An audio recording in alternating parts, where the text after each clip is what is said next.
Middlesex. Written by Jeffrey Eugenides. Produced by Yuri Rozovsky. And read by Christopher Tabori.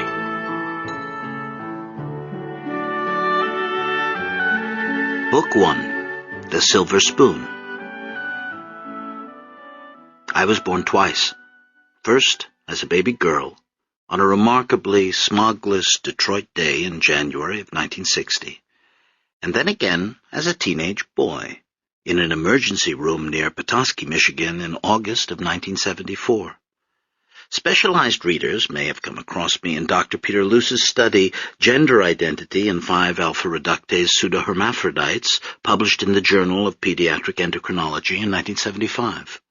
Or maybe you've seen my photograph in Chapter 16 of the now sadly outdated Genetics and Heredity. That's me on page 578, standing naked beside a height chart with a black box covering my eyes. My birth certificate lists my name as Calliope Helen Stephanides. My most recent driver's license from the Federal Republic of Germany records my first name simply as Cal. I'm a former field hockey goalie, long-standing member of the Save the Manatee Foundation, rare attendant at the Greek Orthodox liturgy, and for most of my adult life, an employee of the U.S. State Department. Like Tiresias, I was first one thing and then the other. I've been ridiculed by classmates, guinea-pigged by doctors, palpated by specialists, and researched by the March of Dimes. A red-headed girl from Grosse Pointe fell in love with me, not knowing what I was. Her brother liked me too. An army tank led me into urban battle once. A swimming pool turned me into myth. I've left my body in order to occupy others, and all this happened before I turned 16. But now, at the age of 41, I feel another birth coming on. After decades of neglect, I find myself thinking about departed great aunts and uncles, long-lost grandfathers, unknown fifth cousins, or in the case of an inbred family like mine, all those things in one. And so, before it's too late, I want to get it down for good, this roller coaster ride of a single gene through time.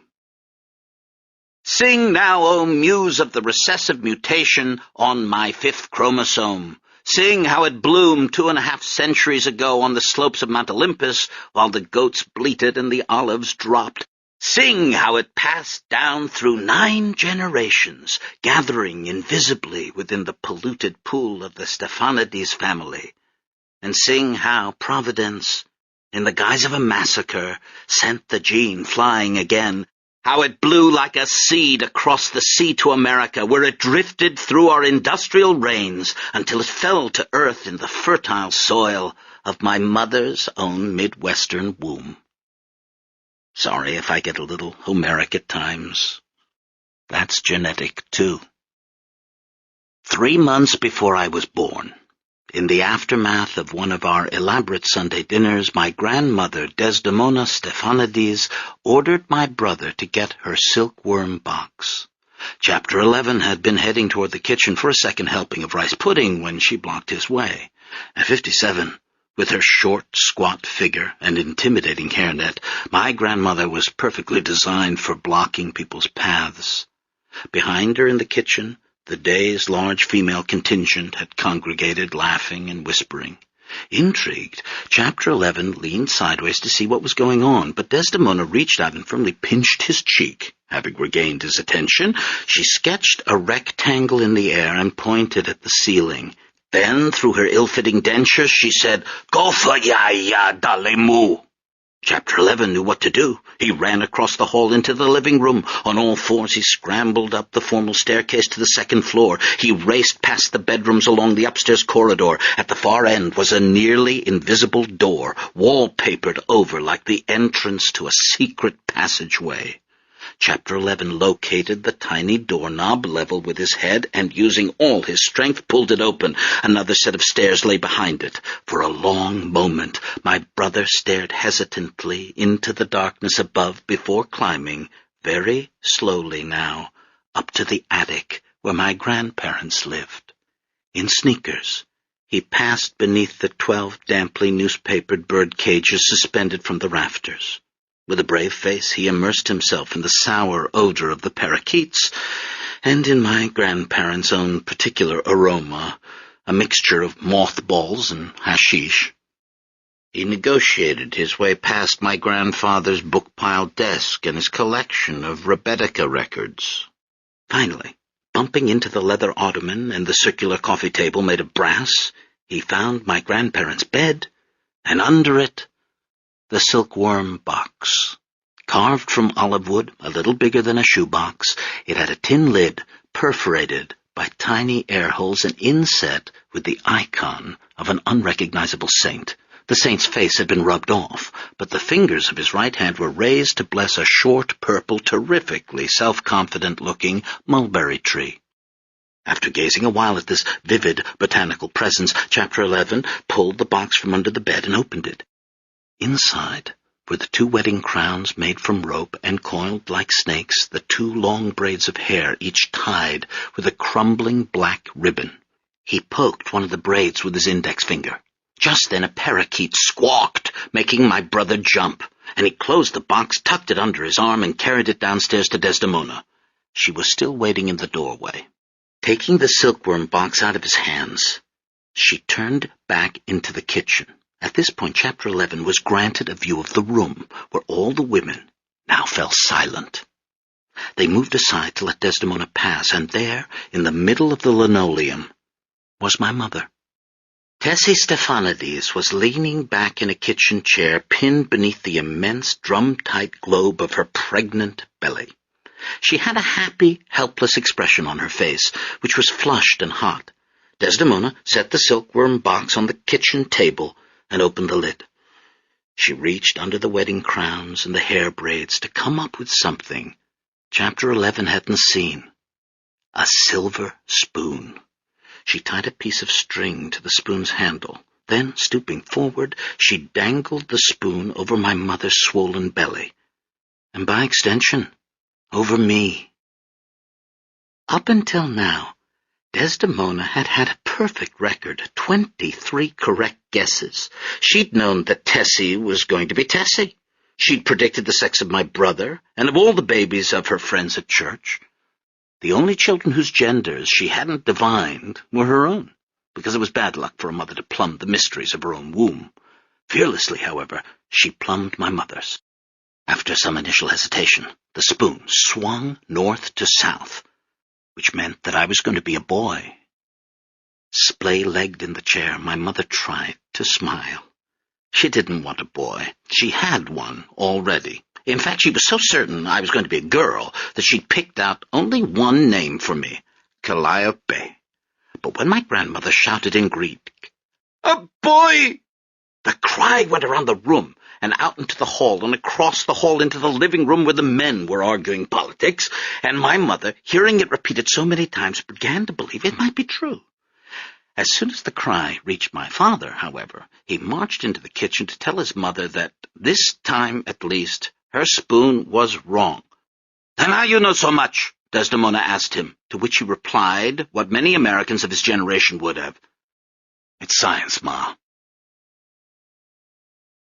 Ever since they had decided to have another child, the diner was doing well and Chapter 11 was long out of diapers, Milton and Tessie had been in agreement that they wanted a daughter. Chapter 11 had just turned 5 years old.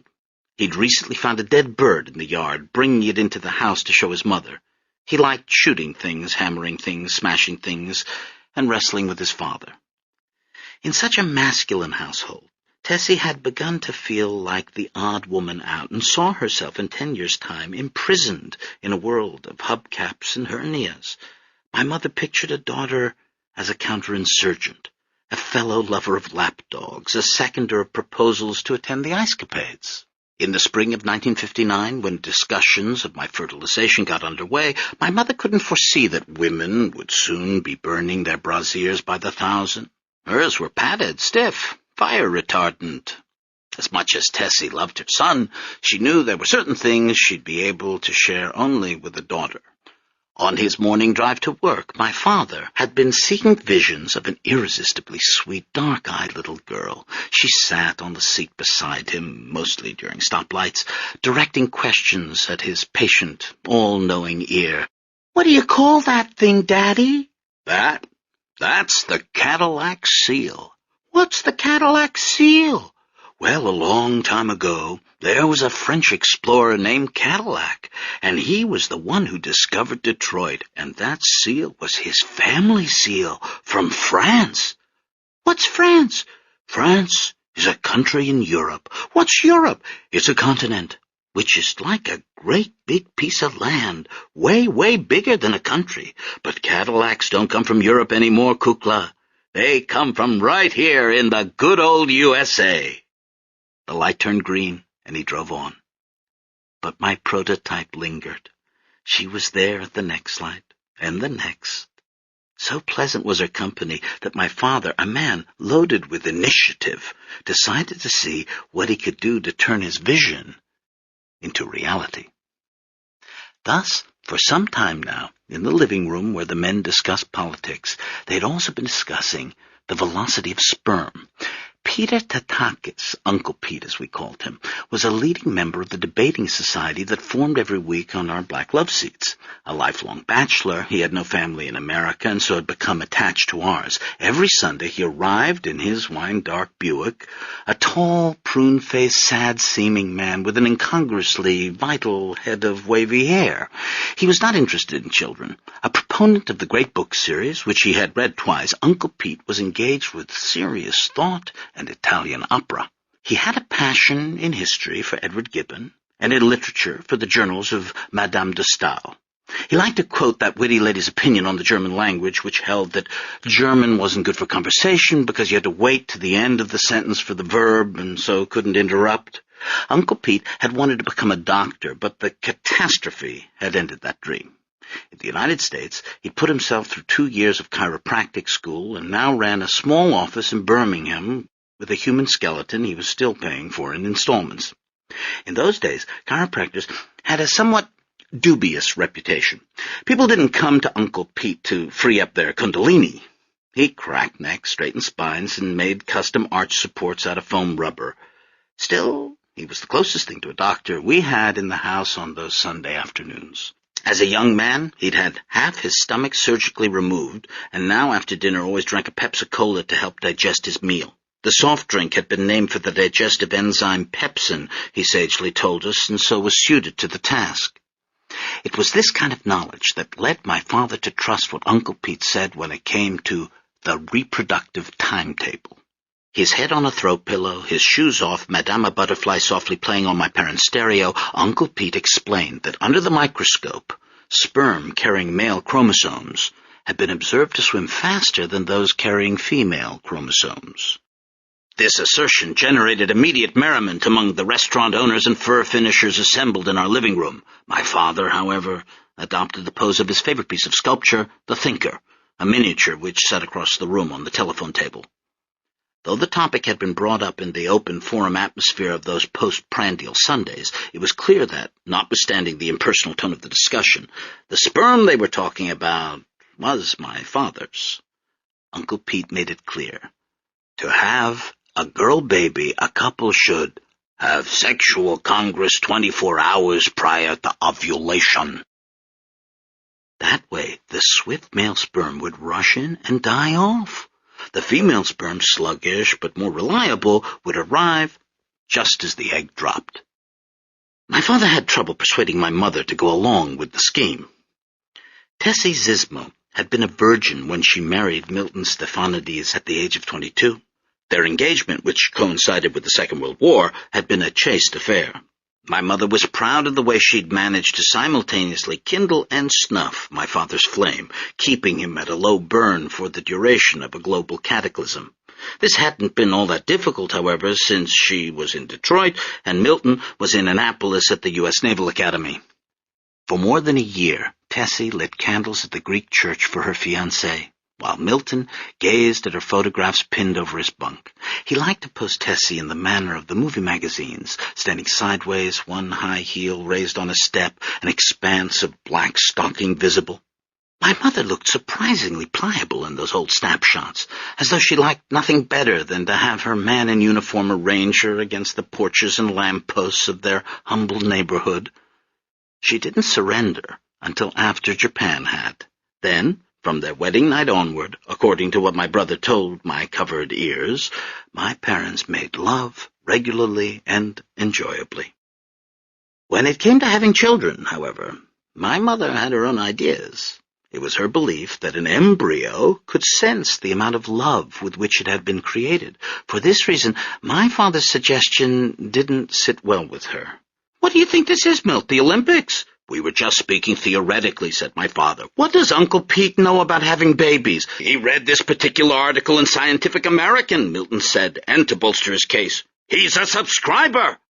"Listen, if my back went out, I'd go to Uncle Pete. If I had flat feet like you do, I'd go. But that's it." "This has all been verified under the microscope. The male sperms are faster." "I bet they're stupider, too." "Go on, malign the male sperms all you want. Feel free. We don't want a male sperm. What we want is a good, old, slow, reliable female sperm." "Even if it's true, it's still ridiculous. I can't just do it like clockwork, Milt." "It'll be harder on me than you." "I don't want to hear it." "I thought you wanted a daughter." "I do." "Well," said my father, "this is how we can get one." Tessie laughed the suggestion off, but behind her sarcasm was a serious moral reservation. To tamper with something as mysterious and miraculous as the birth of a child was an act of hubris. In the first place, Tessie didn't believe you could do it. Even if you could, she didn't believe you should try. Of course, a narrator in my position, pre-fetal at the time, can't be entirely sure about any of this. I can only explain the scientific mania that overtook my father during that spring of '59 as a symptom of the belief in progress that was infecting everyone back then. Remember, Sputnik had been launched only 2 years earlier. Polio, which had kept my parents quarantined indoors during the summers of their childhood, had been conquered by the Salk vaccine. People had no idea that viruses were cleverer than human beings, and thought they'd soon be a thing of the past. In that optimistic, post-war America, which I caught the tail end of, everybody was the master of his own destiny, so it only followed that my father would try to be the master of his. A few days after he had broached his plan to Tessie, Milton came home one evening with a present. It was a jewelry box tied with a ribbon. "What's this for?" Tessie asked suspiciously. "What do you mean, what's it for?" "It's not my birthday. It's not our anniversary, so why are you giving me a present?" "Do I have to have a reason to give you a present? Go on, open it." Tessie crumpled up one corner of her mouth, unconvinced. But it was difficult to hold a jewelry box in your hand without opening it, so finally she slipped off the ribbon and snapped the box open. Inside, on black velvet, was a thermometer. "A thermometer," said my mother. "That's not just any thermometer," said Milton. "I had to go to 3 different pharmacies to find one of these." "A luxury model, huh?" "That's right," said Milton. "That's what you call a basal thermometer. It reads the temperature down to 1/10 of a degree." He raised his eyebrows. "Normal thermometers only read every 2/10. This one does it every 10th. Try it out. Put it in your mouth." "I don't have a fever," said Tessie. "This isn't about a fever.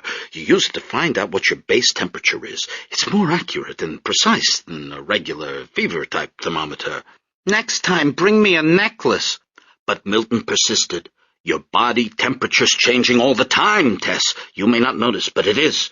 You're in constant flux temperature-wise. Say, for instance," a little cough, "you happen to be ovulating. Then your temperature goes up, 0.6 of a degree in most case scenarios. Now," my father went on, gaining steam, not noticing that his wife was frowning, "if we were to implement the system we talked about the other day, just for instance say, what you do is first establish your base temperature. It might not be 98.6. Everybody's a little different. That's another thing I learned from Uncle Pete. Anyway, once you establish your base temperature, then you'd look for that 0.6 degree rise. And that's when, if we were to go through with this, that's when we'd know to, mix the cocktail." My mother said nothing. She only put the thermometer into the box, closed it, and handed it back to her husband. "Okay," he said. Fine, suit yourself. We may get another boy, number 2. That's the way you want it.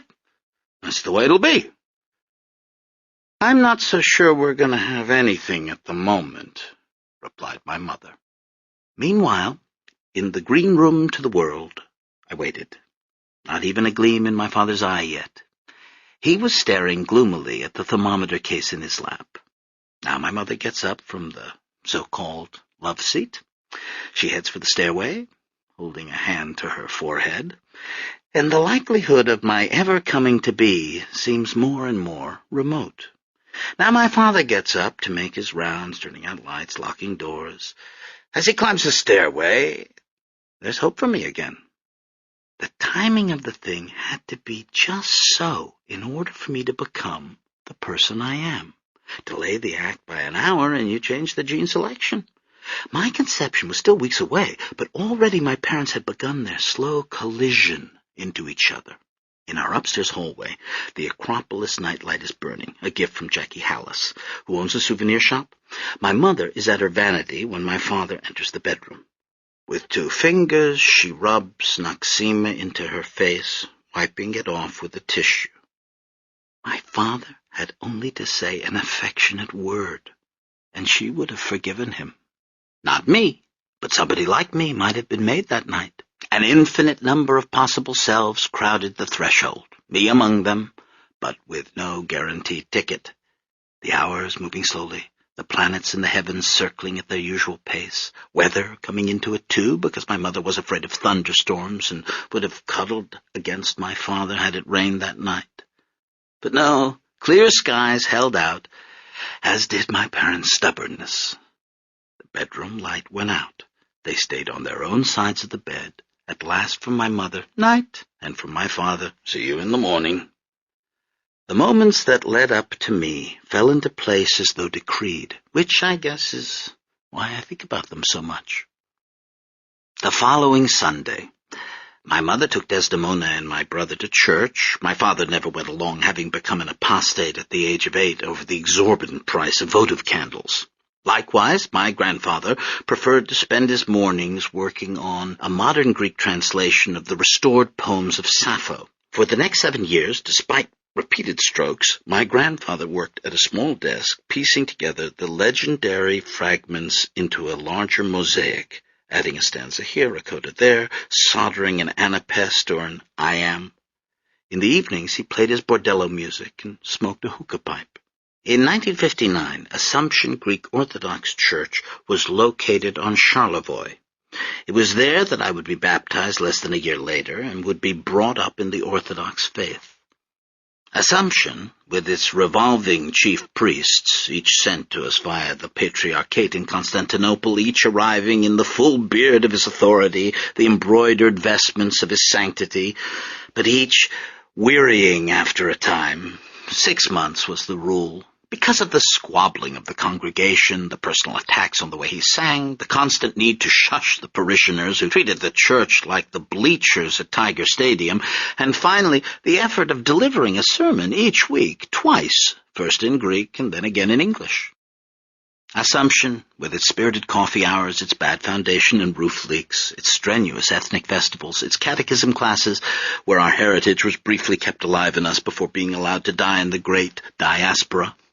Tessie and company advanced down the central aisle, past the sand-filled trays of votive candles. Above, as big as a float in the Macy's Thanksgiving Day parade, was the Christ Pantocrator. He curved across the dome like space itself. Unlike the suffering, earthbound Christs depicted at eye level on the church walls, our Christ Pantocrator was clearly transcendent, all-powerful, heaven bestriding. He was reaching down to the apostles above the altar to present the 4 rolled-up sheepskins of the Gospels. And my mother, who tried all her life to believe in God without ever quite succeeding, looked up at him for guidance.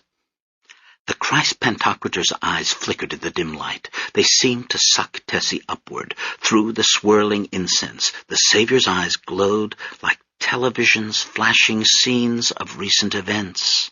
First, there was Desdemona the week before, giving advice to her daughter-in-law. "Why you want more children, Tessie?" she had asked with studied nonchalance, bending to look in the oven, hiding the alarm on her face, an alarm that would go unexplained for another 16 years. Desdemona waved the idea away. More children, more trouble. Next, there was Dr. Philibosian, our elderly family physician. With ancient diplomas behind him, the old doctor gave his verdict. "Nonsense. Male sperm swim faster. Listen, the first person who saw sperm under a microscope was Leeuwenhoek. Do you know what they looked like to him? Like worms." And then Desdemona was back, taking a different angle. "God decides what baby is, not you." These scenes ran through my mother's mind during the interminable Sunday service. The congregation stood and sat. In the front pew, my cousins, Socrates, Plato, Aristotle, and Cleopatra fidgeted. Father Mike emerged from behind the icon screen and swung his censer. My mother tried to pray, but it was no use. She barely survived until coffee hour. From the tender age of 12, my mother had been unable to start her day without the aid of at least 2 cups of immoderately strong tar-black, unsweetened coffee, a taste for which she had picked up from the tugboat captains and zooty bachelors who filled the boarding house where she had grown up. As a high school girl, standing 5 foot 1 inch tall, she had sat next to auto workers at the corner diner, having coffee before her first class. While they scanned the racing forms, Tessie finished her civics homework. Now, in the church basement, she told Chapter 11 to run off and play with the other children while she got a cup of coffee to restore herself. She was on her 2nd cup when a soft, womanly voice sighed in her ear. "Good morning, Tessie." It was her brother-in-law, Father Michael Antoniou. "Hi, Father Mike. Beautiful service today," Tessie said, and immediately regretted it. Father Mike was the assistant priest at Assumption. When the last priest had left, harangued back to Athens after a mere 3 months, the family had hoped that Father Mike might be promoted. But in the end, another new foreign-born priest, Father Gregorios, had been given the post. Aunt Zoe, who never missed a chance to lament her marriage, had said at dinner in her comedian's voice, "My husband, always the bridesmaid and never the bride." By complimenting the service, Tessie hadn't intended to compliment Father Greg. The situation was made still more delicate by the fact that years ago, Tessie and Michael Antoniou had been engaged to be married. Now she was married to Milton, and Father Mike was married to Milton's sister. Tessie had come down to clear her head and have her coffee, and already the day was getting out of hand. Father Mike didn't appear to notice the slight, however. He stood smiling, his eyes gentle above the roaring waterfall of his beard. A sweet-natured man, Father Mike was popular with church widows. They liked to crowd around him, offering him cookies and bathing in his beatific essence. Part of this essence came from Father Mike's perfect contentment at being only 5'4". His shortness had a charitable aspect to it, as though he had given away his height. He seemed to have forgiven Tessie for breaking off their engagement years ago, but it was always there in the air between them, like the talcum powder that sometimes puffed out of his clerical collar. Smiling, carefully holding his coffee cup and saucer, Father Mike asked, "So, Tessie, how are things at home?" My mother knew, of course, that as a weekly Sunday guest at our house, Father Mike was fully informed about the thermometer scheme. Looking in his eyes, she thought she detected a glint of amusement. "You're coming over to the house today," she said carelessly. "You can see for yourself." "I'm looking forward to it," said Father Mike. "We always have such interesting discussions at your house." Tessie examined Father Mike's eyes again, but now they seemed full of genuine warmth. And then something happened to take her attention away from Father Mike completely. Across the room, Chapter 11 had stood on a chair to reach the tap of the coffee urn. He was trying to fill a coffee cup, but once he got the tap open, he couldn't get it closed. Scalding coffee poured out across the table. The hot liquid splattered a girl who was standing nearby. The girl jumped back, her mouth open, but no sound came out. With great speed, my mother ran across the room and whisked the girl into the ladies' room. No one remembers the girl's name. She didn't belong to any of the regular parishioners. She wasn't even Greek. She appeared at church that one day and never again, and seems to have existed for the sole purpose of changing my mother's mind. In the bathroom, the girl held her steaming shirt away from her body while Tessie brought damp towels. "Are you okay, honey? Did you get burned?" "He's very clumsy, that boy," the girl said. "He can be. He gets into everything. Boys can be very obstreperous." Tessie smiled. "You have quite a vocabulary." At this compliment, the girl broke into a big smile. "Obstreperous is my favorite word. My brother is very obstreperous. Last month my favorite word was turgid, but you can't use turgid that much. Not that many things are turgid when you think about it." "You're right about that," said Tessie, laughing, "but obstreperous is all over the place." "I couldn't agree with you more," said the girl. 2 weeks later, Easter Sunday, 1959. Our religion's adherence to the Julian calendar has once again left us out of sync with the neighborhood. 2 Sundays ago, my brother watched as the other kids on the block hunted multicolored eggs in nearby bushes. He saw his friends eating the heads off chocolate bunnies and tossing handfuls of jelly beans into cavity-rich mouths.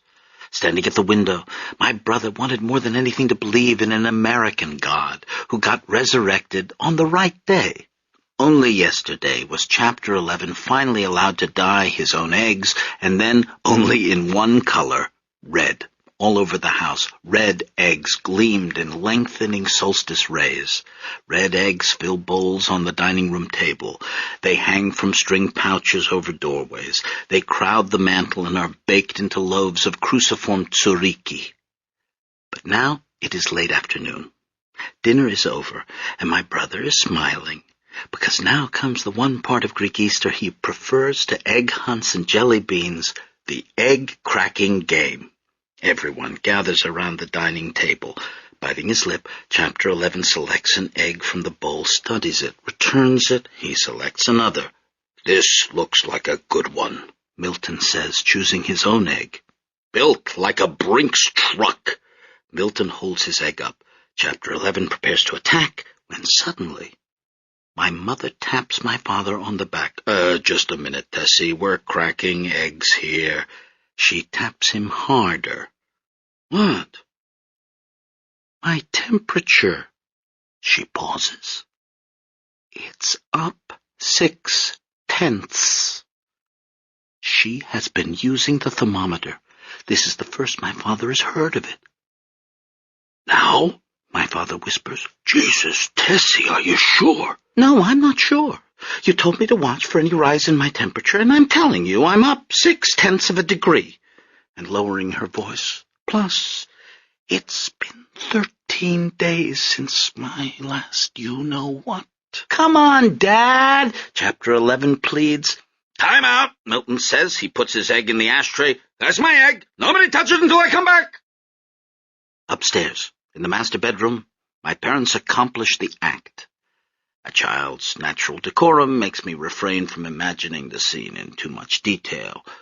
Only this: when they're done, as if topping off the tank, my father says, "That should do it."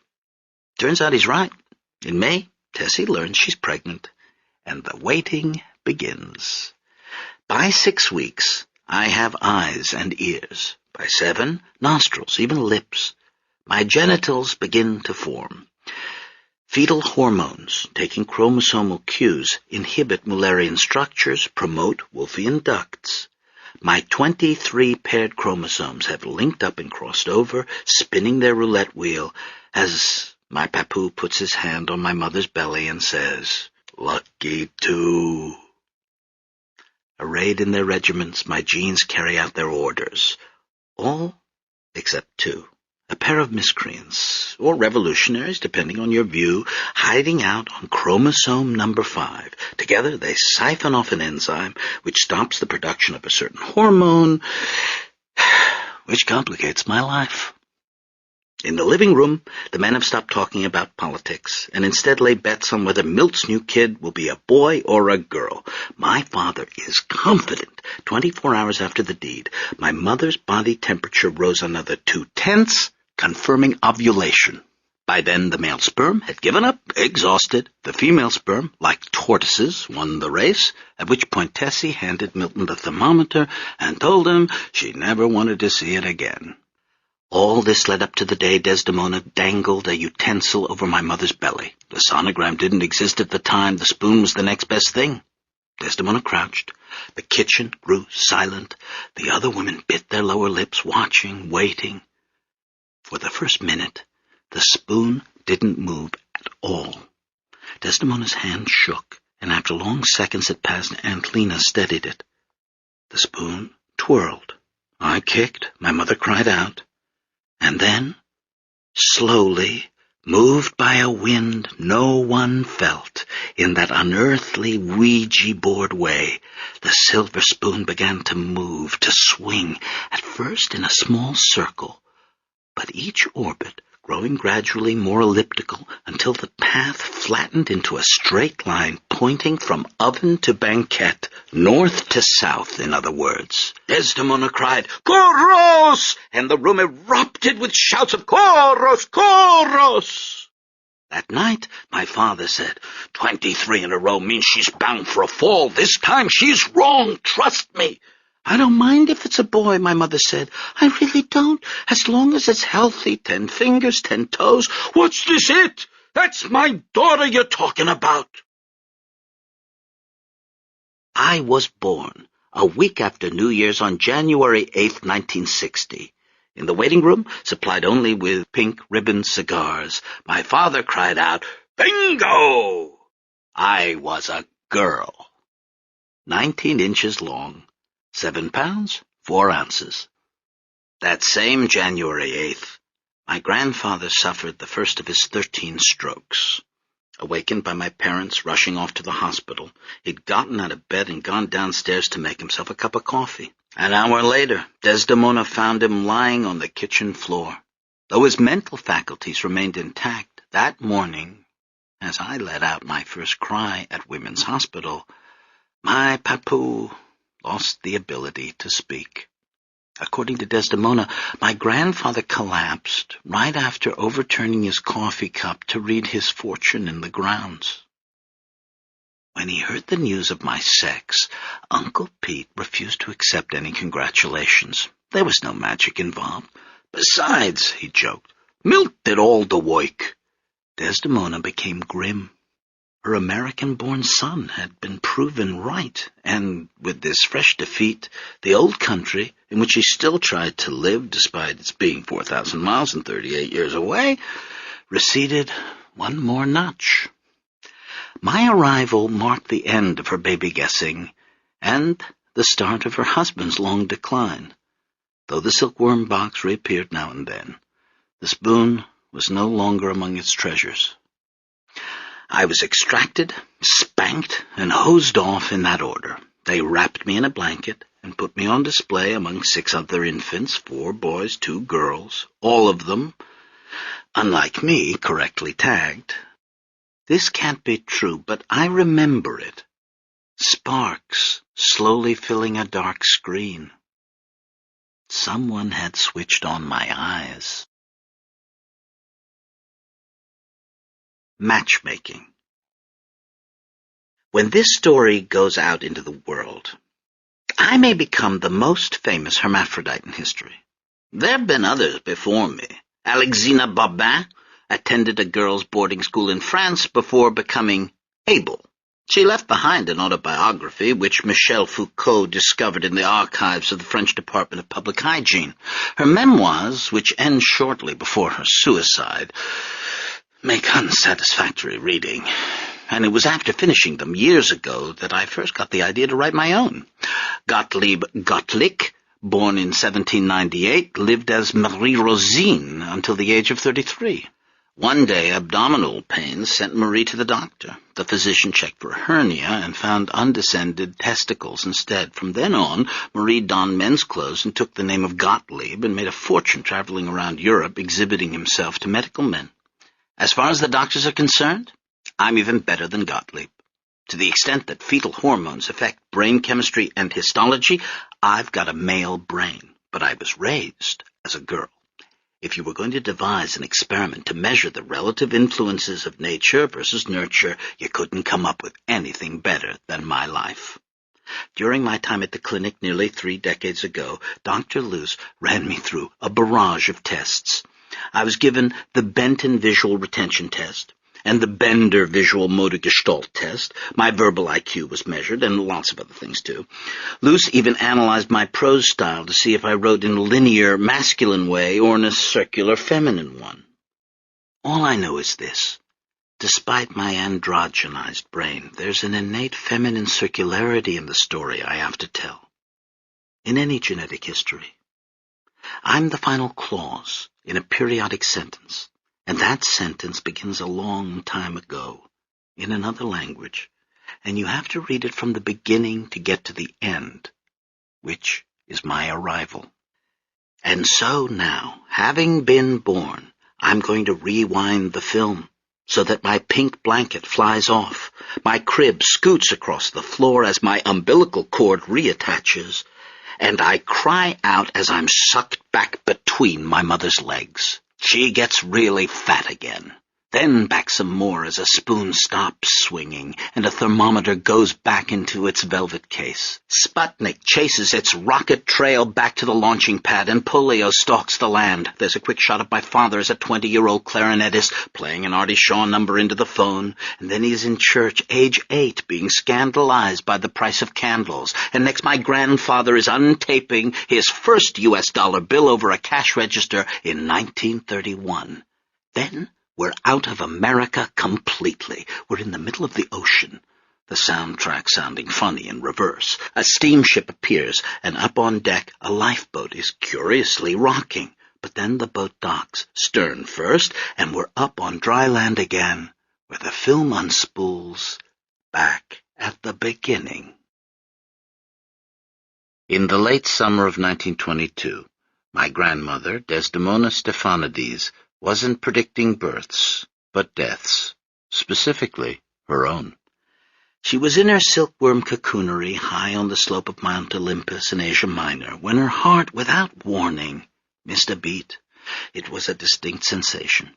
She felt her heart stop and squeeze into a ball. Then, as she stiffened, it began to race, thumping against her ribs. She let out a small, astonished cry. Her 20,000 silkworms, sensitive to human emotion, stopped spinning cocoons. Squinting in the dim light, my grandmother looked down to see the front of her tunic visibly fluttering, and in that instant, as she recognized the insurrection inside her, Desdemona became what she'd remain for the rest of her life, a sick person imprisoned in a healthy body. Nevertheless, unable to believe in her own endurance despite her already quieting heart, she stepped out of the cocoonery to take a last look at the world she wouldn't be leaving for another 58 years. The view was impressive. 1,000 feet below lay the old Ottoman capital of Bursa, like a backgammon board spread out across the valley's green felt. Red diamonds of roof tile fit into diamonds of whitewash. Here and there the Sultan's tombs were stacked up like bright ships. Back in 1922, automobile traffic didn't clog the streets, ski lifts didn't cut swaths into the mountains, pine forests, metallurgic and textile plants didn't ring the city, filling the air with smog. Bursa looked, at least from 1,000 feet up, pretty much as it had for the past 6 centuries. A holy city, necropolis of the Ottomans, and center of the silk trade, its quiet, declining streets abloom with minarets and cypress trees. The tiles of the green mosque had turned blue with age, but that was about it. Desdemona Stephanides, however, kibitzing from afar, gazed down on the board and saw what the players had missed. To psychoanalyze my grandmother's heart palpitations, they were the manifestations of grief. Her parents were dead, killed in the recent war with the Turks. The Greek army, encouraged by the Allied nations, had invaded western Turkey in 1919, reclaiming the ancient Greek territory in Asia Minor. After years of living apart up on the mountain, the people of Vitanios, my grandmother's village, had emerged into the safety of the Magali Itia, the big idea, the dream of Greater Greece. It was now Greek troops who occupied Bursa. A Greek flag flew over the former Ottoman palace. The Turks and their leader Mustafa Kemal had retreated to Angora in the east. For the first time in their lives, the Greeks of Asia Minor were out from under Turkish rule. No longer were the Jawers, infidel dogs, forbidden to wear bright clothing, or ride horses, or use saddles. Never again, as in the last centuries, would Ottoman officials arrive in the village every year, carting off the strongest boys to serve in the Janissaries. Now when the village men took silk to market in Bursa, they were free Greeks, in a free Greek city. Desdemona, however, mourning her parents, was still imprisoned by the past. And so she stood on the mountain, looking down at the emancipated city, and felt cheated by her inability to feel happy like everybody else. Years later, in her widowhood, when she'd spend a decade in bed trying with great vitality to die, she would finally agree that those 2 years between wars, a half-century earlier, had been the only decent time in her life. But by then, everyone she'd known would be dead, and she could only tell it to the television. For the greater part of an hour, Desdemona had been trying to ignore her foreboding by working in the cocoonery. She'd come out the back door of the house through the sweet-smelling grape arbor and across the terraced yard into the low thatch-roofed hut. The acrid, larval smell inside didn't bother her. The silkworm cocoonery was my grandmother's own personal reeking oasis.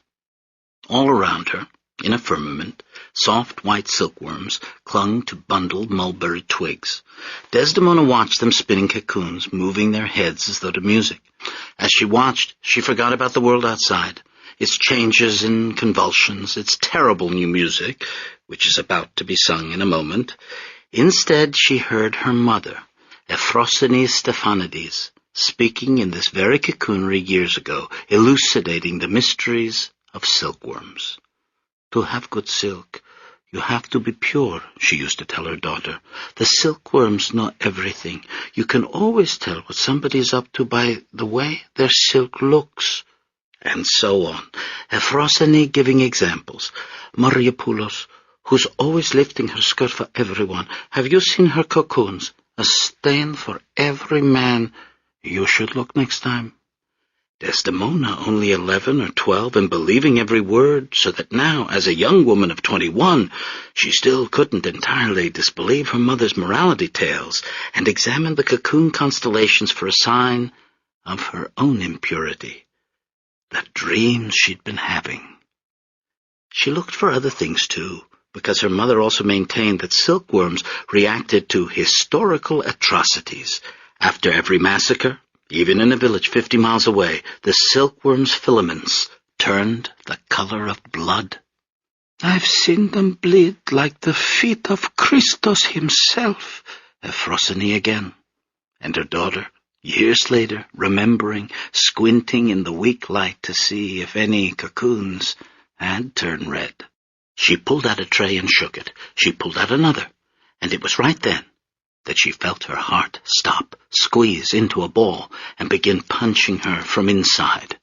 She dropped the tray, saw her tunic flutter from interior force, and understood that her heart operated on its own instructions, that she had no control over it, or indeed over anything else. So my Yaya, suffering the first of her imaginary diseases, stood looking down at Bursa, as though she might spot a visible confirmation of her invisible dread. And then it came from inside the house, by means of sound. Her brother, Eleftherios Lefty Stephanides, had begun to sing, in badly pronounced, meaningless English. Every morning, every evening, ain't we got fun? Lefty sang, standing before the bedroom mirror as he did every afternoon about this time, fastening the new celluloid collar to the new white shirt, squeezing a dollop of hair pomade, smelling of limes, into his palm and rubbing it into his new Valentino haircut, and continuing, in the meantime, in between time, ain't we got fun? The lyrics meant nothing to him either, but the melody was enough. It spoke to Lefty of jazz-age frivolity, gin cocktails, cigarette girls. It made him slick his hair back with panache. While out in the yard, Desdemona heard the singing and reacted differently. For her, the song conjured only the disreputable bars her brother went to down in the city. Those hash dens where they played drabitica and American music and where there were loose women who sang. As Lefty put on his new striped suit and folded the red pocket handkerchief that matched his red necktie, and she felt funny inside, especially her stomach, which was roiled by complicated emotions, sadness, anger, and something else she couldn't name that hurt most of all.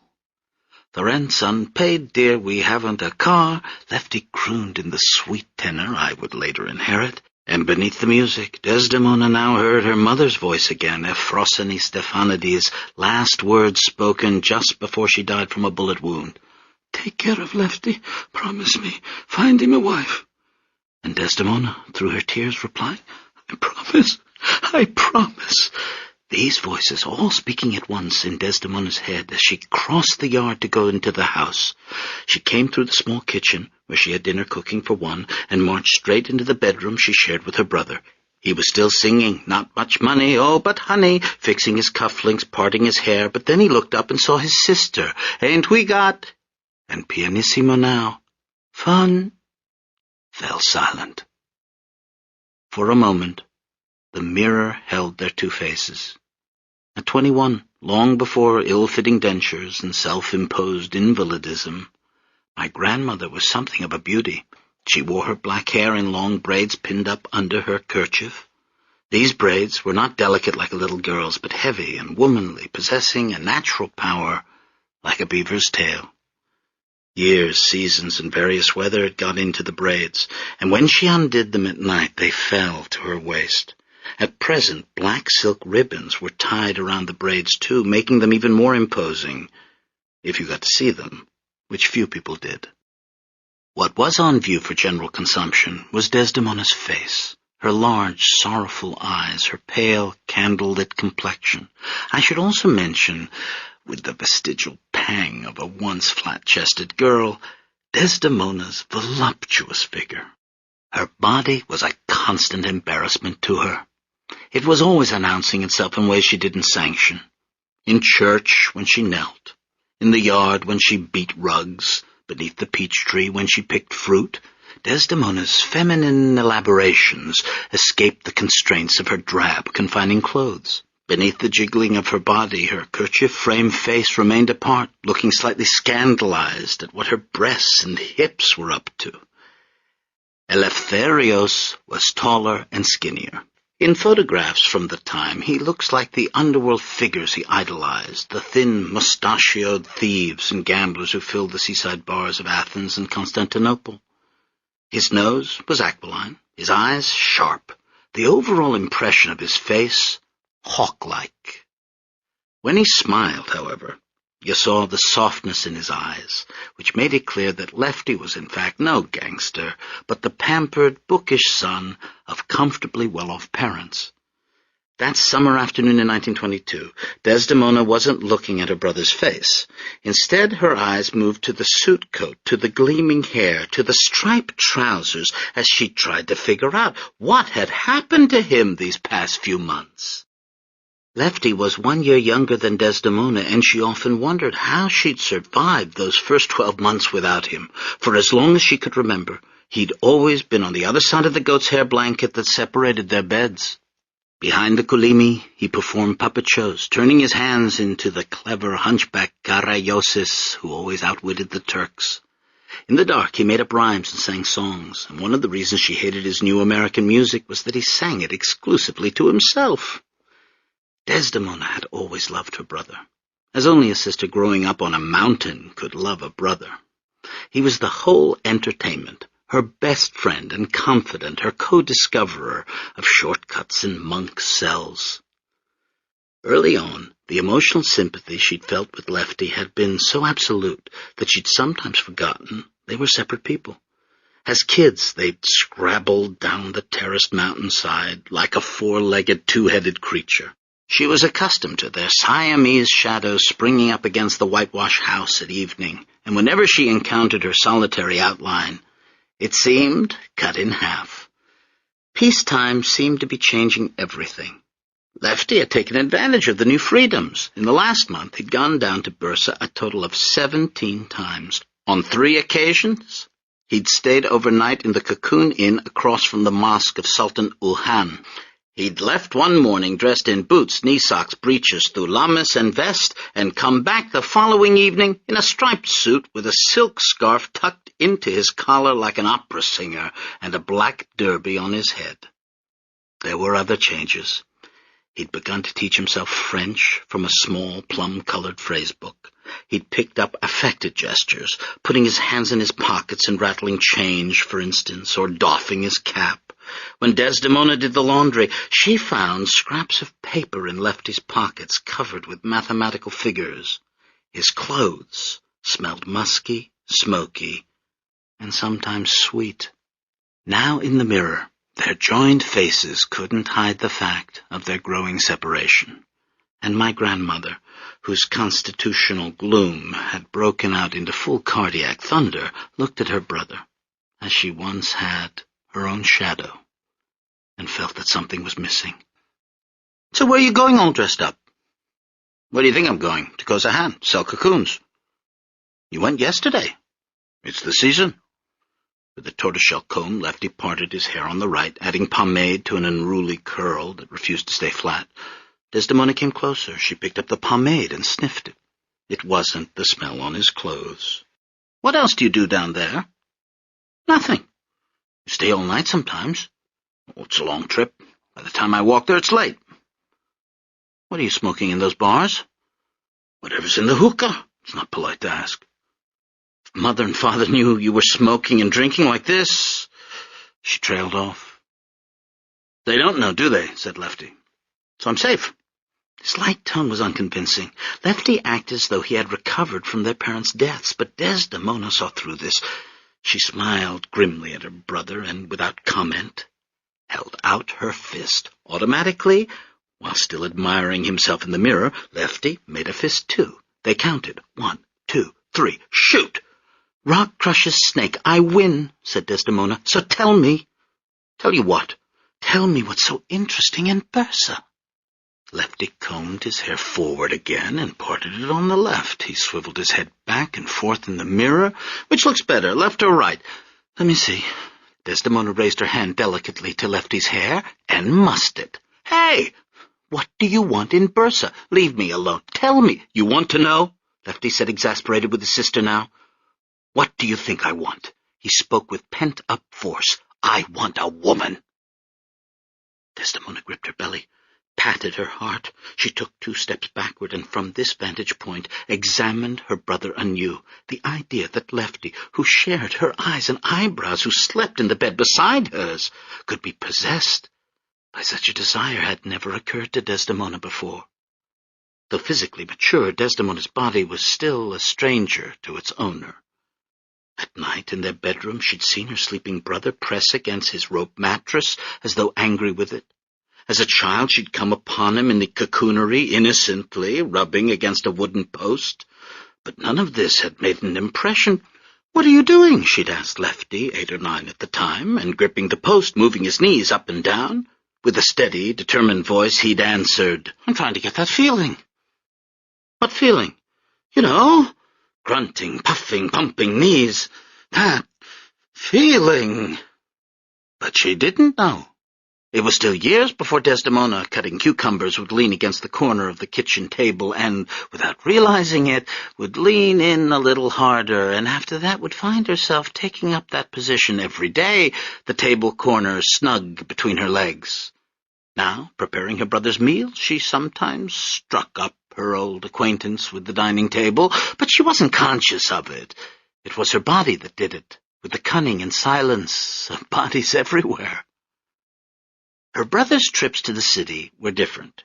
He knew what he was looking for, apparently. He was in full communication with his body.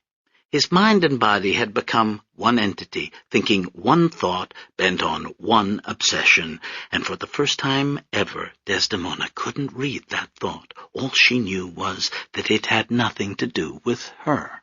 It made her mad, also, I suspect, a little jealous. Wasn't she his best friend? Hadn't they always told each other everything? Didn't she do everything for him, cook, sew, and keep house, as their mother used to? Wasn't she the one who had been taking care of the silkworm single-handedly so that he, her smart little brother, could take lessons from the priest, learning ancient Greek?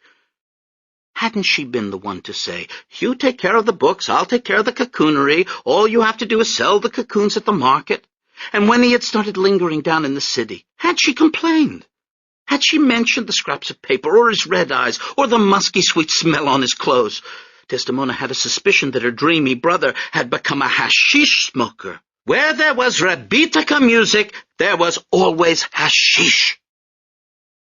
Lefty was dealing with the loss of their parents in the only way he could, by disappearing in a cloud of hash smoke while listening to the absolutely saddest music in the world. Desdemona understood all this, and so had said nothing. But now she saw that her brother was trying to escape his grief in a way she hadn't expected, and she was no longer content to be quiet. "You want a woman?" Desdemona asked in an incredulous voice. "What kind of woman? A Turkish woman?" Lefty said nothing. After his outburst, he had resumed combing his hair. "Maybe you want a harem girl, is that right? You think I don't know about those types of loose girls, those putanis? Yes, I do. I'm not so stupid. You like a fat girl shaking her belly in your face with a jewel in her fat belly. You want one of those. Let me tell you something. Do you know why those Turkish girls cover their faces? You think it's because of religion? No, it's because otherwise no one can stand to look at them." And now she shouted, "Shame on you, Eleftherios! What's the matter with you? Why don't you get a girl from the village?" It was at this point that Lefty, who was now brushing off his jacket, called his sister's attention to something she was overlooking. "Maybe you haven't noticed," he said, "but there aren't any girls in this village." Which, in fact, was pretty much the case. Vithinios had never been a big village, but in 1922 it was smaller than ever. People had begun leaving in 1913 when the Phylloxera blight ruined the currents. They had continued to leave during the Balkan Wars. Lefty and Desdemona's cousin, Sormelina, had gone to America and was living now in a place called Detroit. Built along a gentle slope of the mountain, Vithinios wasn't a precarious cliffside sort of place. It was an elegant, or at least harmonious, cluster of yellow stucco houses with red roofs. The grandest houses, of which there were two, had sikma, enclosed bay windows, that hung out over the street. The poorest houses, of which there were many, were essentially one-room kitchens. And then there were houses like Desdemona and Lefty's, with an overstuffed parlor, 2 bedrooms, a kitchen, and a backyard privy with a European toilet. There were no shops in Vithinios, no post office or bank, only a church and 1 taverna. For shopping, you had to go into Bursa, walking first and then taking the horse-drawn streetcar. In 1922, there were barely 100 people living in the village. Fewer than half of those were women. Of 47 women, 21 were old ladies, another 20 were middle-aged wives, 3 were young mothers, each with a daughter in diapers. 1 was his sister. That left 2 marriageable girls, whom Desdemona now rushed to nominate. "What do you mean there aren't any girls? What about Lucile Kafkalas? She's a nice girl. Or Victoria Pappas?" "Lucile smells," Lefty answered reasonably. "She bathes maybe once a year on her name day. And Victoria—" He ran a finger over his upper lip. "Victoria has a mustache bigger than mine. I don't want to share a razor with my wife." With that, he put down his clothing brush and put on his jacket. "Don't wait up," he said, and left the bedroom. "Go!" Desdemona called after him. "See what I care. Just remember, when your Turkish wife takes off her mask, don't come running back to the village." But Lefty was gone. His footsteps faded away. Desdemona felt the mysterious poison rising in her blood again. She paid no attention. "I don't like eating alone," she shouted. To no one. The wind from the valley had picked up, as it did every afternoon. It blew through the open windows of the house. It rattled the latch on her hope chest and her father's old worry beads lying on top. Desdemona picked the beads up. She began to slip them one by one through her fingers, exactly as her father had done, and her grandfather and her great-grandfather, performing a family legacy of precise, codified, thorough worrying. As the beads clicked together, Desdemona gave herself up to them. What was the matter with God? Why had he taken her parents and left her to worry about her brother? What was she supposed to do with him? Smoking, drinking, and now worse. And where does he get the money for all this foolishness? From my cocoons. That's how. Each bead slipping through her fingers was another resentment recorded and released. Desdemona, with her sad eyes, her face of a girl forced to grow up too fast, worried with her beads, like all the Stephanides men before and after her, right down to me, if I count. She went to the window and put her head out, heard the wind rustling in the pine trees and the white birch. She kept counting her worry beads, and little by little, they did their job. She felt better. She decided to go on with her life. Lefty wouldn't come back tonight. Who cared? Who needed him anyway? It would be easier for her if he never came back. But she owed it to her mother to see that he didn't catch some shameful disease. Or worse, run off with a Turkish girl. The beads continued to drop one by one through Desdemona's hands, but she was no longer counting her pains. Instead, the beads now summoned to her mind images in a magazine, hidden in their father's old desk. One bead was a hairstyle, the next bead was a silk slip, the next was a black brassiere. My grandmother had begun to matchmake. Lefty, meanwhile, carrying a sack of cocoons, was on his way down the mountain. When he reached the city, he came down Kapali Karsikadasi, turned at Borsa Sokak, and soon was passing through the arch into the courtyard of the Koza Han. Inside, around the aquamarine fountain, hundreds of stiff, waist-high sacks foamed over with silkworm cocoons. Men crowded everywhere, either selling or buying. They had been shouting since the opening bell at 10 that morning, and their voices were hoarse. "Good price, good quality!" Lefty squeezed through the narrow paths between the cocoons, holding his own sack. He had never had any interest in the family livelihood. He couldn't judge silkworm cocoons by feeling or sniffing them, as his sister could. The only reason he brought the cocoons to market was that women were not allowed. The jostling, the bumping of porters and sidestepping of sacks made him tense. He thought how nice it would be if everyone would just stop moving a moment, if they would stand still to admire the luminosity of the cocoons in the evening light. But of course, no one ever did. They went on yelling and thrusting cocoons in one another's faces and lying and haggling. Lefty's father had loved market season at the Koza Han, but the mercantile impulse hadn't been passed down to his son. Near the covered portico, Lefty saw a merchant he knew. He presented his sack. The merchant reached deep into it and brought out a cocoon. He dipped it into a bowl of water and then examined it. Then he dipped it into a cup of wine. "Oh, I need to make organzine from these. They're not strong enough." Lefty didn't believe this. Desdemona's silk was always the best. He knew that he was supposed to shout, to act offended, to pretend to take his business elsewhere. But he had gotten such a late start. The closing bell was about to sound. His father had always told him not to bring cocoons late in the day because then you had to sell them at a discount. Lefty's skin prickled under his new suit. He wanted the transaction to be over. He was filled with embarrassment for the human race, its preoccupation with money, its love of swindle. Without protest, he accepted the man's price. As soon as the deal was completed, he hurried out of the Koza Han to attend to his real business in town. It wasn't what Desdemona thought. Watch closely. Lefty, setting his derby at a rakish angle, walks down the sloping streets of Bursa.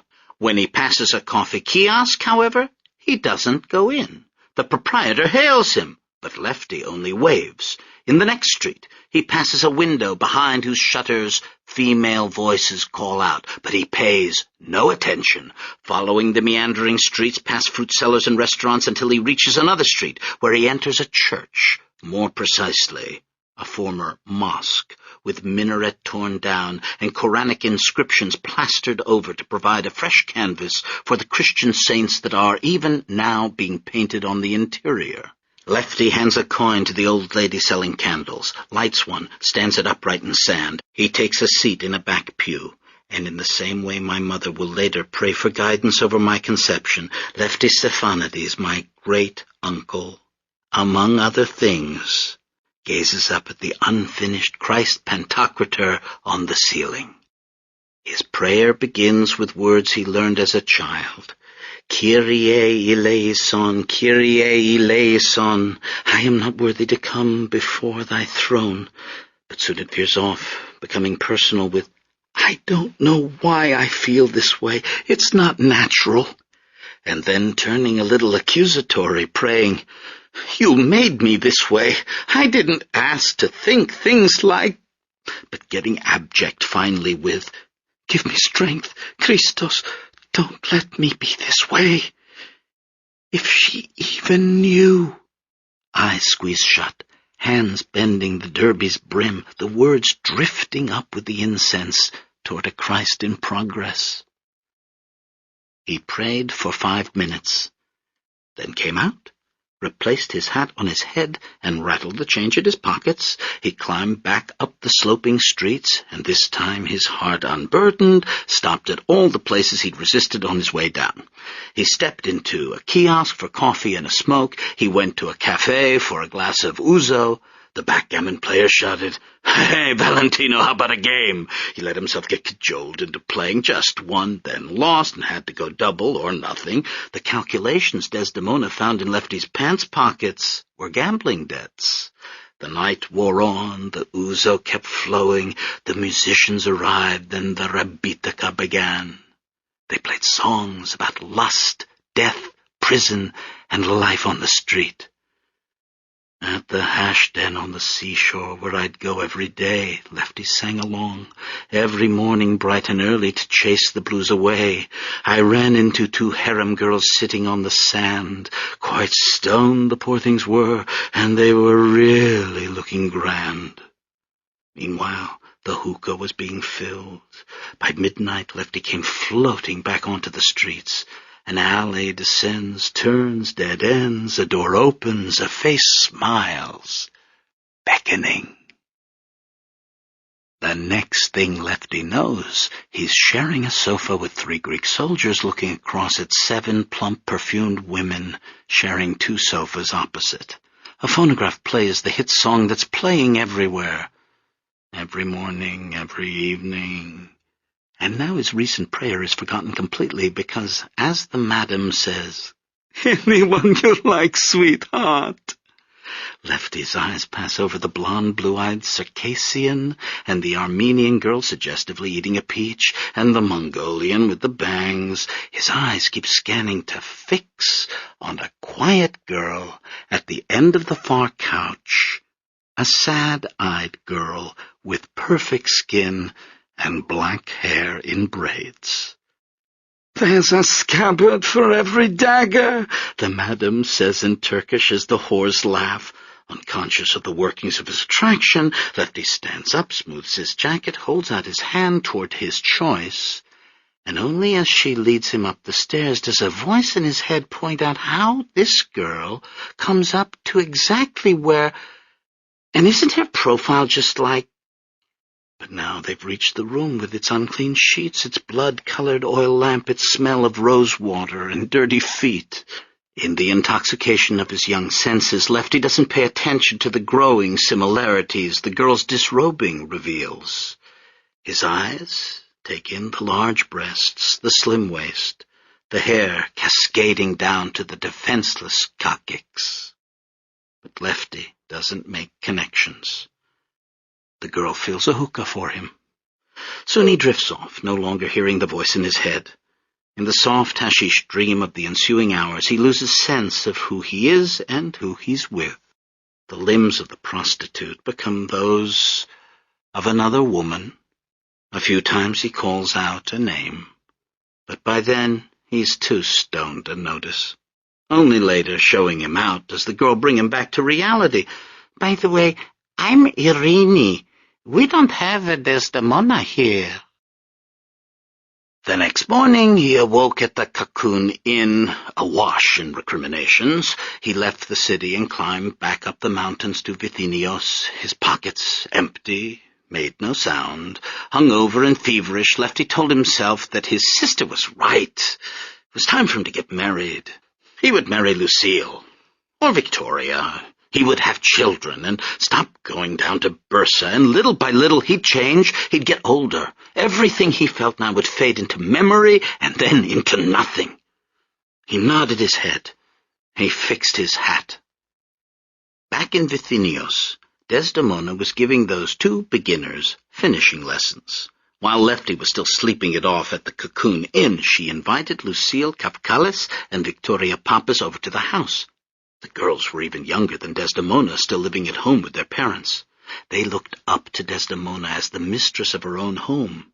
Envious of her beauty, they gazed admiringly at her. Flattered by her attentions, they confided in her, and when she began to give them advice on their looks, they listened. She told Lucille to wash more regularly, and suggested she use vinegar under her arms as an antiperspirant. She sent Victoria to a Turkish woman who specialized in removing unwanted hair. Over the next week, Desdemona taught the girls everything she'd learned from the only beauty magazine she'd ever seen, a tattered catalogue called Lingerie Parisienne. The catalogue had belonged to her father. It contained 32 pages of photographs showing models wearing brassieres, corsets, garter belts, and stockings. At night, when everyone was sleeping, her father used to take it out of the bottom drawer of his desk. Now Desdemona studied the catalogue in secret, memorizing the pictures so she could recreate them later. She told Lucille and Victoria to stop by every afternoon. They walked into the house, swaying their hips as instructed, and passed through the grape arbor where Lefty liked to read. They wore a different dress each time. They also changed their hairstyles, walks, jewelry, and mannerisms. Under Desdemona's direction, the two drab girls multiplied themselves into a small city of women, each with a signature laugh, a personal gemstone, a favorite song she hummed. After 2 weeks, Desdemona went out to the grape arbor one afternoon and asked her brother, "What are you doing here? Why aren't you down in Bursa? I thought you had found a nice Turkish girl to marry by now, or do they all have mustaches like Victoria's?" "Funny you should mention that," Lefty said. "Have you noticed? Vicky doesn't have a mustache anymore. And do you know what else? Getting up now, smiling.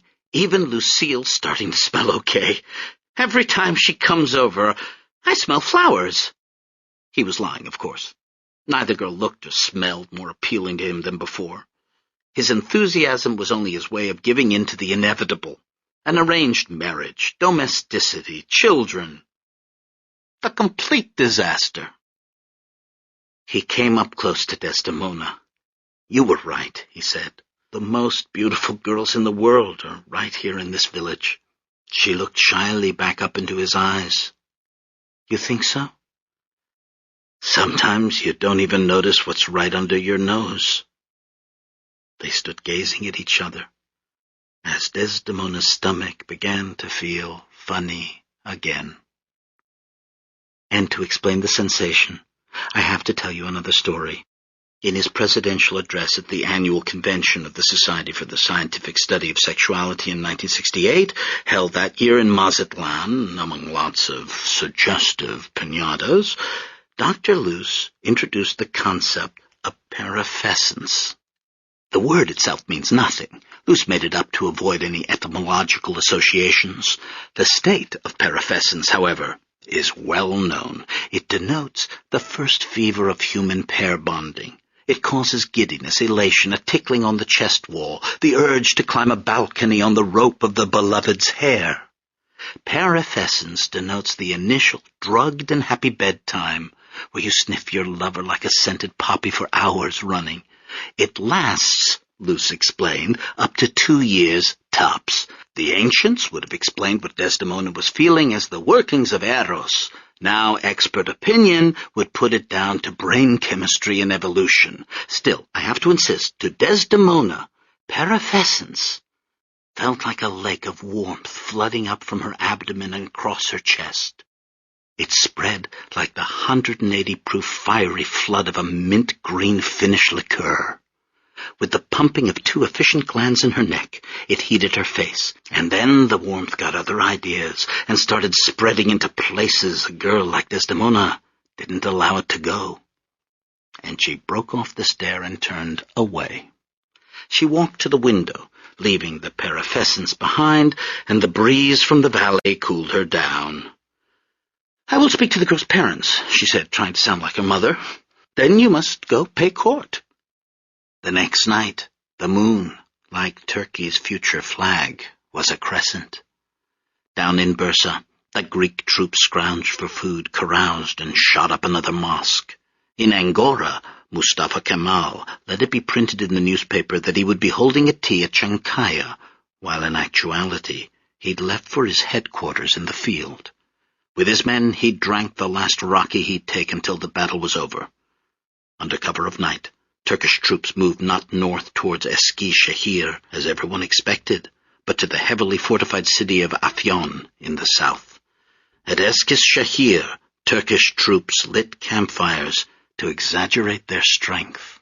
A small diversionary force feinted northward toward Bursa, and amid these deployments, Lefty Stephanides, carrying 2 corsages, stepped out the front door of his house and began walking to the house where Victoria Pappas lived. It was an event on the level of a birth or a death. Each of the nearly 100 citizens of Vithinios had heard about Lefty's upcoming visits, and the old widows, the married women, and the young mothers, as well as the old men, were waiting to see which girl he would choose. Because of the small population, the old courting rituals had nearly ceased. This lack of romantic possibility had created a vicious cycle. No one to love, no love, no love, no babies, no babies, no one to love. Victoria Pappas stood half in and half out of the light, the shading across her body exactly that of the photograph on page 8 of Lingerie Parisienne. Desdemona, costume lady, stage manager, and director all in one, had pinned up Victoria's hair, letting ringlets fall over her forehead and warning her to keep her biggish nose in shadow. Perfumed, depilated, moist with emollients, wearing kohl around her eyes, Victoria let Lefty look upon her. She felt the heat of his gaze, heard his heavy breathing, heard him try to speak twice, small squeaks from a dry throat, and then she heard his feet coming toward her, and she turned, making the face Desdemona had taught her. But she was so distracted by the effort to pout her lips, like the French lingerie model, that she didn't realize the footsteps weren't approaching, but retreating, and she turned to see that Lefty Stephanides, the only eligible bachelor in town, had taken off. Meanwhile, back at home, Desdemona opened her hope chest. She reached in and pulled out her own corset. Her mother had given it to her years ago in expectation of her wedding night, saying, "I hope you fill this out some day." Now before the bedroom mirror, Desdemona held the strange, complicated garment against herself. Down went her knee socks, her gray underwear. Off came her high-waisted skirt, her high-collared tunic. She shook off her kerchief and upbraided her hair so that it fell over her bare shoulders. The corset was made of white silk. As she put it on, Desdemona felt as though she were spinning her own cocoon, awaiting metamorphosis. But when she looked in the mirror again, she caught herself. It was no use. She would never get married. Lefty would come back tonight, having chosen a bride, and then he would bring her home to live with them. Desdemona would stay where she was, clicking her beads and growing even older than she already felt. A dog howled. Someone in the village kicked over a bundle of sticks and cursed. And my grandmother wept silently, because she was going to spend the rest of her days counting worries that never went away. While in the meantime, Lucille Kafkalis was standing, exactly as she'd been told, half in and half out of the light, wearing a white hat sashed with glass cherries, a mantilla over bare shoulders, a bright green décolleté dress, and high heels, in which she didn't move for fear of falling. Her fat mother waddled in, grinning and shouting, "Here he comes! Even 1 minute he couldn't stay with Victoria!" Already he could smell the vinegar. Lefty had just entered the low doorway of the Kafkalis house. Lucille's father welcomed him and said, "We'll leave you two alone to get acquainted." The parents left. It was dim in the room. Lefty turned and dropped another corsage.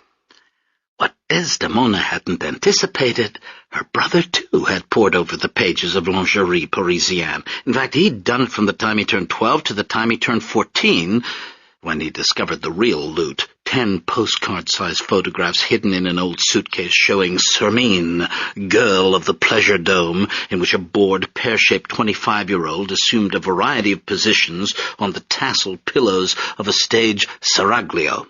Finding her in the toiletries pocket was like rubbing a genie's lamp. Up she swirled in a plume of shining dust, wearing nothing but a pair of Arabian night slippers and a sash around her waist. Flash! Lying languidly on a tiger skin, fondling a scimitar. Flash! And bathing, lattice-lit, at a marble hammam. Those 10 sepia-tone photographs were what had started Lefty's fascination with the city.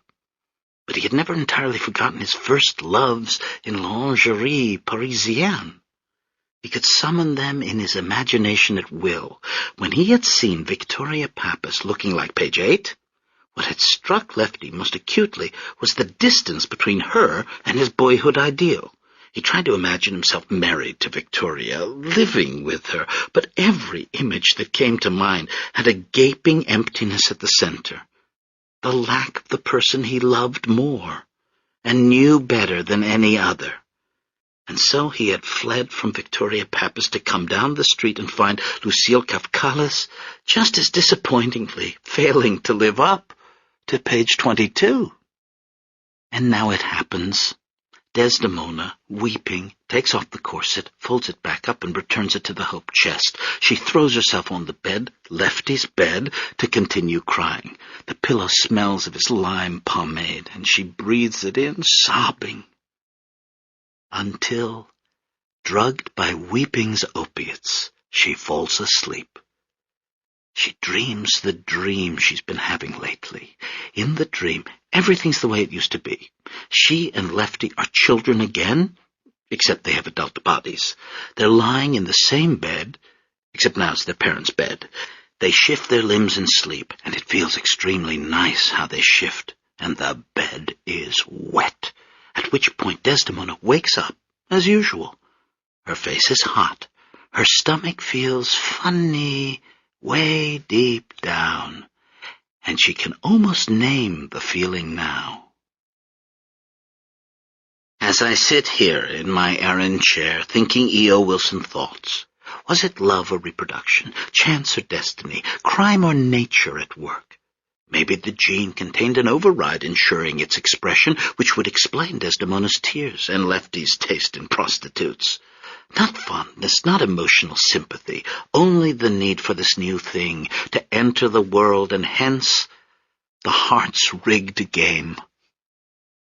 But I can't explain it, any more than Desdemona or Lefty could have, any more than each one of us falling in love can separate the hormonal from what feels divine. And maybe I cling to the God business out of some altruism, hardwired to preserve the species. I can't say. I try to go back in my mind to a time before genetics, before everyone was in the habit of saying about everything, "Oh, it's in the genes." A time before our present freedom, and so much freer. Desdemona had no idea what was happening. She didn't envision her insides as a vast computer code, all ones and zeros, an infinity of sequences, any one of which might contain a bug. Now we know we carry this map of ourselves around. Even as we stand on the street corner, it dictates our destiny. It brings onto our faces the same wrinkles and age spots our parents had. It makes us sniff in idiosyncratic, recognizable family ways. Genes embedded so deep they control our eye muscles, so that two sisters have that same way of blinking, and boy twins dribble in unison. I feel myself sometimes, in anxious moods, playing with the cartilage of my nose exactly as my brother does. Our throats and voice boxes form from the same instructions. Press air out in similar tones and decibels. And this can be extrapolated backward in time, so that when I speak, Desdemona speaks too. She's writing these words now. Desdemona, who had no idea of the army inside her, carrying out its million orders, or of the one soldier who disobeyed, going AWOL, running like Lefty away from Lucille Kafkalis and back to his sister. She heard his feet hurrying as she was refastening her skirt. She wiped her eyes with her kerchief and put a smile on as he came through the door. "So which one did you choose?" Lefty said nothing, inspecting his sister. He hadn't shared a bedroom with her all his life, not to be able to tell when she'd been crying. Her hair was loose, covering most of her face, but the eyes that looked up at him were brimming with feeling.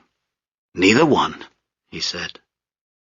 At that, Desdemona felt tremendous happiness. But she said, "What's the matter with you? You have to choose. Those girls look like a couple of whores." "Lefty, it's true. You don't want to marry them?" "No, you have to." She held out her fist. "If I win, you marry Lucille." Lefty, who could never resist a bet, made a fist himself. 1, 2, 3, shoot! "Axe breaks rock," Lefty said. "I win." "Again," said Desdemona. "This time if I win, you marry Vicky. 1, 2, 3... Snake swallows axe. I win again. So long to Vicky. "Then who will you marry?" "I don't know." Taking her hands and looking down at her. "How about you?" "Too bad I'm your sister." "You're not only my sister. You're my third cousin, too. Third cousins can marry." "You're crazy, Lefty." "This way will be easier. We won't have to rearrange the house."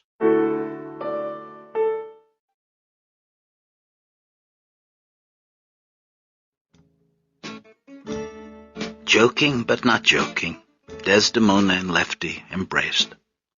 At first they just hugged in the standard way, but after 10 seconds the hug began to change.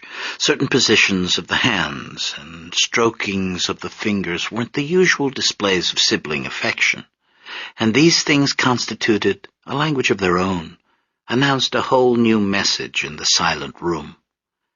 Lefty began waltzing Desdemona around, European style. He waltzed her outside, across the yard, over to the cocoonery, and back under the grape arbor, and she laughed and covered her mouth with her hand. "You're a good dancer, cousin," she said, and her heart jumped again, making her think she might die right then and there in Lefty's arms. But of course she didn't. They danced on. And let's not forget where they were dancing. In Vithinios, that mountain village where cousins sometimes married third cousins, and everyone was somehow related, so that as they danced, they started holding each other more tightly, stopped joking, and then just danced together as a man and a woman in lonely and pressing circumstances might sometimes do. And in the middle of this, before anything had been said outright or any decision made, before fire would make those decisions for them, right then, mid-waltz, they heard explosions in the distance and looked down to see, in firelight, the Greek army in full retreat. An immodest proposal. Descended from Asia Minor Greeks born in America, I live in Europe now, specifically in the Schönberg district of Berlin. The Foreign Service is split into 2 parts, the diplomatic corps and the cultural staff. The ambassador and his aides conduct foreign policy from the newly opened, extensively barricaded embassy on Neustädtische Kirchstrasse. Our department, in charge of readings, lectures, and concerts, operates out of the colorful concrete box of America House. This morning I took the train to work as usual. The U-Bahn carried me gently west from Kleist Park to Berliner Strasse, and then after a switch northward toward Zoologischer Garten. Stations of the former West Berlin passed one after another. Most were last remodeled in the 70s and have the colors of suburban kitchens from my childhood: avocado, cinnamon, sunflower yellow. At Spickerenstrasse, the train halted to conduct an exchange of bodies. Out on the platform, a street musician played a teary Slavic melody on an accordion. Wingtips gleaming, my hair still damp, I was flipping through the Frankfurter Allgemeine when she rolled her unthinkable bicycle in. You used to be able to tell a person's nationality by the face. Immigration ended that. Next, you discerned nationality via the footwear. Globalization ended that. Those Finnish seal puppies, those German flounders, you don't see them much anymore. Only Nikes on Basque, on Dutch, on Siberian feet. The bicyclist was Asian, at least genetically. Her black hair was cut in a shag. She was wearing a short olive-green windbreaker, flared black ski pants, and a pair of maroon campers resembling bowling shoes. The basket of her bike contained a camera bag. I had a hunch she was American. It was the retro bike, chrome and turquoise. It had fenders as wide as a Chevrolet's, tires as thick as a wheelbarrow's, and appeared to weigh at least 100 pounds. An expatriate's whim, that bike. I was about to use it as a pretext for starting a conversation when the train stopped again. The bicyclist looked up. Her hair fell away from her beautiful hooded face, and for a moment our eyes met. The placidity of her countenance, along with the smoothness of her skin, made her face appear like a mask, with living human eyes behind it. These eyes now darted away from mine as she grasped the handlebars of her bike and pushed her great two-wheeler off the train and toward the elevators. The U-Bahn resumed, but I was no longer reading. I sat in my seat, in a state of voluptuous agitation, of agitated voluptuousness, until my stop. Then I staggered out. Unbuttoning my suit jacket, I took a cigar from the inner pocket of my coat. From a still smaller pocket, I took out my cigar cutter and matches. Though it wasn't after dinner, I lit the cigar, a Davidoff Grand Cru No. 3, and stood smoking, trying to calm myself. The cigars, the double-breasted suits, they're a little too much. I'm well aware of that, but I need them. They make me feel better. After what I've been through, some overcompensation is to be expected. In my bespoke suit, my checked shirt, I smoked my medium-fat cigar until the fire in my blood subsided. Something you should understand. I'm not androgynous in the least. 5-alpha reductase deficiency syndrome allows for normal biosynthesis and peripheral action of testosterone in utero, neonatally, and at puberty.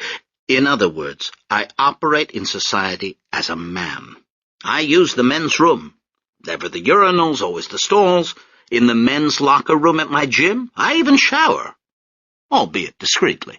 I possess all the secondary sex characteristics of a normal man, except one. My inability to synthesize dihydrotestosterone has made me immune to baldness. I've lived more than half my life as a male, and by now everything comes naturally. When Calliope surfaces, she does so like a childhood speech impediment. Suddenly, there she is again, doing a hair flip or checking her nails. It's a little like being possessed. Callie rises up inside me, wearing my skin like a loose robe. She sticks her little hands into the baggy sleeves of my arms. She inserts her chimp's feet through the trousers of my legs. On the sidewalk, I'll feel her girlish walk take over, and the movement brings back a kind of emotion, a desolate and gossipy sympathy for the girls I see coming home from school. This continues for a few more steps. Calliope's hair tickles the back of my throat. I feel her press tentatively on my chest, that old nervous habit of hers, to see if anything is happening there.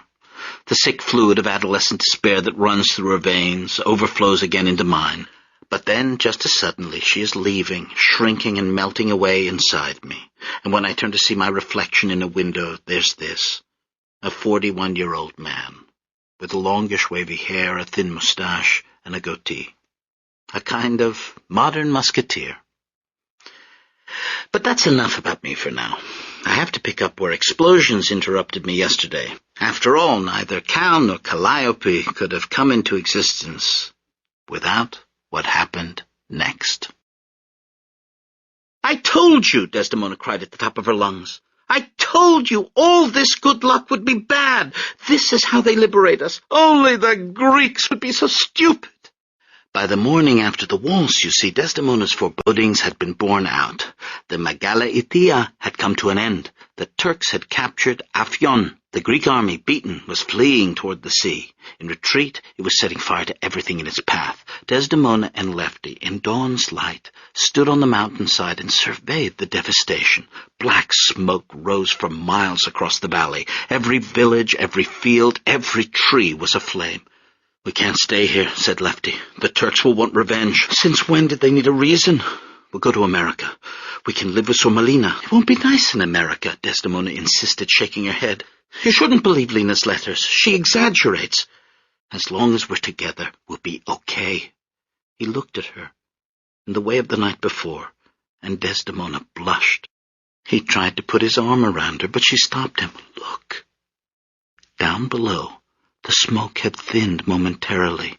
They could see the roads now clogged with refugees, a river of carts, wagons, water buffalo, mules, and people hurrying out of the city.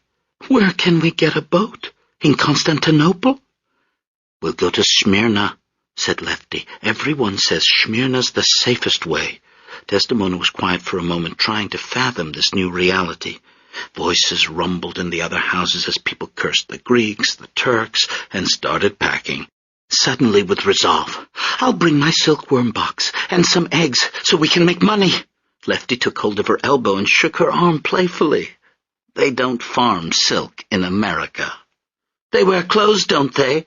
Or do they go around naked? If they wear clothes, they need silk, and they can buy it from me."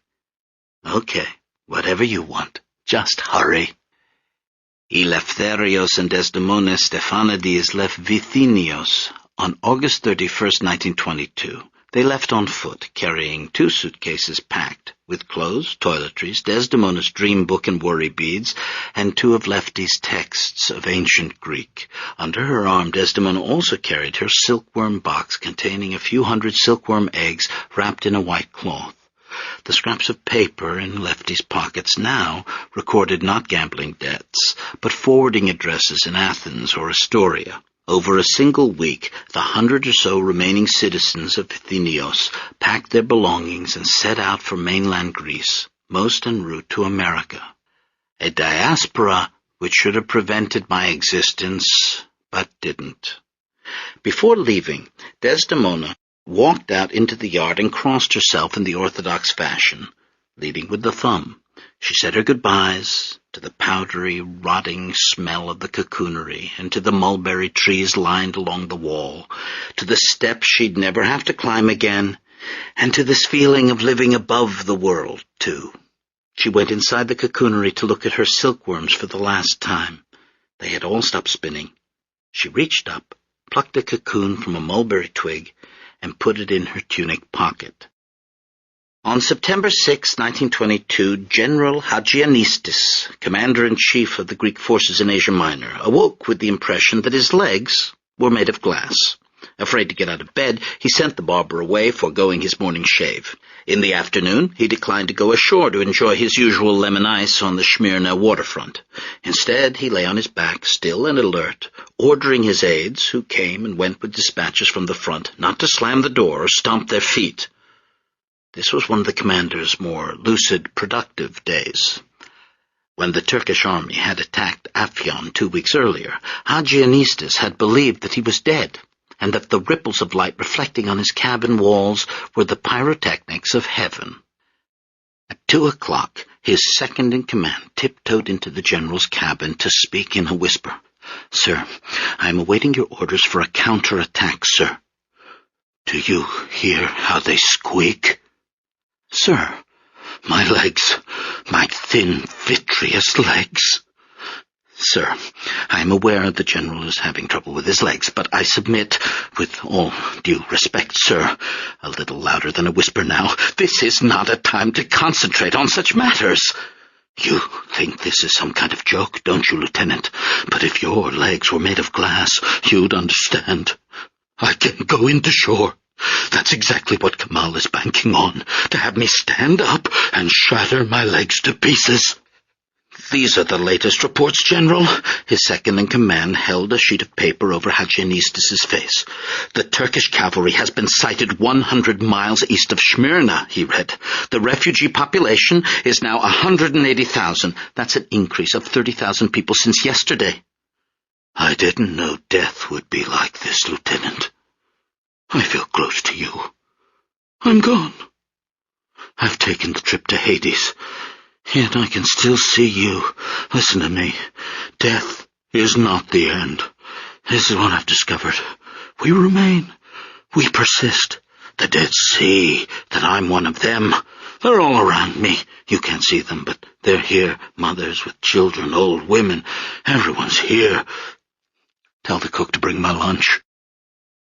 Outside, the famous harbor was full of ships. Merchant vessels were tied up to a long quay alongside barges and wooden kayaks. Farther out, the Allied warships lay at anchor. The sight of them, for the Greek and Armenian citizens of Smyrna and the thousands and thousands of Greek refugees, was reassuring, and whenever a rumor circulated. Yesterday, an Armenian newspaper had claimed that the Allies, eager to make amends for their support of the Greek invasion, were planning to hand the city over to the victorious Turks.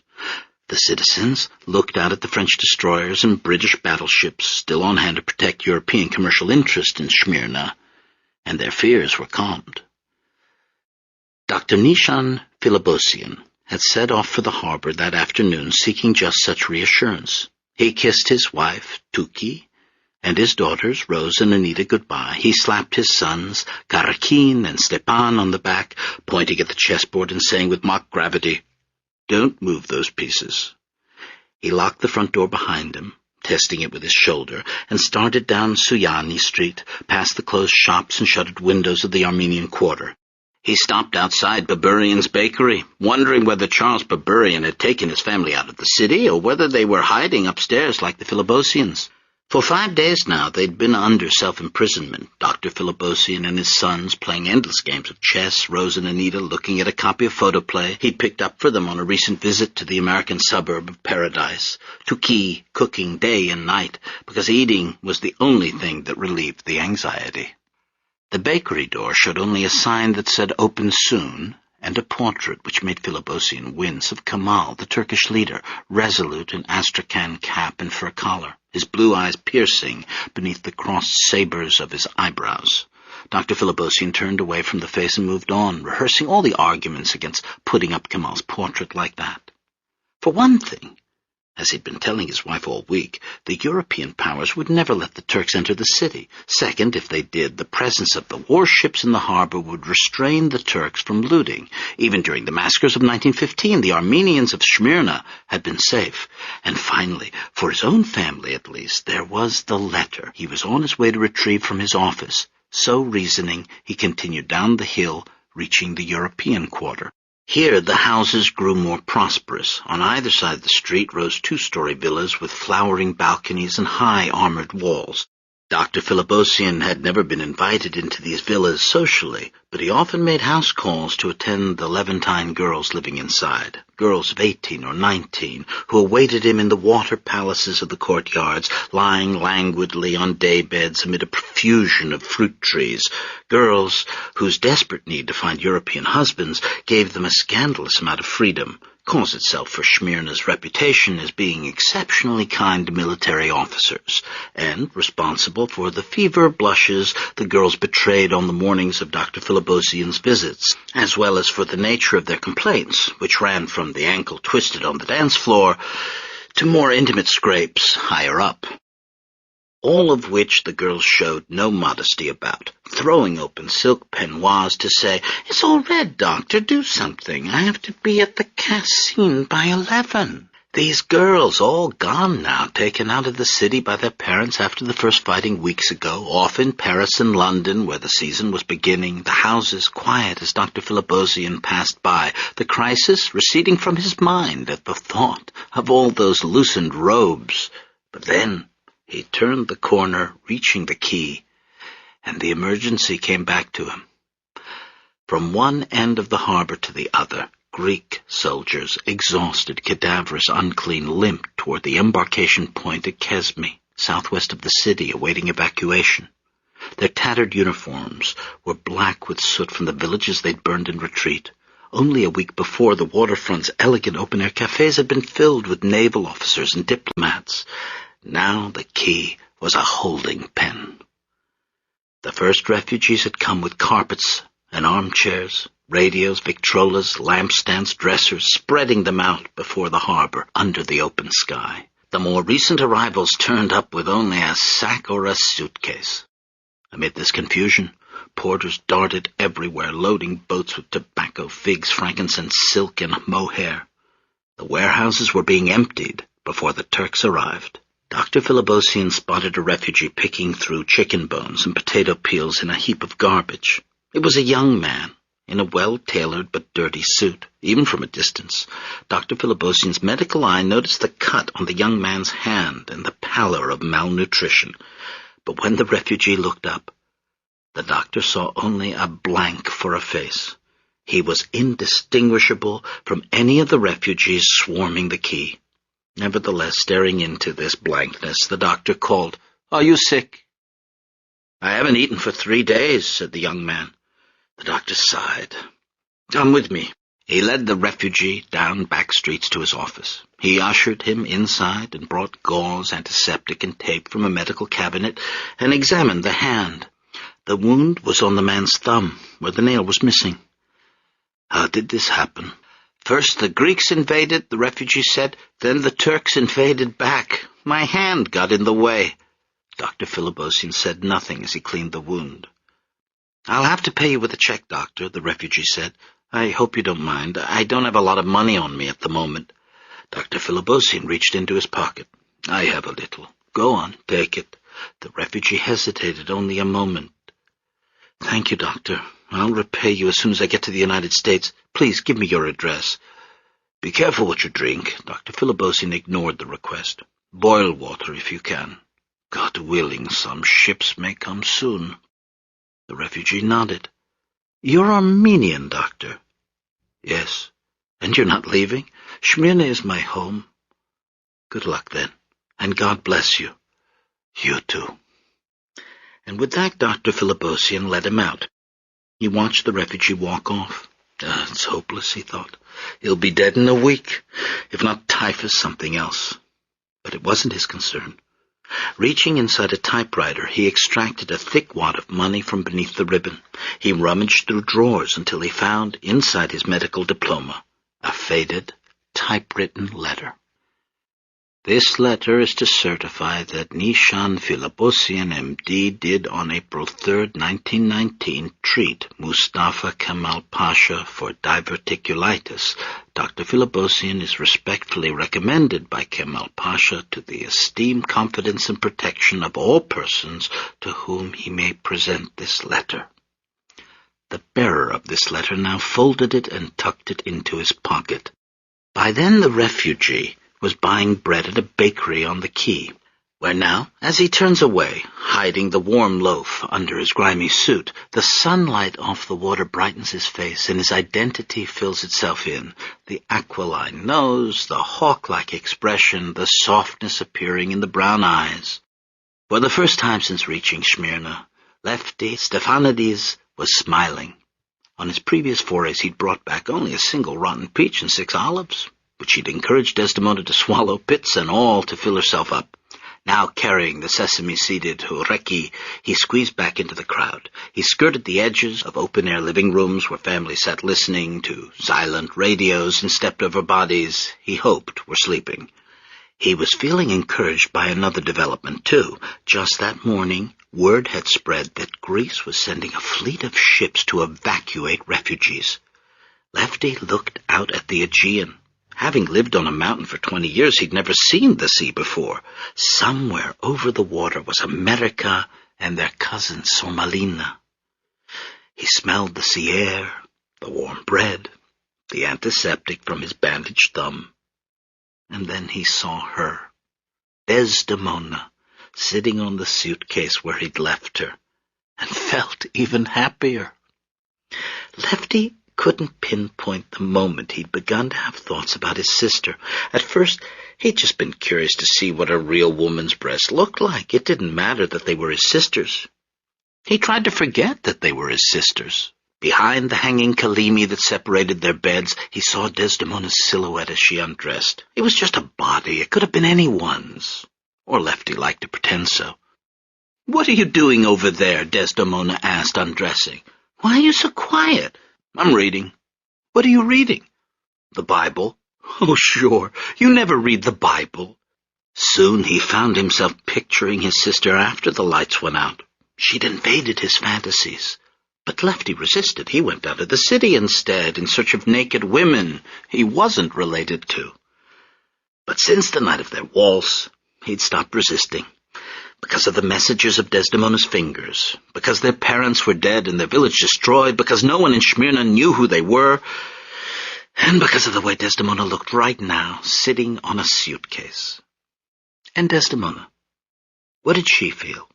Fear, foremost, and worry, punctuated by unprecedented explosions of joy. She had never rested her head in a man's lap before while riding in an ox cart.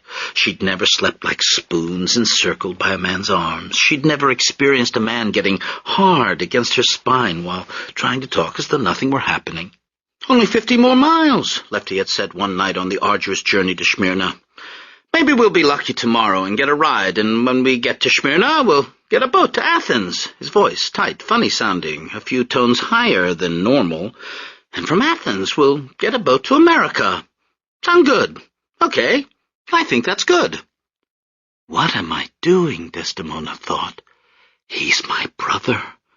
She looked at the other refugees on the quay, expecting to see them shaking their fingers, saying, "Shame on you." But they only showed her lifeless faces, empty eyes. Nobody knew, nobody cared. Then she heard her brother's excited voice as he lowered the bread before her face. "Behold, manna from heaven." Desdemona glanced up at him, her mouth filled with saliva as Lefty broke the horeki in two. But her face remained sad. "I don't see any boats coming," she said. "Oh, they're coming. Don't worry. Eat." Lefty sat down on the suitcase beside her. Their shoulders touched. Desdemona moved away. "What's the matter?" "Nothing. Every time I sit down, you move away." He looked at Desdemona, puzzled, but then his expression softened, and he put his arm around her. She stiffened. "Okay, have it your way." He stood up again. "Where are you going?" "To find more food." "Don't go," Desdemona pleaded. "I'm sorry. I don't like sitting here all alone." But Lefty had stormed off.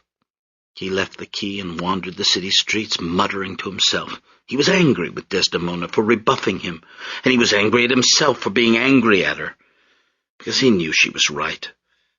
But he didn't stay angry long. It wasn't in his nature. He was tired, half-starved. He had a sore throat, a wounded hand. But for all that, Lefty was still 20 years old, on his first real trip away from home, and alert to the newness of things. When you got away from the quay, you could almost forget that there was a crisis on. Back here, there were fancy shops and high-toned bars still operating. He came down the Rue de France and found himself at the sporting club. Despite the emergency, 2 foreign consuls were playing tennis on the grass courts out back. In fading light, they moved back and forth, swatting the ball, while a dark-skinned boy in a white jacket held a tray of gin and tonics courtside. Lefty kept walking. He came to a square with a fountain and washed his face. A breeze came up, bringing the smell of jasmine all the way in from Bonaparte. And while Lefty stops to breathe it in, I'd like to take this opportunity to resuscitate, for purely elegiac reasons and only for a paragraph, that city which disappeared once and for all in 1922. Smyrna endures today in a few Rabitica songs and a stanza from the wasteland. Mr. Eugenides, the Smyrna merchant, unshaven, with a pocketful of currants, CIF London, documents at sight, asked me in demotic French to luncheon at the Cannon Street Hotel, followed by a weekend at the Metropole. Everything you need to know about Smyrna is contained in that. The merchant is rich, and so was Smyrna. His proposal was seductive, and so was Smyrna. the most cosmopolitan city in the Near East. Among its reputed founders were, first, the Amazon, which goes nicely with my theme, and second, Tantalus himself. Homer was born there, and Aristotle Onassis. In Smyrna, east and west, opera and politakia, violin and zurna, piano and theoli, blended as tastefully as did the rose petals and honey in the local pastries. Lefty started walking again and soon came to the Smyrna Casino. Potted palms flanked a grand entrance, but the doors stood wide open. He stepped inside. No one stopped him. There was no one around. He followed a red carpet to the second floor and into the gaming room. The craps table was unoccupied. Nobody was at the roulette wheel. In the far corner, however, a group of men were playing cards. They glanced up at Lefty, but then returned to their game, ignoring his dirty clothes. That was when he realized that the gamblers weren't regular club members. They were refugees, like him. Each had wandered through the open door in hopes of winning money to buy passage out of Smyrna. Lefty approached the table. A card player asked, "You in?" "I'm in." He didn't understand the rules. He'd never played poker before, only backgammon. And for the first half hour he lost again and again. Eventually, though, Lefty began to understand the difference between 5-card draw and 7-card stud, and gradually the balance of payments around the table began to shift. 3 of these, Lefty said, showing 3 aces, and the men started to grumble. They watched his dealing more closely, mistaking his clumsiness for a card-sharp sleight of hand. Lefty began to enjoy himself, and after winning a big pot cried, "Ouzo, all around!" But when nothing happened, he looked up and saw again how truly deserted the casino was, and the sight brought home to him the high stakes they were playing for. Life. They were playing for their lives, and now as he examined his fellow gamblers and saw perspiration beading their brows and smelled their sour breath, Lefty Stephanides, showing far more restraint than he would 4 decades later when he played the Detroit numbers, stood up and said, "I'm folding." They nearly killed him. Lefty's pockets bulged with winnings, and the men insisted he couldn't leave without giving them a chance to win some of it back. He bent over to scratch his leg, insisting, "I can go out any time I want." One of the men grabbed him by his soiled lapels, and Lefty added, "And I don't want to yet."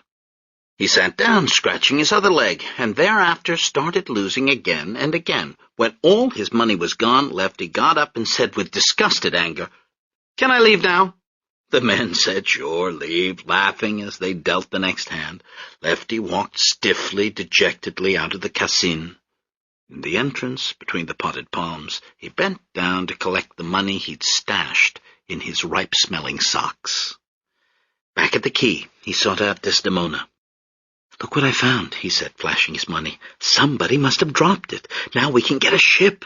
Desdemona screamed and hugged him. She kissed him right on the lips. Then she pulled back, blushing, and turned to the water. "Listen," she said. "Those British are playing music again." She was referring to the service band on the Iron Duke.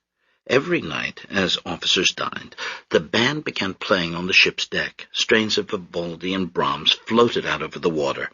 Over brandy, Major Arthur Maxwell of His Majesty's Marines and his subordinates passed around binoculars to observe the situation ashore. "Jolly crowded, what?" "Looks like Victoria Station on Christmas Eve, sir." "Look at those poor wretches, left to fend for themselves. When word gets out about the Greek commissioners leaving, it's going to be pandemonium." "Will we be evacuating refugees, sir?" "Our orders are to protect British property and citizens. But surely, sir, if the Turks arrive and there's a massacre—" "There's nothing we can do about it, Phillips. I've spent years in the Near East. The one lesson I've learned is that there is nothing you can do with these people. Nothing at all. The Turks are the best of the lot. The Armenian I liken to the Jew, deficient moral and intellectual character.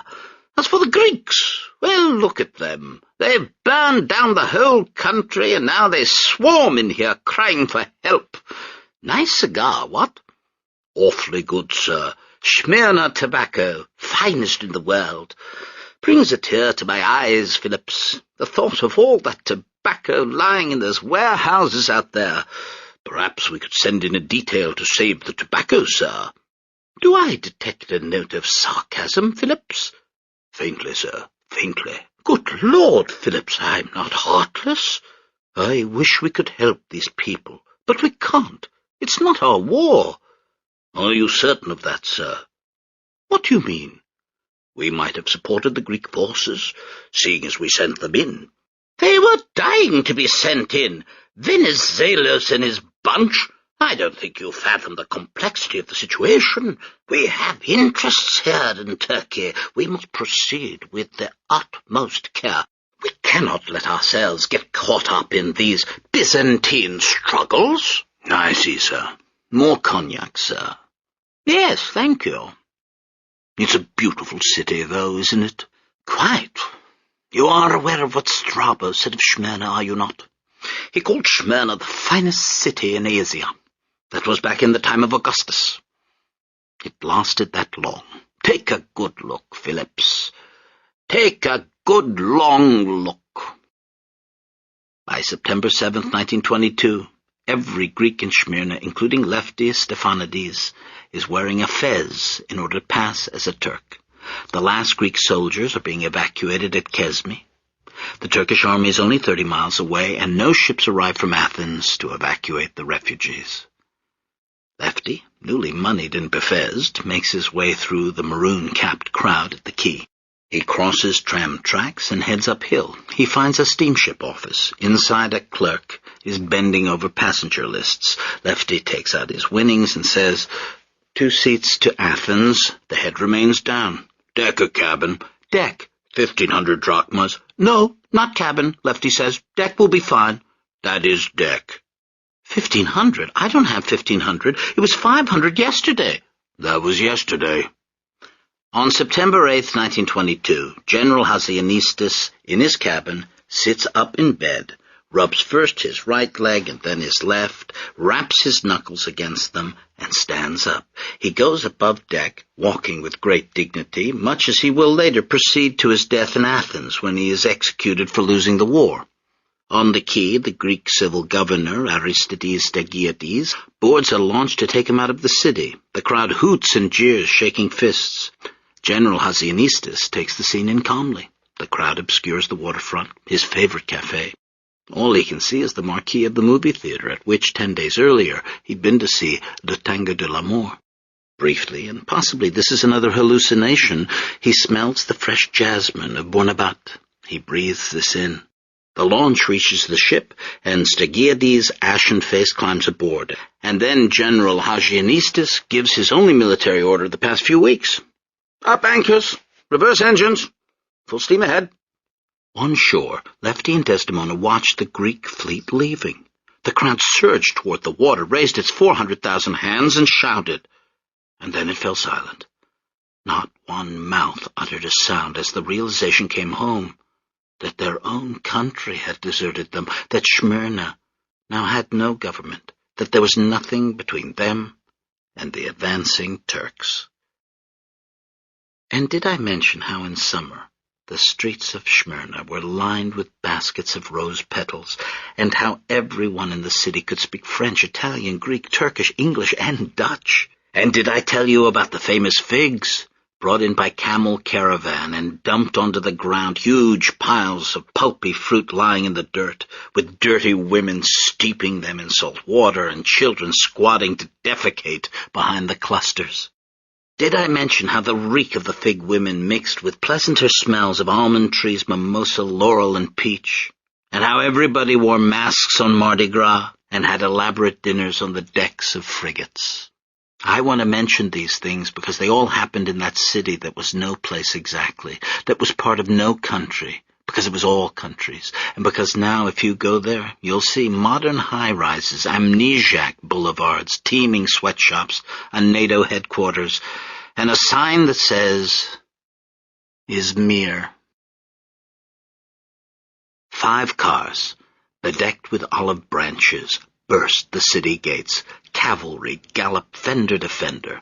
The cars roared past the covered bazaar, through cheering throngs in the Turkish quarter, where every street lamp, door, and window streams red cloth.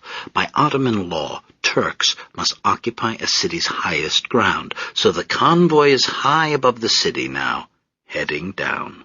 Soon the 5 cars pass through the deserted sections where houses have been abandoned or where families hide. Anita Philipposian peeks out to see the beautiful leaf-covered vehicles approaching. The sight so arresting, she starts to unfasten the shutters before her mother pulls her away. And there are other faces pressed to slats, Armenian, Bulgarian, and Greek eyes peeking out of hideaways and attics to get a look at the conqueror and divine his intentions.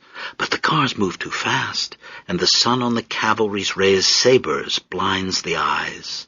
And then the cars are gone, reaching the quay, where horses charge into the crowd and refugees scream and scatter. In the back seat of the last car sits Mustafa Kemal. He is lean from battle. His blue eyes flash. He hasn't had a drink in over 2 weeks. The diverticulitis Dr. Philipposian had treated the Pasha for was just a cover-up. Kemal, champion of westernization and the secular Turkish state, would remain true to those principles to the end, dying at 57 of cirrhosis of the liver. And as he passes, he turns and looks into the crowd as a young woman stands up from a suitcase. Blue eyes pierce brown. 2 seconds. Not even 2. Then Kemal looks away. The convoy is gone. And now it is all a matter of wind. 1 a.m. Wednesday, September 13th, 1922. Lefty and Desdemona have been in the city 7 nights now. The smell of jasmine has turned to kerosene. Around the Armenian quarter, barricades have been erected. Turkish troops block the exits from the quay. But the wind remains blowing in the wrong direction. Around midnight, however, it shifts. It begins blowing southwesterly, that is, away from the Turkish heights, and toward the harbor. In the blackness, torches gather. 3 Turkish soldiers stand in a tailor shop. Their torches illuminate bolts of cloth and suits on hangers. Then as the light grows, the tailor himself becomes visible. He is sitting at his sewing machine, right shoe still on the foot treadle. The light grows brighter still to reveal his face, the gaping eye sockets, the beard torn out in bloody patches. All over the Armenian quarter, fires bloom. Like a million fireflies, sparks fly across the dark city, inseminating every place they land with a germ of fire.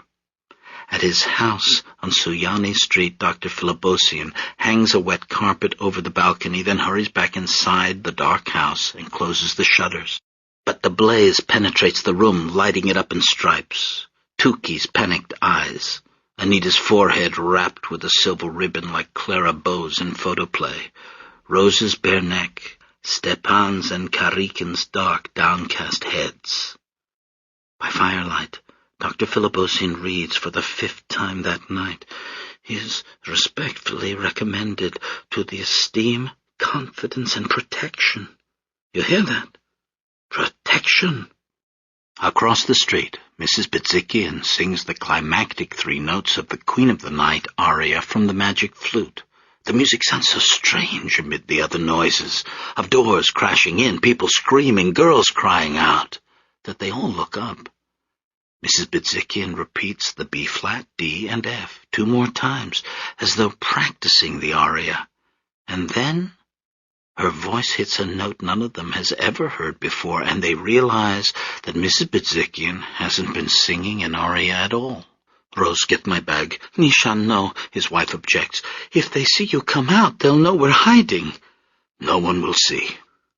The flames first registered to Desdemona as lights on the ship's hulls. Orange brushstrokes flickered above the waterline of the USS Litchfield and the French steamer Pierre Loti. Then the water brightened as though a school of phosphorescent fish had entered the harbor. Lefty's head rested on her shoulder. She checked to see if he was asleep. Lefty, Lefty. When he didn't respond, she kissed the top of his head. Then the sirens went off. She sees not one fire, but many. There are 20 orange dots on the hill above, and they have an unnatural persistence, these fires. As soon as the fire department puts out one blaze, another erupts somewhere else. They start in hay carts and trash bins. They follow kerosene trails down the center of streets. They turn corners. They enter bashed-in doorways. One fire penetrates Berberian's bakery, making quick work of the bread racks and pastry carts. It burns through to the living quarters and climbs the front staircase where, halfway up, it meets Charles Berberian himself, tries to smother it with a blanket, but the fire dodges him and races up into the house. From there, it sweeps across an oriental rug, marches out to the back porch, leaps nimbly up onto a laundry line, and tightrope walks across to the house behind. It climbs in the window and pauses, as if shocked by its good fortune, because everything in this house is just made to burn too. The damask sofa with its long fringe, the mahogany end tables and chintz lampshades. The heat pulls down wallpaper and sheets. And this is happening not only in this apartment, but in 10 or 15 others, then 20 or 25, each house setting fire to its neighbor until entire blocks are burning. The smell of things burning that aren't meant to burn wafts across the city. Shoe polish, rat poison, toothpaste, piano strings, hernia trusses, baby cribs, Indian clubs, and hair and skin. By this time, hair and skin. On the quay, Lefty and Desdemona stand up along with everyone else, with people too stunned to react, or still half asleep, or sick with typhus and cholera, or exhausted beyond caring. And then suddenly, all the fires on the hillside form one great wall of fire stretching across the city, and it's inevitable now, start moving down toward them. And now I remember something else. My father, Milton Stephanides, in robe and slippers, bending over to light a fire on Christmas morning. Only once a year did the need to dispose of a mountain of wrapping paper and cardboard packaging overrule Desdemona's objections to using our fireplace. "Ma," Milton would warn her, "I'm going to burn up some of this garbage now," to which Desdemona would cry, "Mana!" and grab her cane. At the hearth, my father would pull a long match from the hexagonal box, but Desdemona would already be moving away, heading for the safety of the kitchen, where the oven was electric. "Your Yaya doesn't like fires," my father would tell us. And lighting the match, he would hold it to paper covered with elves and Santas, as flames leapt up and we, ignorant American children, went crazy throwing paper, boxes, and ribbons into the blaze.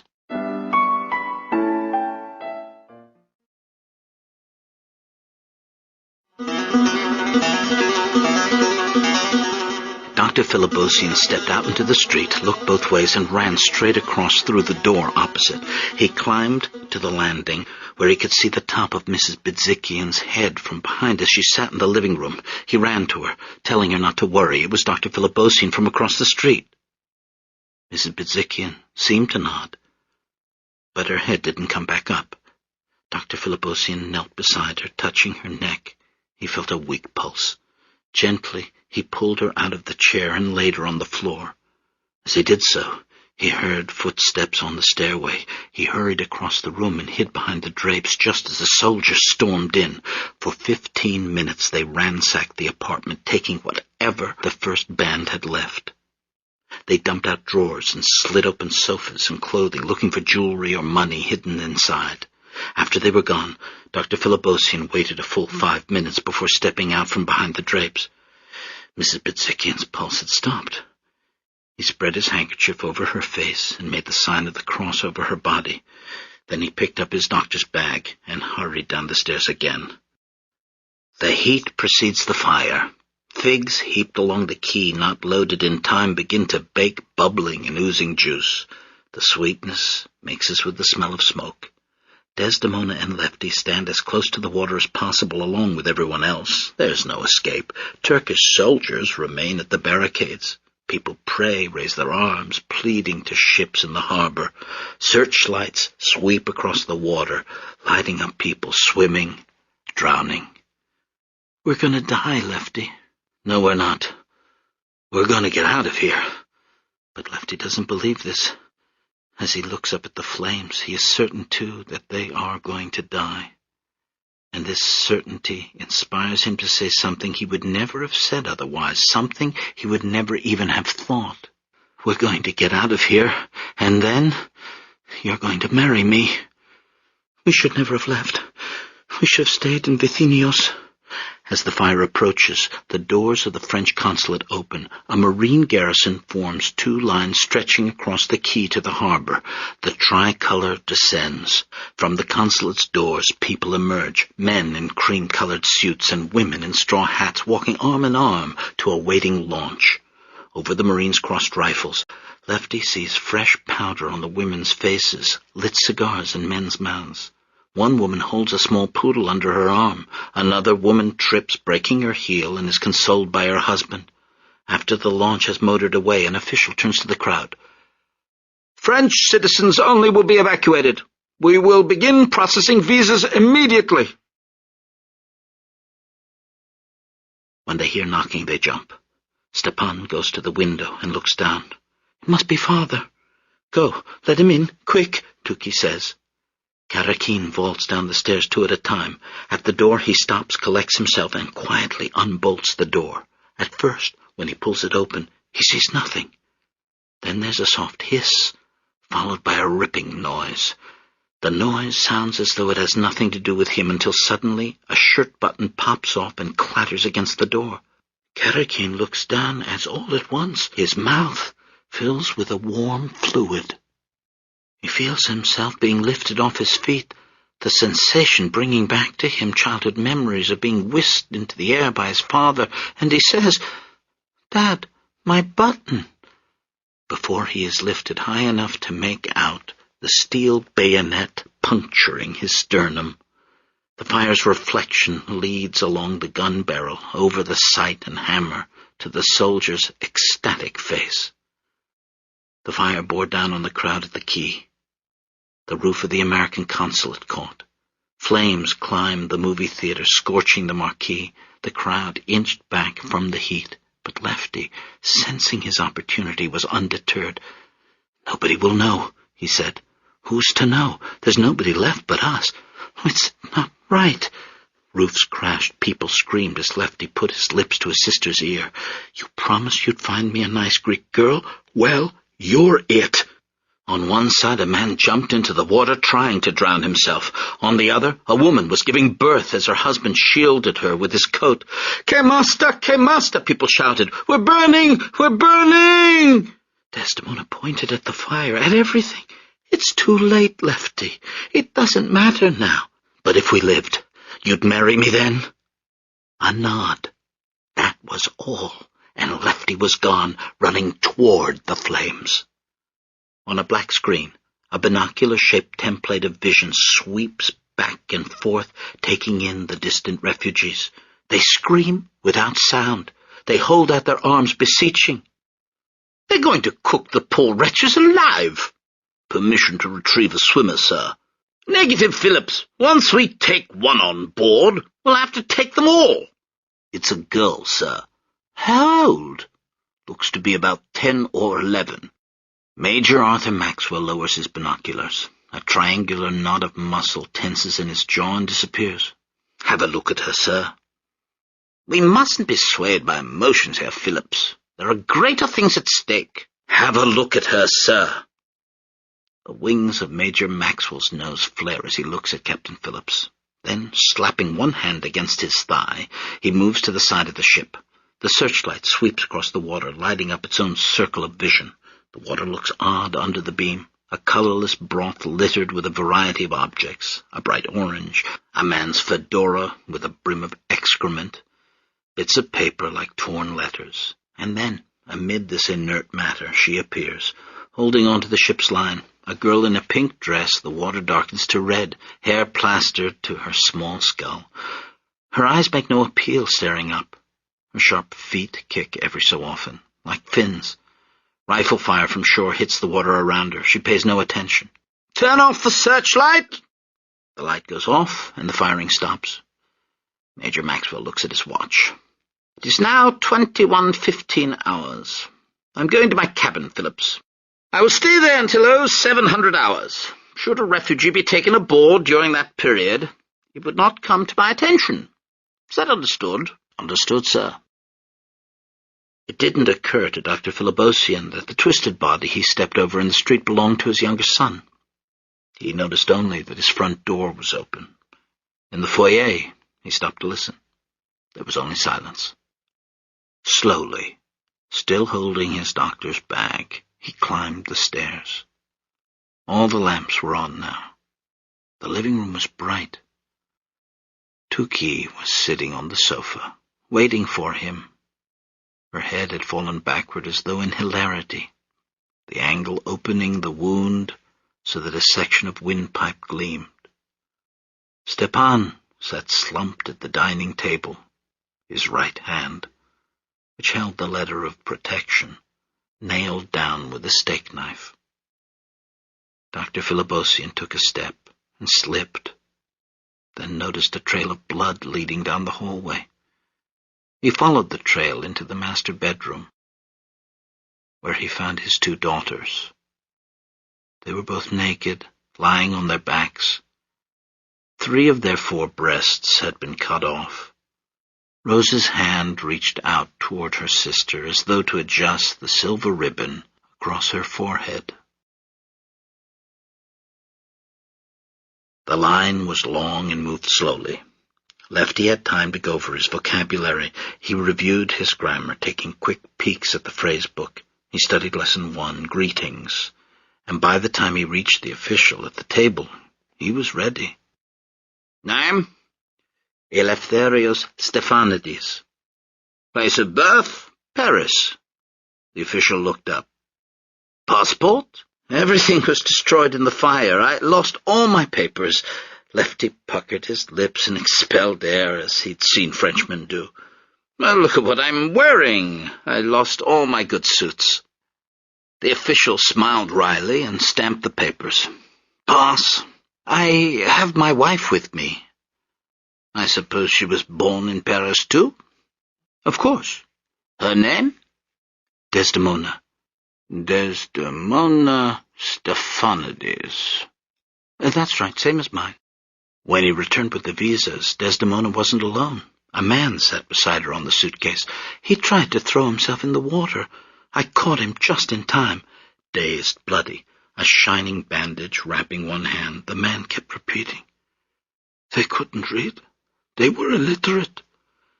Lefty checked to see where the man was bleeding, but couldn't find a wound. He unwrapped the man's bandage, a silver ribbon, and tossed it away. "They couldn't read my letter," the man said, looking at Lefty, who recognized his face. "You again," the French official said. "My cousin," said Lefty, in execrable French. The man stamped a visa and handed it to him. A motor launch took them out to the ship. Lefty kept hold of Dr. Philibosian, who was still threatening to drown himself. Desdemona opened her silkworm box and unwrapped the white cloth to check on her eggs. In the hideous water, bodies floated past. Some were alive, calling out. A searchlight revealed a boy halfway up the anchor chain of a battleship. Sailors dumped oil on him, and he slipped back into the water. On the deck of the Jean Bart, the 3 new French citizens looked back at the burning city, ablaze from end to end. The fire would continue for the next 3 days, the flames visible for 50 miles. At sea, sailors would mistake the rising smoke for a gigantic mountain range. In the country they were heading for, America, the burning of Smyrna made the front pages for a day or 2 before being bumped off by the Hall-Mills murder case. The body of Hall, a Protestant minister, had been found with that of Miss Mills, an attractive choir member, and the opening of the World Series. Admiral Mark Bristol of the U.S. Navy, concerned about damage to American-Turkish relations, cabled a press release in which he stated that it is impossible to estimate the number of deaths due to killings, fire, and execution, but the total probably does not exceed 2,000. The American consul, George Horton, had a larger estimate. Of the 400,000 Ottoman Christians in Smyrna before the fire, 190,000 were unaccounted for by October 1. Horton had that number, and estimated the dead at 100,000. The anchors surged up out of the water. The deck rumbled underfoot as the destroyer's engines were thrown into reverse. Desdemona and Lefty watched Asia Minor recede. As they passed the Iron Duke, the British military service band started into a waltz. The Silk Road.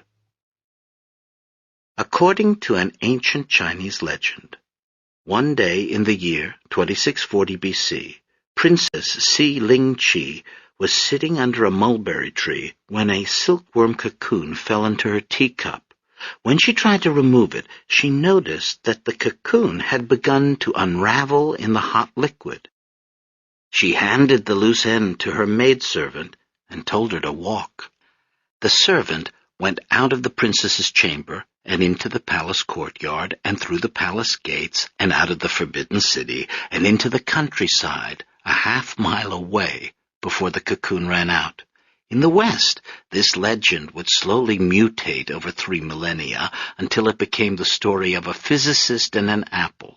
Either way, the meanings are the same. Great discoveries, whether of silk or of gravity, are always windfalls. They happen to people loafing under trees. I feel a little like that Chinese princess whose discovery gave Desdemona her livelihood. Like her, I unravel my story, and the longer the thread, the less there is left to tell. Retrace the filament, and you go back to the cocoon's beginning in a tiny knot, a first tentative loop.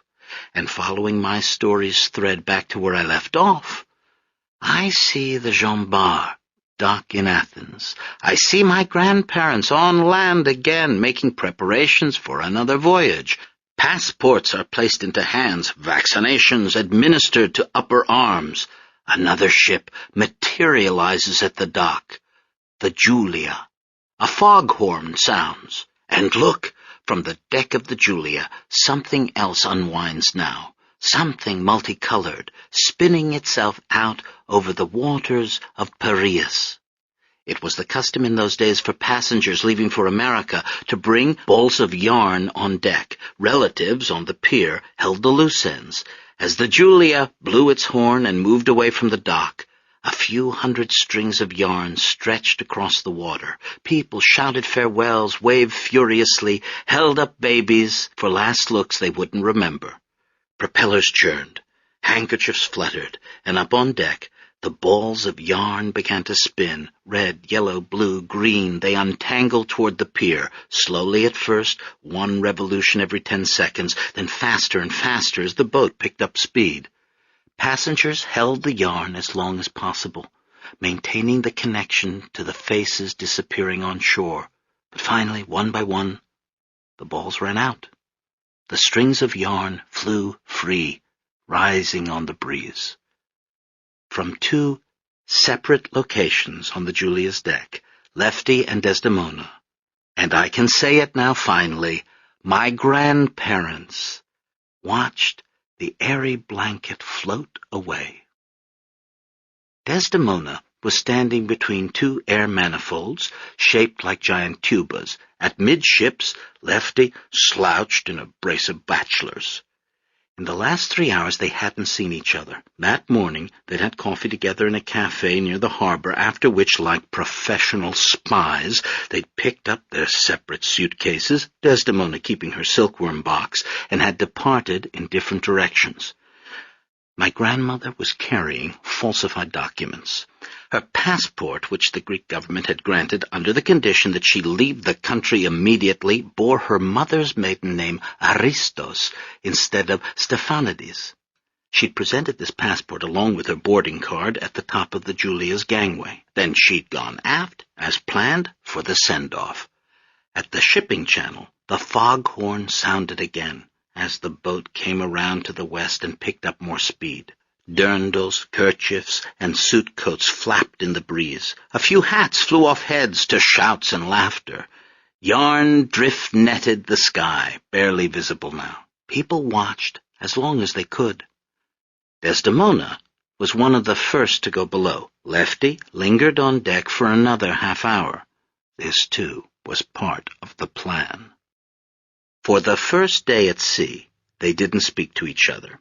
They came up on deck at the appointed meal times and stood in separate lines. After eating, Lefty joined the men smoking at the rail, while Desdemona hunched on deck with the women and children staying out of the wind. "You have someone meeting you?" the woman asked. "A fiancé?" "No, just my cousin in Detroit." "Traveling all by yourself?" the men asked Lefty. "That's right, free and easy."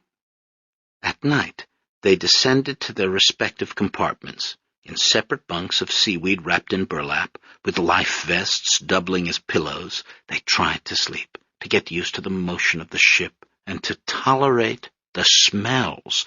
Passengers had brought on board all manner of spices and sweetmeats, tinned sardines, octopus and wine sauce, legs of lamb preserved with garlic cloves. In those days, you could identify a person's nationality by smell. Lying on her back with eyes closed, Desdemona could detect the telltale oniony aroma of a Hungarian woman on her right and the raw meat smell of an Armenian on her left. And they, in turn, could peg Desdemona as a Hellene by her aroma of garlic and yogurt. Lefty's annoyances were auditory as well as olfactory. To one side was a man named Callus, with a snore like a miniature foghorn itself. On the other was Dr. Philibosian, who wept in his sleep. Ever since leaving Smyrna, the doctor had been beside himself with grief. Racked, gut-socked, he lay curled up in his coat, blue around the eye sockets. He ate almost nothing. He refused to go up on deck to get fresh air. On the few occasions he did go, he threatened to throw himself overboard. In Athens, Dr. Philibosian had told them to leave him alone. He refused to discuss plans about the future and said that he had no family anywhere. "My family's gone. They murdered them." "Poor man," Desdemona said. "He doesn't want to live." "We have to help him," Lefty insisted. "He gave me money. He bandaged my hand. Nobody else cared about us. We'll take him with us." While they waited for their cousin to wire money, Lefty tried to console the doctor and finally convinced him to come with them to Detroit. "Wherever's far away," said Dr. Philibosian. But now on the boat, he talked only of death. The voyage was supposed to take from 12 to 14 days. Lefty and Desdemona had the schedule all worked out. On the second day at sea, directly after dinner, Lefty made a tour of the ship. He picked his way among the bodies sprawled across the steerage deck. He passed the stairway to the pilot house and squeezed past the extra cargo, crates of Kalamata olives and olive oil, sea sponges from Kos. He proceeded forward, running his hand along the green tarps of the lifeboats until he met the chain separating steerage from third class. In its heyday, the Julia had been part of the Austro-Hungarian line, boasting modern conveniences. "Lumina electrica, ventilate e comforto, sel me mare." It had traveled once a month between Trieste and New York. Now, the electric lights worked only in first class, and even then sporadically. The iron rails were rusted, smoke from the stack had soiled the Greek flag. The boat smelled of old mop buckets and a history of nausea. Lefty didn't have his sea legs yet. He kept falling against the railing. He stood at the chain for an appropriate amount of time, then crossed to port and returned aft. Desdemona, as arranged, was standing alone at the rail. As Lefty passed, he smiled and nodded. She nodded coldly and looked back out to sea. On the third day, Lefty took another after-dinner stroll. He walked forward, crossed to port, and headed aft. He smiled at Desdemona and nodded again. This time Desdemona smiled back. Rejoining his fellow smokers, Lefty inquired if any of them might happen to know the name of that young woman traveling alone. On the fourth day out, Lefty stopped and introduced himself. "So far the weather's been good." "I hope it stays that way." "You're traveling alone?" "Yes." "I am too. Where are you going to in America?" "Detroit." "What a coincidence." I'm going to Detroit, too." They stood chatting for another few minutes. Then Desdemona excused herself and went down below. Rumors of the budding romance spread quickly through the ship. To pass the time, everybody was soon discussing how the tall young Greek with the elegant bearing had become enamored of the dark beauty who was never seen anywhere without her carved olive-wood box. "They're both traveling alone," people said, "and they both have relatives in Detroit. I don't think they're right for each other." "Why not? He's a higher class than she is. It'll never work." "He seems to like her, though." "He's on a boat in the middle of the ocean. What else does he have to do?" On the 5th day, Lefty and Desdemona took a stroll on deck together. On the 6th day, he presented his arm, and she took it. "I introduced them," one man boasted. City girls sniffed. "She wears her hair in braids. She looks like a peasant." My grandfather, on the whole, came in for better treatment. He was said to have been a silk merchant from Smyrna who'd lost his fortune in the fire, a son of King Constantine I by a French mistress, a spy for the Kaiser during the Great War. Lefty never discouraged any speculation. He seized the opportunity of transatlantic travel to reinvent himself. He wrapped a ratty blanket over his shoulders like an opera cape, aware that whatever happened now would become the truth, that whatever he seemed to be would become what he was. Already an American, in other words. He waited for Desdemona to come up on deck. When she did, he adjusted his wrap, nodded to his shipmates, and sauntered across the deck to pay his respects. "He's smitten." "I don't think so. Type like that, he's just out for a little fun. That girl better watch it, or she'll have more than that box to carry around." My grandparents enjoyed their simulated courtship. When people were within earshot, they engaged in first or second date conversations, making up past histories for themselves. "So," Lefty would ask, "do you have any siblings?" "Oh, I had a brother," Desdemona replied wistfully. "He ran off with a Turkish girl. My father disowned him." "That's very strict. I think love breaks all taboos, don't you?" Alone, they told each other, "I think it's working. No one suspects." Each time Lefty encountered Desdemona on deck, he pretended he'd only recently met her. He walked up, made small talk, commented on the beauty of the sunset, and then, gallantly, segued into the beauty of her face. Desdemona played her part too. She was standoffish at first. She withdrew her arm whenever he made an off-color joke. She told him that her mother had warned her about men like him. They passed the voyage playing out this imaginary flirtation, and little by little, they began to believe it. They fabricated memories, improvised fate.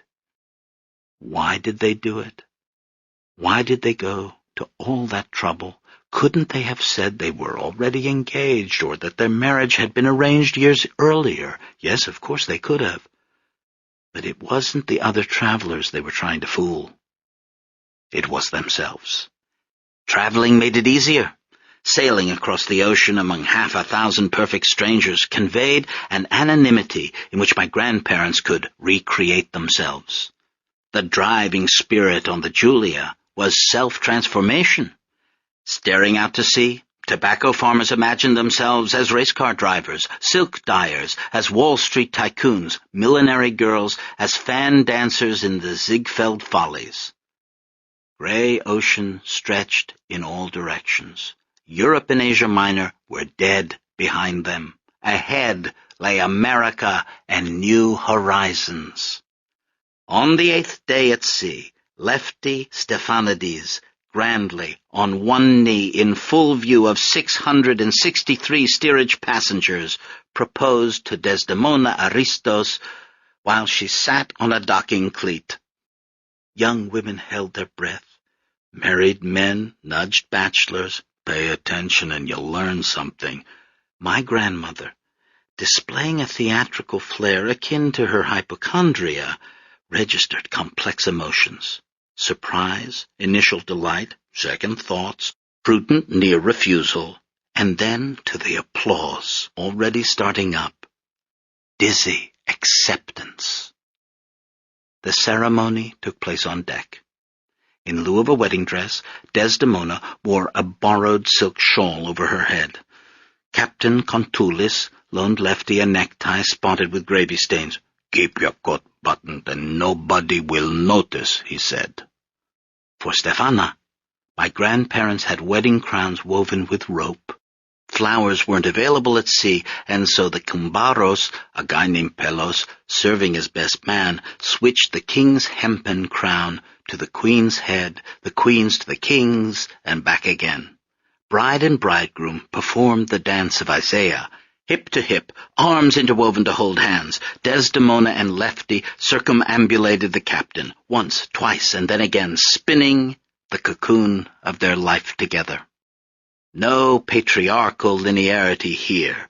We Greeks get married in circles to impress upon ourselves the essential matrimonial facts, that to be happy, you have to find variety and repetition, that to go forward, you have to come back where you began. Or, in my grandparents' case, the circling worked like this. As they paced around the deck the first time, Lefty and Desdemona were still brother and sister. The second time, they were bride and bridegroom. And the third, they were husband and wife. The night of my grandparents' wedding, the sun set directly before the ship's bow, pointing the way to New York. The moon rose, casting a silver stripe over the ocean. On his nightly tour of the deck, Captain Contulis descended from the pilot-house and marched forward. The wind had picked up. The Julia pitched in high seas. As the deck tilted back and forth, Captain Contulis didn't stumble once, and was even able to light one of the Indonesian cigarettes he favored, dipping his cap's braided brim to cut the wind. In his not terribly clean uniform, wearing knee-high Cretan boots, Captain Contulis scrutinized running lights, stacked deck chairs, lifeboats.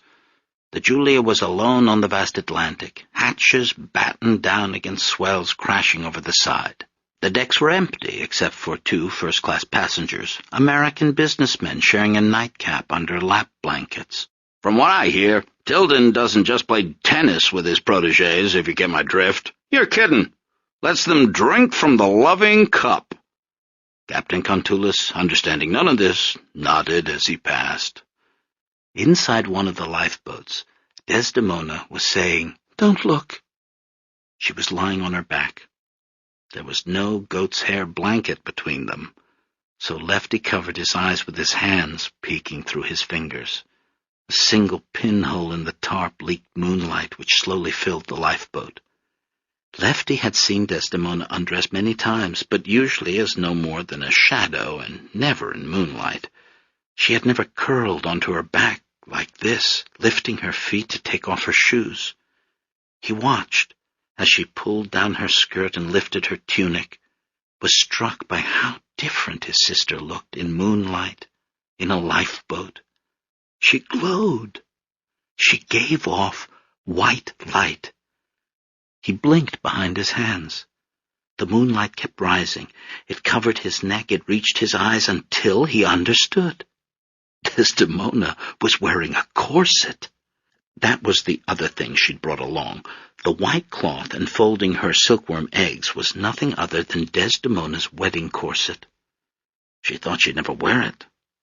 But here it was. Brassiere cups pointed up at the canvas roof.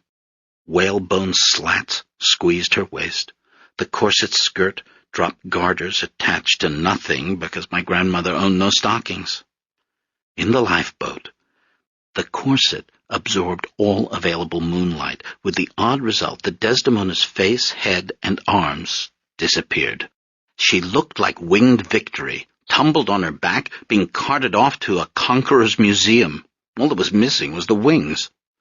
Lefty took off his shoes and socks, as grit rained down. When he removed his underwear, the lifeboat filled with a mushroomy smell. He was ashamed momentarily, but Desdemona didn't seem to mind. She was distracted by her own mixed feelings. The corset, of course, reminded Desdemona of her mother, and suddenly The wrongness of what they were doing assailed her. Until now she had been keeping it at bay. She had had no time to dwell on it in the chaos of the last days. Lefty, too, was conflicted. Though he had been tortured by thoughts of Desdemona, he was glad for the darkness of the lifeboat, glad in particular that he couldn't see her face. For months Lefty had slept with whores who resembled Desdemona, but now he found it easier to pretend that she was a stranger.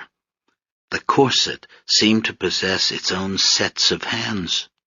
One was softly rubbing her between the legs, two more cupped her breasts, 1, 2, 3 hands pressing and caressing her, and in the lingerie Desdemona saw herself through new eyes, her thin waist, her plump thighs.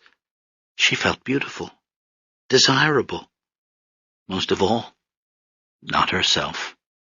She lifted her feet, rested her calves on the oarlocks. She spread her legs. She opened her arms for Lefty, who twisted around, chafing his knees and elbows, dislodging oars, nearly setting off a flare, until finally he fell into her softness, swooning.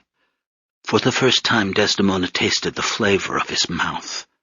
And the only sisterly thing she did during their love-making was to come up for air once, to say, "Bad boy, you've done this before."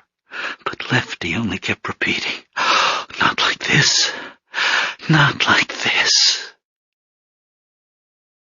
And I was wrong before. I take it back. Underneath Desdemona, beating time against the boards and lifting her up. A pair of wings. "Lefty!" Desdemona now breathlessly. "I think I felt it." "Felt what?" "You know, that feeling." "Newlyweds," Captain Contoulis said, watching the lifeboat rock. "Oh, to be young again." After Princess Sealing Chi, whom I find myself picturing as the imperial version of the bicyclist I saw in the U-Bahn the other day, I can't stop thinking about her for some reason. I keep looking for her every morning. After Princess Sealing Chi discovered silk, her nation kept it a secret for 3,190 years. Anyone who attempted to smuggle silkworm eggs out of China faced punishment of death. My family might never have become silk farmers if it hadn't been for the Emperor Justinian, who, according to Procopius, persuaded 2 missionaries to risk it. In A.D. 550, the missionaries snuck silkworm eggs out of China in the swallowed condom of the time, a hollow staff. They also brought the seeds of the mulberry tree. As a result, Byzantium became a center for sericulture. Mulberry trees flourished on Turkish hillsides. Silkworms ate the leaves. 1,400 years later, the descendants of those first stolen eggs filled my grandmother's silkworm box on the Julia. I'm the descendant of a smuggling operation, too. Without their knowing, my grandparents, on their way to America, were each carrying a single mutated gene on the 5th chromosome. It wasn't a recent mutation. According to Dr. Luce, the gene first appeared in my bloodline sometime around 1750 in the body of one Penelope Evangelatos, my great-grandmother to the 9th power. She passed it on to her son Petras, who passed it on to his 2 daughters, who passed it on to 3 of their 5 children, and so on and so on. Being recessive, its expression would have been fitful. Sporadic heredity is what the geneticists call it, a trait that goes underground for decades only to reappear when everyone's forgotten about it. That was how it went in Vithinios. Every so often, a hermaphrodite was born, a seeming girl who, in growing up, proved otherwise. For the next 6 nights, under various meteorological conditions, my grandparents trysted in the lifeboat. Desdemona's guilt flared up during the day, when she sat on deck wondering if she and Lefty were to blame for everything, but by night-time she felt lonely and wanted to escape the cabin, and so stole back to the lifeboat and her new husband. Their honeymoon proceeded in reverse.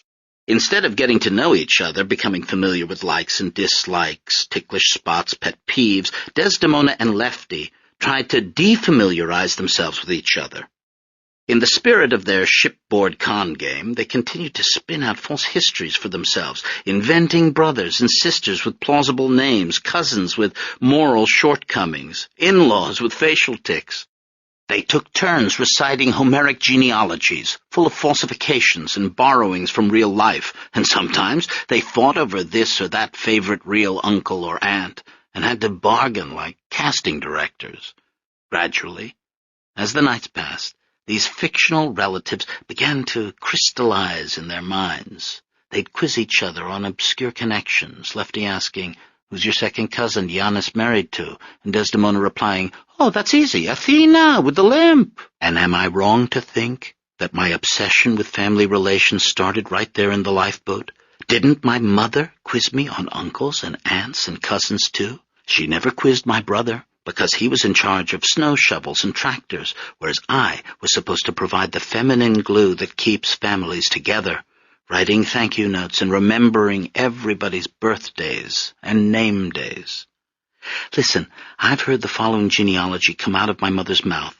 "That's your cousin Malia. She's Uncle Mike's sister, Lucille's brother-in-law, Stathis' daughter. You know Stathis, the mailman, who's not too swift. Malia's his third child after his boys, Mike and Johnny. You should know her. Malia! She's your cousin-in-law by marriage." And here I am now, sketching it all out for you, dutifully oozing feminine glue, but also with a dull pain in my chest, because I realized that genealogies tell you nothing. Tessie knew who was related to whom, but she had no idea who her own husband was, or what her in-laws were to each other. The whole thing, a fiction, created in the lifeboat where my grandparents made up their lives. Sexually, things were simple for them. Dr. Peter Luce, the great sexologist, can cite astonishing statistics asserting that oral sex didn't exist between married couples prior to 1950. My grandparents' lovemaking was pleasurable but unvarying. Every night, Desdemona would disrobe down to her corset, and Lefty would press its clasps and hooks, searching for the secret combination that sprung the locked garment open. The corset was all they needed in terms of an aphrodisiac, and it remained for my grandfather the singular erotic emblem of his life. The corset made Desdemona new again. As I said, Lefty had glimpsed his sister naked before, but the corset had the odd power of making her seem somehow more naked. It turned her into a forbidding, armored creature with a soft inside he had to hunt for. When the tumblers clicked, it popped open. Lefty crawled on top of Desdemona, and the two of them hardly even moved. The ocean swells did the work for them. Their perifescence existed simultaneously with a less passionate stage of pair bonding. Sex could give way at any moment to coziness. So after making love, they lay staring up through the pulled-back tarp at the night sky passing overhead, and got down to the business of life. "Maybe Lena's husband can give me a job," Lefty said. "He's got his own business, right?"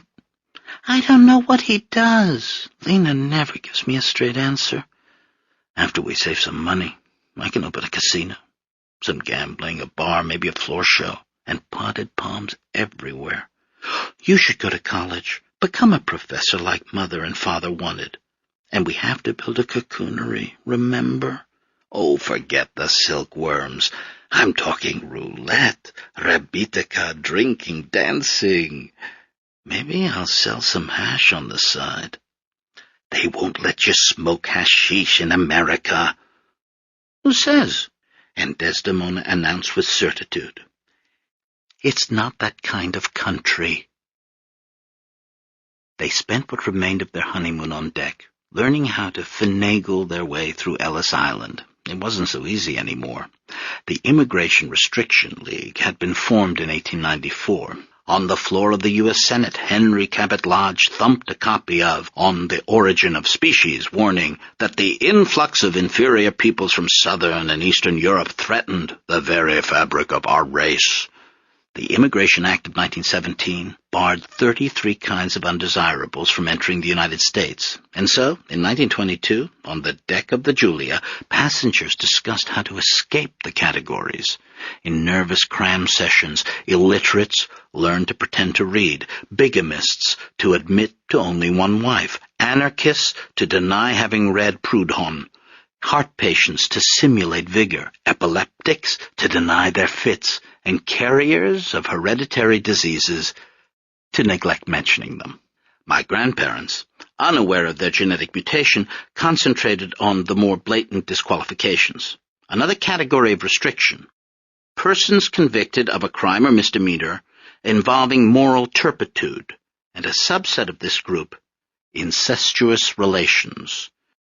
They avoided passengers who seemed to be suffering from trachoma or favors. They fled anyone with a hacking cough. Occasionally, for reassurance, Lefty took out the certificate that declared Eleftherios Stefanidis has been vaccinated and unloused and is passed as vermin-free. This date, September 23rd, 1922, disinfection, maritime Piraeus. Literate, married to only one person, albeit a sibling, democratically inclined, mentally stable, and authoritatively deloused. My grandparents saw no reason why they would have trouble getting through. They each had the requisite $25 apiece. They also had a sponsor, their cousin, Somalina. Just the year before, the Quota Act had reduced the annual numbers of Southern and Eastern European immigrants from 783,000 to 155,000. It was nearly impossible to get into the country without either a sponsor or stunning professional recommendations. To help their own chances, Lefty put away his French phrase book and began memorizing 4 lines of the King James New Testament. The Julia was full of inside sources familiar with the English literacy test. Different nationalities were asked to translate different bits of Scripture. For Greeks, it was Matthew 19:12. For there are some eunuchs which were so born from their mother's womb, and there are some eunuchs which were made eunuchs of men, and there be eunuchs which have made themselves eunuchs for the kingdom of heaven's sake. Eunuchs, Desdemona quailed. Who told you this? This is a passage from the Bible. What Bible? Not the Greek Bible. Go ask somebody else what's on that test. But Lefty showed her the Greek at the top of the card and the English below. He repeated the passage word by word, making her memorize it whether or not she understood it. We didn't have enough eunuchs in Turkey? Now we have to talk about them at Ellis Island? The Americans let in everyone, Lefty joked. Eunuchs included. They should let us speak Greek if they're so accepting, Desdemona grumbled. Summer was abandoning the ocean. One night it grew too cold in the lifeboat to crack the corset's combination. Instead, they huddled under blankets talking. Is Sormalina meeting us in New York? Desdemona asked. No, we have to take a train to Detroit. Why can't she meet us? Oh, it's too far. Just as well. She wouldn't be on time anyway. The ceaseless sea wind made the tarp's edges flap. Frost formed on the lifeboat's gunnels. They could see the top of the Julia's smokestack, the smoke itself discernible only as a starless patch of night sky. Though they didn't know it, that striped, canted smokestack was already informing them about their new home. It was whispering about River Rouge and the Uniroyal plant and the 7 sisters and 2 brothers, but they didn't listen. They wrinkled up their noses and ducked down in the lifeboat away from the smoke. And if the smell of industry didn't insist on entering my story already, if Desdemona and Lefty, who grew up on a pine-scented mountain and who could never get used to the polluted air of Detroit, hadn't ducked down in the lifeboat, then they might have detected a new aroma wafting in on the brisk sea air, a humid odor of mud and wet bark. Land. New York. America. What are we going to tell Sormalina about us? She'll understand. Will she keep quiet? There are a few things she'd rather her husband didn't know about her. You mean Helen? I didn't say a thing, said Lefty. They fell asleep after that, waking to sunlight and a face staring down at them. "Did you have a good sleep?" Captain Contoulis said. "Maybe I could get you a blanket." "I'm sorry," Lefty said. "We won't do it again." "You won't get the chance," said the captain, and to prove his point, pulled the lifeboat's tarp completely away. Desdemona and Lefty sat up. In the distance, lit by the rising sun, was the skyline of New York. It wasn't the right shape for a city. No domes, no minarets, and it took them a minute to process the tall geometric forms. Mist curled off the bay. 1,000,000 pink window panes glittered. Closer, crowned with her own sunrays and dressed like a classical Greek, the Statue of Liberty welcomed them. "How do you like that?" Captain Contoulis asked. "I've seen enough torches to last the rest of my life," said Lefty. But Desdemona, for once, was more optimistic. "At least it's a woman," she said. "Maybe here people won't be killing each other every single day."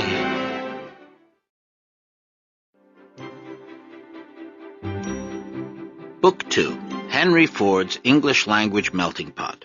Everyone who builds a factory builds a temple. Calvin Coolidge. Detroit was always made of wheels. Long before the Big Three and the nickname Motor City, before the auto factories and the freighters and the pink chemical nights, before anyone had necked in a Thunderbird or spooned in a Model T, previous to the day a young Henry Ford knocked down his workshop wall because, in devising his quadricycle, he thought of everything but how to get the damn thing out, and nearly a century prior to the cold March night in 1896 when Charles King Tiller steered his horseless carriage down St. Antoine, along Jefferson, and up Woodward Avenue, where the two-stroke engine promptly quit, way, way back when the city was just a piece of stolen Indian land located on the strait from which it got its name, a fort fought over by the British and French until, wearing them out, it fell into the hands of the Americans. Way back then, before cars and clover leaves, Detroit was made of wheels. I am 9 years old and holding my father's meaty, sweaty hand. We are standing at a window on the top floor of the Pontchartrain Hotel. I've come downtown for our annual lunch date. I'm wearing a mini skirt and fuchsia tights. A white patent leather purse hangs on a long strap from my shoulder. The fogged window has spots on it. We are way up high. I am going to order shrimp scampi in a minute. The reason for my father's hand perspiration? He's afraid of heights. 2 days ago, when he offered to take me wherever I wanted, I called out in my piping voice, "Top of the Punch!" High above the city, amid the business lunchers and power brokers, was where I wanted to be. And Milton had been true to his promise. Despite racing pulse, he has allowed the maitre d' to give us a table next to the window, so that, now here we are, as a tuxedoed waiter pulls out my chair and my father, too frightened to sit, begins a history lesson instead. What's the reason for studying history? To understand the present or avoid it? Milton, olive complexion, turning a shade pale, only says, "Look, see the wheel?" And now I squint, oblivious at 9 to the prospect of crow's feet. I gaze out over downtown, down to the streets where my father is indicating, though not looking, and there it is, half a hubcap of City Plaza, with the spokes of Bagley, Washington, Woodward, Broadway, and Madison radiating from it. That's all that remains of the famous Woodward Plan, drawn up in 1807 by the hard-drinking eponymous judge. 2 years earlier, in 1805, the city had burned to the ground. The timber houses and ribbon farms of the settlement, founded by Cadillac in 1701, going up in the span of 3 hours. And in 1969, with my sharp vision, I can read the traces of that fire on the city's flag, a half-mile away in Grand Circus Park. Speramus meliora resurgit cineribus. We hope for better things, it will rise from the ashes. Judge Woodward envisioned the new Detroit as an urban Arcadia of interlocking hexagons, Each wheel was to be separate yet united, in accordance with the young nation's federalism, as well as classically symmetrical in accordance with Jeffersonian aesthetics. This dream never quite came to be. Planning is for the world's great cities, for Paris, London, and Rome, for cities dedicated at some level to culture. Detroit, on the other hand, was an American city, and therefore dedicated to money, and so design had given way to expediency.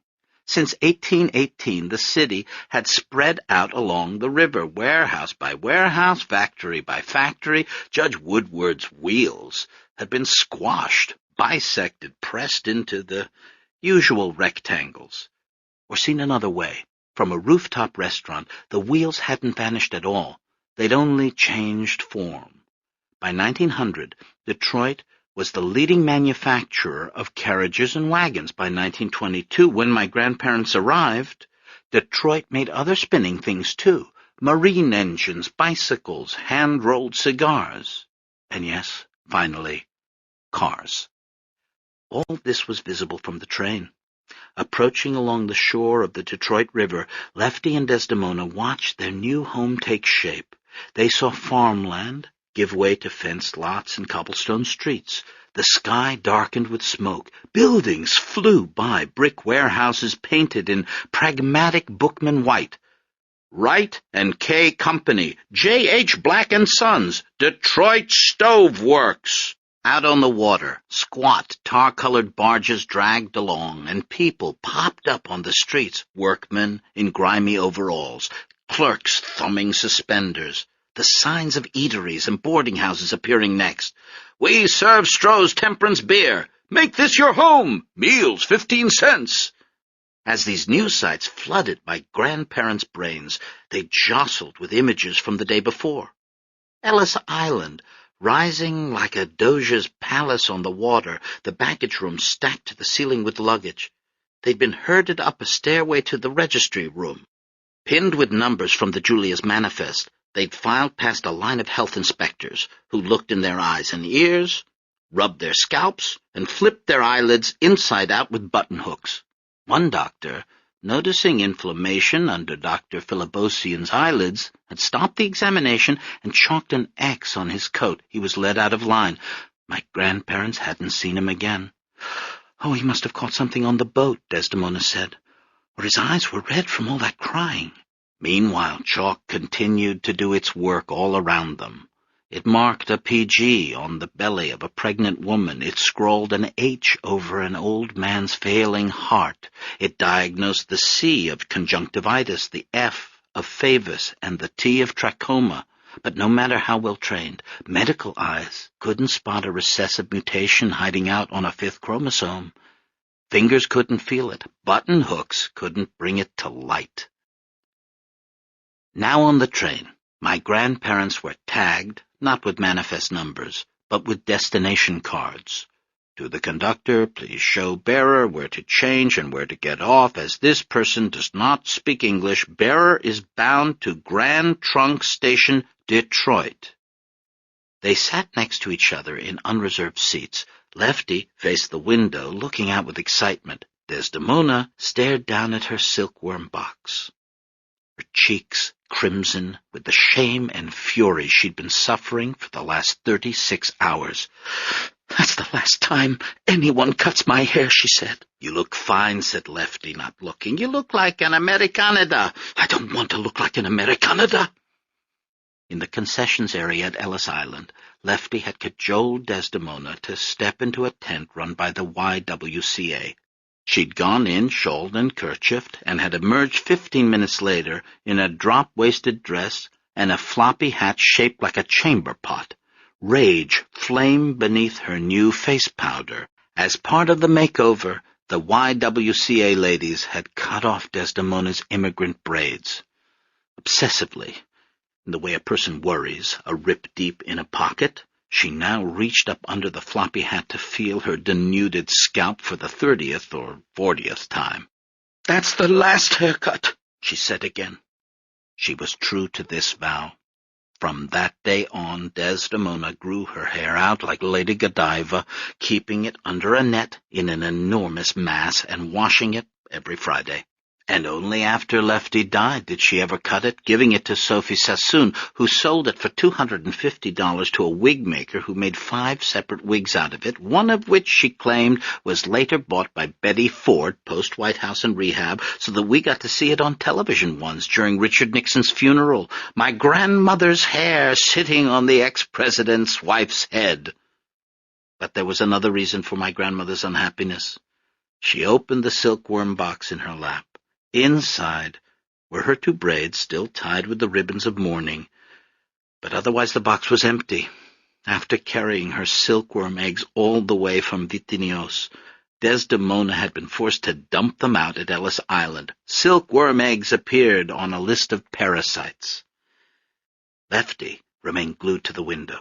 All the way from Hoboken, he'd gazed out at the marvelous sights.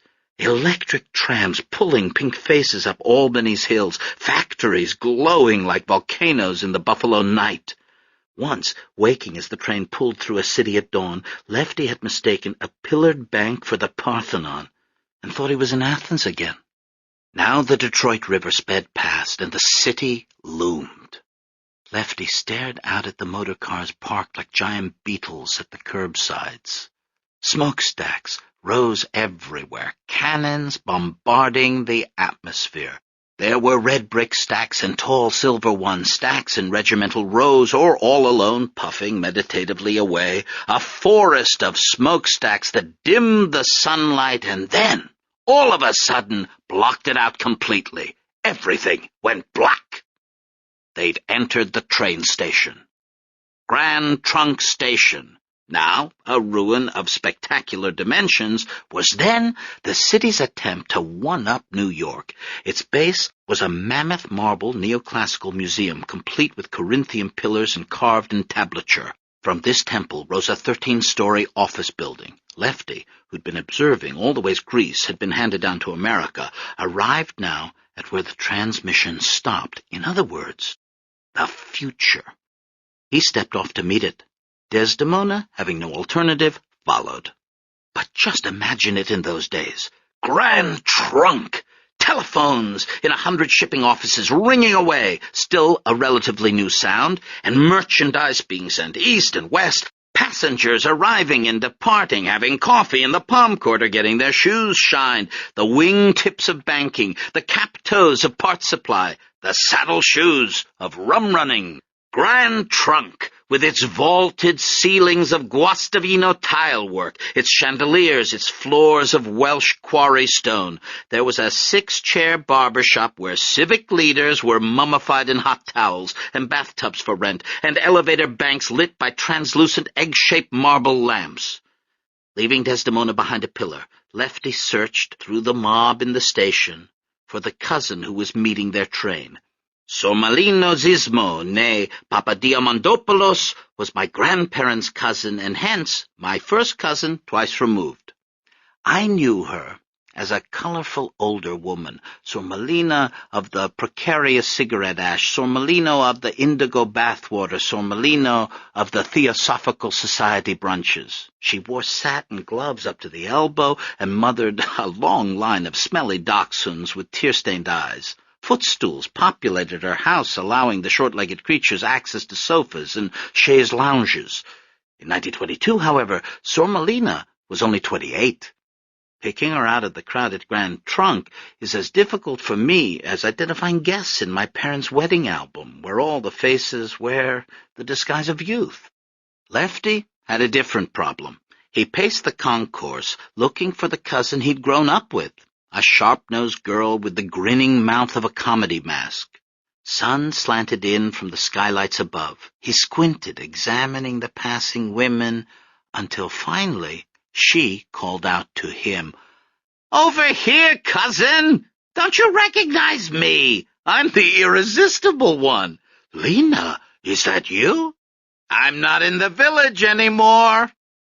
In the 5 years since leaving Turkey, Sormelina had managed to erase just about everything identifiably Greek about her, from her hair, which she dyed to a rich chestnut and now wore bobbed and marcelled, to her accent, which had migrated far enough west to sound vaguely European, to her reading material, Collier's, Harper's, to her favorite foods, lobster thermidor, peanut butter, and finally to her clothes. She wore a short green flapper dress fringed at the hemline. Her shoes were a matching green satin with sequined toes and delicate ankle straps. A black feather boa was wrapped around her shoulders, and on her head was a cloche hat that dangled onyx pendants over her plucked eyebrows. For the next few seconds, she gave Lefty the full benefit of her sleek American pose. But it was still Lena inside there, under the cloche, and soon her Greek enthusiasm bubbled out. She spread her arms wide. "Kiss me, hello, cousin!" They embraced. Lena pressed a rouged cheek against his neck. Then she pulled back to examine him, and dissolving into laughter, cupped her hand over his nose. "Oh, it's still you! I'd know this nose anywhere!" Her laugh completed its follow-through as her shoulders went up and down, and then she was on to the next thing. "So, where is she? Where is this new bride of yours? Your telegram didn't even give a name. What? Is she hiding?" "She's in the bathroom." "She must be a beauty. You got married fast enough. Which did you do first? Introduce yourself or propose?" "I think I proposed." "What does she look like?" "She looks like you." "Oh, darling, not that good, surely." Sormelina brought her cigarette holder to her lips and inhaled, scanning the crowd. "Oh, poor Desdemona. Her brother falls in love and leaves her behind in New York. How is she?" "She's fine. Why didn't she come with you? She's not jealous of your new wife, is she?" "No, nothing like that." She clutched his arms.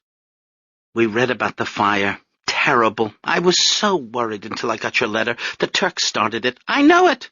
Of course, my husband doesn't agree." "He doesn't?" "One suggestion. Since you'll be living with us, don't talk politics with my husband." "All right." "And the village?" Sormelina inquired. "Everybody left the Horio, Lena. There's nothing now." "If I didn't hate that place, maybe I'd shed 2 tears.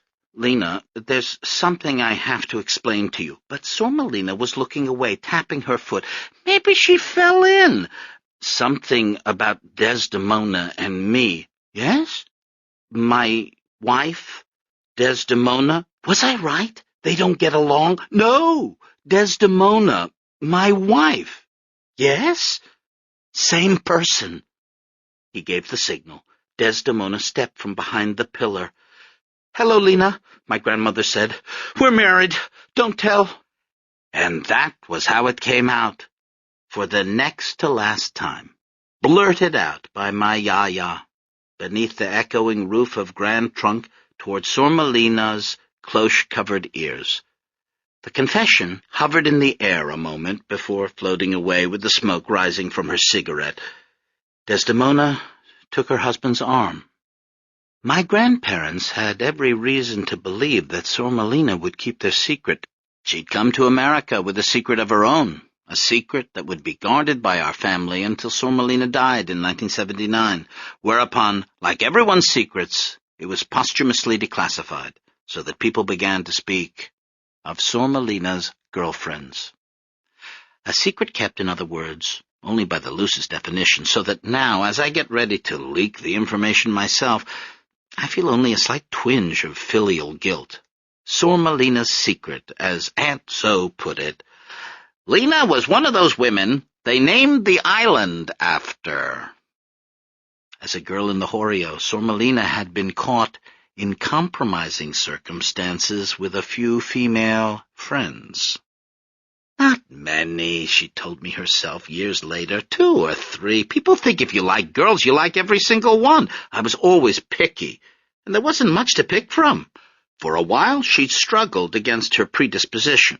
I went to church. It didn't help. In those days, that was the best place to meet a girlfriend. In church, all of us praying to be different.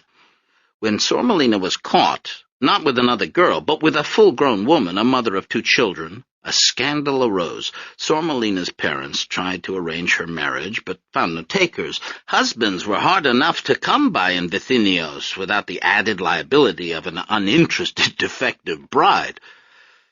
Her father had then done what Greek fathers of unmarriageable girls did in those days.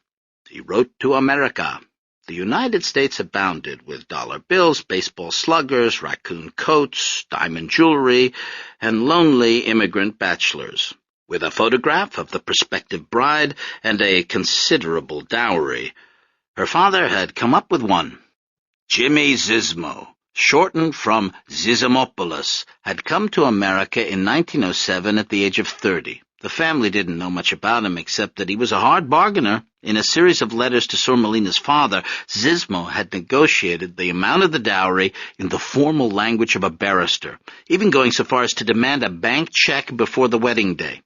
The photograph Sormelina received showed a tall, handsome man with a virile mustache, holding a pistol in one hand and a bottle of liquor in the other. When she stepped off the train at Grand Trunk 2 months later, however, the short man who greeted her was clean-shaven with a sour expression and a laborer's dark complexion. Such a discrepancy might have disappointed a normal bride, but Sormelina didn't care one way or another.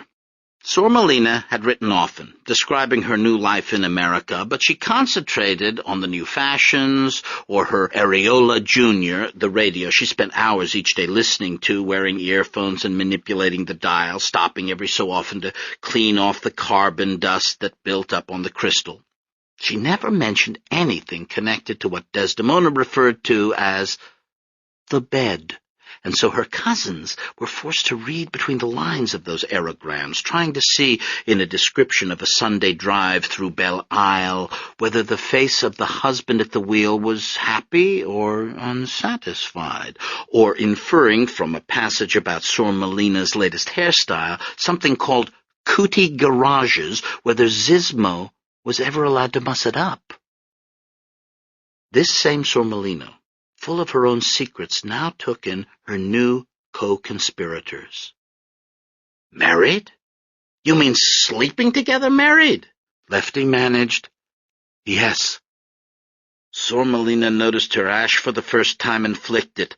Just my luck. Soon as I leave the village, things get interesting. But Desdemona couldn't abide such irony. She grabbed Sormelina's hands and pleaded, You have to promise never to tell. We'll live, we'll die, and that will be the end of it. I won't tell. People can't even know I'm your cousin. I won't tell anyone. What about your husband? He thinks I'm picking up my cousin and his new wife. You won't say anything to him? That'll be easy, Lena laughed. He doesn't listen to me. Sormelina insisted on getting a porter to carry their suitcases to the car, a black and tan Packard. She tipped him and climbed behind the wheel, attracting looks. A woman driving was still a scandalous sight in 1922. After resting her cigarette holder on the dashboard, she pulled out the choke, waited the requisite 5 seconds, and pressed the ignition button. The car's tin bonnet shuddered to life. The leather seats began to vibrate, and Desdemona took hold of her husband's arm. Up front, Sormelina took off her satin-strap high heels to drive barefoot. She put the car into gear and, without checking traffic, lurched off down Michigan Avenue toward Cadillac Square. My grandparents' eyes glazed over at the sheer activity, streetcars rumbling, bells clanging, and the monochrome traffic swerving in and out. In those days, downtown Detroit was filled with shoppers and businessmen. Outside Hudson's department store, the crowd was 10 thick, jostling to get in the newfangled revolving doors. Lena pointed out the sights. The Café Frontenac, the Family Theater, and the enormous electric signs. Ralston, Wait and Bond, Blackstone Mile, 10-cent cigar. Above, a 30-foot boy spread meadow gold butter on a 10-foot slice of bread. One building had a row of giant oil lamps over the entrance to promote a sale on until October 31st. It was all swirl and hubbub. Desdemona, lying against the back seat, already suffering the anxiety that modern conveniences would induce in her over the years, cars mainly, but toasters too, lawn sprinklers, and escalators, while Lefty grinned and shook his head. Skyscrapers were going up everywhere, and movie palaces and hotels. The 20s saw the construction of nearly all Detroit's great buildings, the Penobscot Building and the Second Buell Building colored like an Indian belt, the new Union Trust Building, the Cadillac Tower, the Fisher Building with its gilded roof. To my grandparents, Detroit was like one big Kozahan during cocoon season. What they didn't see were the workers sleeping on the streets because of the housing shortage, and the ghetto just to the east, a 30-square-block area bounded by Leland, Macomb, Hastings, and Brush Streets, teeming with the city's African Americans who weren't allowed to live anywhere else. They didn't see, in short, the seeds of the city's destruction. Its second destruction, because they were part of it too, all these people coming from everywhere to cash in on Henry Ford's $5-a-day promise. The east side of Detroit was a quiet neighborhood of single-family homes shaded by cathedral elms. The house on Hurlbut Street Lena drove them to was a modest two-story building of root-beer-colored brick. My parents gaped at it from the car, unable to move, until suddenly the front door opened and someone stepped out. Jimmy Zismo was so many things I don't know where to begin. Amateur herbalist, anti-suffragist, big-game hunter, ex-con, drug pusher, teetotaler, take your pick.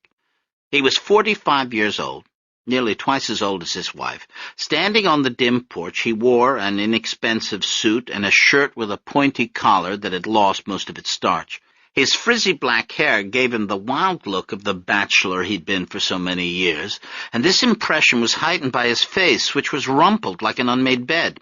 His eyebrows, however, were as seductively arched as a nautch girl's, his eyelashes so thick he might have been wearing mascara. But my grandmother didn't notice any of that. She was fixated on something else. "An Arab?" Desdemona asked as soon as she was alone with her cousin in the kitchen. "Is that why you didn't tell us about him in your letters?" "He's not an Arab. He's from the Black Sea." "This is the Zala," Zismo was meanwhile explaining to Lefty as he showed him around the house. "Pontian!" Desdemona gasped with horror while also examining the icebox. "He's not Muslim, is he?" "Not everybody from the Pontus converted," Lisa scoffed. "What do you think? A Greek takes a swim in the Black Sea and turns into a Muslim?" "But does he have Turkish blood?" She lowered her voice. "Is that why he's so dark?" "I don't know, and I don't care." "You're free to stay as long as you like." Zismo was now leading Lefty upstairs. "But there are a few house rules. First, I'm a vegetarian. If your wife wants to cook meat, she has to use separate pots and dishes. Also, no whiskey. Do you drink? Sometimes. No drinking. Go to a speakeasy if you want to drink. I don't want any trouble with the police. Now about the rent. You just got married." "Yes." "What kind of dowry did you get?" "Dowry?" "Yes, how much?" "But did you know he was so old?" Desdemona whispered downstairs as she inspected the oven. "At least he's not my brother." "Quiet! Don't even joke." "I didn't get a dowry," answered Lefty. "We met on the boat over." "No dowry?" Zismo stopped on the stairs to look back at Lefty with astonishment. "Why did you get married, then?" "We fell in love," Lefty said. He'd never announced it to a stranger before, and it made him feel happy and frightened all at once. "If you don't get paid, don't get married," Zismo said. "That's why I waited so long. I was holding out for the right price." He winked. "Lena mentioned you have your own business now," Lefty said with sudden interest, following Zismo into the bathroom. "What kind of business is it?" "Me? I'm an importer." "I don't know of what," Sormelina answered in the kitchen. "An importer. All I know is he brings home money." "But how can you marry somebody you don't know anything about?" "To get out of that country, Des, I would have married a cripple." "I have some experience with importing," Lefty managed to get in as Zismo demonstrated the plumbing. "Back in Bursa, in the silk industry." "Your portion of the rent is $20. Zismo didn't take the hint. He pulled the chain, unleashing a flood of water. "As far as I'm concerned," Lena was continuing downstairs, "when it comes to husbands, the older the better." She opened the pantry door. "A young husband would be after me all the time. It would be too much of a strain." "Shame on you, Lena!" But Desdemona was laughing now, despite herself. It was wonderful to see her old cousin again, a little piece of Bithynia still intact. The dark pantry, full of figs, almonds, walnuts, halva, and dried apricots, made her feel better, too. "But where can I get the rent?" Lefty finally blurted out as they headed back downstairs. "I don't have any money left. Where can I work?" "Not a problem," Zizmo waved his hand. "I'll speak to a few people." They came through the sala again. Zizmo stopped and looked significantly down. "You haven't complimented my zebra skin rug." "It's very nice. I brought it back from Africa, shot it myself." "You've been to Africa?" "I've been all over." Like everybody else in town, they squeezed in together. Desdemona and Lefty slept in a bedroom directly above Zizmo and Lena's, and the first few nights my grandmother climbed out of bed to put her ear to the floor. "Nothing," she said. "I told you." "Come back to bed," Lefty scolded. "That's their business." "What business?" "That's what I'm telling you. They aren't having any business." While in the bedroom below, Zizmo was discussing the new boarders upstairs. "What a romantic! Meets a girl on the boat and marries her. No dowry. Some people marry for love. Marriage is for housekeeping and for children. Which reminds me. Please, Jimmy, not tonight." "Then when?" 5 years we've been married and no children. You're always sick, tired, this, that. Have you been taking the castor oil?" "Yes." "And the magnesium?" "Yes." "Good. We have to reduce your bile.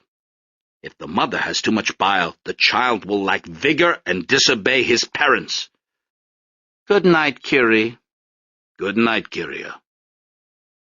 Before the week was out, all my grandparents' questions about Sormelina's marriage had been answered.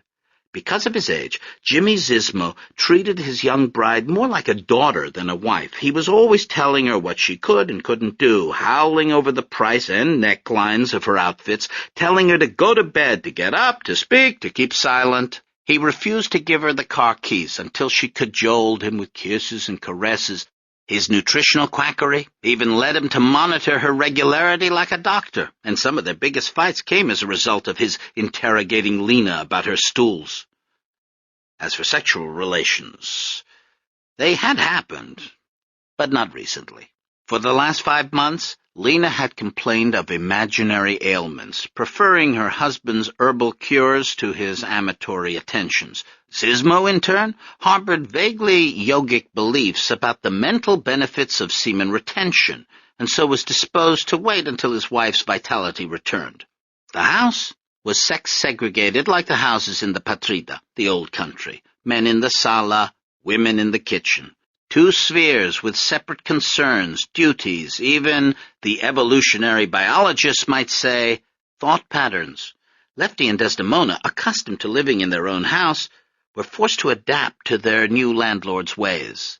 Besides, my grandfather needed a job.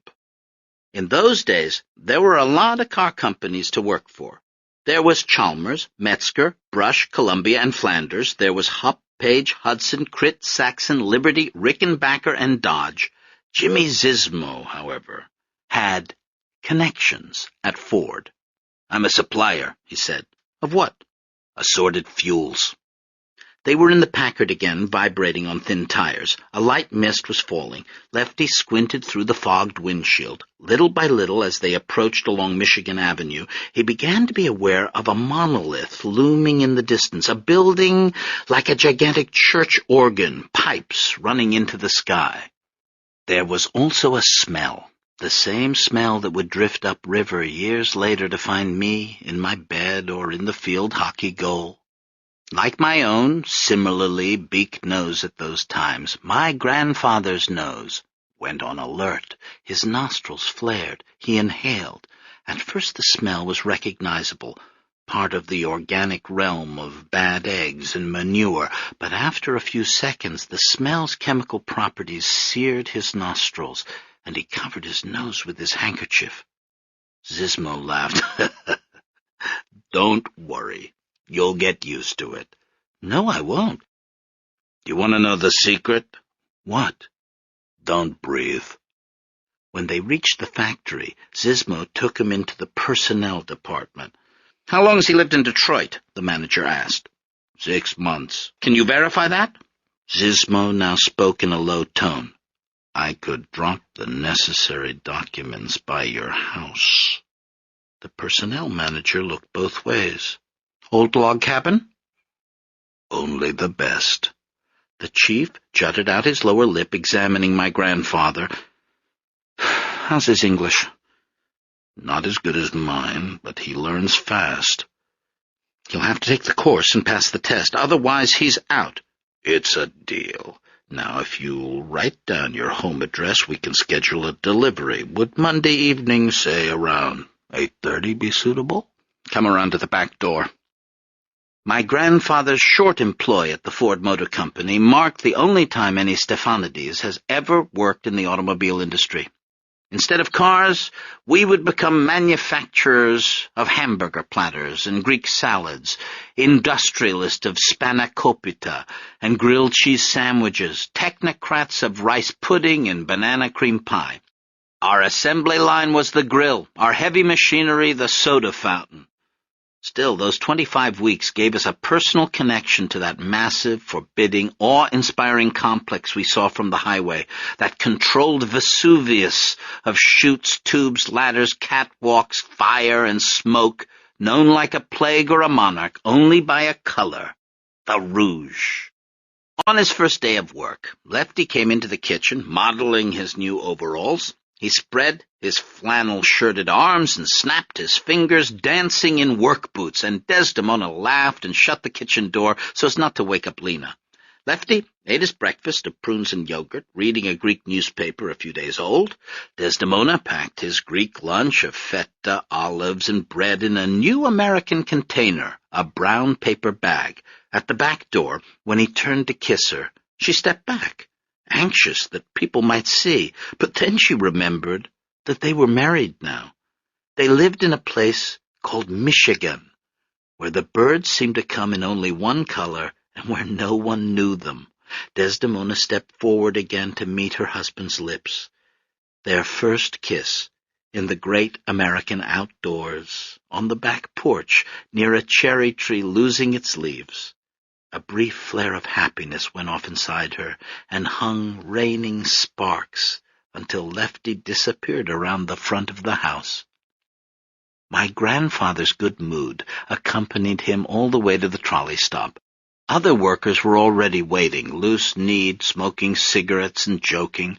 Lefty noticed their metal lunch pails and, embarrassed by his paper sack, held it behind him. The streetcar showed up, first as a hum in the soles of his boots. Then it appeared against the rising sun, Apollo's own chariot, only electrified. Inside, men stood in groups arranged by language. Faces scrubbed for work still had soot inside the ears, deep black. The streetcar sped off again. Soon the jovial mood dissipated, and the languages fell silent. Near downtown, a few blacks boarded the car, standing outside on the runners, holding on to the roof. And then the rouge appeared against the sky, rising out of the smoke it generated. At first all that was visible was the tops of the 8 main smokestacks. Each gave birth to its own dark cloud. The clouds plumed upward and merged into a general pall that hung over the landscape, sending a shadow that ran along the trolley tracks. And Lefty understood that the men's silence was a recognition of this shadow, of its inevitable approach each morning. As it came on, the men turned their backs so that only Lefty saw the light leave the sky as the shadow enveloped the streetcar and the men's faces turned gray. And one of the mavros on the runners spat blood onto the roadside. The smell seeped into the streetcar next. First, the bearable eggs and manure, then the unbearable chemical taint. And Lefty looked at the other men to see if they registered it, but they didn't, though they continued to breathe. The doors opened, and they all filed out. Through the hanging smoke, Lefty saw other streetcars letting off other workers, hundreds and hundreds of gray figures, trudging across the paved courtyard toward the factory gates. Trucks were driving past, and Lefty let himself be taken along with the flow of the next shift. 50, 60, 70,000 men hurrying last cigarettes or getting in final words, because as they approached the factory, they'd begun to speak again, not because they had anything to say, but because beyond those doors, language wasn't allowed. The main building, a fortress of dark brick, was 7 stories high. The smokestacks, 17. Running off it were 2 chutes topped by water towers. These led to observation decks and to adjoining refineries studded with less impressive stacks. It was like a grove of trees, as if the Rouge's 8 main smokestacks had sown seeds to the wind, and now 10 or 20 or 50 smaller trunks were sprouting up in the infertile soil around the plant. Lefty could see the train tracks now, the huge silos along the river, the giant spice box of coal, coke, and iron ore, and the catwalk stretching overhead like giant spiders. Before he was sucked in the door, he glimpsed a freighter and a bit of the river French explorers named for its reddish color, long before the water turned orange from runoff or ever caught on fire. Historical fact. People stopped being human in 1913. That was the year Henry Ford put his cars on rollers and made his workers adopt the speed of the assembly line. At first, workers rebelled. They quit in droves, unable to accustom their bodies to the new pace of the age. Since then, however, the adaptation has been passed down. We've all inherited it to some degree, so that we plug right into joysticks and remotes to repetitive motions of 100 kinds. But in 1922, it was still a new thing to be a machine. On the factory floor, my grandfather was trained for his job in 17 minutes. Part of the new production method's genius was its division of labor into unskilled tasks. That way you could hire anyone and fire anyone. The foreman showed Lefty how to take a bearing from the conveyor, grind it on a lathe, and replace it. Holding a stopwatch, he timed the new employee's attempts. Then, nodding once, he led Lefty to his position on the line. On the left stood a man named Wierzbicki. On the right, a man named O'Malley. For a moment, they are 3 men waiting together. Then the whistle blows. Every 14 seconds, Wierzbicki reams a bearing, and Stephanides grinds a bearing, and O'Malley attaches a bearing to a camshaft. This camshaft travels away on a conveyor, curling around the factory through its clouds of metal dust, its acid fogs, until another worker 50 yards on reaches up and removes the camshaft, fitting it onto the engine block. 20 seconds. Simultaneously, other men are unhooking parts from adjacent conveyors, the carburetor, the distributor, the intake manifold, and connecting them to the engine block. Above their bent heads, huge spindles pound steam-powered fists. No one says a word. Wierzbicki reams a bearing, and Stephanides grinds a bearing, and O'Malley attaches a bearing to a camshaft. The camshaft circles around the floor until a hand reaches up to take it down and attach it to the engine block, growing increasingly eccentric now with swooshes of pipe and the plumage of fan blades. Wierzbicki reams a bearing, and Stephanides grinds a bearing, and O'Malley attaches a bearing to a camshaft, while other workers screw in the air filter 17 seconds and attach the starter motor 26 seconds and put on the flywheel, at which point the engine is finished and the last man sends it soaring away. Except that he isn't the last man. There are other men below hauling the engine in as a chassis rolls out to meet it. These men attach the engine to the transmission, 25 seconds. Wierzbicki reams a bearing, and Stephanides grinds a bearing, and O'Malley attaches a bearing to a camshaft. My grandfather sees only the bearing in front of him, his hands removing it, grinding it, and putting it back as another appears. The conveyor over his head extends back to the men who stamp out the bearings and load ingots into the furnaces. It goes back to the foundry where the Negroes work, goggled against the infernal light and heat. They feed iron ore into the blast oven and pour molten steel into core molds from ladles. They pour at just the right rate, too quickly and the molds will explode, too slowly and the steel will harden. They can't stop even to pick the burning bits of metal from their arms. Sometimes the foreman does it, it, sometimes not. The foundry is the deepest recess of the Rouge, its molten core, but the line goes back farther than that. It extends outside to the hills of coal and coke. It goes to the river where freighters dock to unload the ore, at which point the line becomes the river itself, snaking up to the North Woods until it reaches its source, which is the earth itself, the limestone and sandstone therein, and then the line leads back again, out of substrata, to river, to freighters, and finally to the cranes, shovels, and furnaces, where it is turned into molten steel and poured into molds, cooling and hardening into car parts. The gears, drive shafts, and fuel tanks of 1922 Model Ts, where Beaky reams a bearing and Stephanides grinds a bearing and O'Malley attaches a bearing to a camshaft. Above and behind at various angles, workers pack sand into core molds or hammer plugs into molds or put casting boxes into the cupola furnace. The line isn't a single line but many, diverging and intersecting. Other workers stamp out body parts, 50 seconds, bump them, 42 seconds, and weld the pieces together, 1 minute and 10 seconds.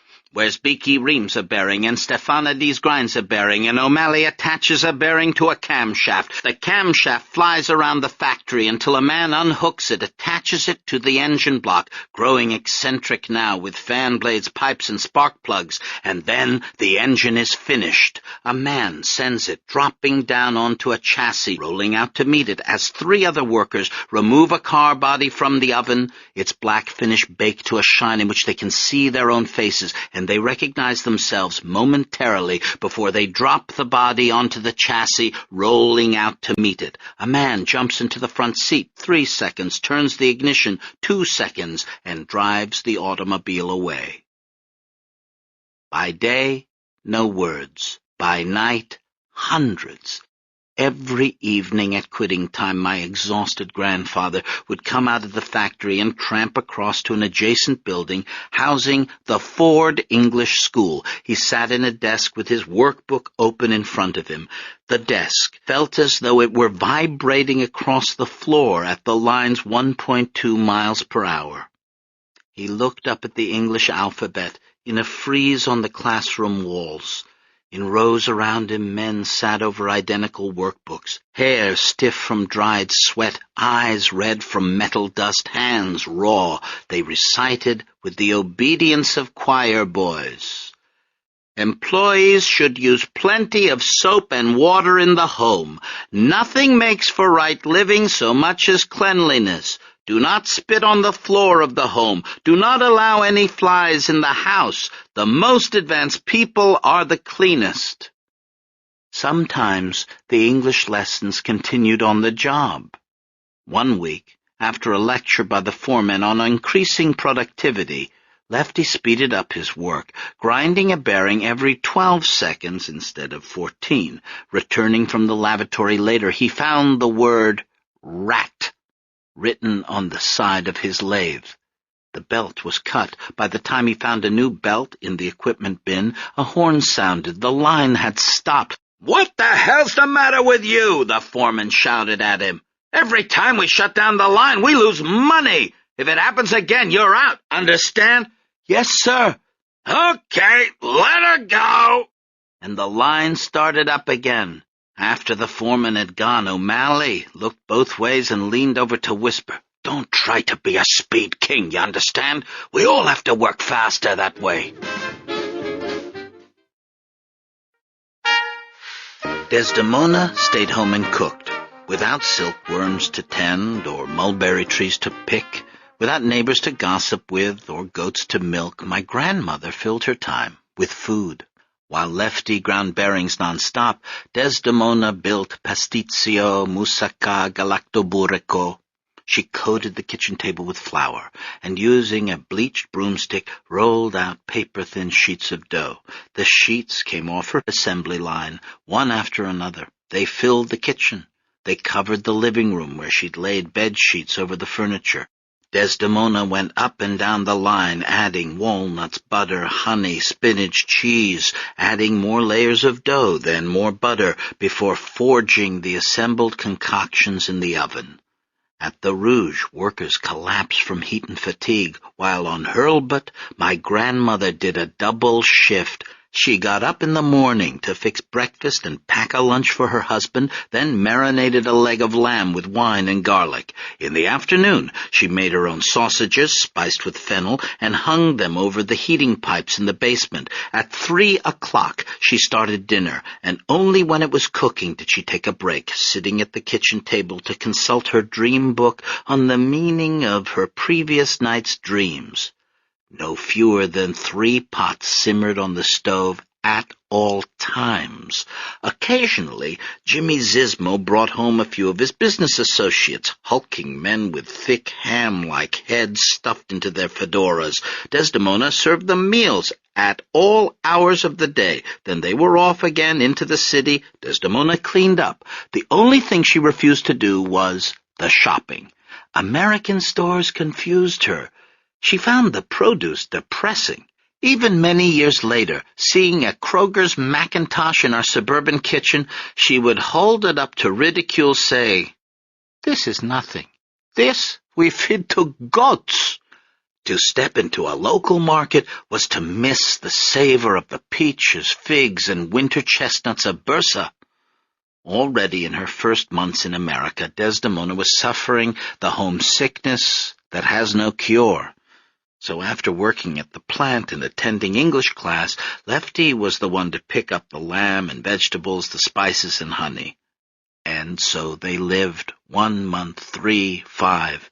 They suffered through their first Michigan winter. A January night, just past 1 a.m., Desdemona Stephanides asleep, wearing her hated YMCA hat against the wind blowing through the thin walls, a radiator sighing, clanking. By candlelight, Lefty finishes his homework, notebook propped on knees, pencil in hand, and from the wall, rustling, he looks up to see a pair of red eyes shining out from a hole in the baseboard.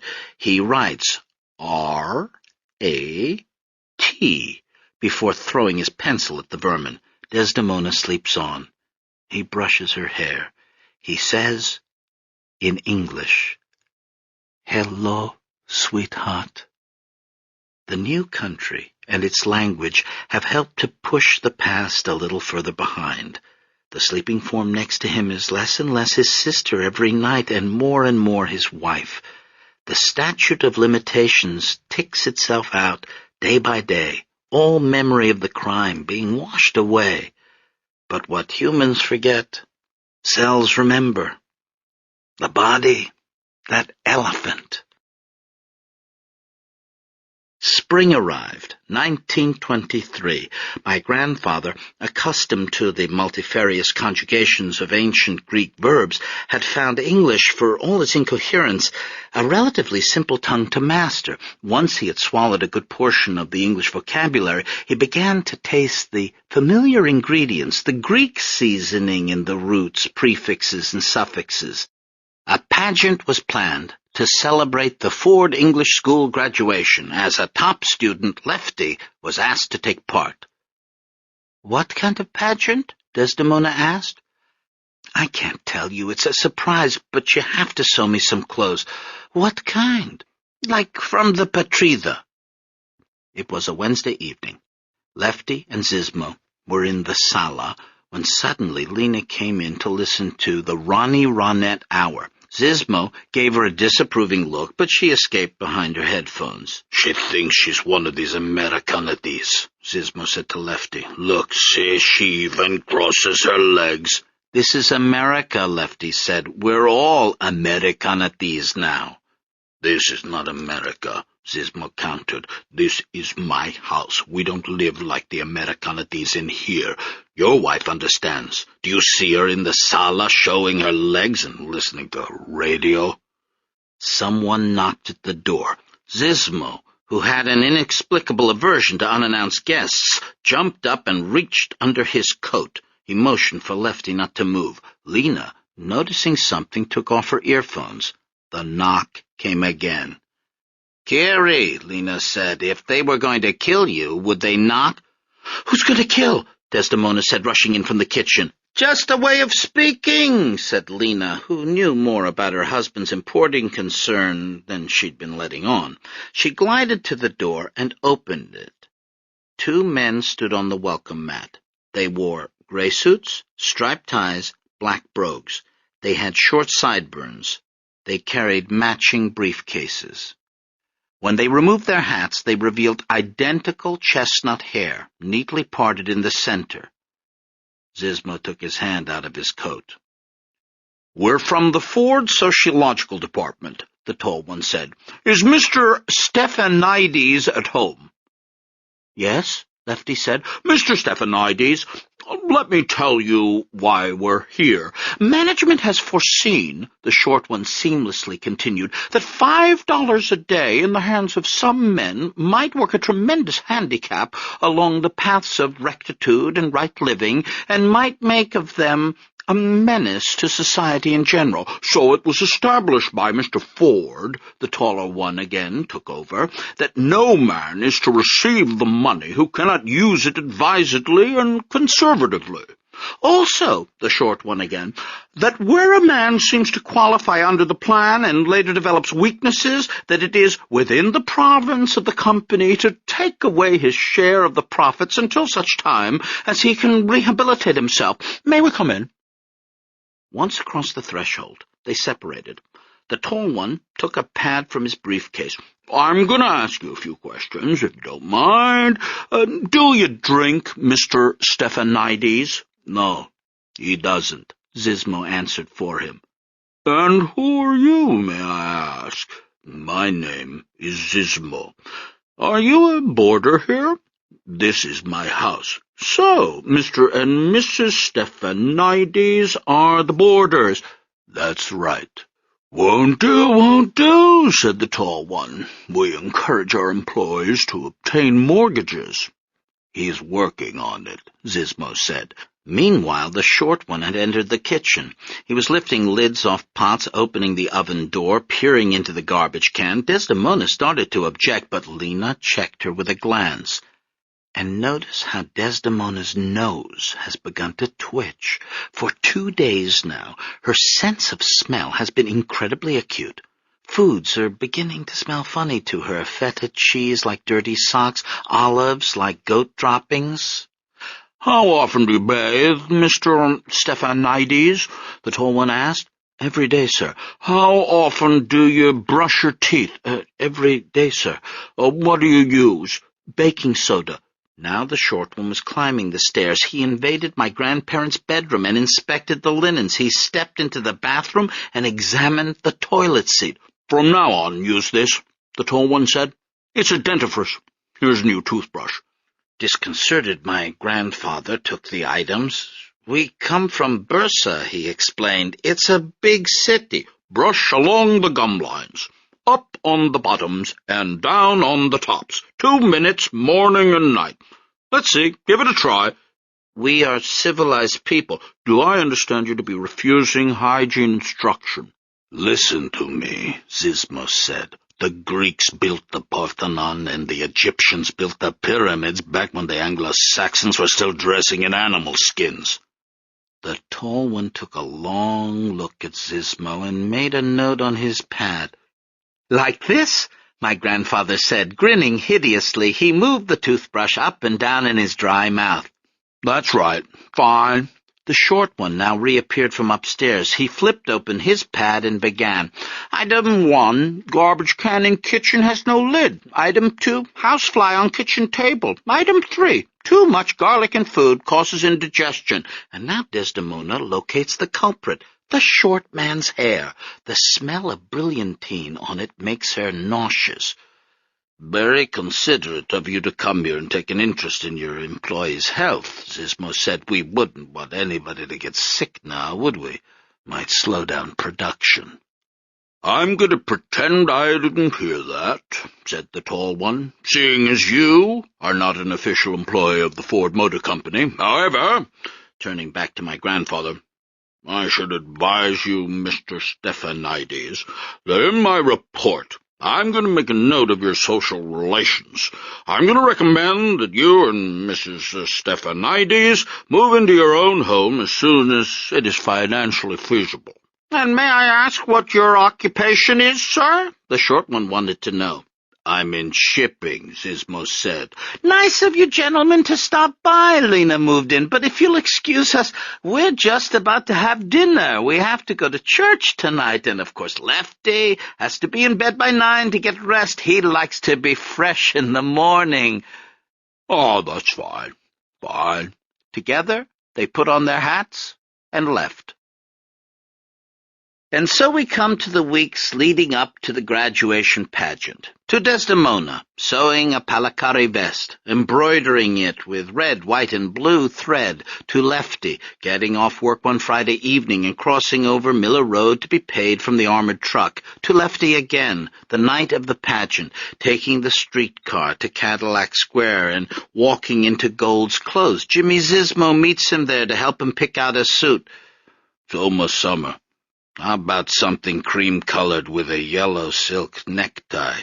"No, the English teacher told us blue or gray only." "They want to turn you into a Protestant. Resist." "I'll take the blue suit, please, thank you," Lefty says in his best English, and here, too, the shop owner seems to owe Zizmo a favor. He gives them a 20% discount. Meanwhile, on Hurlbut, Father Stylianopoulos, head priest of Assumption Greek Orthodox Church, has finally come over to bless the house. Desdemona watches the priest nervously as he drinks the glass of metaxa she has offered him. When she and Lefty became members of his congregation, the old priest had asked, as a formality, if they had received an Orthodox wedding. Desdemona had replied in the affirmative. She had grown up believing that priests could tell whether someone was telling the truth or not, but Father Stylianopoulos had only nodded and written their names into the church register. Now he sets down his glass. He stands and recites the blessing, shaking holy water on the threshold. Before he's finished, however, Desdemona's nose begins acting up again. She can smell what the priest had for lunch. She can detect the aroma under his arms as he makes the sign of the cross.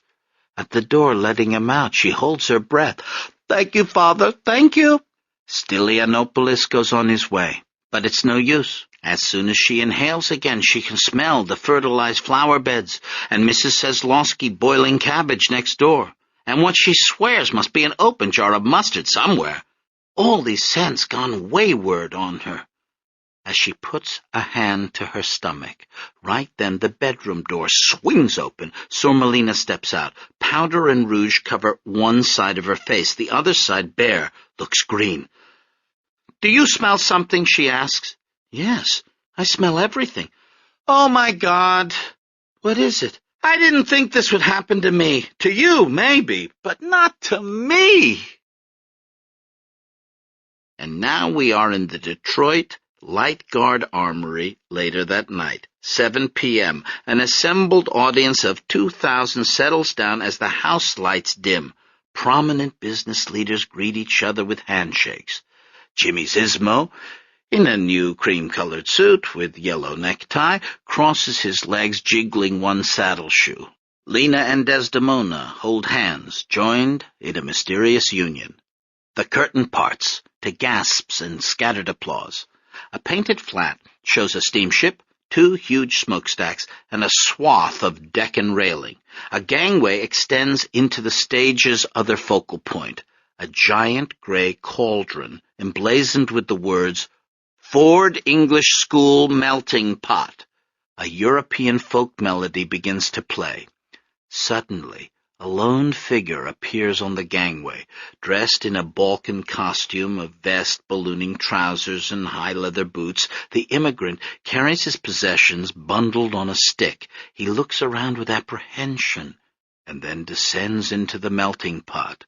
"What propaganda!" Zizmo murmurs in his seat. Lena shushes him. Now Syria descends into the pot, then Italy, Poland, Norway, Palestine, and finally, Greece. "Look, it's Lefty!" Wearing embroidered palakari vest, puffy-sleeved pucamiso, and pleated fustanella skirt, my grandfather bestrides the gangway. He pauses a moment to look out at the audience, but the bright lights blind him. He can't see my grandmother looking back, bursting with her secret. Germany taps him on the back. "Mach schnell! Excuse me. Go fastly!" In the front row, Henry Ford nods with approval, enjoying the show. Mrs. Ford tries to whisper in his ear, but he waves her off. His blue seagull's eyes dart from face to face as the English instructors appear on stage next. They carry long spoons, which they insert into the pot. The lights turn red and flicker as the instructors stir. Steam rises over the stage. Inside the cauldron, men are packed together, throwing off immigrant costumes, putting on suits. Limbs are tangling up, feet stepping on feet. Lefty says, "Oh, pardon me, excuse me," feeling thoroughly American as he pulls on his blue wool trousers and jacket. In his mouth, 32 teeth brushed in the American manner, his underarms liberally sprinkled with American deodorant. And now spoons are descending from above. Men are churning around and around.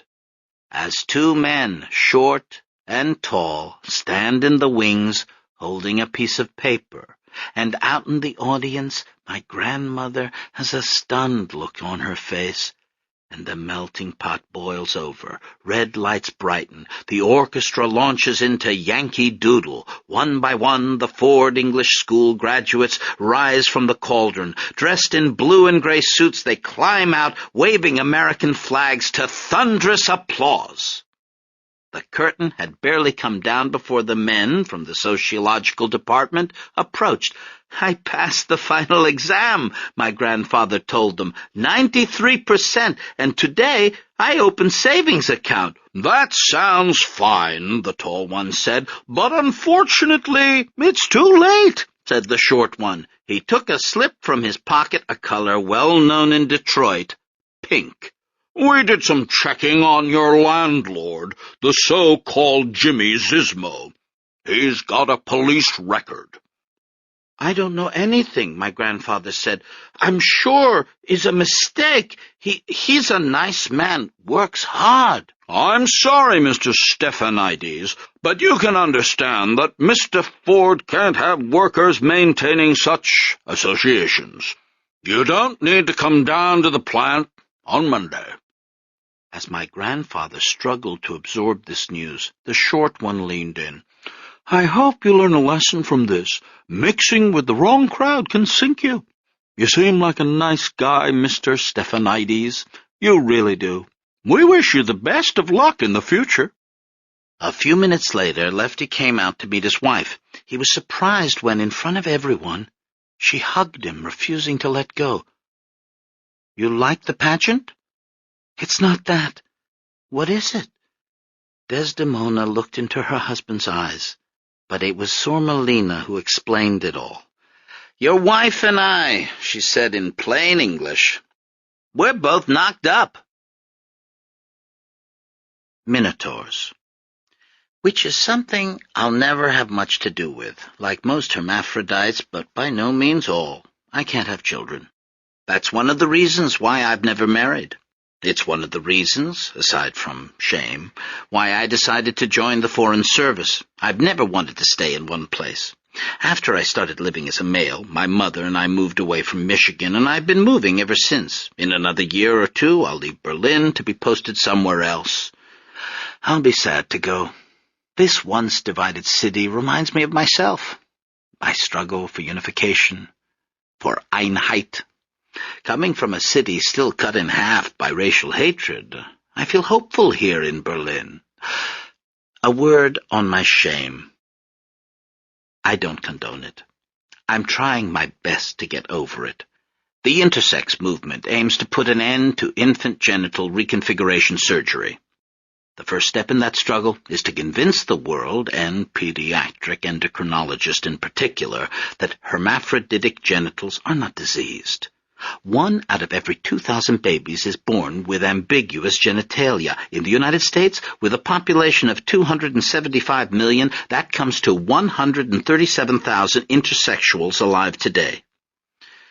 But we hermaphrodites are people like everybody else, and I happen not to be a political person. I don't like groups. Though I'm a member of the Intersex Society of North America, I have never taken part in its demonstrations. I live my own life and nurse my own wounds. It's not the best way to live, but it's the way I am. The most famous hermaphrodite in history. Me? Felt good to write that, but I've got a long way to go. I'm closeted at work, revealing myself only to a few friends. At cocktail receptions, when I find myself standing next to the former ambassador, also a native of Detroit, we talk about the Tigers. Only a few people here in Berlin know my secret. I tell more people than I used to, but I'm not at all consistent. Some nights I tell people I've just met. In other cases, I keep silent forever. That goes especially for women I'm attracted to. When I meet someone I like and who seems to like me, I retreat. There are lots of nights out in Berlin when, emboldened by a good value Rioja, I forget my physical predicament and allow myself to hope. The tailored suit comes off, the Thomas pink shirt too.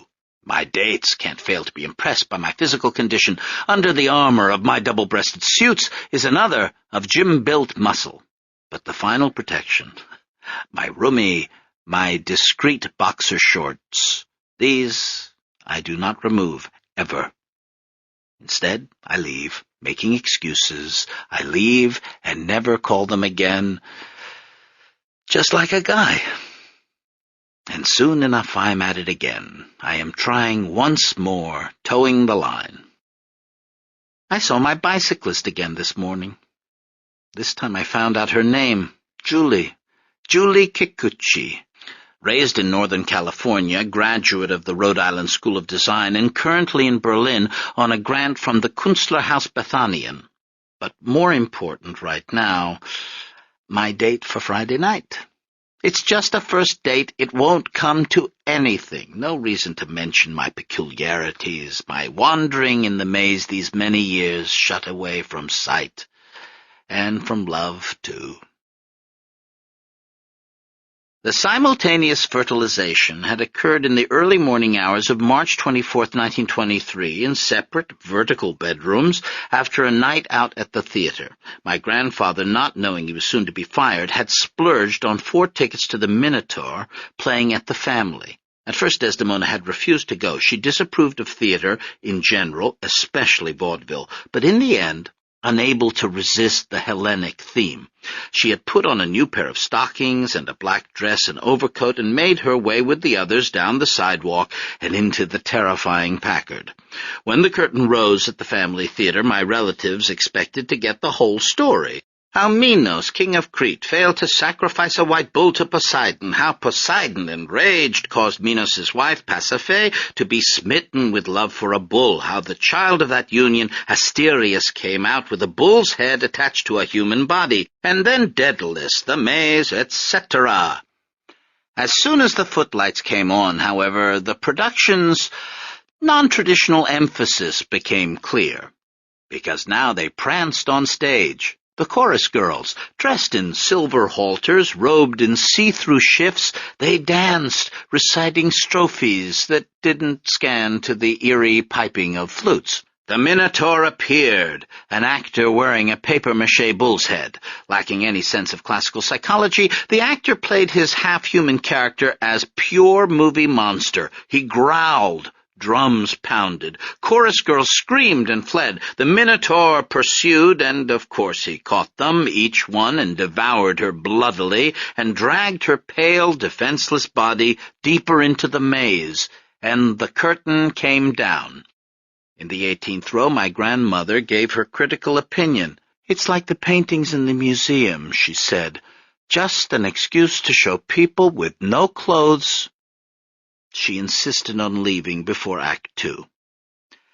At home, getting ready for bed, The 4 theatre-goers went about their nightly routines. Desdemona washed out her stockings, lit the vigil lamp in the hallway. Zismo drank a glass of the papaya juice he touted as beneficial for the digestion. Lefty neatly hung up his suit, pinching each trouser crease, while Sormelina removed her makeup with cold cream and went to bed. The 4 of them, moving in their individual orbits, pretended that the play had had no effect on them. But now Jimmy Zismo was turning off his bedroom light. Now he was climbing into his single bed to find it occupied. Sormelina, dreaming of chorus girls, had sleepwalked across the throw rug. Murmuring strophes, she climbed on top of her stand-in husband. "You see," Zismo said in the dark, "no more bile. It's the castor oil." Upstairs, Desdemona might have heard something through the floor if she hadn't been pretending to be asleep. Against her will, the play had aroused her too. The Minotaur's savage, muscular thighs, the suggestive sprawl of his victims. Ashamed of her excitement, she gave no outward sign. She switched off the lamp. She told her husband good night. She yawned, also theatrical, and turned her back, while Lefty stole up from behind. Freeze the action. A momentous night, this, for all involved, including me. I want to record the positions. Lefty, dorsal, Lena, couchant, and the circumstances. Knight's amnesty. And the direct cause. A play about a hybrid monster. Parents are supposed to pass down physical traits to their children, but it's my belief that all sorts of other things get passed down too. Motifs, scenarios, even fates. Wouldn't I also sneak up on a girl pretending to be asleep? And wouldn't there also be a play involved, and somebody dying on stage? Leaving these genealogical questions aside, I return to the biological facts. Like college girls sharing a dorm room, Desdemona and Lena were both synchronized in their menstrual cycles. That night was day 14. No thermometer verified this, but a few weeks later, the symptoms of nausea and hypersensitive noses did. "Whoever named it morning sickness was a man," Lena declared. "He was just home in the morning to notice." The nausea kept no schedule. It owned no watch. They were sick in the afternoon, in the middle of the night. Pregnancy was a boat in a storm, and they couldn't get off, and so they lashed themselves to the masts of their beds and rode out the squall. Everything they came in contact with, the bedsheets, the pillows, the air itself began to turn on them. Their husband's breath became intolerable, and when they weren't too sick to move, they were waving their arms, gesturing to the men to keep away. Pregnancy humbled the husbands. After an initial rush of male pride, they quickly recognized the minor role that nature had assigned them in the drama of reproduction, and quietly withdrew into a baffled reserve, catalysts to an explosion they couldn't explain. While their wives grandly suffered in the bedrooms, Zismo and Lefty retreated to the sala to listen to music, or drove to a coffee house in Greektown, where no one would be offended by their smell. They played backgammon and talked politics, and no one spoke about women, because in the coffee house everyone was a bachelor, no matter how old he was or how many children he'd given a wife, who preferred their company to his.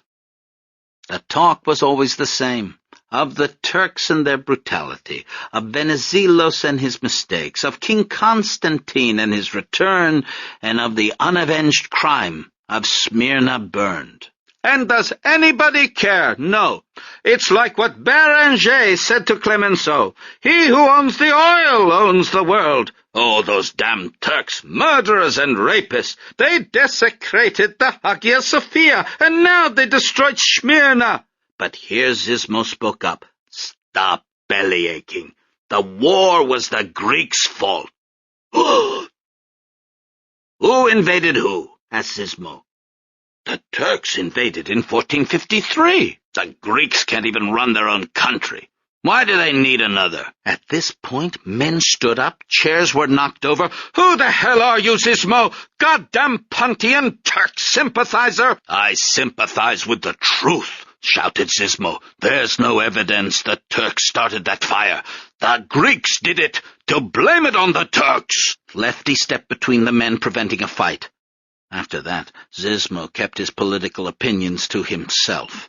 He sat, morosely drinking coffee, reading an odd assortment of magazines, or pamphlets speculating on space travel and ancient civilizations. He chewed his lemon peels and told Lefty to do so too. Together they settled into the random camaraderie of men on the outskirts of a birth. Like all expectant fathers, their thoughts turned to money. My grandfather had never told Jimmy the reason for his dismissal from Ford, but Zizmo had a good idea why it might have happened, and so, a few weeks later, he made what restitution he could. "Just act like we're going for a drive." "Okay." "If we get stopped, don't say anything." "Okay." "This is a better job than the Rouge, believe me. $5 a day is nothing. And here you can eat all the garlic you want." They are in the Packard, passing the amusement grounds of Electric Park. It's foggy out and late, just past 3 a.m. To be honest, the amusement grounds should be closed at this hour, but for my own purposes, tonight Electric Park is open all night, and the fog suddenly lifts.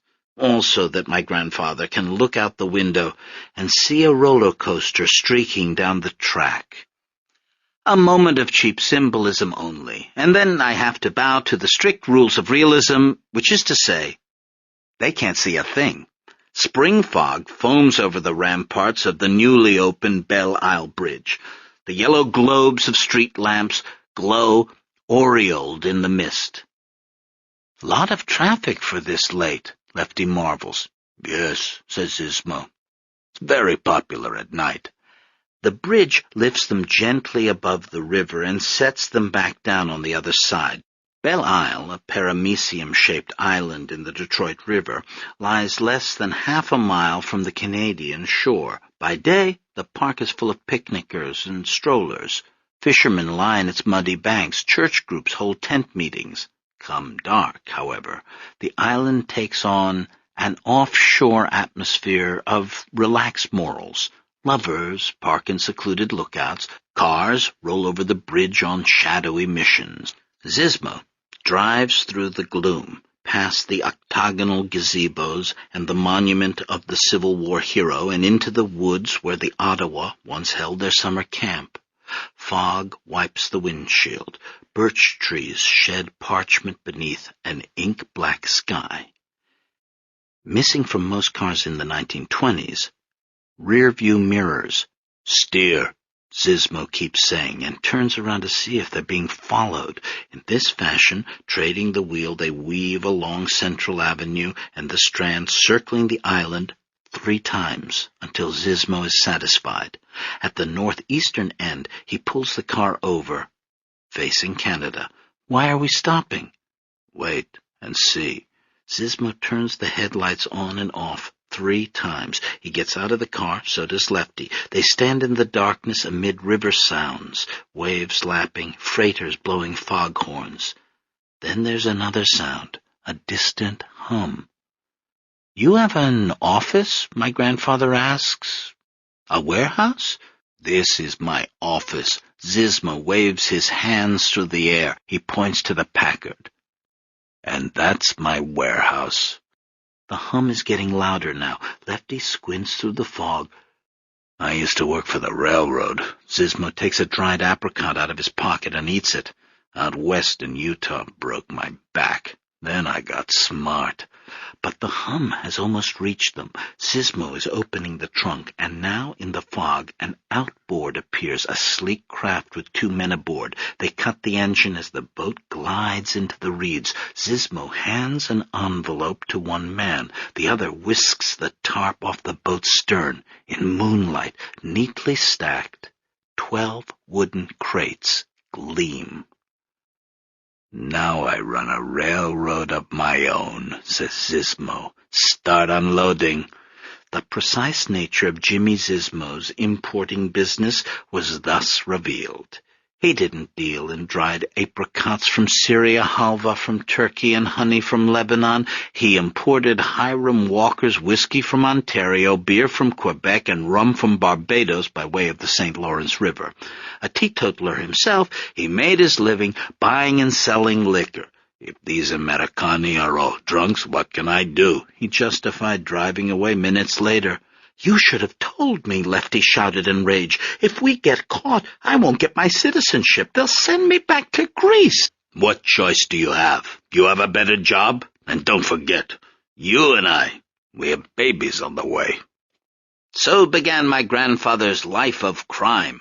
For the next 8 months, he worked in Zizmo's rum-running operation, observing its odd hours, getting up in the middle of the night and having dinner at dawn. He adopted the slang of the illegal trade, increasing his English vocabulary fourfold. He learned to call liquor hooch, bingo, squirrel dew, and monkey swill.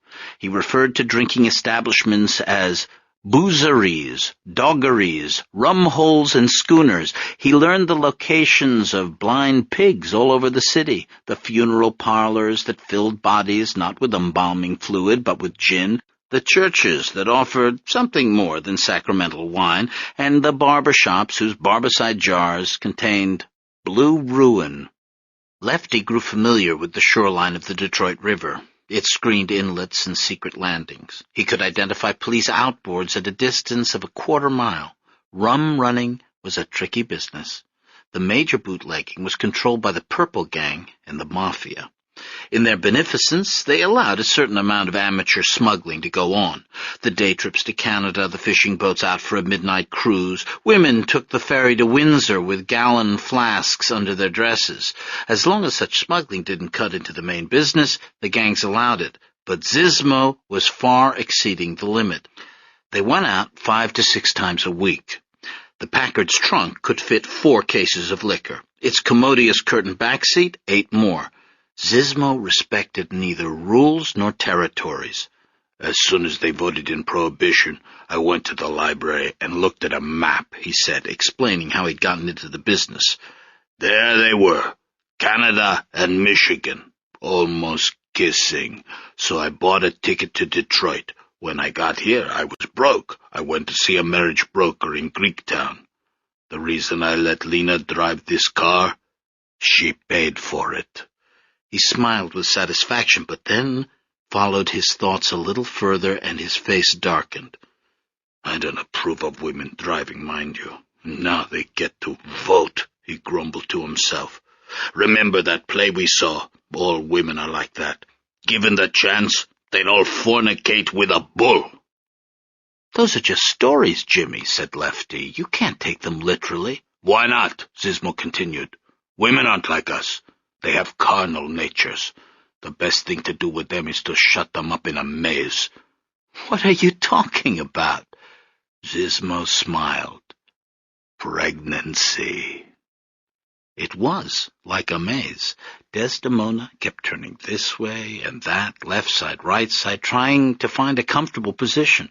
Without leaving her bed, she wandered the dark corridors of pregnancy, stumbling over the bones of women who had passed this way before her.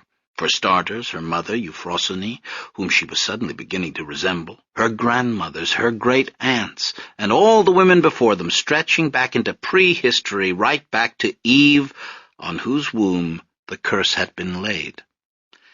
Desdemona came into a physical knowledge of these women, shared their pains and sighs, their fear and protectiveness, their outrage, their expectation. Like them, she put a hand to her belly, supporting the world. She felt omnipotent and proud, and then a muscle in her back spasmed. I give you now the entire pregnancy in time-lapse. Desdemona, at 8 weeks, lies on her back, bed covers drawn up to her armpits. The light at the window flickers with the change of day and night. Her body jerks. She's on her side, her belly. The covers change shape. A wool blanket appears and disappears. Food trays fly to the bedside table, then jump away before returning. But throughout the mad dance of inanimate objects, the continuity of Desdemona's shifting body remains at center. Her breasts inflate, her nipples darken. At 14 weeks, her face begins to grow plump, so that for the first time I can recognize the Yaya of my childhood. At 20 weeks, a mysterious line starts drawing itself down from her navel. Her belly rises like Jiffy Pop. At 30 weeks, her skin thins and her hair gets thicker. Her complexion, pale with nausea at first, grows less so until there it is, a glow. The bigger she gets, the more stationary. She stops lying on her stomach. Motionless, she swells toward the camera. The Windows strobe effect continues. At 36 weeks, she cocoons herself in bed sheets. The sheets go up and down, revealing her face, exhausted, euphoric, resigned, impatient. Her eyes open. She cries out. Lena wrapped her legs in puttees to prevent varicose veins. Worried that her breath was bad, she kept a tin of mints beside her bed. She weighed herself each morning, biting her lower lip. She enjoyed her new buxom figure, but fretted about the consequences. Oh, my breasts will never be the same. I know it. After this, just flaps, like in the National Geographic. Pregnancy made her feel too much like an animal. It was embarrassing to be so publicly colonized. Her face felt on fire during hormone surges. She perspired. Her makeup ran. The entire process was a holdover from more primitive stages of development. It linked her with the lower forms of life. She thought of queen bees spewing eggs. She thought of the collie next door digging its hole in the backyard last spring. The only escape was radio. She wore her earphones in bed, on the couch, in the bathtub. During the summer she carried her Areola Jr. outside and sat under the cherry tree. Filling her head with music, she escaped her body. On a third trimester October morning, a cab pulled up outside 3467 Hurlbut Street, and a tall, slender figure climbed out. He checked the address against a piece of paper, collected his things, umbrella and suitcase, and paid the driver. He took off his hat and stared into it as though reading instructions along the lining. Then he put the hat back on and walked up onto the porch. Desdemona and Lena both heard the knocking. They met at the front door. When they opened it, the man looked from belly to belly. "I'm just in time," he said. It was Dr. Philibosian, clear-eyed, clean-shaven, recovered from his grief. "I saved your address." They invited him in, and he told his story. He had indeed contracted the eye disease Favis on the Julia, but his medical license had saved him from being sent back to Greece. America needed physicians. Dr. Philibosian had stayed a month in the hospital at Ellis Island, after which, with sponsorship from the Armenian Relief Agency, he had been admitted into the country. For the last 11 months, he'd been living in New York on the Lower East Side, grinding lenses for an optometrist. Recently, he'd managed to retrieve some assets from Turkey and had come to the Midwest. "I'm going to open a practice here. New York has too many doctors already." He stayed for dinner. The women's delicate conditions didn't excuse them from domestic duties. On swollen legs, they carried out dishes of lamb and rice, okra and tomato sauce, Greek salad, rice pudding. Afterward, Desdemona brewed Greek coffee, serving it in demitasse cups with the brown foam, the lakia, on top. Dr. Philibosian remarked to the seated husbands, 100 to 1 odds. "Are you sure it happened on the same night?" "Yes," Sor Melina replied, smoking at the table. "There must have been a full moon." "It usually takes a woman 5 or 6 months to get pregnant," the doctor went on. "To have you two do it on the same night, 100 to 1 odds." 100 to 1. Zismo looked across the table at Sor Melina, who looked away. "Oh, 100 to 1 at least," assured the doctor. "It's all the Minotaur's fault," Lefty joked. "Don't talk about that play," Desdemona scolded. "Why are you looking at me like that?" asked Lena. "I can't look at you," asked her husband. Sormelina let out an exasperated sigh and wiped her mouth with her napkin. There was a strained silence. Dr. Philibosian, pouring himself another glass of wine, rushed in. Birth is a fascinating subject. Take deformities, for instance. People used to think they were caused by maternal imagination. During the conjugal act, whatever the mother happened to look at or think about would affect the child. There's a story in Damascene about a woman who had the picture of John the Baptist over her bed, wearing the traditional hair shirt. In the throes of passion, the poor woman happened to glance up at this portrait. 9 months later, her baby was born furry as a bear. The doctor laughed, enjoying himself, sipping more wine. That can't happen, can it? Desdemona, suddenly alarmed, wanted to know. But Dr. Philibosian was on a roll. There's another story about a woman who touched a toad while making love. Her baby came out with pop eyes and covered with warts. This is in a book you read? Desdemona's voice was tight. Pares on Monsters and Marvels has most of this. The Church got into it, too. In his embryological sacra, Kangiamila recommended intrauterine baptism. Suppose you were worried that you might be carrying a monstrous baby. Well, there was a cure for that. You simply filled a syringe with holy water and baptized the infant before it was born. Don't worry, Desdemona, Lefty said, seeing how anxious she looked. Doctors don't think that anymore. Oh, of course not, said Dr. Philibosian. All this nonsense comes from the Dark Ages. We know now that most birth deformities result from the consanguinity of the parents. From the what? Asked Desdemona. From families intermarrying. Desdemona went white. Causes all kinds of problems, imbecility, hemophilia. Look at the Romanovs. Look at any royal family. Mutants, all of them. I don't remember what I was thinking that night, Desdemona said later while washing the dishes. I do, said Lena. Third one from the right with the red hair. I had my eyes closed. Then don't worry. Desdemona turned on the water to cover their voices. And what about the other thing? The consanguinity? Yes. How do you know if the baby has that? You don't know until it's born. Man, why do you think the Church doesn't let brothers and sisters get married? Even first cousins have to get permission from a bishop. I thought it was because... And she trailed off, having no answer. Don't worry, Lena said. These doctors exaggerate. If families marrying each other was so bad, we'd all have 6 arms and no legs. But Desdemona did worry. She thought back to Vithinios, trying to remember how many children had been born with something wrong with them. Malia Salakis had a daughter with a piece missing from the middle of her face. Her brother, Yorgos, had been 8 years old his whole life. Were there any babies with hair shirts? Any frog babies?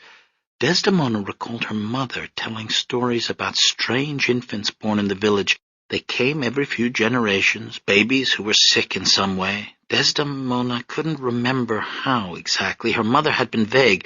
Every so often these babies appeared, and they always met with tragic ends. They killed themselves. They ran off and became circus performers. They were seen years later in Bursa, begging or prostituting themselves. Lying alone in bed at night, with Lefty out working, Desdemona tried to recall the details of these stories, but it was too long ago, and now Ephrosyne Stephanides was dead, and there was no one to ask.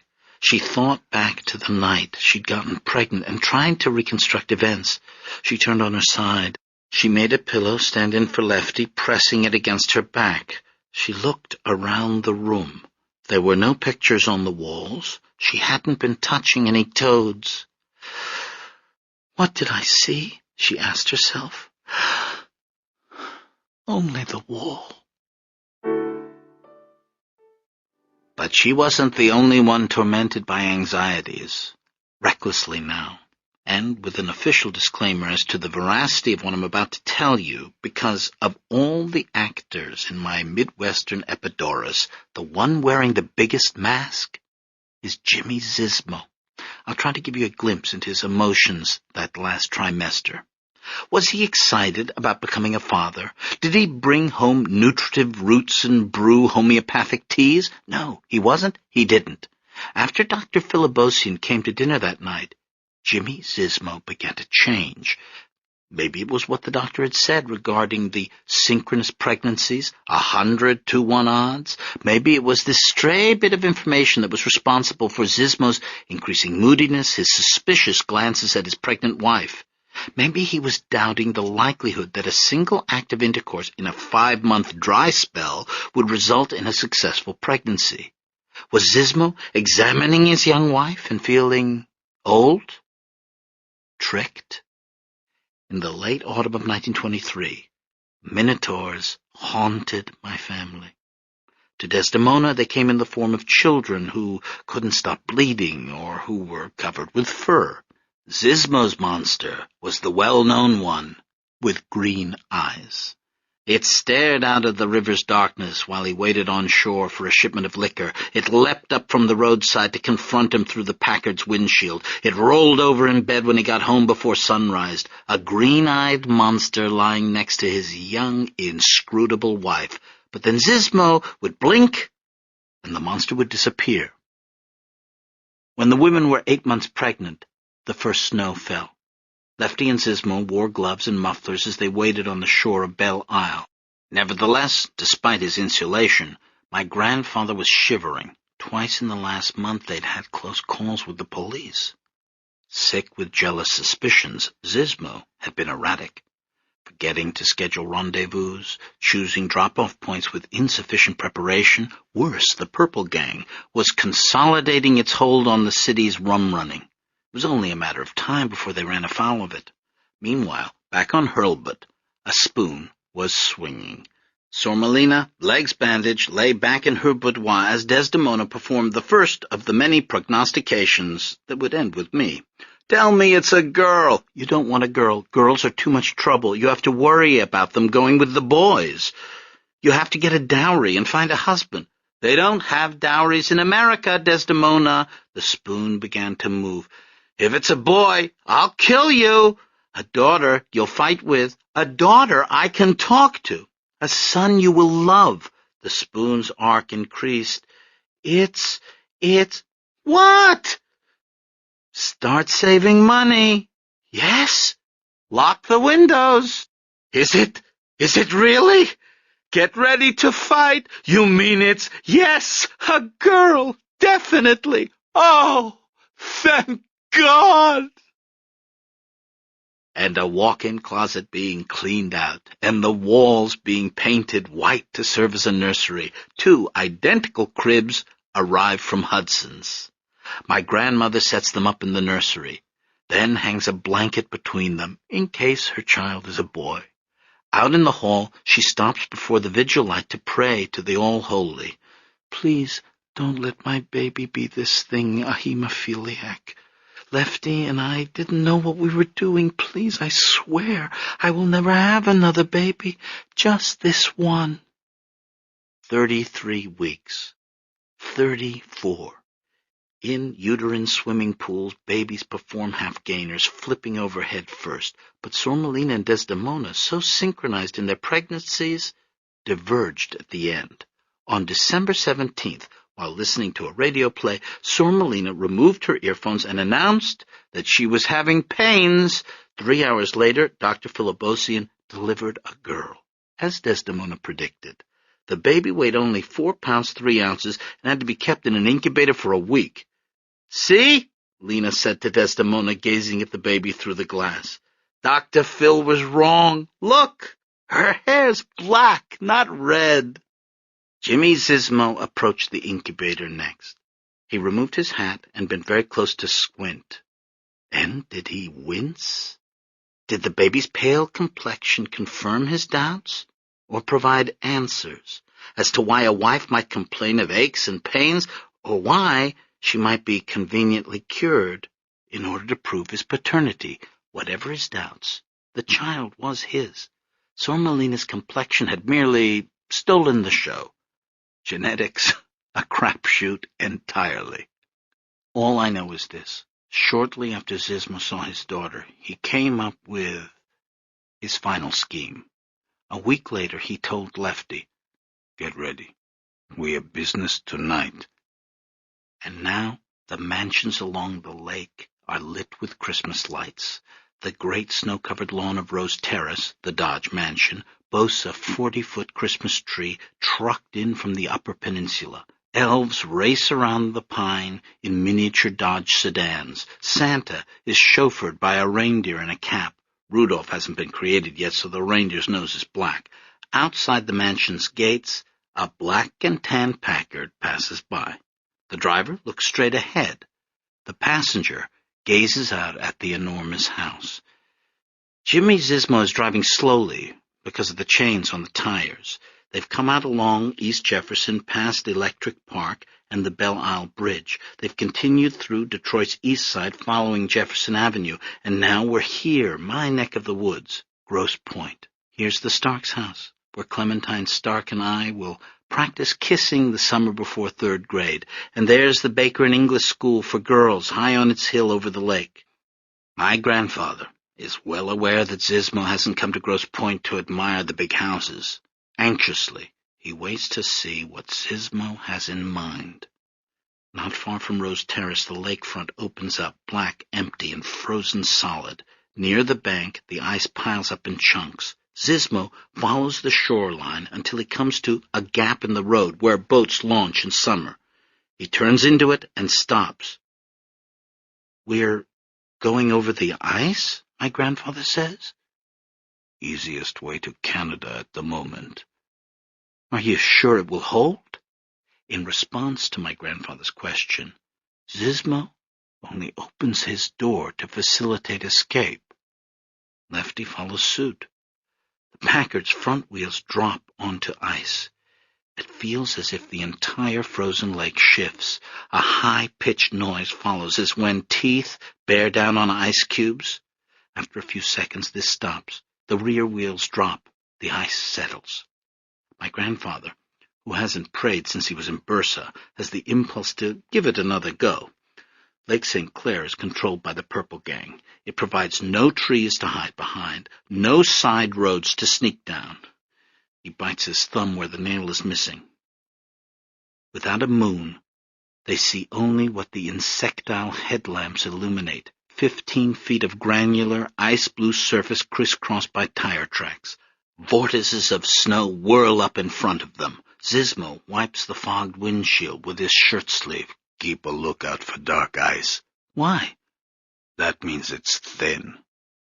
It's not long before the first patch appears. Where shoals rise, lapping water weakens the ice. Zizmo steers around it. Soon, however, another patch appears and he has to go in the other direction. Right, left, right. The Packard snakes along, following the tire tracks of other rum runners. Occasionally, an ice house blocks their path and they have to back up, return the way they came. Now to the right, now the left, now backward, now forward, moving into the darkness, over ice as smooth as marble. Zizmo leans over the wheel, squinting toward where the beams die out.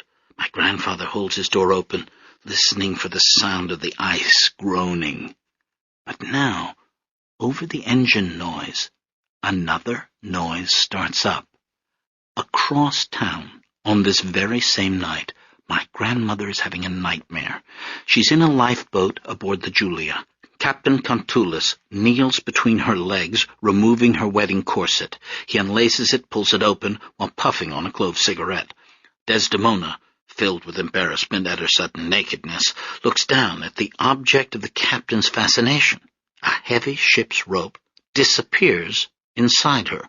"Heave-ho!" Captain Contulis shouts, and Lefty appears, looking concerned. He takes the end of the rope and begins pulling, and then pain. Dream pain. Real, but not real, just the neurons firing. Deep inside Desdemona, a water balloon explodes. Warmth gushes against her thighs as blood fills the lifeboat. Lefty gives a tug on the rope, then another. Blood spatters the captain's face, but he lowers his brim and weathers it.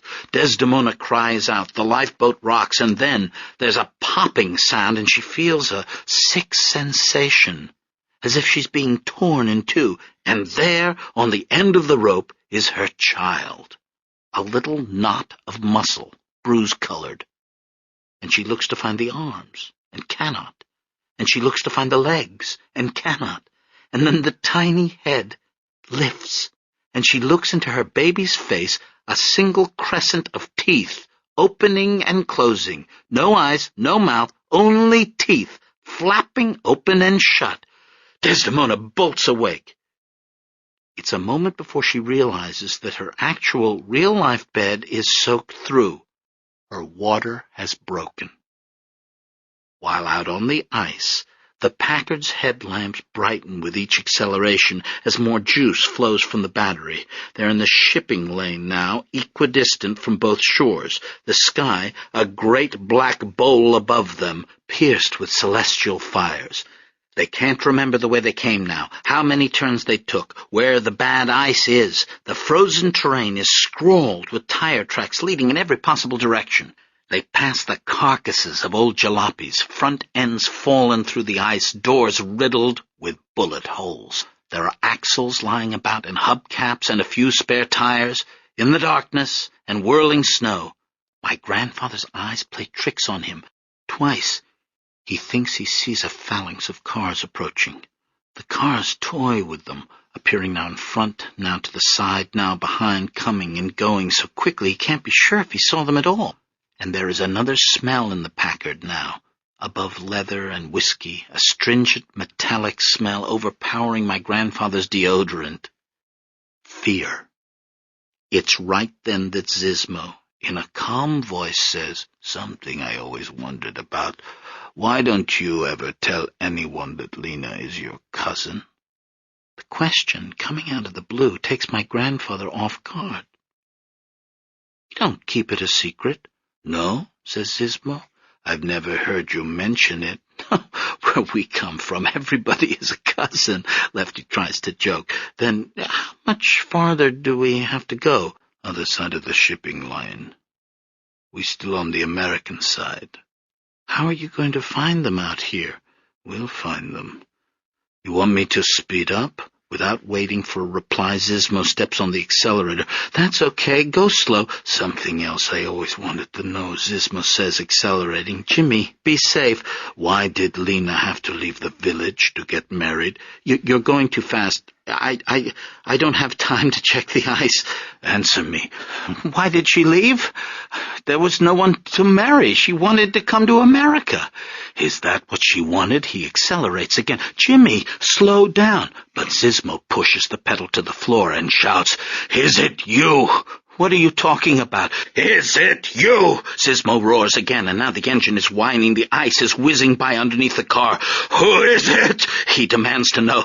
"Tell me, who is it?" But before my grandfather can come up with an answer, another memory comes careening across the ice. It is a Sunday night during my childhood, and my father's taking me to the movies, the Detroit Yacht Club. We ascend the red-carpeted stairs, passing silver sailing trophies and the oil portrait of the hydroplane racer Garwood. On the second floor, we enter the auditorium. Wooden folding chairs are set up before a movie screen. And now the lights have been switched off, and the clanking projector shoots out a beam of light, showing a million dust motes in the air. The only way my father could think of to instill in me a sense of my heritage was to take me to dubbed Italian versions of the ancient Greek myths. And so every week we saw Hercules slaying the Nemean lion or stealing the girdle of the Amazons. That's some girdle, eh, Callie? Or being thrown gratuitously into snake bits without textual support. But our favorite was the Minotaur. On the screen, an actor in a bad wig appears. "That's Theseus," Milton explains. "He's got this ball of string his girlfriend gave him, see, and he's using it to find his way back out of the maze." Now Theseus enters the labyrinth. His torch lights up stone walls made of cardboard. Bones and skulls litter his path. Blood stains darken the fake rock. Without taking my eyes from the screen, I hold out my hand. My father reaches into the pocket of his blazer to find a butterscotch candy. As he gives it to me, he whispers, Here comes the Minotaur, and I shiver with fear and delight. Academic to me then, the sad fate of the creature. Asterius, through no fault of his own, born a monster, the poisoned fruit of betrayal, a thing of shame, hidden away. I don't understand any of that at 8. I'm just rooting for Theseus. As my grandmother in 1923 prepares to meet the creature hidden in her womb. Holding her belly, she sits in the back seat of the taxi while Lena up front tells the driver to hurry. Desdemona breathes in and out like a runner pacing herself, and Lena says, "I'm not even mad at you for waking me up. I was going to the hospital in the morning anyway. They're letting me take the baby home." But Desdemona isn't listening. She opens her pre-packed suitcase, feeling among nightgown and slippers for her worry beads. Amber like congealed honey, cracked by heat, they've gotten her through massacres, a refugee march, and a burning city, and she clicks them as the taxi rattles over the dark streets, trying to outrace her contractions. A Zismo races the Packard over the ice. The speedometer needle rises, the engine thunders, tire chains rooster-tail snow. The Packard hurtles into the darkness, skidding on patches, fishtailing. "Did you two have it all planned?" he shouts. "Have Lena marry an American citizen so she could sponsor you?" "What are you talking about?" my grandfather tries to reason. "When you and Lena got married, I didn't even know I was coming to America. Please slow down." Was that the plan? Find a husband and then move into his house? The never-failing conceit of Minotaur movies. The monster always approaches from the direction you least expect. Likewise, out on Lake St. Clair, my grandfather has been looking out for the Purple Gang, when in reality the monster is right next to him at the wheel of the car. In the wind from the open door, Zismo's frizzy hair streams back like a mane. His head is lowered, his nostrils flared, his eyes shine with fury. "Who is it?" "Jimmy, turn around. The ice. You're not looking at the ice." "I won't stop unless you tell me." "There's nothing to tell. Lena's a good girl, a good wife to you, I swear." But the Packard hurtles on. My grandfather flattens himself against his seat. "What about the baby, Jimmy? Think about your daughter." "Who says it's mine? Of course it's yours. I never should have married that girl." Lefty doesn't have time to argue the point. Without answering any more questions, he rolls out the open door, free of the car. The wind hits him like a solid force, knocking him back against the rear fender. He watches as his muffler, in slow motion, winds itself around the Packard's back wheel. He feels it tighten like a noose, but then the scarf comes loose from his neck, and time speeds up again as Lefty is thrown clear of the auto. He covers his face as he hits the ice, skidding a great distance. When he looks up again, he sees the Packard still going. It's impossible to tell if Zismo's trying to turn, to brake. Lefty stands up, nothing broken, and watches as Zismo hurtles crazily on into the darkness. 60 yards, 80, 100, until suddenly another sound is heard. Above the engine roar comes a loud crack, followed by a scintillation spreading underfoot as the Packard hits a dark patch on the frozen lake.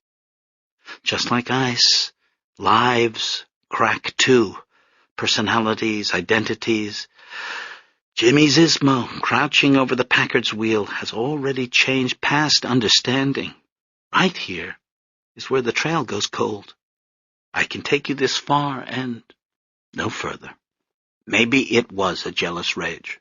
Or maybe he was just figuring his options, weighing a dowry against the expense of raising a family, guessing that it couldn't go on forever, this boom time of prohibition. And there's one further possibility. He might have been faking the whole thing. But there's no time for these ruminations, because the ice is screaming. Zismo's front wheels crash through the surface. The Packard, as gracefully as an elephant standing on its front legs, flips up onto its grill. There's a moment where the headlamps illuminate the ice and water below like a swimming pool, but then the hood crashes through, and with a shower of sparks, everything goes dark. At Woman's Hospital, Desdemona was in labor for 6 hours. Dr. Philipposian delivered the baby, whose sex was revealed in the usual manner by spreading the legs apart and looking. "Congratulations, a son." Desdemona, with great relief, cried out, "The only hair is on his head." Lefty arrived at the hospital soon thereafter. He had walked back to shore and hitched a ride on a milk truck home. Now he stood at the window of the nursery, his armpits still rank with fear, his right cheek roughened by his fall on the ice, and his lower lip swollen. Just that morning, fortuitously, Lena's baby had gained enough weight to leave the incubator. The nurses held up both children. The boy was named Miltiades, after the great Athenian general, but would be known as Milton after the great English poet. The girl, who would grow up without a father, was named Theodora after the scandalous empress of Byzantium, whom Sormelina admired. She would later get an American nickname, too. But there was something else I wanted to mention about those babies. Something impossible to see with the naked eye. Look closer. There. That's right. One mutation apiece. Marriage on ice. Jimmy Zizmo's funeral was held 13 days later by permission of the bishop in Chicago. For nearly 2 weeks, the family stayed at home, polluted by death, greeting the occasional visitor who came to pay respects. Black cloths covered the mirrors, black streamers draped the doors. Because a person should never show vanity in the presence of death, Lefty stopped shaving, and by the day of the funeral had grown nearly a full beard. The failure of the police to recover the body had caused the delay. On the day after the accident, 2 detectives had gone out to inspect the scene. The ice had refrozen during the night, and a few inches of new snow had fallen. The detectives trudged back and forth, searching for tire tracks, but after a half hour gave up. They accepted Lefty's story that Zizmo had gone ice fishing and might have been drinking. One detective assured Lefty that bodies often turned up in the spring, remarkably preserved because of the freezing water. The family went ahead with their grief.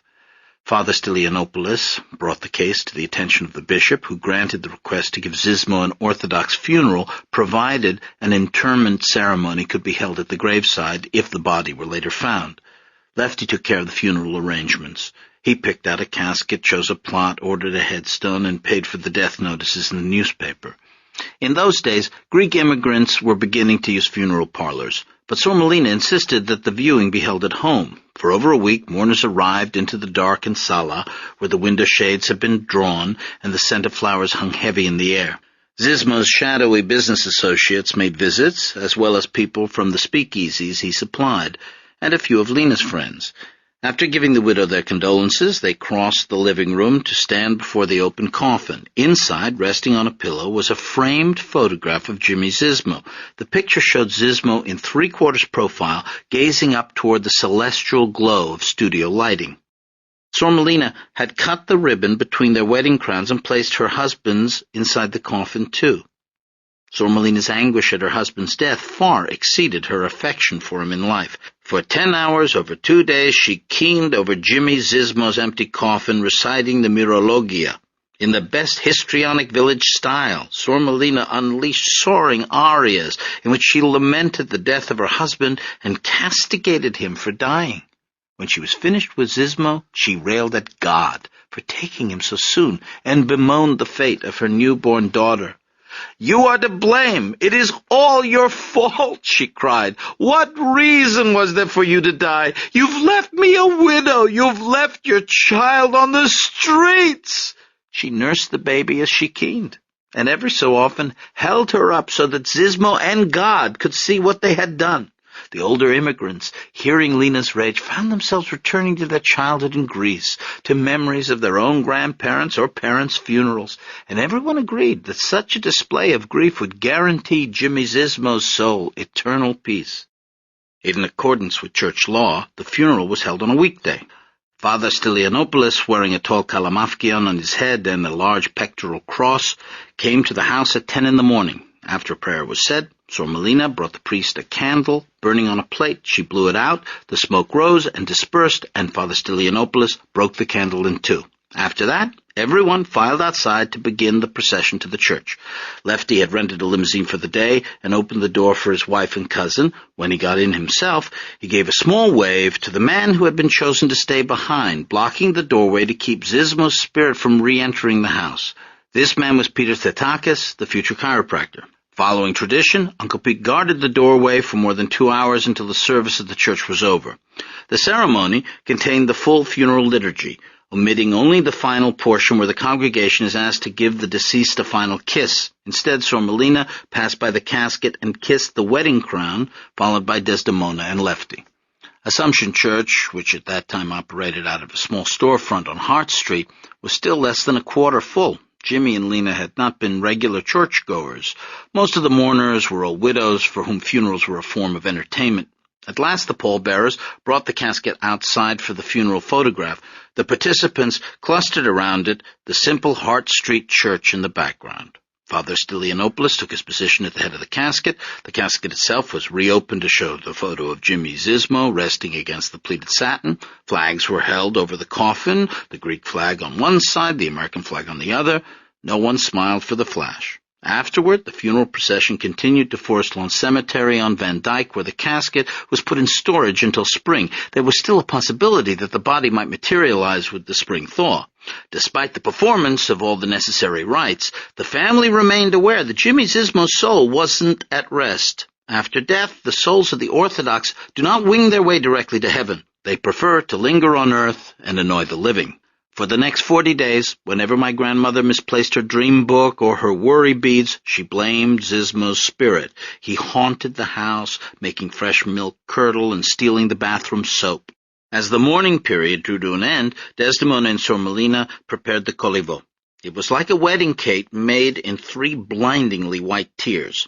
A fence surrounded the top layer, from which grew fir trees made of green gelatin. There was a pond of blue jelly, and Zizmo's name was spelled out in silver-coated dragées.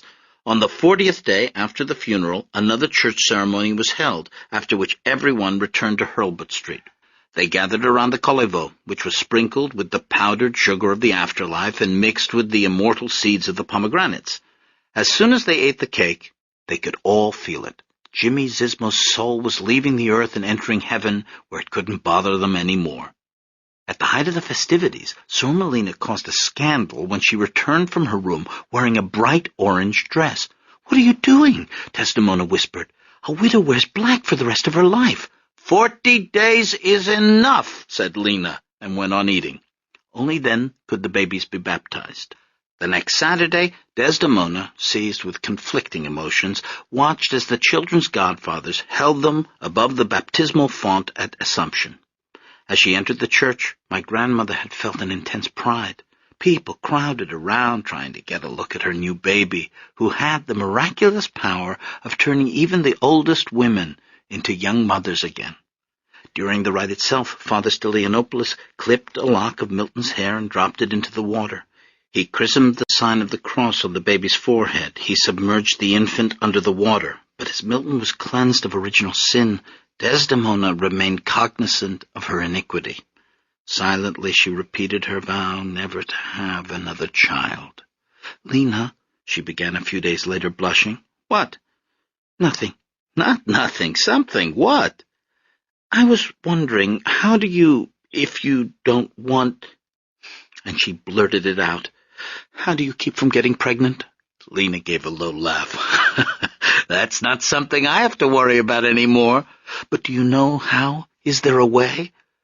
"My mother always said as long as you're nursing, you can't get pregnant. I don't know if it's true, but that's what she said." "But after that, what then?" "Simple. Don't sleep with your husband." At present, it was possible. Since the birth of the baby, my grandparents had taken a hiatus from lovemaking. Desdemona was up half the night breastfeeding. She was always exhausted. In addition, her perineum had torn during the delivery and was still healing. Lefty politely kept himself from starting anything amorous, but after the 2nd month he began to come over to her side of the bed. Desdemona held him off as long as she could. "It's too soon," she said. "We don't want another baby." "Why not?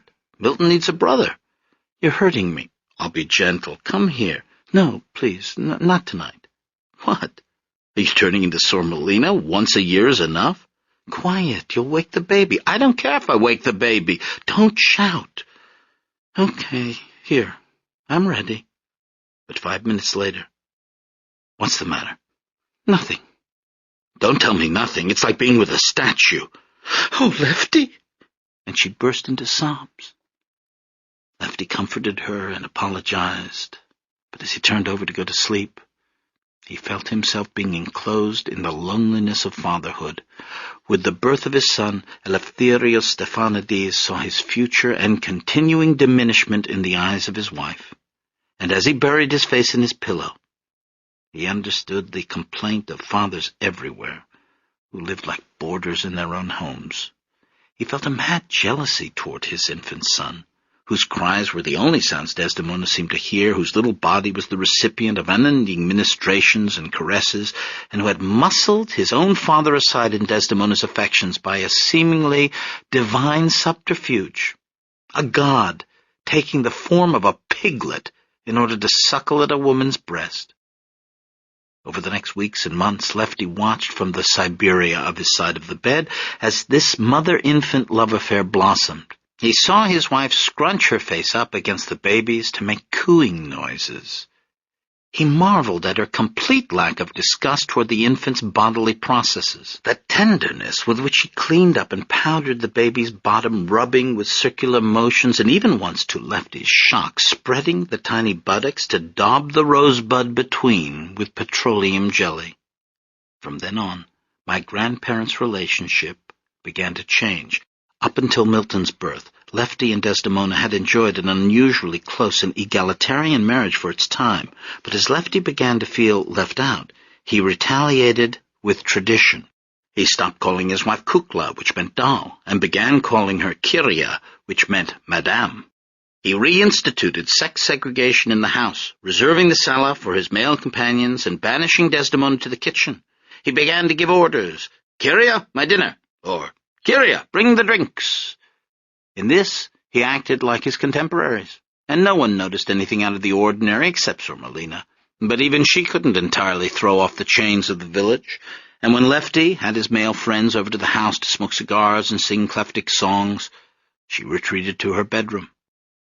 Shut up in the isolation of paternity, Lefty Stephanides concentrated on finding a safer way to make a living.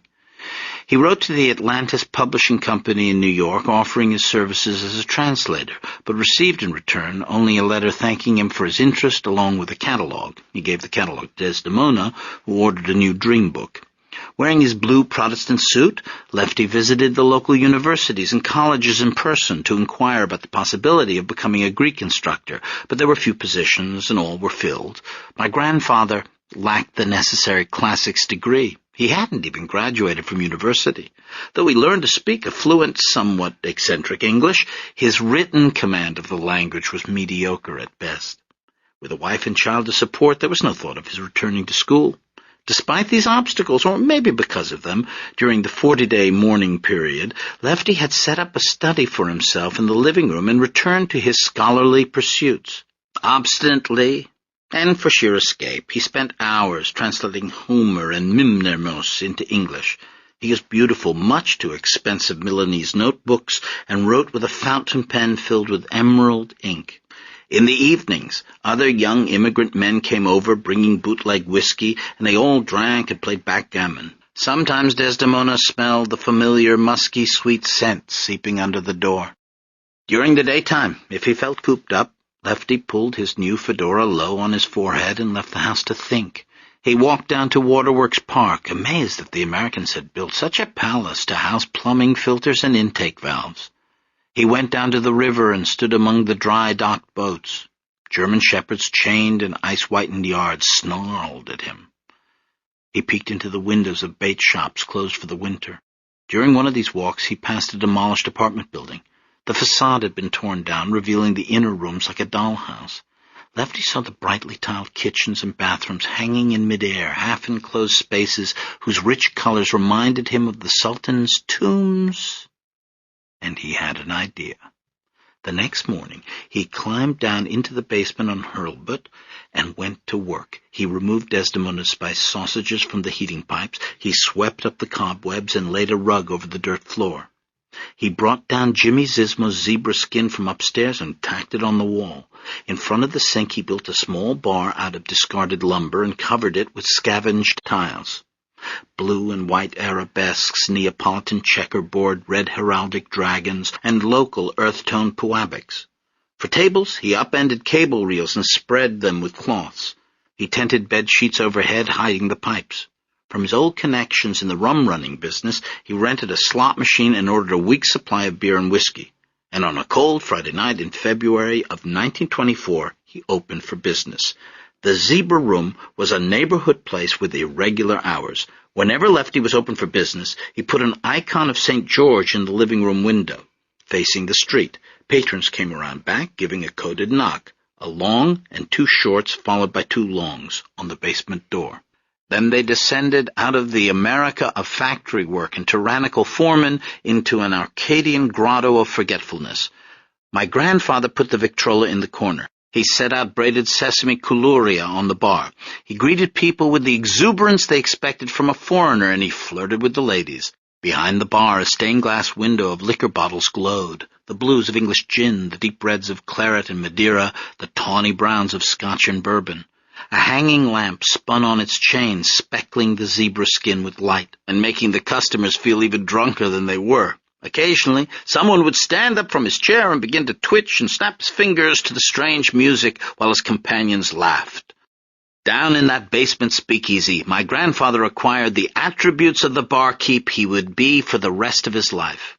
He channeled his intellectual powers into the science of mixology. He learned how to serve the evening rush one-man band style, pouring whiskeys with his right hand while filling beer steins with his left as he pushed out coasters with his elbow and pumped the keg with his foot. For 14 to 16 hours a day he worked in that sumptuously decorated hole in the ground and never stopped moving the entire time. If he wasn't pouring drinks, he was refilling the coulouria trays. If he wasn't rolling out a new beer keg, he was placing hard-boiled eggs in a wire hamper. He kept his body busy so that his mind wouldn't have a chance to think about the growing coldness of his wife or the way their crime pursued them.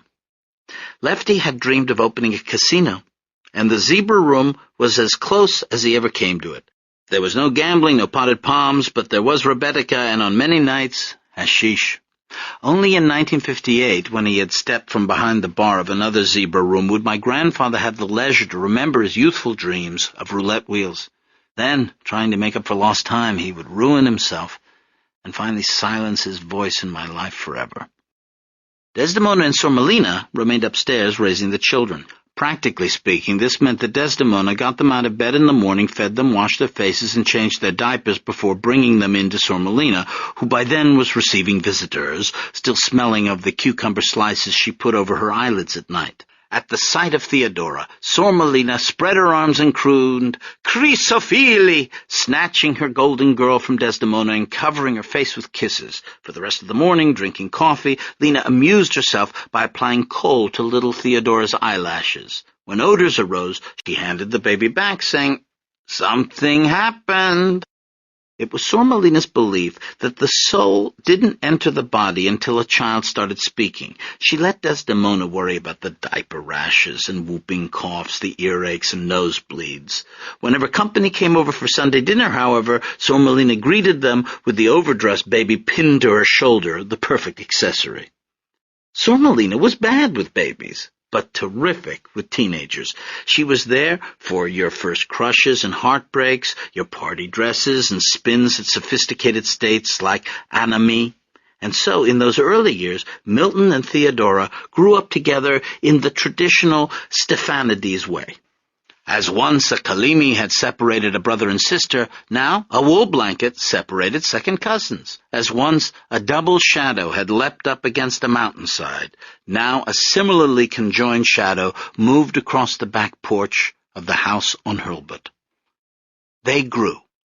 At 1, they shared the same bathwater. At 2, the same crayons. At 3, Milton sat in a toy airplane while Theodora spun the propeller. But the east side of Detroit wasn't a small mountain village. There were lots of kids to play with, and so when he turned 4, Milton renounced his cousin's companionship, preferring to play with neighborhood boys. Theodora didn't care. By then, She had another cousin to play with. Desdemona had done everything she could to fulfill her promise of never having another child. She nursed Milton until he was 3.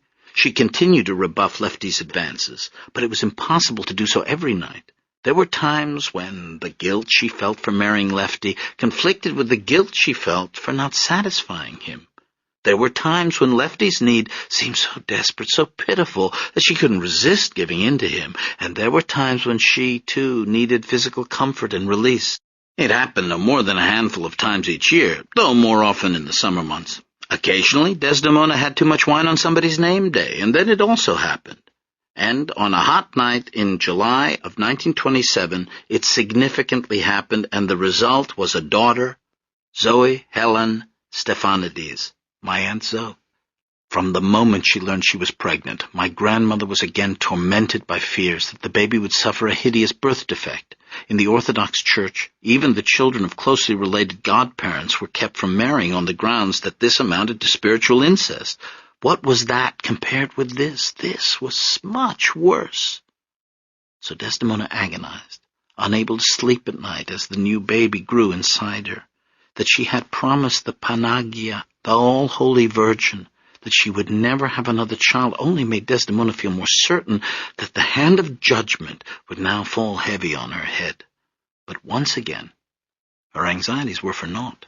The following spring, on April 27, 1928, Zoe Stephanides was born, a large, healthy girl, with the squarish head of her grandmother, a powerful cry, and nothing at all the matter with her.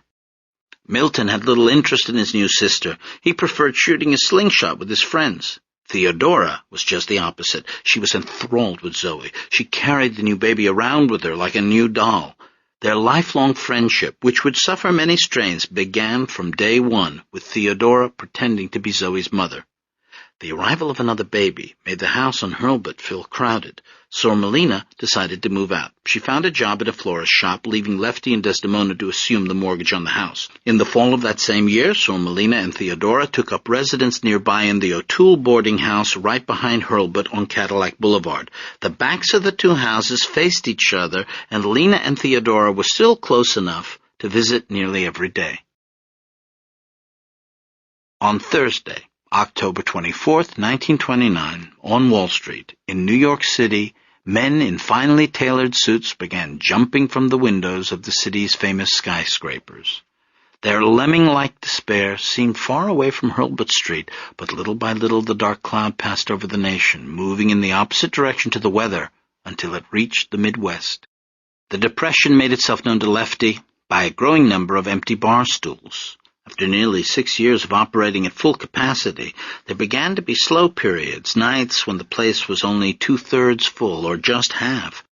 Nothing deterred the stoic alcoholics from their calling. Despite the international banking conspiracy unmasked by Father Coughlin on the radio, these stalwarts presented themselves for duty whenever St. George galloped in the window.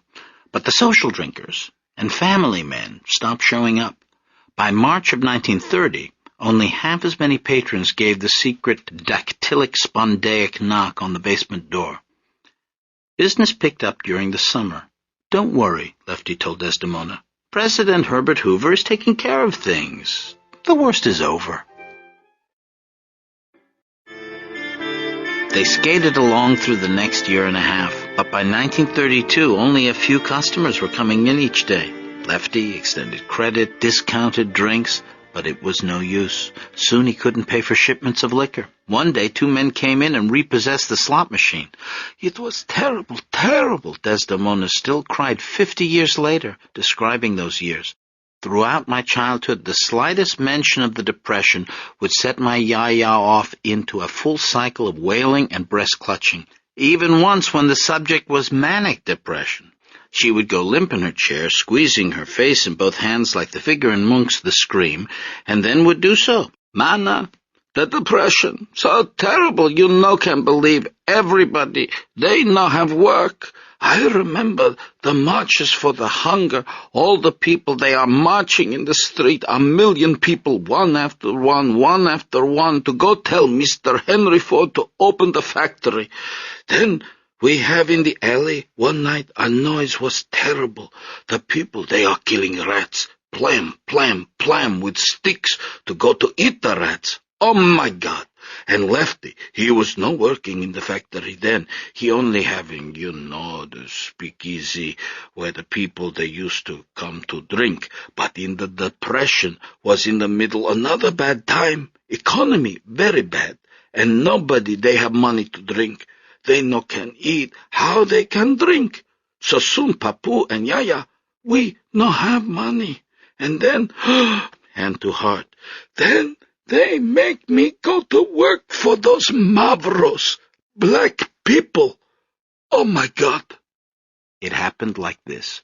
One night, my grandfather got into bed with my grandmother to find that she wasn't alone. Milton, 8 years old now, was snuggled up against her side. On her other side was Zoe, who was only 4. Lefty, exhausted from work, looked down at the spectacle of this menagerie. He loved the sight of his sleeping children. Despite the problems of his marriage, he could never blame his son or daughter for them. At the same time, he rarely saw them. In order to make enough money, he had to keep the speakeasy open 16, sometimes 18 hours a day. He worked 7 days a week. To support his family, he had to be exiled from them. In the mornings, when he was around the house, his children treated him like a familiar relative, an uncle maybe, but not a father. And then there was the problem of the bar ladies. Serving drinks day and night in a dim grotto, he had many opportunities to meet women drinking with their friends or even alone. My grandfather was 30 years old in 1932. He had filled out and become a man. He was charming, friendly, always well-dressed, and still in his physical prime. Upstairs, his wife was too frightened to have sex.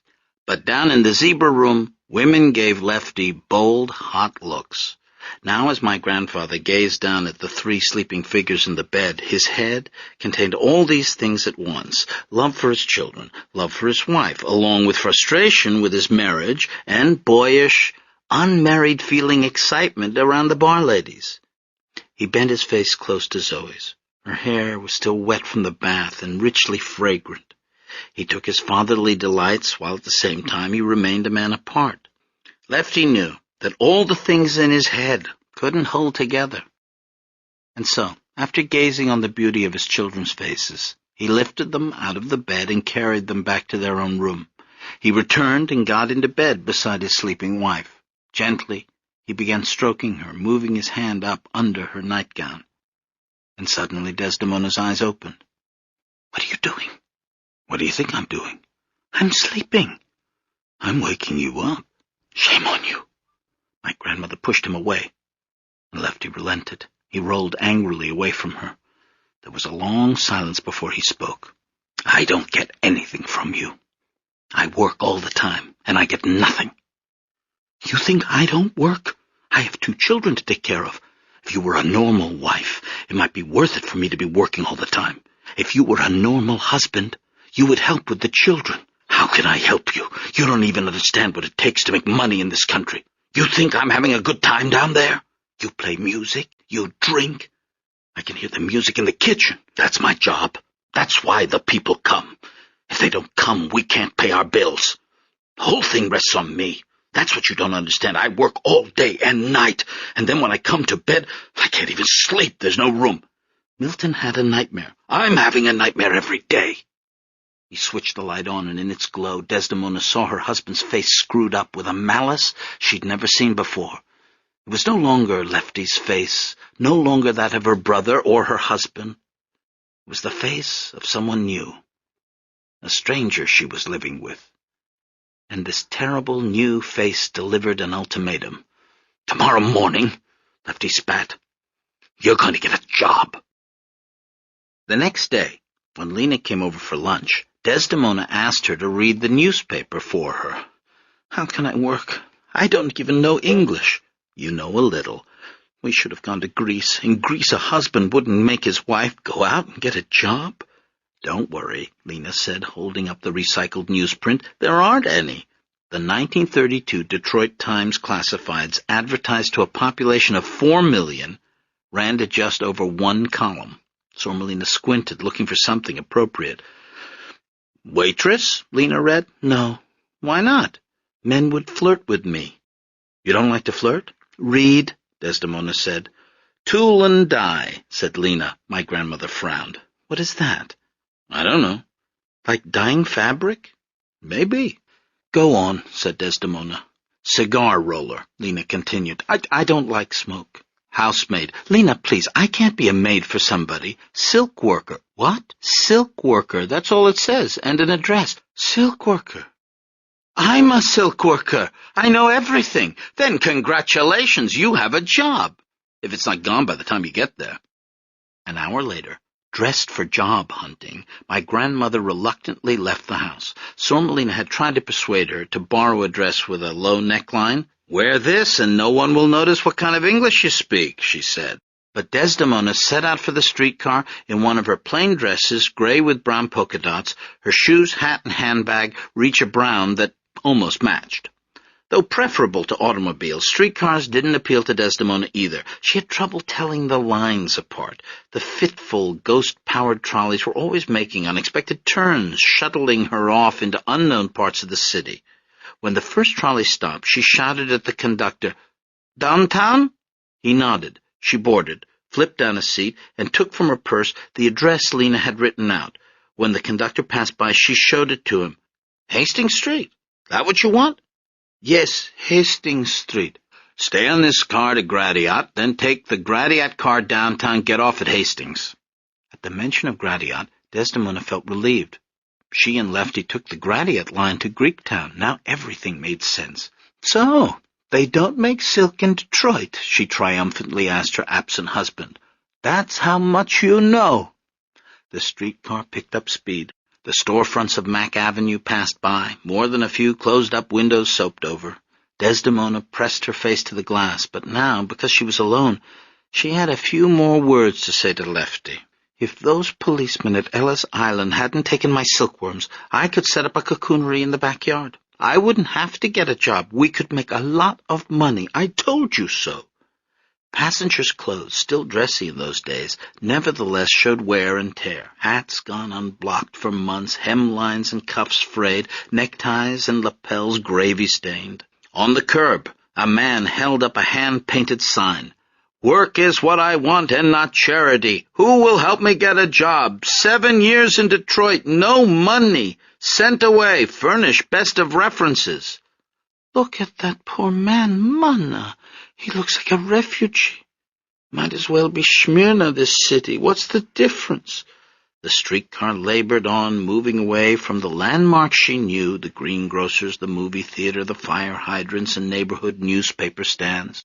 Her village eyes, which could differentiate between trees and bushes at a glance, glazed over at the signage along the route, the meaningless Roman letters swirling into one another, and the ragged billboards showing American faces with the skin peeling off, faces without eyes, or with no mouth, or with nothing but a nose. When she recognized Gratiot's diagonal swath, she stood up and called out in a ringing voice, "Sono una bice!" She had no idea what this English word meant. She had heard Sormelina employ it whenever she missed her stop. As usual, it worked. The driver braked the streetcar, and the passengers moved quickly aside to let her off. They seemed surprised when she smiled and thanked them. On the Gratiot streetcar, she told the conductor, "Please, I want Hastings Street." "Hastings? You sure?" She showed him the address and said it louder. "Hastings Street." "Okay, I'll let you know." The streetcar made for Greektown. Desdemona checked her reflection in the window and fixed her hat.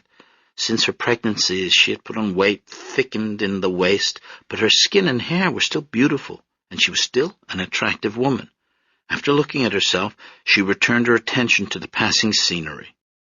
What else would my grandmother have seen on the streets of Detroit in 1932?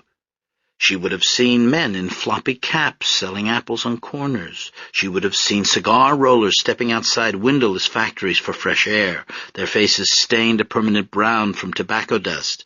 She would have seen workers handing out pro-union pamphlets while Pinkerton detectives tailed them. In alleyways, she might have seen union-busting goons working over those same pamphleteers. She would have seen policemen on foot and horseback, 60% of whom were secretly members of the White Protestant Order of the Black Legion, who had their own methods for disposing of blacks, communists, and Catholics. "But come on, Cal," I hear my mother's voice. "Don't you have anything nice to say?" Okay, all right. Detroit in 1932 was known as the City of Trees. More trees per square mile here than any other city in the country. To shop, you had Kearns and Hudson's. On Woodward Avenue, the auto magnates had built the beautiful Detroit Institute of Arts, where, that very minute while Desdemona rode to her job interview, a Mexican artist named Diego Rivera was working on his own new commission, a mural depicting the new mythology of the automobile industry. On scaffolding, he sat on a folding chair sketching the great work. The four androgynous races of humankind on the upper panels gazing down on the River Rouge assembly line where auto workers labored, their bodies harmonized with effort. Various smaller panels showed the germ cell of an infant wrapped in a plant bulb, the wonder and dread of medicine, the indigenous fruits and grains of Michigan, and way over in one corner, Henry Ford himself, gray-faced and tight-assed, going over the books. The trolley passed McDougal, Joseph Campow, and Shen, and then with a little shiver, it crossed Hastings Street. At that moment, every passenger, all of whom were white, performed a talismanic gesture. Men patted wallets, women refastened purses. The driver pulled the lever that closed the rear door. Desdemona, noticing all this, looked out to see that the streetcar had entered the Black Bottom Ghetto. There was no roadblock, no fence. The streetcar didn't so much as pause as it crossed the invisible barrier, but at the same time, in the length of a block, the world was different. The light seemed to change, growing gray as it filtered through laundry lines. The gloom of front porches and apartments without electricity seeped out into the streets, and the thundercloud of poverty that hung over the neighborhood directed attention downward toward the clarity of forlorn, shadowless objects. Red bricks crumbling off a stoop, piles of trash and ham bones, used tires, crushed pinwheels from last year's fair, someone's old lost shoe. The derelict quiet lasted only a moment before Black Bottom erupted from all its alleys and doorways. "Look at all the children, so many." Suddenly, children were running alongside the streetcar, waving and shouting. They played chicken with it, jumping in front of the tracks. Others climbed onto the back. Desdemona put a hand to her throat. "Why do they have so many children? What's the matter with these people? The Mavro women should nurse their babies longer. Somebody should tell them."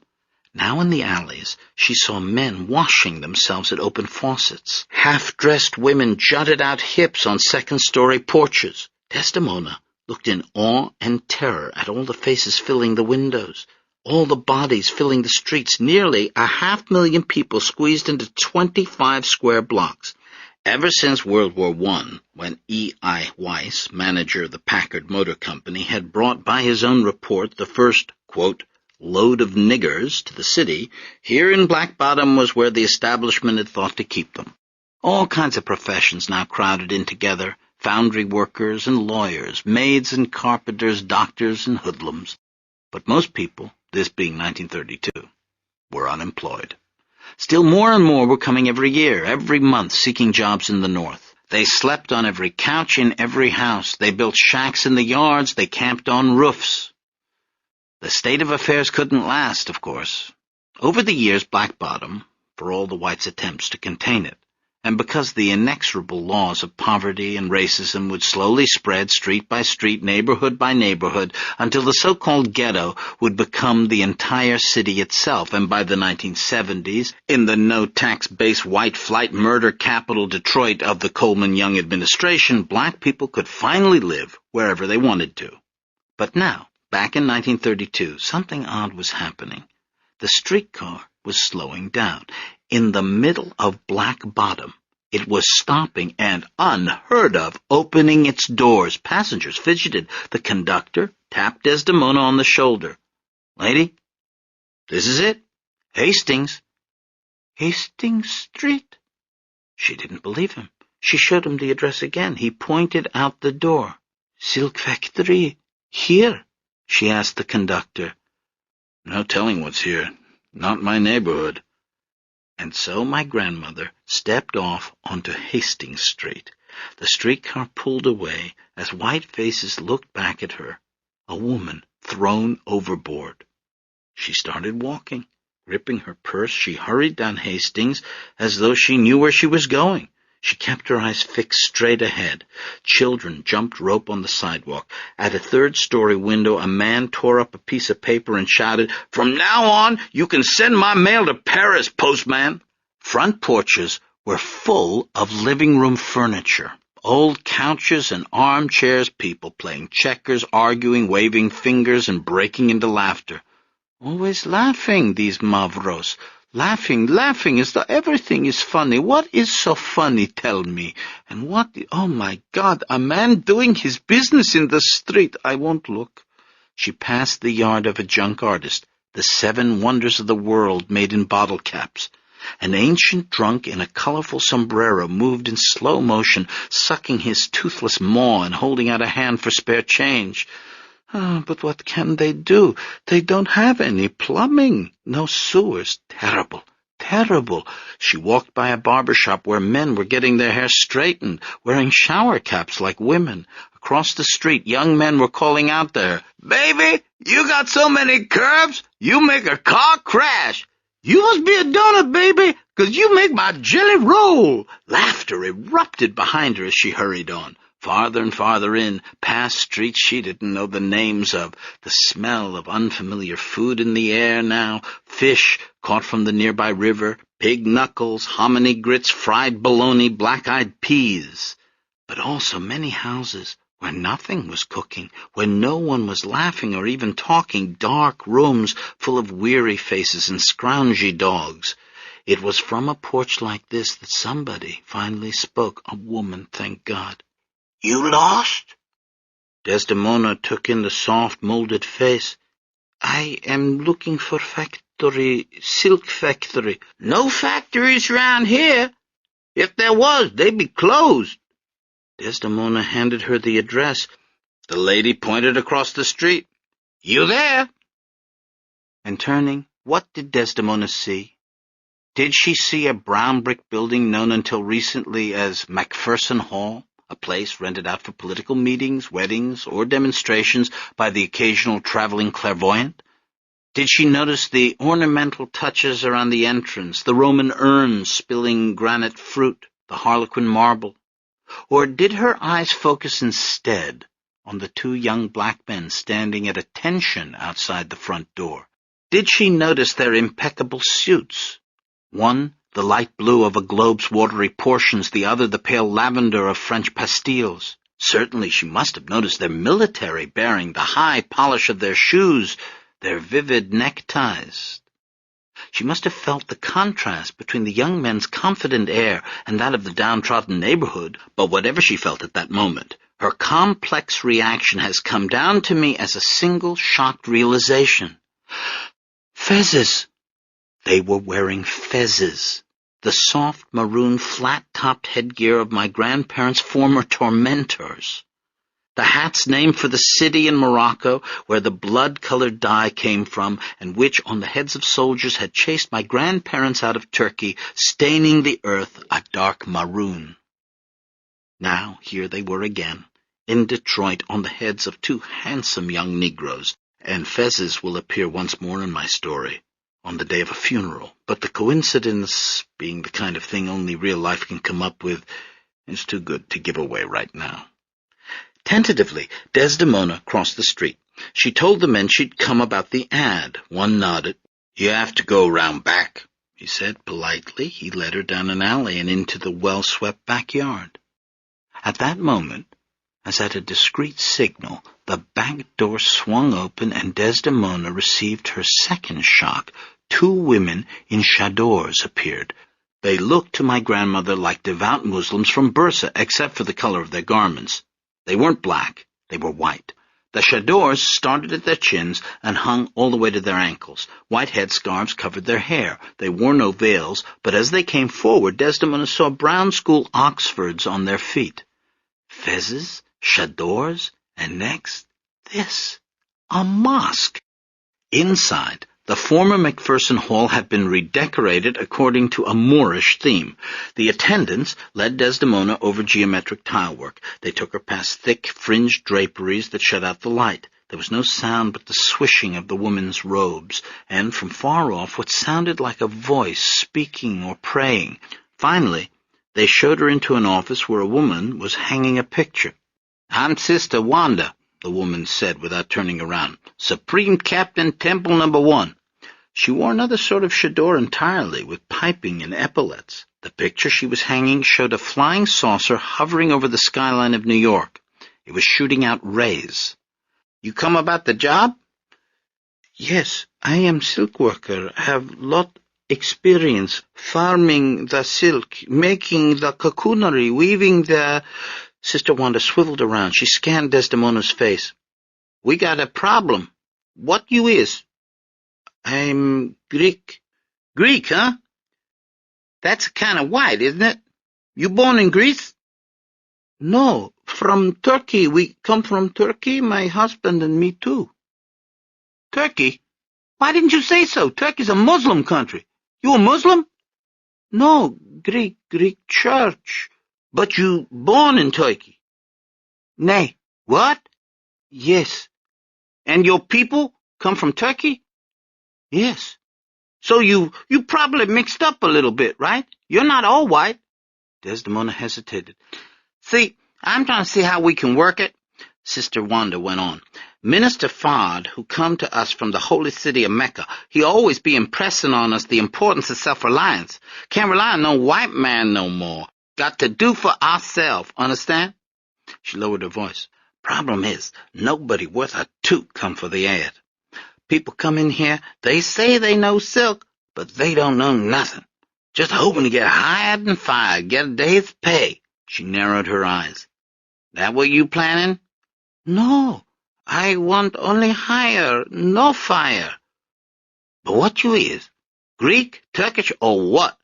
Again, Desdemona hesitated. She thought about her children. She imagined coming home to them without any food, and then she swallowed hard.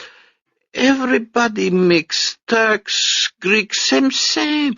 That's what I wanted to hear." Sister Wanda smiled broadly. "Minister Fard, he mixed too. Let me show you what we need." She led Desdemona down a long wainscoted corridor, through a telephone operator's office, and into another dark hallway. At the far end, heavy drapes blocked off the main lobby. 2 young guards stood at attention. "You come to work for us. Few things you should know. Never, ever go through them curtains. Main temple in there, where Minister Fard deliver his sermons. You stay back here in the women's quarters. Best cover your hair, too. That hat shows your ears, which be an enticement." Desdemona instinctively touched her ears, looking back at the guards. Their expressions remained impassive. She turned back, following the Supreme Captain. "Let me show you the operation we got going," Sister Wanda said. "We got everything. All we need is a little, know-how." She started up the stairs, and Desdemona followed. It's a long stairway, 3 flights up, and Sister Wanda has bad knees, so it will take some time for them to reach the top. Leave them there climbing, while I explain what my grandmother had gotten herself into. Quote, "Sometime in the summer of 1930, an amiable but faintly mysterious peddler suddenly appeared in the black ghetto of Detroit." I'm quoting from C. Eric Lincoln's The Black Muslims of America. He was thought to be an Arab, although his racial and national identity remain undocumented. He was welcomed into homes of culture-hungry African Americans who were eager to purchase his silks and artifacts, which he claimed were those worn by black people in their homeland across the sea. His customers were so anxious to learn of their own past and the country from which they came that the peddler soon began holding meetings from house to house throughout the community. At first, the prophet, as he came to be known, confined his teachings to a recitation of his experiences in foreign lands, admonitions against certain foods, and suggestions for improving listeners' physical health. He was kind, friendly, unassuming, and patient. Having aroused the interests of his host We move now to An Original Man by Claude Andrew Clegg II. The peddler would then deliver his sales pitch on the history and future of African Americans. The tactic worked well, and eventually he honed it to the point that meetings of curious blacks were held in private homes. Later, public halls were rented for his orations, and an organizational structure for his Nation of Islam began to take shape in the midst of poverty-stricken Detroit." Unquote. The peddler had many names. Sometimes he called himself Mr. Farad Muhammad, or Mr. F. Muhammad Ali. Other times he referred to himself as Fred Dodd, Professor Ford, Wallace Ford, W.D. Ford, Wally Farad, Wardell Fard, or W.D. Fard. He had just as many origins. People claimed he was a black Jamaican whose father was a Syrian Muslim. One rumor maintained that he was a Palestinian Arab who had fomented racial unrest in India, South Africa, and London before moving to Detroit. There was a story that he was the son of rich parents from the tribe of Quraysh, the Prophet Muhammad's own tribe, while FBI records stated that Fard was born in either New Zealand or Portland, Oregon, to either Hawaiian or British and Polynesian parents. One thing is clear. By 1932, Fard had established Temple No. 1 in Detroit. It was the backstairs of this temple that Desdemona found herself climbing. "We sell the silks right from the temple," Sister Wanda explained above. "Make the clothes ourselves according to Minister Fard's own designs, from clothes our forefathers wore in Africa. Used to be, we just ordered the fabric and sewed up the clothes ourselves. But with this depression, fabric getting harder and harder to come by. So Minister Fard, he had one of his revelations. Come to me one morning and said, 'We must own the means and ends of sericulture itself.' And how he talk? Eloquent. Man could talk a dog off a meat truck." Climbing, Desdemona was beginning to make sense of things. The fancy suits of the men outside, the redecoration within. Sister Wanda reached the landing. "In here our training class," and threw open the door. Desdemona stepped up and saw them. 23 teenage girls in bright chadors and headscarves sewing clothes. They didn't so much as look up from their labor as the supreme captain brought in the stranger. Heads bent, mouths fanning straight pins, hem-covered Oxfords working unseen treadles, they continued production. "This be our Muslim girls' training in general civilization class. See how good and proper they are? Don't say a word unless you do. Islam means submission. You know that? But getting back to why I run the ad. We running low on fabric. Everybody out of business, seems like." She led Desdemona across the room. A wooden box full of dirt lay open. "So what we did was, we ordered these silkworms from a company. You know, mail order? We got more on the way. Problem is, they don't seem to like it here in Detroit. Don't blame them myself. They keep dying on us. And when they do, woo-wee, what a stink! My sweet Jesus!" Oh, she caught herself. "Just an expression. I was brought up sanctified. Listen, what you say your name was?" "Desdemona." "Listen, Des, before I became supreme captain, I did hair and nails. Not no farmer's daughter, understand? This thumb look green to you? Help me out. What do these silkworm fellas like? How we get them to, silkify? It hard work. We don't mind. It take money. We got plenty." Desdemona picked up a shriveled worm barely alive. She cooed to it in Greek. "Listen up now, little sisters," Sister Wanda said, and as one, the girls stopped sewing, crossed hands in laps, and looked up attentively. "This, the new lady gonna teach us how to make silk. She a mulatto, like Minister Fard, and she gonna bring us back the knowledge of the lost art of our people, so we can do for ourselves." 23 pairs of eyes fell on Desdemona. She gathered courage. She translated what she wanted to say into English and went over it twice before she spoke. "To make good silk," she then pronounced, beginning her lessons to the Muslim girls training in general civilization class, "you have to be pure." "We trying, Des. Praise Allah, we trying." Tricknology. That was how my grandmother came to work for the Nation of Islam. Like a cleaning lady working in Grosse Pointe, she came and went by the back door. Instead of a hat, she wore a headscarf to conceal her irresistible ears. She never spoke above a whisper. She never asked questions or complained. Having grown up in a country ruled by others, she found it all familiar. The fezzes, the prayer rugs, the crescent moons. It was a little like going home. For the residents of Black Bottom, it was like traveling to another planet. The temple's front doors, in a sweet reversal of most American entrances, let blacks in and kept whites out. The former paintings in the lobby, landscapes aglow with manifest destiny, scenes of Indians being slaughtered, had been carted down to the basement. In their place were depictions of African history, a prince and princess strolling beside a crystal river, a conclave of black scholars debating in an outdoor forum. People came to Temple No. 1 to hear Fard's lectures. Also came to shop. In the old cloakroom, Sister Wanda displayed the garments that the prophet said were the same kind that the Negro people used in their home in the East. She rippled the iridescent fabrics under the lights as converts stepped up to pay. Women exchanged the maids' uniforms of subservience for the white chadors of emancipation. Men replaced the overalls of oppression with the silk suits of dignity. The temple's cash register overflowed. In lean times, the mosque was flush. Ford was closing factories, but at 3408 Hastings Street, Fard was open for business. Desdemona saw little of all this up on the third floor. She spent her mornings teaching in the classroom and her afternoons in the silkroom, where the uncut fabrics were stored. One morning, she brought in her silkworm box for show and tell. She passed the box around, telling the story of its travels, how her grandfather had carved it from olive wood, and how it had survived a fire, and she managed to do all this without saying anything derogatory about the students' co-religionists.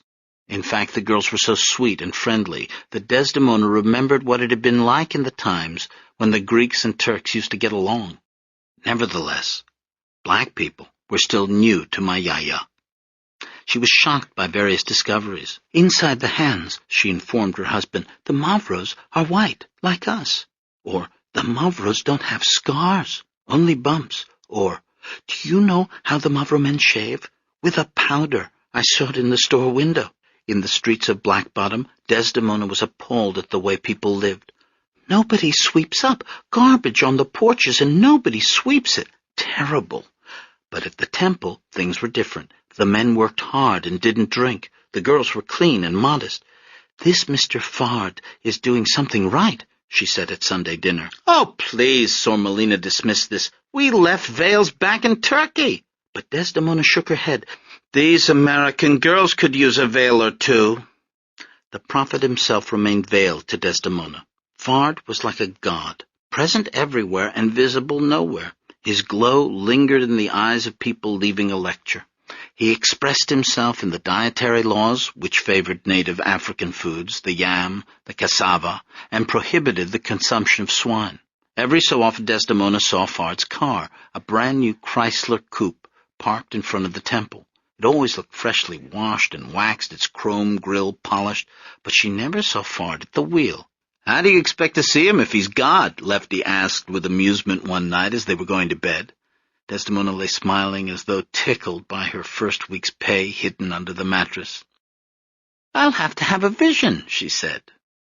Her first project at Temple No. 1 was to convert the outhouse into a cocoonery, calling upon the Fruit of Islam. As the military wing of the nation was known, she stood by while the young men pulled out the wooden commode from the rickety shack. They covered the cesspool with dirt and removed old pin-up calendars from the walls, averting their eyes as they threw the offending material in the trash. They installed shelves and perforated the ceiling for ventilation. Despite their efforts, a bad smell lingered. Just wait, Desdemona told them. Compared to silkworms, this is nothing. Upstairs, the Muslim girls training in general civilization class wove feeding trays. Desdemona tried to save the initial batch of silkworms. She kept them warm under electric light bulbs and sang Greek songs to them, but the silkworms weren't fooled. Hatching from their black eggs, they detected the dry indoor air and the false sun of the light bulbs, and began to shrivel up. Got more on the way, Sister Wanda said, brushing off this setback. Be here directly. The days passed. Desdemona became accustomed to the pale palms of Negro hands. She got used to using the back door and to not speaking until spoken to. When she wasn't teaching the girls, she waited upstairs in the silk room. The silk room. A description is in order. So much happened in that 15 by 20-foot space. God spoke. My grandmother renounced her race. Creation was explained, and that's just for starters. It was a small, low-ceilinged room with a cutting table at one end. Bolts of silk leaned against the walls. The plushness extended floor to ceiling like the inside of a jewelry box. Fabric was getting harder to come by, but Sister Wanda had stockpiled quite a bit. Sometimes the silks seemed to be dancing, stirred by air currents of a mysterious origin. The fabrics flapped up and floated around the room. Desdemona would have to catch the cloth and roll it back up. And one day, in the middle of a ghostly pas de deux, a green silk leading as Desdemona backpedaled, she heard a voice. I was born in the holy city of Mecca on February 17th, 1877. At first she thought someone had come into the room, but when she turned, no one was there. My father was Alfonso, an ebony-hued man of the tribe of Shabazz. My mother's name was Baby G. She was a Caucasian, a devil. A what? Desdemona couldn't quite hear or determine the location of the voice. It seemed to be coming from the floor now. My father met her in the hills of East Asia. He saw potential in her. He led her in the righteous ways until she became a holy Muslim. It wasn't what the voice was saying that intrigued Desdemona. She didn't catch what it was saying. It was the sound of the voice, a deep bass that set her breastbone humming. She let go of the dancing silk. She lowered her kerchiefed head to listen. And when the voice started up again, she searched through bolts of silk for its source. Why did my father marry a Caucasian devil? Because he knew that his son was destined to spread the word to the lost portion of the tribe of Shabazz. 3, 4, 5 bolts, and there it was, a heating grate, and the voice was louder now. Therefore, he felt that I, his son, should have a skin color that would allow me to deal with both white and black people justly and righteously. So I am here, a mulatto, like Musa before me, who brought the commandments to the Jews. From the depths of the building, the prophet's voice rose. It began in the auditorium 3 floors below. It filtered down through the trapdoor in the stage, out of which, at the old tobacconist conventions, the Rondega girl used to pop, clad in nothing but a cigar ribbon. The voice reverberated in the crawl space that led to the wings, whereupon it entered a heating vent and circulated around the building, growing distorted and echoey, until it rushed hotly out the grate at which Desdemona now crouched. My education, as well as the royal blood that runs in my veins, might have led me to seek a position of power. But I heard my uncle weeping, brothers. I heard my uncle in America weeping. She could make out a faint accent now. She waited for more, but there was only silence. Furnace smell blew into her face. She bent lower, listening, but the next voice she heard was Sister Wanda's on the landing. "You, Des? We ready for you," and she tore herself away. My grandmother was the only white person who ever heard W.D. Fard sermonize, and she understood less than half of what he said. It was a result of the heating vent's bad acoustics, her own imperfect English, and the fact that she kept lifting her head to hear if anyone was coming. Desdemona knew that it was forbidden for her to listen to Fard's lectures. The last thing she wanted was to jeopardize her new job. But there was no other place for her to go. Every day, at 1 o'clock, the grate began to rumble. At first, she heard the noise of people coming into the auditorium. This was followed by chanting. She rolled extra bolts of silk in front of the grate to muffle the sound. She moved her chair to the far corner of the silk room, but nothing helped. Perhaps you recall in our last lecture how I told you about the deportation of the moon. "No, I don't," said Desdemona. 60 trillion years ago, a god scientist dug a hole through the earth, filled it with dynamite, and blew the earth in two. The smaller of these two pieces became the moon. Do you recall that?" My grandmother clamped her hands over her ears. On her face was a look of refusal, but through her lips a question slipped out. "Somebody blew up the earth? Who?" "Today, I want to tell you about another god-scientist, an evil scientist by the name of Jacob." And now her fingers spread apart, letting the voice reach her ears. Jacob lived 8,400 years ago in the present 25,000-year cycle of history. He was possessed, this Jacob, of an unusually large cranium, a smart man, a brilliant man, one of the preeminent scholars of the Nation of Islam. This was a man who discovered the secrets of magnetism when he was only 6 years old. He was playing with two pieces of steel, and he held them together and discovered that scientific formula, magnetism. Like a magnet itself, the voice worked on Desdemona. Now it was pulling her hands down to her sides. It was making her lean forward in her chair. But Jacob wasn't content with magnetism. With his large cranium, he had other great ideas. And so one day, Jacob thought to himself that if he could create a race of people completely different from the original people, genetically different, that race could come to dominate the black nation through technology. When leaning wasn't enough, she moved closer. Walking across the room, moving silk bolts aside, she knelt down before the grate as Fard continued his explanation. Every black man is made of two germs, a black germ and a brown germ, and so Jacob convinced 59,999 Muslims to emigrate to the island of Pelan. The island of Pelan is in the Aegean. You will find it today on European maps under a false name. To this island, Jacob brought his 59,999 Muslims, and there he commenced his grafting. She could hear other things now. Fard's footsteps as he paced the stage, the squeaking of chairs as his listeners bent forward, hanging on his every word. In his laboratories on Pelan, Jacob kept all original black people from reproducing. If a black woman gave birth to a child, that child was killed. Jacob only let brown babies live. He only let brown-skinned people mate. "Terrible," Desdemona said up on the third floor. "Terrible, this Jacob person." You have heard of the Darwinian theory of natural selection. This was unnatural selection. By his scientific grafting, Jacob produced the first yellow and red people. But he didn't stop there. He went on mating the light-skinned offspring of those people. Over many, many years, he genetically changed the black man, one generation at a time, making him paler and weaker, diluting his righteousness and morality, turning him into the paths of evil. And then, my brothers, one day, Jacob was done.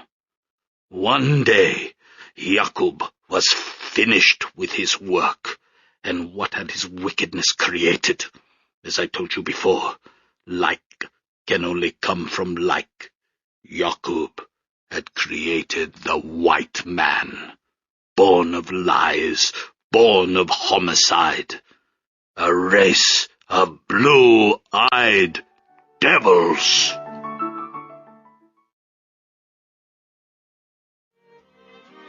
Outside, the Muslim girls' training and general civilization class installed silkworm trays. They worked in silence, daydreaming of various things.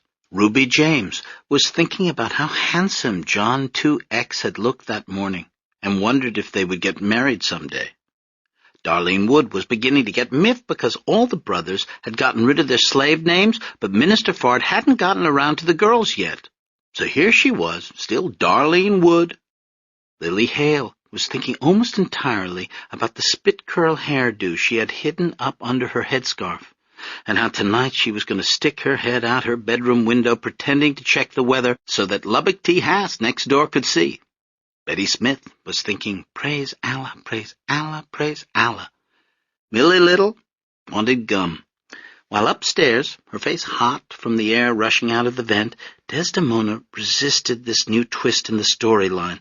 Devils, all white people, she snorted. She got up from the floor, dusting herself off. Enough. I'm not going to listen to this crazy person any more. I work, they pay me, that's it. But the next morning, she was back at the temple. At 1 o'clock, the voice began speaking, and again, my grandmother paid attention. Now, let us make a physiological comparison between the white race and the original people. White bones, anatomically speaking, are more fragile. White blood is thinner. Whites possess roughly 1/3 the physical strength of blacks. Who can deny this? What does the evidence of your own eyes suggest? Desdemona argued with the voice. She ridiculed Fard's pronouncements. But as the days passed, my grandmother found herself obediently spreading out silk before the heating vent to cushion her knees. She knelt forward, putting her ear to the grate, her forehead nearly touching the floor. He's just a charlatan, she said, taking everyone's money. Still, she didn't move. In a moment, the heating system rumbled with the latest revelations. What was happening to Desdemona? Was she, always so receptive to a deep priestly voice, coming under the influence of Fard's disembodied one? Or was she just, after 10 years in the city, finally becoming a Detroiter, meaning that she saw everything in terms of black and white? There's one last possibility. Could it be that my grandmother's sense of guilt, that sodden malarial dread that swamped her insides almost seasonally, could this incurable virus have opened her up to Fard's appeal? Plagued by a sense of sin, did she feel that Fard's accusations had weight? Did she take his racial denunciations personally? One night, she asked Lefty, "Do you think anything is wrong with the children?"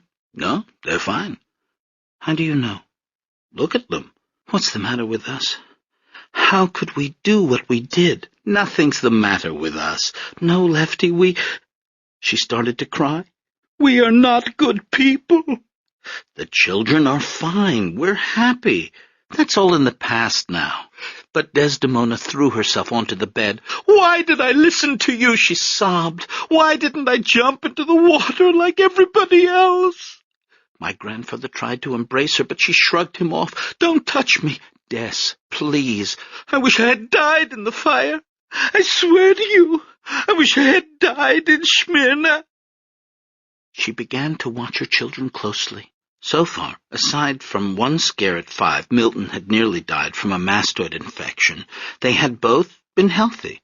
When they cut themselves, their blood congealed. Milton got good marks at school, Zoe above average. But Desdemona wasn't reassured by any of this. She kept waiting for something to happen, some disease, some abnormality, fearing that the punishment for her crime was going to be taken out in the most devastating way possible, not on her own soul, but in the bodies of her children.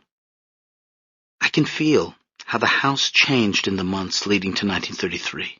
A coldness passing through its root beer-colored bricks, invading its rooms and blowing out the vigil light burning in the hall.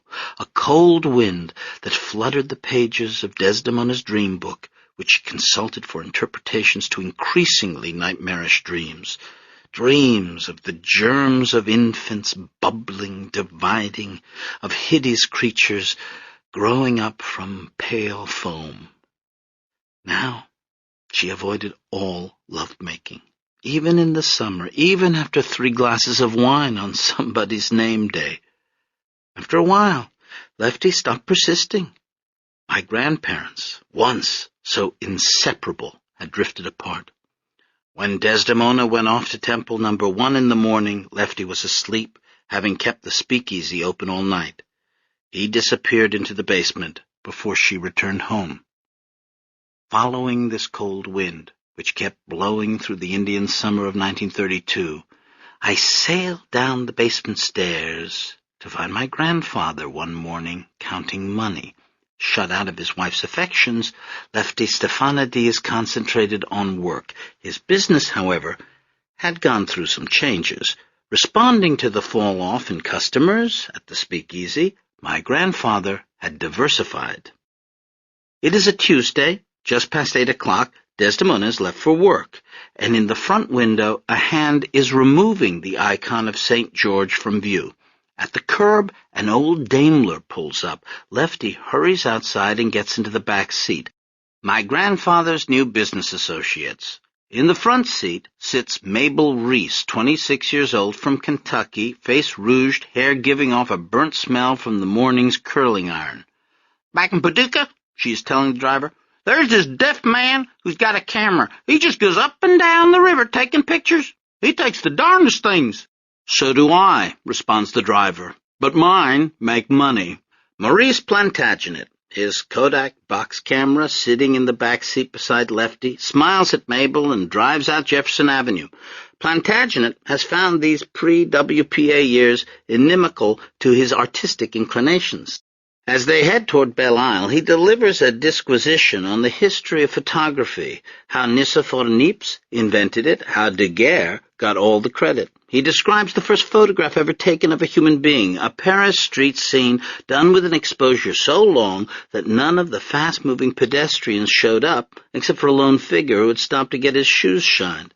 "I want to get into history books myself, but I don't think this is the right route exactly." On Belle Isle, Plantagenet pilots the Daimler along Central Avenue. Instead of heading toward the Strand, however, he takes a small turnoff down a dirt road that dead ends. He parks and they all get out. Plantagenet sets up his camera in favorable light while Lefty attends to the automobile. With his handkerchief, he polishes the spoked hubcaps and the headlamps. He kicks mud off the running board, cleans the windows and windshield. Plantagenet says, "The maestro is ready."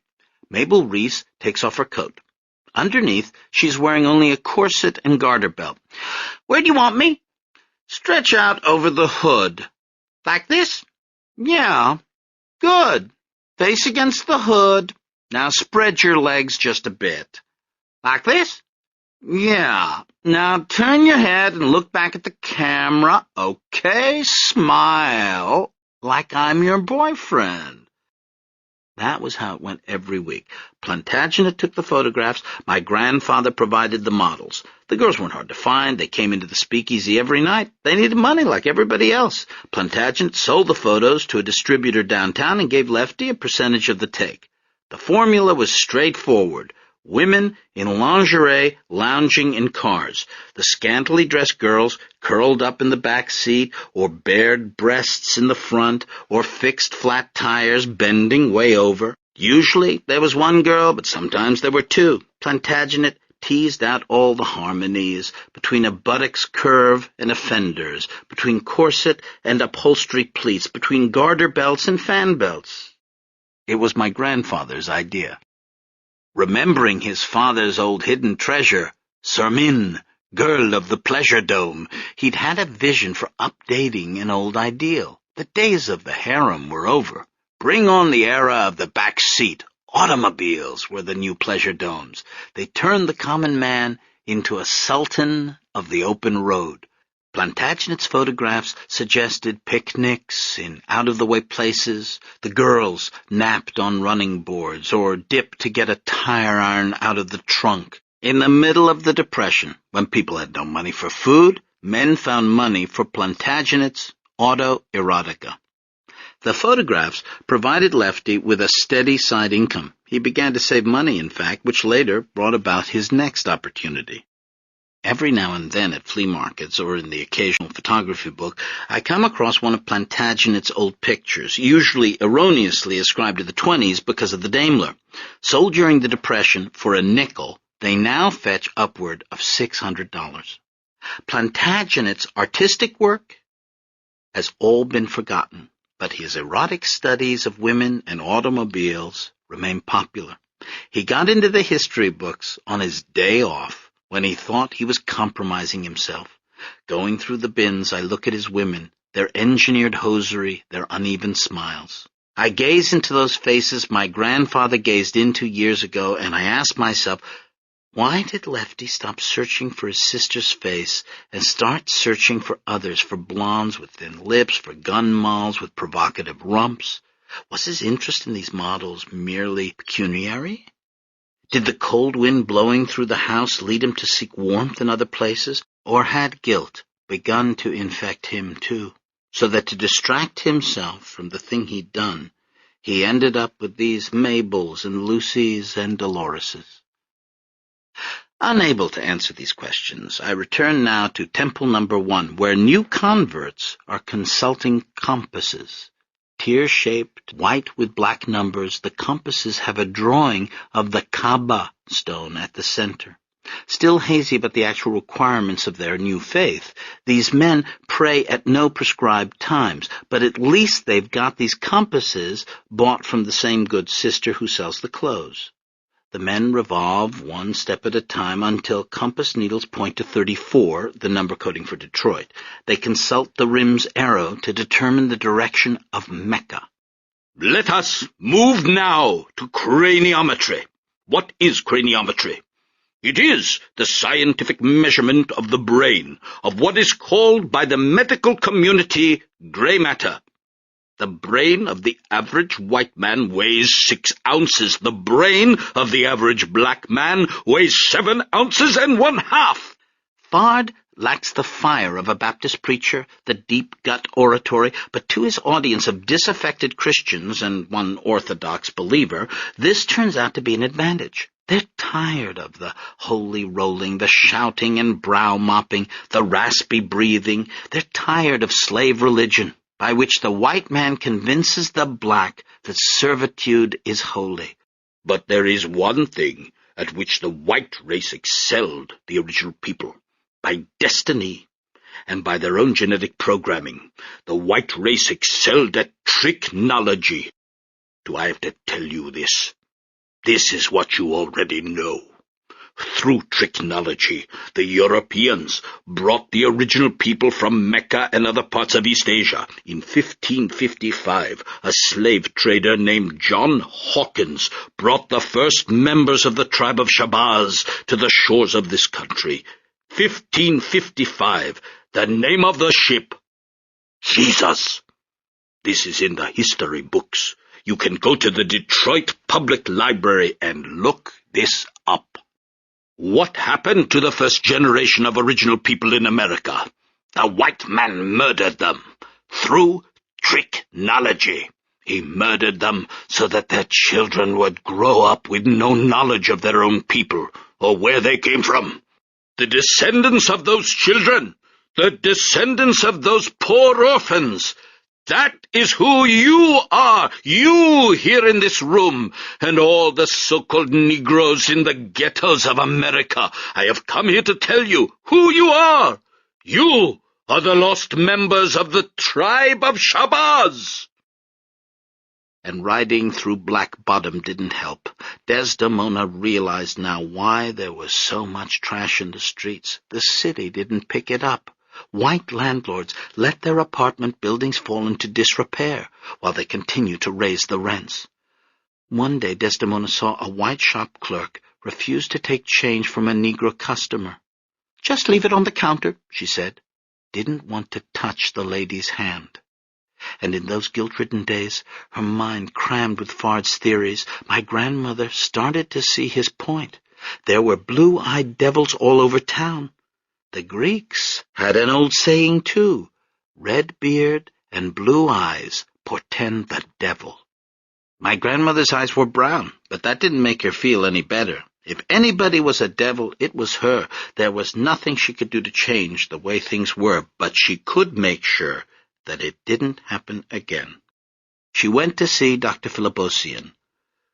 "That's a very extreme measure, Desdemona," the doctor told her. "I want to make sure, but you're still a young woman." "No, Dr. Phil, I'm not," my grandmother said in a weary voice.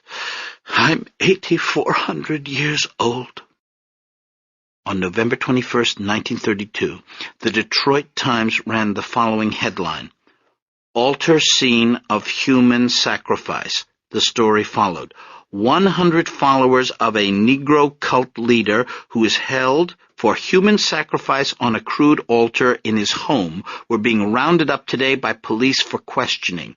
The self-styled king of the Order of Islam is Robert Harris, 44, of 1429 Dubois Avenue. The victim, whom he admits bludgeoning with a car axle and stabbing with a silver knife through the heart, was James J. Smith, 40, Negro roomer in the Harris home.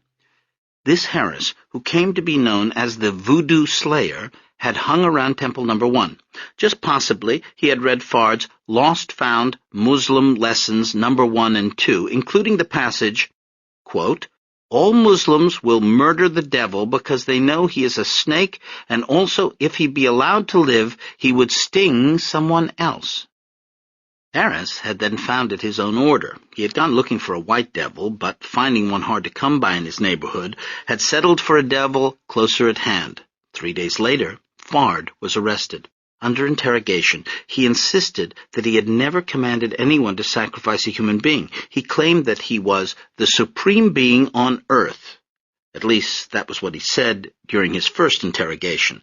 The second time he was arrested, months later, he admitted, according to the police, that the Nation of Islam was nothing but a racket. He had invented the prophecies and the cosmologies to get all the money he could. Whatever the truth of the matter, the upshot was this. In exchange for having the charges dropped, Fard agreed to leave Detroit once and for all. And so we come to May 1933, and to Desdemona saying goodbye to the Muslim girls' training in general civilization class. Headscarves frame faces streaked with tears.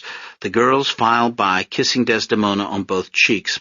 My grandmother will miss the girls. She has grown very fond of them.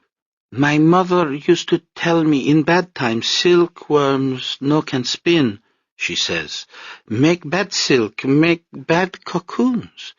The girls accept this truth and examine the newly hatched worms for signs of despair. In the silk room, all the shelves are empty. Fard Muhammad has transferred power to a new leader. Brother Karim, the former Elijah Poole, is now Elijah Muhammad, Supreme Minister of the Nation of Islam. Elijah Muhammad has a different vision for the nation's economic future. From now on, it will be real estate, not clothing. And now Desdemona is descending the stairs on her way out. She reaches the first floor and turns to look back at the lobby. For the first time ever, the Fruit of Islam do not guard the lobby entrance. The drapes hang open. Desdemona knows she should keep going out the back door, but she has nothing to lose now, and so ventures toward the front. She approaches the double doors and pushes her way into the sanctum sanctorum. For the first 15 seconds, she stands still, as her idea of the room switches places with reality. She had imagined a soaring dome, a richly colored Ezine carpet, but the room is just a simple auditorium. A small stage at one end, folding chairs stacked along the walls. She absorbs all this quietly, and then, once more, there is a voice. Hello, Desdemona. On the empty stage, the Prophet, the Mahdi, Fard Muhammad, stands behind the podium. He is barely more than a silhouette, slender and elegant, wearing a fedora that shadows his face. You're not supposed to be in here, he says, but I guess today is all right. Desdemona, her heart in her throat, manages to ask, How you know my name? Haven't you heard? I know everything. Coming through the heating vent, Fard Muhammad's deep voice had made her solar plexus vibrate. Now, closer up, it penetrates her entire body. The rumble spreads down her arms until her fingers are tingling. How's Lefty?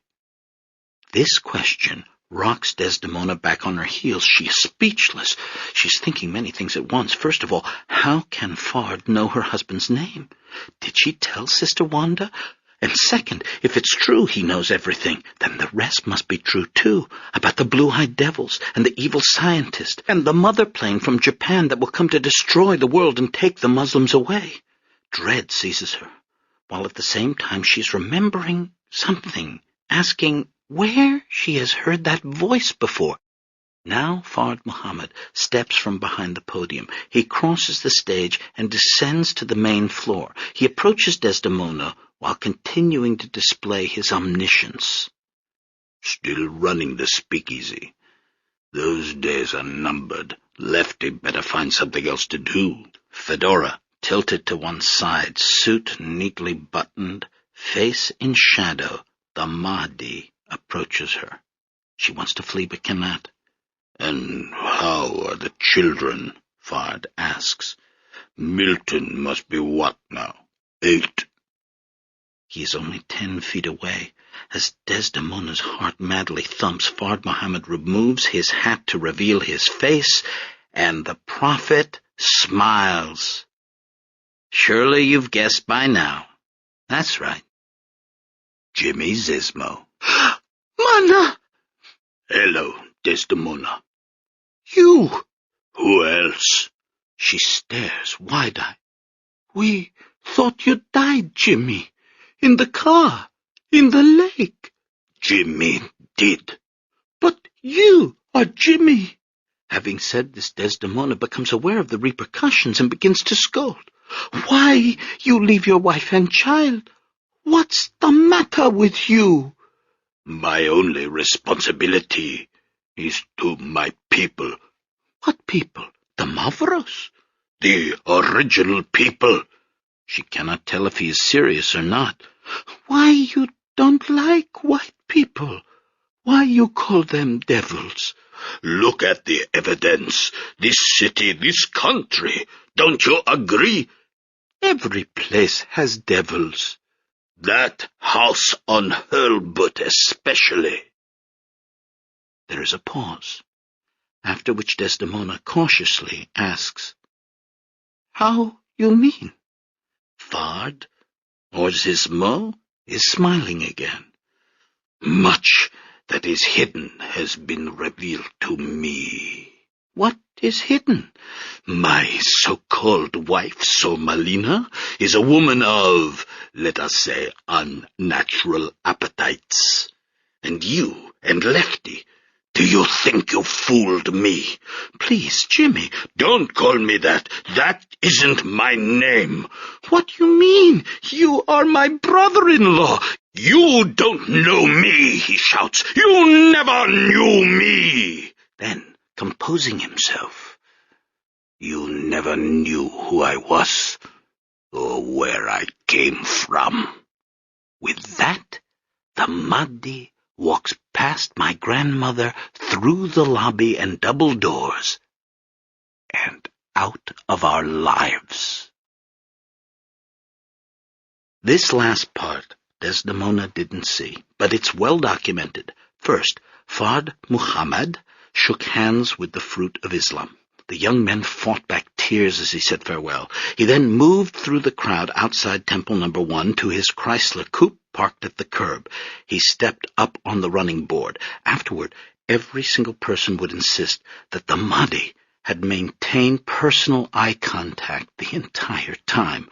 Women were openly weeping now, pleading for him not to go. Fard Muhammad removed his hat and held it to his chest. He looked down kindly and said, "Don't worry. I am with you." He raised the hat in a gesture that took in the entire neighborhood, the ghetto with its shantytown porches, unpaved streets, and disconsolate laundry. "I will be back to you in the near future to lead you out of this hell." Then Fard Muhammad got into the Chrysler, turned the ignition, and with a final, reassuring smile, motored away. Fard Muhammad was never seen again in Detroit. He went into occultation like the 12th Imam of the Shiites. One report places him on an ocean liner bound for London in 1934. According to the Chicago newspapers in 1959, W.D. Fard was a Turkish-born Nazi agent and ended up working for Hitler in World War II. A conspiracy theory holds that the police or the FBI were involved in his death. It's anybody's guess. Fard Muhammad, my maternal grandfather, returned to the nowhere from which he'd come. As for Desdemona, her meeting with Fard may have contributed to the drastic decision she made around the same time. Not long after the prophet's disappearance, my grandmother underwent a fairly novel medical procedure. A surgeon made 2 incisions below her navel, stretching open the tissue and muscle to expose the circuitry of the fallopian tubes. He tied each in a bow, and there were no more children. Clarinet Serenade. We had our date. I picked Julie up at her studio in Kreuzberg. I wanted to see her work, but she wouldn't let me, and so we went to dinner at a place called Austria. Austria is like a hunting lodge. The walls are covered with mounted deer horns, maybe 50 or 60 sets. These horns look comically small, as though they came from animals you could kill with your bare hands. The restaurant is dark, warm, woody, and comfortable. Anybody who wouldn't like it is someone I wouldn't like. Julie liked it. "Since you won't show me your work," I said as we sat down, "can you at least tell me what it is?" "Photography." "You probably don't want to tell me of what?" "Let's have a drink first." Julie Kikuchi is 36. She looks 26. She is short without being small. She is irreverent without being crude. She used to see a therapist, but stopped. Her right hand is partly arthritic from an elevator accident. This makes it painful to hold a camera for a long period. "I need an assistant," she told me, "or a new hand." Her fingernails are not particularly clean. In fact, they are the dirtiest fingernails I have ever seen on such a lovely, wonderful-smelling person. Breasts have the same effect on me as on anyone with my testosterone level. I translated the menu for Julie, and we ordered. Out came the platters of boiled beef, the bowls of gravy and red cabbage, the cannodles as big as softballs. We talked about Berlin and the differences between European countries. Julie told me a Barcelona story of getting locked in the Parque Güell with her boyfriend after visiting hours. Here it comes, I thought. The first ex-boyfriend had been summoned. Soon the rest would follow. They would file around the table, presenting their deficiencies, telling of their addictions, their cheating hearts. After that, I would be called on to present my own ragged gallery. And here is where my first dates generally go wrong. I lack sufficient data. I don't have it in quite the bulk a man of my years should have. Women sense this, and a strange, questioning look comes into their eyes, and already I'm retreating from them before dessert has been served. But that didn't happen with Julie. The boyfriend popped up in Barcelona and then was gone. None followed. This was surely not because there weren't any. This was because Julie isn't husband hunting. So she didn't have to interview me for the job. I like Julie Kikuchi. I like her a lot. And so I have my usual questions. What does she want from? How would she react if? Should I tell her that? Nah, too soon. We haven't even kissed. And right now, I've got another romance to concentrate on. We open on a summer evening in 1944. Theodora Zismo, whom everyone now calls Tessie, is painting her toenails. She sits on a daybed at the O'Toole boarding house, her feet propped up on a pillow of cotton between each toe. The room is full of wilting flowers and her mother's various messes, lidless cosmetics, discarded hose, theosophy books, and a box of chocolates, also lidless, full of empty paper wrappings and a few tooth-scarred rejected creams. Over where Tessie is, it's neater. Pens and pencils stand upright in cups. Between brass bookends, each a miniature bust of Shakespeare, are the novels she collects at yard sales. Tessie Zismo's 20-year-old feet, size 4.5, pale, blue-veined, the red toenails fanning out like suns on a peacock's tail. She examines them sternly, going down the line. Just as a gnat, attracted by the lotion perfuming her legs, lands on her big toenail and gets stuck. "Oh, shoot," Tessie says. "Darn bugs."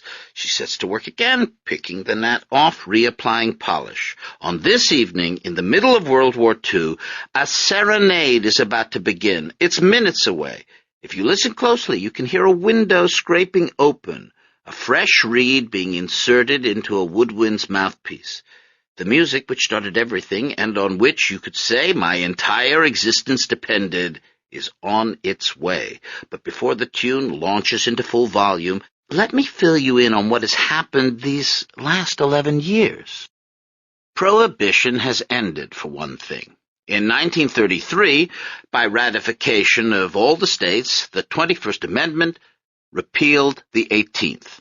At the American Legion Convention in Detroit, Julius Stroh removed the bung from a gilded keg of Stroh's Bohemian beer. President Roosevelt was photographed sipping a cocktail at the White House. And on Hurlbut Street, my grandfather, Lefty Stephanides, took down the zebra skin, dismantled his underground speakeasy, and emerged once again into the upper atmosphere. With the money he saved from the autoerotica, he put down a payment on a building on Pingree Street, just off West Grand Boulevard. The above-ground Zebra Room was a bar and grill set in the middle of a busy commercial strip. The neighboring businesses were still there when I was a kid. I can dimly remember them. A. Laurie's optometrist shop with its neon sign in the shape of a pair of eyeglasses. New Yorker Clothes, in whose front window I saw my first naked mannequins dancing a murderous tango. Then there was Value Meats, Hagelmoser's Fresh Fish, and the Fine-Cut Barber Shop.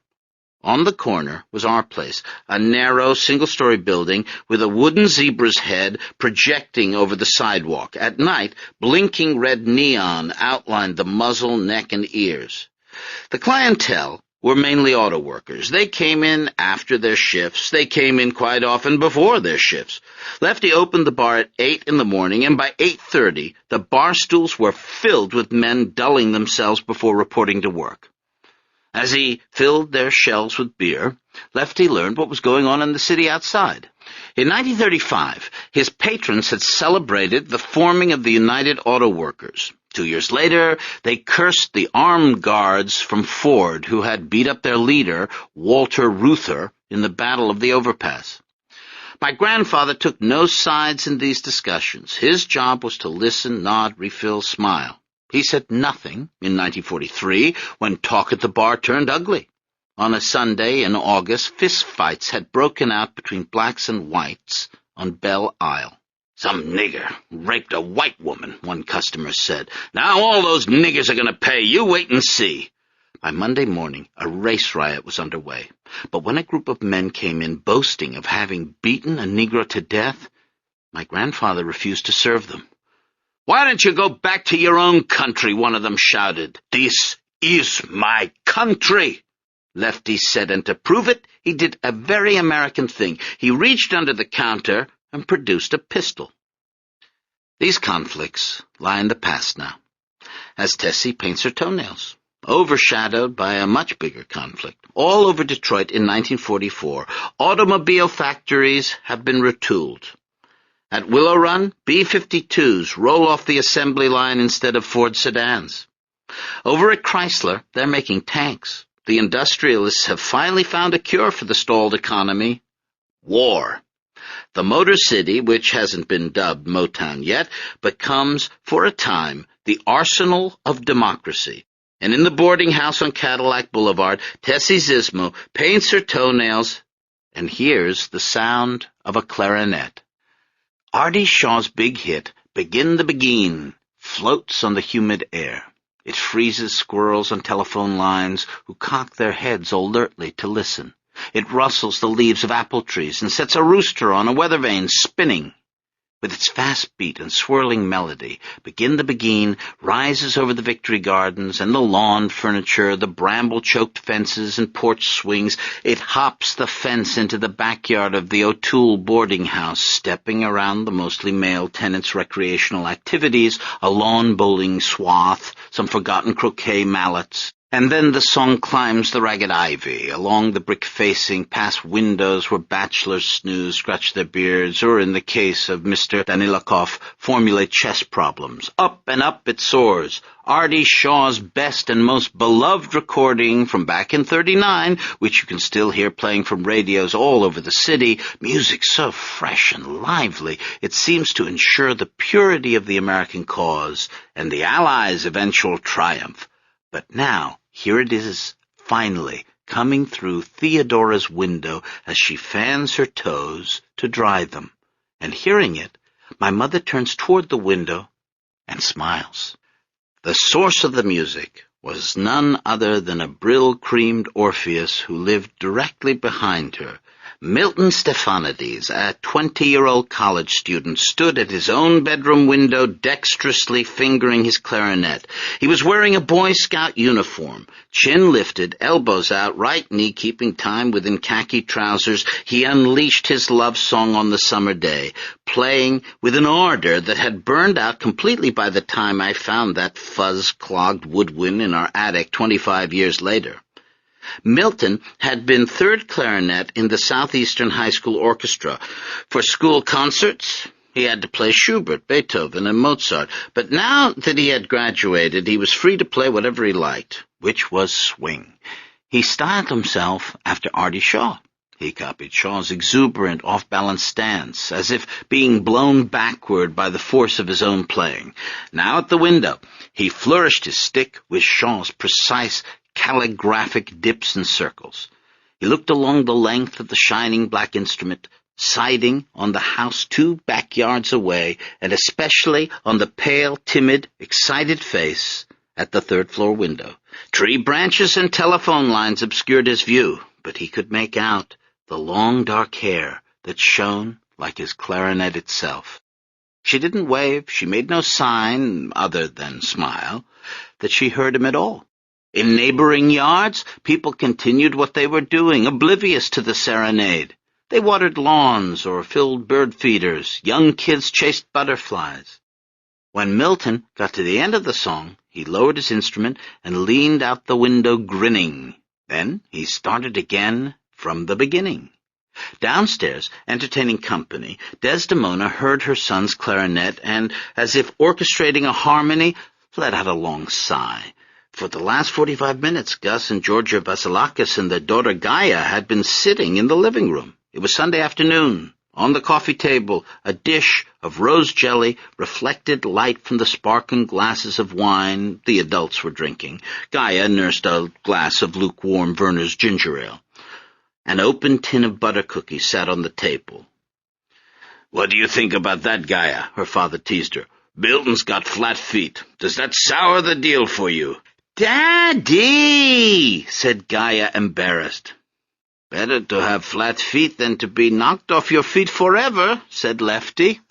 "That's right," agreed Georgia Vasilakis. "You're lucky they wouldn't take Milton. I don't think it's any kind of dishonor at all. I don't know what I'd do if I had to send a son off to war." Every so often during this conversation, Desdemona had patted Gaia Vasilakis on the knee and said, "Milty, he is coming soon." She had been saying it since her guests arrived. She had been saying it every Sunday for the past month and a half, and not only to Gaia Vasilakis. She had said it to Jeannie Diamond, whose parents had brought her last Sunday, and she had said it to Vicky Logathitis, who had come the week before that. Desdemona had just turned 43, and in the manner of women of her generation, she was practically an old woman. Gray had infiltrated her hair. She'd begun to wear rimless gold eyeglasses that magnified her eyes, making her look even more perpetually dismayed than she already was. Her tendency to worry, which the swing music upstairs had aggravated of late, had brought back her heart palpitations. They were a daily occurrence with her now.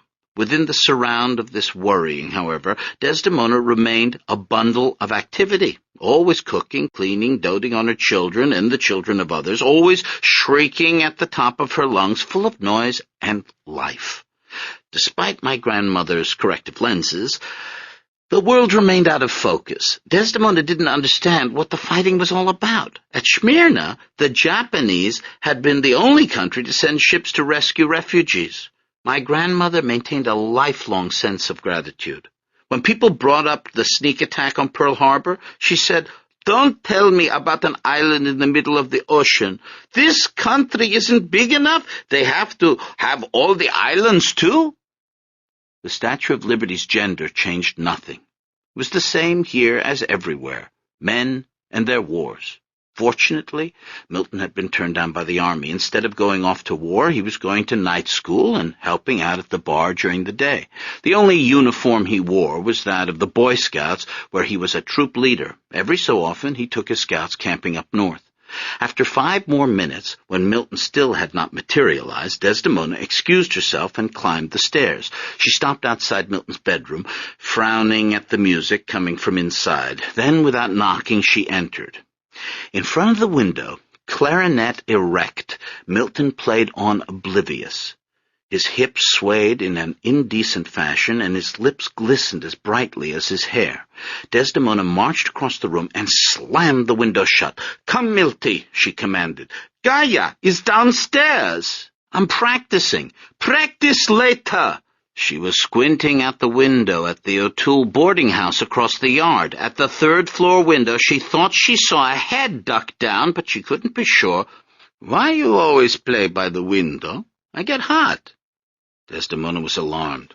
"How you mean, hot?" "From playing." She snorted. "Come. Gaia brought you cookies." For some time now, my grandmother had suspected the growing intimacy between Milton and Tessie. She noted the attention Milton paid to Tessie whenever Tessie came over for dinner with Sormelina. Growing up, Zoe had always been Tessie's best friend and playmate, but now it was Milton whom Tessie sat in the porch swing with. Desdemona had asked Zoe, "Why you now go out with Tessie no more?" And Zoe, in a slightly bitter tone, had replied, "She's busy."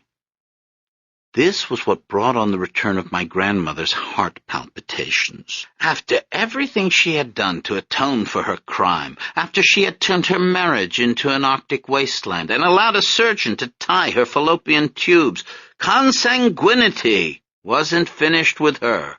And so, horrified, my grandmother had resumed an activity at which she had tried her hand once before with decidedly mixed results. Desdemona was matchmaking again. From Sunday to Sunday, as in the house in Vithinios, a parade of marriageable girls came through the front door of Hurlbut. The only difference was that in this case they weren't the same 2 girls multiplied over and over. In Detroit, Desdemona had a large pool to choose from. There were girls with squeaky voices or soft altos, plump girls and thin ones, babyish girls who wore heart lockets, and girls who were old before their time and worked as secretaries in insurance firms. There was Sophie Georgopoulos, who walked funny ever since stepping on hot coals during a camping trip. And there was Matilda Livanos, supremely bored in the way of beautiful girls, who'd shown no interest in Milton and hadn't even washed her hair. Week after week, aided or coerced by their parents, they came, and week after week, Milton Stephanides excused himself to go up to his bedroom and play his clarinet out the window. Now, with Desdemona riding herd behind, he came down to see Gaia Vasilakis.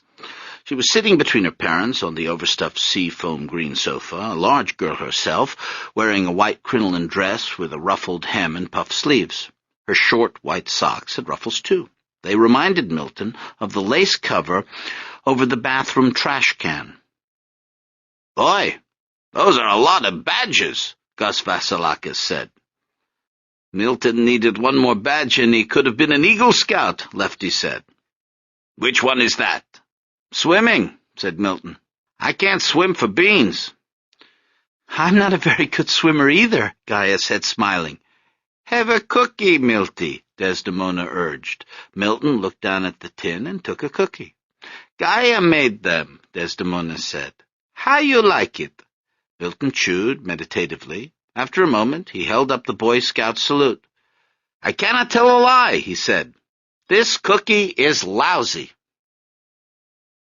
Is there anything as incredible as the love story of your own parents? Anything as hard to grasp as the fact that those two over-the-hill players permanently on the disabled list were once in the starting lineup? It's impossible to imagine my father, who in my experience was aroused mainly by the lowering of interest rates, suffering the acute adolescent passions of the flesh. Milton lying on his bed, dreaming about my mother in the same way I would later dream about the obscure object. Milton writing love letters and even, after reading Marvell's to his coy mistress at night school, love poems. Milton mixing Elizabethan metaphysics with the rhyming styles of Edgar Bergen. You're just as amazing, Tessie Zismo, as some new mechanical gizmo a GE exec might give a pal. You're a World's Fair kind of gal. Even looking back through a daughter's forgiving eye, I have to admit my father was never good-looking. At 18, he was alarmingly, consumptively skinny. Blemishes dotted his face. Beneath his doleful eyes, the skin was already darkening in pouches. His chin was weak, his nose overdeveloped, his brill-creamed hair as massive and gleaming as a jello mold. Milton, however, was aware of none of these physical deficits. He possessed a flinty self-confidence that protected him like a shell from the world's assaults. Theodora's physical appeal was more obvious. She had inherited Sormelina's beauty on a smaller scale. She was only 5'1", thin-waisted and small-busted, with a long swan-like neck supporting her pretty, heart-shaped face. If Sormelina had always been a European kind of American, a sort of Marlene Dietrich, then Tessie was the fully Americanized daughter Dietrich might have had. Her mainstream, even countrified looks extended to the slight gap between her teeth and her turned-up nose. Traits often skip a generation. I look much more typically Greek than my mother does. Somehow Tessie had become a partial product of the South. She said things like shucks and golly. Working every day at the florist's shop, Lena had left Tessie in the care of an assortment of older women, many of them Scotch-Irish ladies from Kentucky, and in this way a twang had gotten into Tessie's speech. Compared with Zoe's strong, mannish features, Tessie had so-called all-American looks, and this was certainly part of what attracted my father. Sormelina's salary at the florist's shop was not high. Mother and daughter were forced to economize. At second-hand shops, Sormelina gravitated to Vegas showgirl outfits. Tessie picked out sensible clothes. Back at O'Toole's, she mended wool skirts and hand-washed blouses. She depilled sweaters and polished used saddle shoes. But the faint thrift store smell never quite left her clothes. It would attach to me years later when I went on the road. The smell went along with her fatherlessness and with growing up poor. Jimmy Zismo, all that remained of him was what he'd left on Tessie's body. Her frame was delicate like his. Her hair, though silken, was black like his. When she didn't wash it enough, it got oily, and sniffing her pillow, she would think, maybe this is what my dad smelled like. She got canker sores in winter-time, against which Zismo had taken vitamin C. But Tessie was fair-skinned and burned easily in the sun.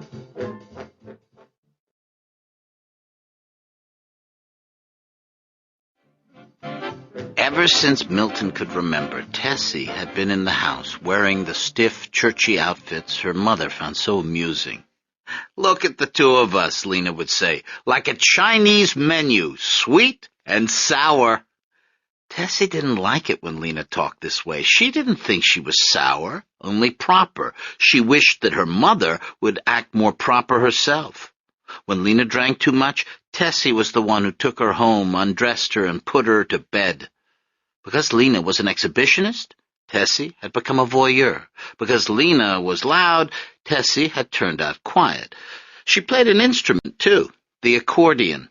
It sat in its case under her bed. Every so often she took it out, throwing the strap over her shoulders to keep the huge, many-keyed, wheezing instrument off the ground. The accordion seemed nearly as big as she was, and she played it dutifully, badly, and always with the suggestion of a carnival sadness. As little children, Milton and Tessie had shared the same bedroom and bathtub, but that was long ago. Up until recently, Milton thought of Tessie as his prim cousin. Whenever one of his friends expressed interest in her, Milton told them to give up the idea. "That's honey from the icebox," he said, as Artie Shaw might have. "Cold sweets don't spread." And then one day, Milton came home with some new reeds from the music store. He hung his coat and hat on the pegs in the foyer, took out the reeds, and balled the paper bag up in his fist. Stepping into the living room, he took a set shot. The paper sailed across the room, hit the rim of the trash can, and bounced out, at which point a voice said, "You better stick to music." Milton looked to see who it was. He saw who it was, but who it was no longer who it had been. Theodora was lying on the couch, reading. She had on a spring dress, a pattern of red flowers. Her feet were bare, and that was when Milton saw them, the red toenails. Milton had never suspected that Theodora was the kind of girl who would paint her toenails. The red nails made her look womanly, while the rest of her, the thin, pale arms, the fragile neck, remained as girlish as always. "I'm watching the roast," she explained. "Where's my mom?" "She went out."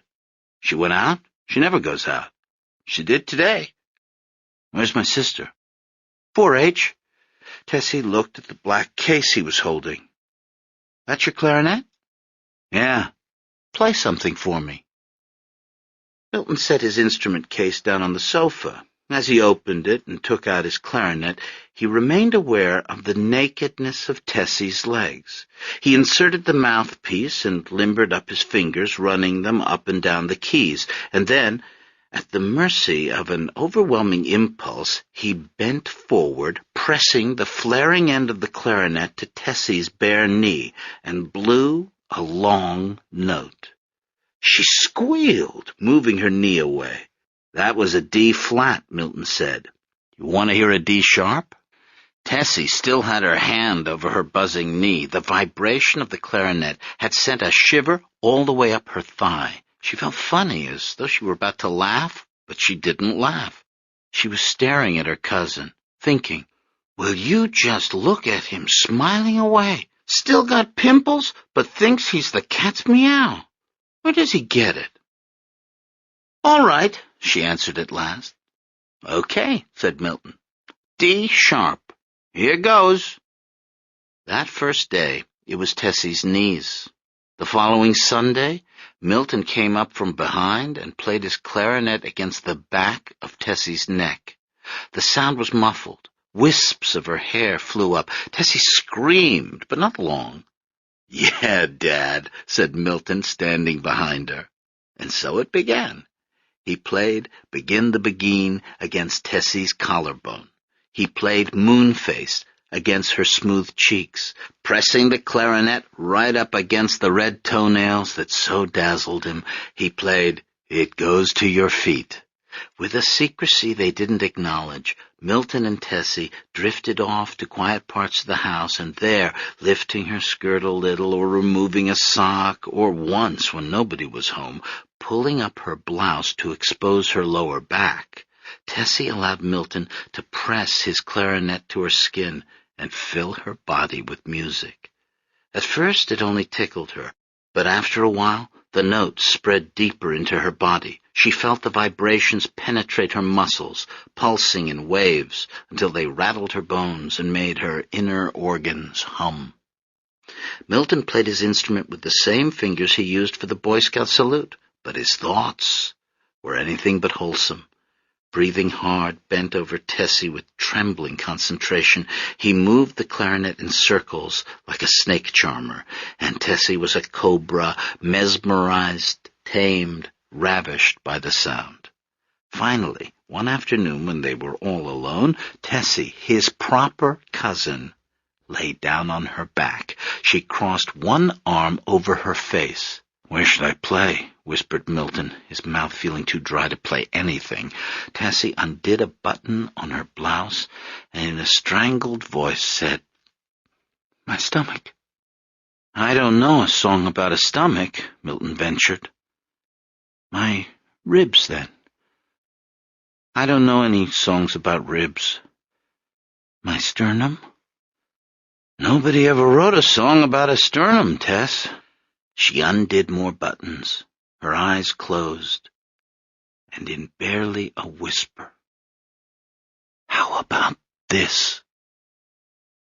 "That one I know," said Milton. When he couldn't play against Tessie's skin, Milton opened the window of his bedroom and serenaded her from afar. Sometimes he called the boarding house and asked Mrs. O'Toole if he could speak with Theodora. "Minute," Mrs. O'Toole said and shouted up the stairs. "Phone for Sismo!" Milton heard the sound of feet running down the stairs and then Tessie's voice saying hello, and he began playing his clarinet into the phone. Years later, my mother would recall the days when she was wooed by clarinet. "Your father couldn't play very well. 2 or 3 songs, that was it." "What do you mean?" Milton would protest. "I had a whole repertoire." He'd begin to whistle, begin the begin, warbling the melody to evoke a clarinet's vibrato and fingering the air. "Why don't you serenade me any more?" Tessie would ask. But Milton had something else on his mind. "Whatever happened to that old clarinet of mine?" And then Tessie, "How should I know? You expect me to keep track of everything? Is it down in the basement? Maybe I threw it out." "You threw it out? What the hell did you do that for?" "What are you going to do, Milt? Practice up? You couldn't play the darn thing back then." All love serenades must come to an end. But in 1944, there was no stop to the music. By July, when the telephone rang at the O'Toole boarding house, there was sometimes another kind of love song issuing from the earpiece. "Kyrie eleison, Kyrie eleison," a soft voice, nearly as feminine as Tessie's own, cooing into a phone a few blocks away. The singing continued for a minute at least, and then Michael Antoniou would ask, "How was that?" "That was swell," my mother said. "It was? Just like in church. You could have fooled me." Which brings me to the final complication in that overplotted year. Worried about what Milton and Tessie were getting up to, my grandmother wasn't only trying to marry Milton off to somebody else. By that summer, she had a husband picked out for Tessie, too. Michael Antoniou, Father Mike as he would come to be known in our family, was at that time a seminarian at the Greek Orthodox Holy Cross Theological School out in Pomfret, Connecticut. Back home for the summer, he had been paying a lot of attention to Tessie Sismo. In 1933, Assumption Church had moved out of its quarters in the storefront on Hart Street. Now the congregation had a real church on Verner Highway just off Beneteau. The church was made of yellow brick. It wore 3 dove-gray domes like caps and had a basement for socializing. During coffee hour, Michael Antoniou told Tessie what it was like out at Holy Cross and educated her about the lesser-known aspects of Greek Orthodoxy. He told her about the monks of Mount Athos, who in their zeal for purity banned not only women from their island monastery, but the females of every other species too. There were no female birds on Mount Athos, no female snakes, no female dogs or cats. "A little too strict for me," Michael Antoniou said, smiling meaningfully at Tessie. "I just want to be a parish priest, married, with kids." My mother wasn't surprised that he showed interest in her. Being short herself, she was used to short guys asking her to dance. She didn't like being chosen by virtue of her height, but Michael Antoniou was persistent. And he might not have been pursuing her because she was the only girl shorter than he was. He might have been responding to the need in Tessie's eyes, her desperate yearning to believe that there was something instead of nothing. Desdemona seized her opportunity. "Mikey, he is good Greek boy, nice boy," she said to Tessie, "I'm going to be a priest." And to Michael Antonio, "Tessie, he is small, but she is strong. How many plates you think she can carry, Father Mike?" "I'm not a father yet, Mrs. Stephanides." "Please, how many?" "6? That all you think? 6?" And now holding up 2 hands, 10 plates Tessie can carry, never break a thing." She began inviting Michael Antonio over for Sunday dinner. The presence of the seminarian inhibited Tessie, who no longer wandered upstairs for private swing sessions. Milton, growing surly at this new development, threw barbs across the dinner table. "I guess it must be a lot harder to be a priest over here in America, huh?" "How do you mean?" Michael Antonio asked. "I just mean that over in the old country people aren't too well educated," Milton said. "They'll believe whatever stories the priests tell them. Here it's different. You can go to college and learn to think for yourself." "The church doesn't want people not to think," Michael replied without taking offense. "The church believes that thinking will take a person only so far. Where thinking ends, revelation begins." "Chrysostomos!" Desdemona exclaimed. "Father Mike, you have a mouth of gold." But Milton persisted. "I'd say where thinking ends, stupidity begins." "That's how people live, Milt," Michael Antonio again, still kindly, gently, "by telling stories. What's the first thing a kid says when he learns how to talk? Tell me a story. That's how we understand who we are, where we come from. Stories are everything. And what story does the church have to tell? That's easy. It's the greatest story ever told." My mother, listening to this debate, couldn't fail to notice the stark contrast between her 2 suitors. On one side, faith. On the other, skepticism. On one side, kindness. On the other, hostility. An admittedly short, though pleasant-looking young man against a scrawny, pimply 4F boy with circles under his eyes like a hungry wolf. Michael Antonio hadn't so much as tried to kiss Tessie, whereas Milton had led her astray with a woodwind, D-flats and A-sharps licking at her like so many tongues of flame, here behind the knee, up here on the neck, right below the navel. The inventory filled her with shame. Later that afternoon, Milton cornered her. "I got a new song for you, Tess. Just learned it today." But Tessie told him, "Get away." "Why?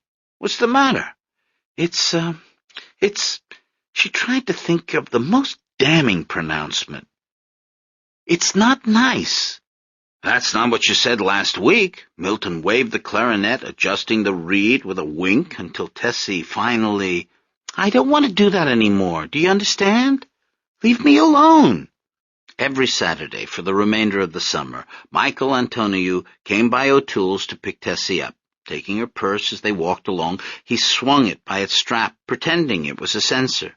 "You have to do it just right," he told her. "If you don't swing it hard enough, the chain buckles and the embers fall out." On the way down the street, my mother tried to ignore her embarrassment at being seen in public with a man swinging a purse. At the drugstore soda fountain, she watched him tuck a napkin into his shirt collar before eating his sundae. Instead of popping the cherry into his mouth, as Milton would have done, Michael Antonio always offered it to her. Later, seeing her home, he squeezed her hand and looked sincerely into her eyes. "Thank you for another enjoyable afternoon. See you in church tomorrow." Then he walked away, folding his hands behind his back, practicing how to walk like a priest, too. After he was gone, Tessie went inside and climbed the stairs to her room. She lay down on her daybed to read. One afternoon, unable to concentrate, she stopped reading and put the book over her face. Just then, outside, a clarinet began to play. Tessie listened for a while, without moving. Finally, her hand rose to take the book off her face. It never got there, however. The hand waved in the air as if conducting the music, and then, sensibly, resignedly, desperately, it slammed the window shut. Bravo! Desdemona shouted into the phone a few days later, then holding the mouthpiece to her chest. Mikey Antonio just proposed to Tessie. They're engaged. They are going to get married as soon as Mikey, he finishes the seminary. Don't look too excited, Zoe told her brother. Why don't you shut up? Don't get sore at me, she said, blind to the future. I'm not marrying him. You'd have to shoot me first. She wants to marry a priest, Milton said. Let her marry a priest. The hell with her. His face turned red, and he bolted from the table and fled up the stairs. But why did my mother do it? She could never explain. The reasons people marry the people they do are not always evident to those involved, so I can only speculate. Maybe my mother, having grown up without a father, was trying to marry one. It's possible, too, that her decision was a practical one. She'd asked Milton what he wanted to do with his life once. I was thinking of maybe taking over my dad's bar. On top of all the other oppositions, there may have been this final one. Bartender, priest. Impossible to imagine my father weeping from a broken heart. Impossible to imagine him refusing to eat. Impossible also to imagine him calling the boarding house again and again until finally Mrs. O'Toole said, Listen, sugar, she don't want to talk to you. Get it? Yeah. Milton, swallowing hard. I got it. Plenty of other fish in the sea. Impossible to imagine any of these things. But they are, in fact, what happened. Maybe Mrs. O'Toole's maritime metaphor had given him an idea. A week after Tessie became engaged, on a steamy Tuesday morning, Milton put his clarinet away for good and went down to Cadillac Square to exchange his Boy Scout uniform for another. Well, I did it, he told the family at dinner that night. I enlisted. In the army? Desdemona said, horrified. What did you do that for? Said Zoe. The war's almost over. Hitler's finished. I don't know about Hitler. It's Hirohito I've got to worry about. I joined the Navy, not the Army. What about your feet? Desdemona cried. They didn't ask about my feet. My grandfather, who had sat through the clarinet serenades, as he sat through everything, aware of their significance but unconvinced of the wisdom of getting involved, now glared at his son. You're a very stupid young man, do you know that? You think this is some kind of game? No, sir. This is a war. You think it is some kind of fun? A war? Some kind of big joke to play on your parents? No, sir. You will see what kind of big joke it is. The Navy, Desdemona meanwhile continued to moan. What if your boat sinks? You see what you do, Lefty shook his head. You're going to make your mother sick, worrying so much. I'll be okay, said Milton. Looking at his son, Lefty now saw a painful sight. Himself, 20 years earlier, full of stupid, cocky optimism. There was nothing to do with the spike of fear that shot through him, but to speak out in anger. Okay, then. Go to the Navy, said Lefty. But you know what you forgot, Mr. Almost Eagle Scout? He pointed at Milton's chest. You forgot. You'll never win a badge for swimming. News of the world. I waited 3 days before calling Julie again. It was 10 o'clock at night, and she was still in her studio working. She hadn't eaten, so I suggested we get something. I said I'd come by and pick her up. This time, she let me in. Her studio was a mess, frightening in its chaos, but after the first few steps, I forgot about all that. My attention was arrested by what I saw on the walls. 5 or 6 large test prints were tacked up, each one showing the industrial landscape of a chemical plant. Julie had shot the factory from a crane so that the effect for the viewer was of floating just above the snaking pipes and smokestacks.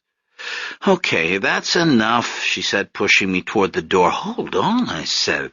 I love factories. I'm from Detroit. This is like an Ansel Adams for me. Now you've seen it, she said, shooing me out, pleased, uncomfortable, smiling, stubborn. "I've got a burned and Hillebecker in my living room," I boasted. "You've got a burned and Hillebecker?" She stopped pushing me. "It's an old cement factory." "Okay, all right," said Julie, relenting. "I do factories. That's what I do. Factories. These are the IG Farben plant." She winced. "I worried it's the typical thing for an American to do over here." "Holocaust industry, you mean?" "I haven't read that book, but yeah.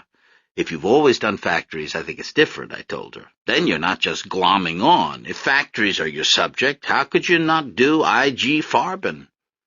"You think it's okay?" I pointed to the test prints. "These are great."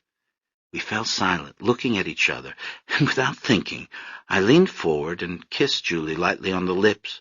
When the kiss was over, she opened her eyes very wide. "I thought you were gay when we met," she said. "Must have been the suit."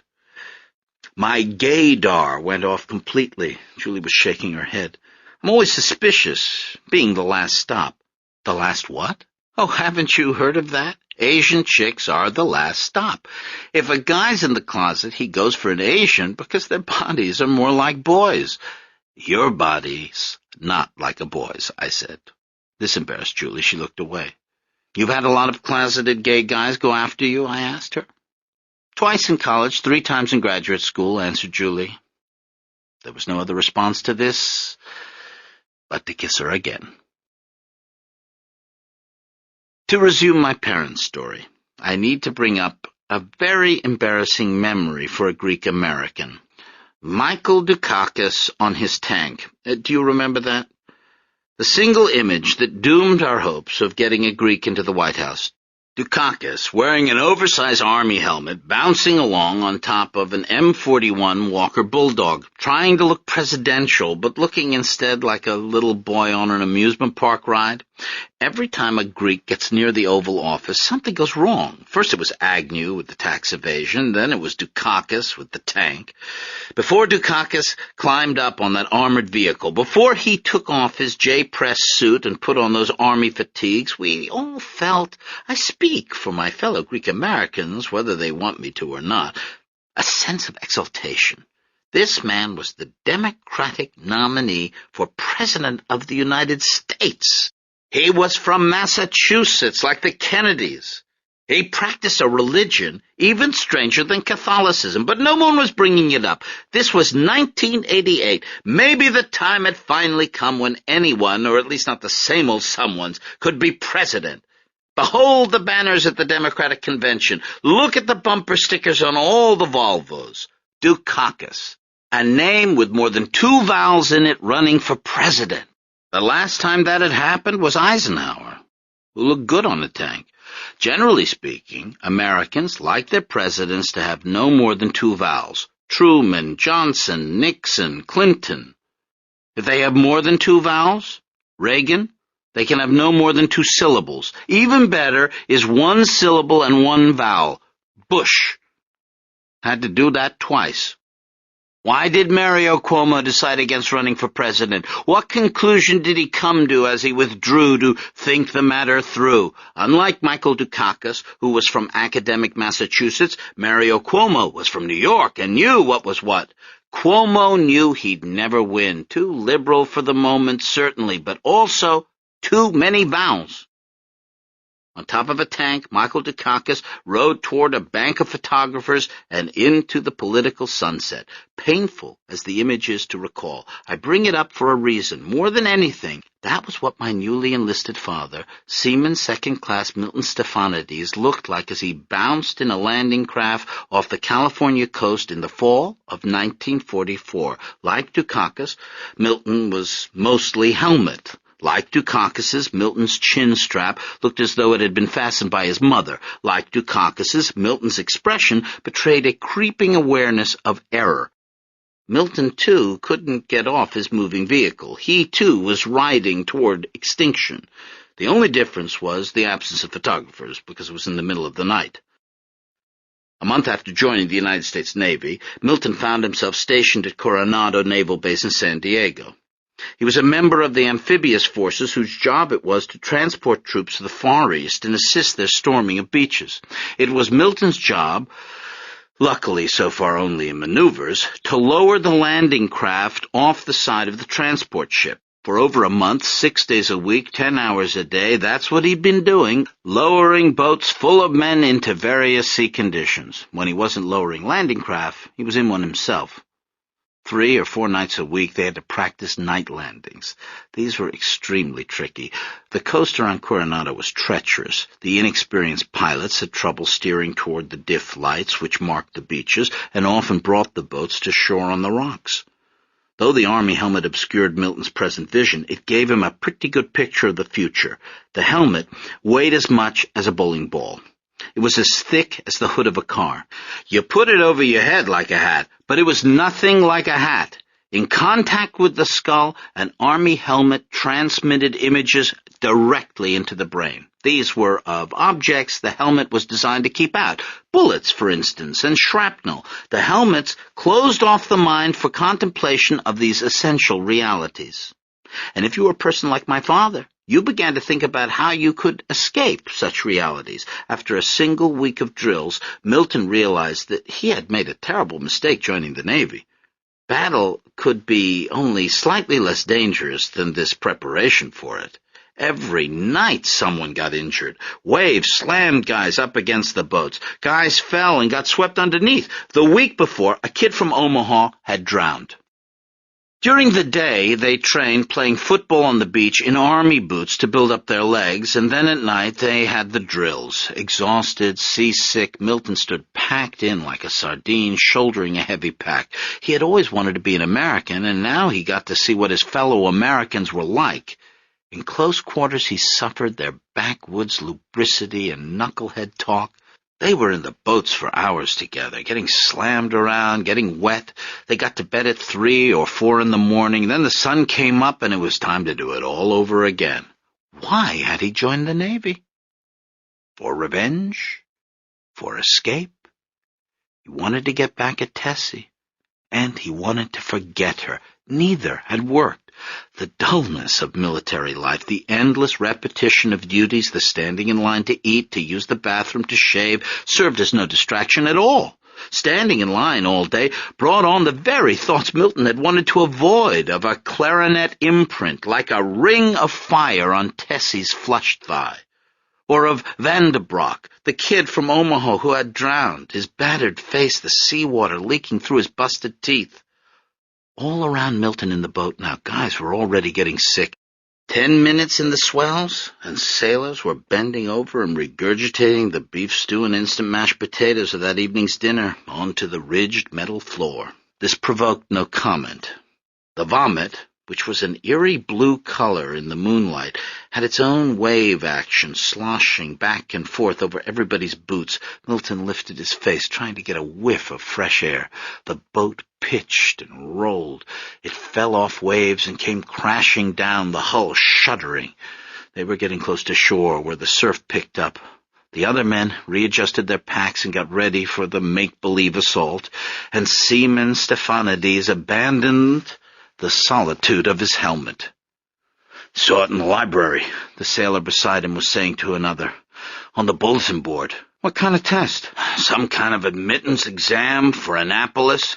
"Yeah, right. They're going to let a couple of guys like us into Annapolis? Doesn't matter if they let us in or not. Deal is, whoever takes the test gets excused from drills." "What'd you say about a test?" Milton asked, butting in. The sailor looked around to see if anyone else had heard. "Keep quiet about it. If we all sign up, it won't work." "When is it?" But before the sailor could answer, there was a loud, grinding sound. They had hit the rocks again. The sudden stop knocked everyone forward. Helmets rang against one another. Noses broke. Sailors fell into a pile, and the front hatch fell away. Water was streaming into the boat now, and the lieutenant was yelling. Milton, along with everyone else, leapt into the confusion. The black rocks, the sucking undertow, the Mexican beer bottles, the startled crabs. Back in Detroit, also in the dark, my mother was at the movies. Michael Antoniou, her fiancé, had returned to Holy Cross, and now she had her Saturdays free. On the screen of the Esquire Theater, numerals flashed, 5, 4, 3, and a newsreel began. Muted trumpets blared. An announcer began giving war reports. It had been the same announcer throughout the war, so that by now Tessie felt she knew him. He was almost family.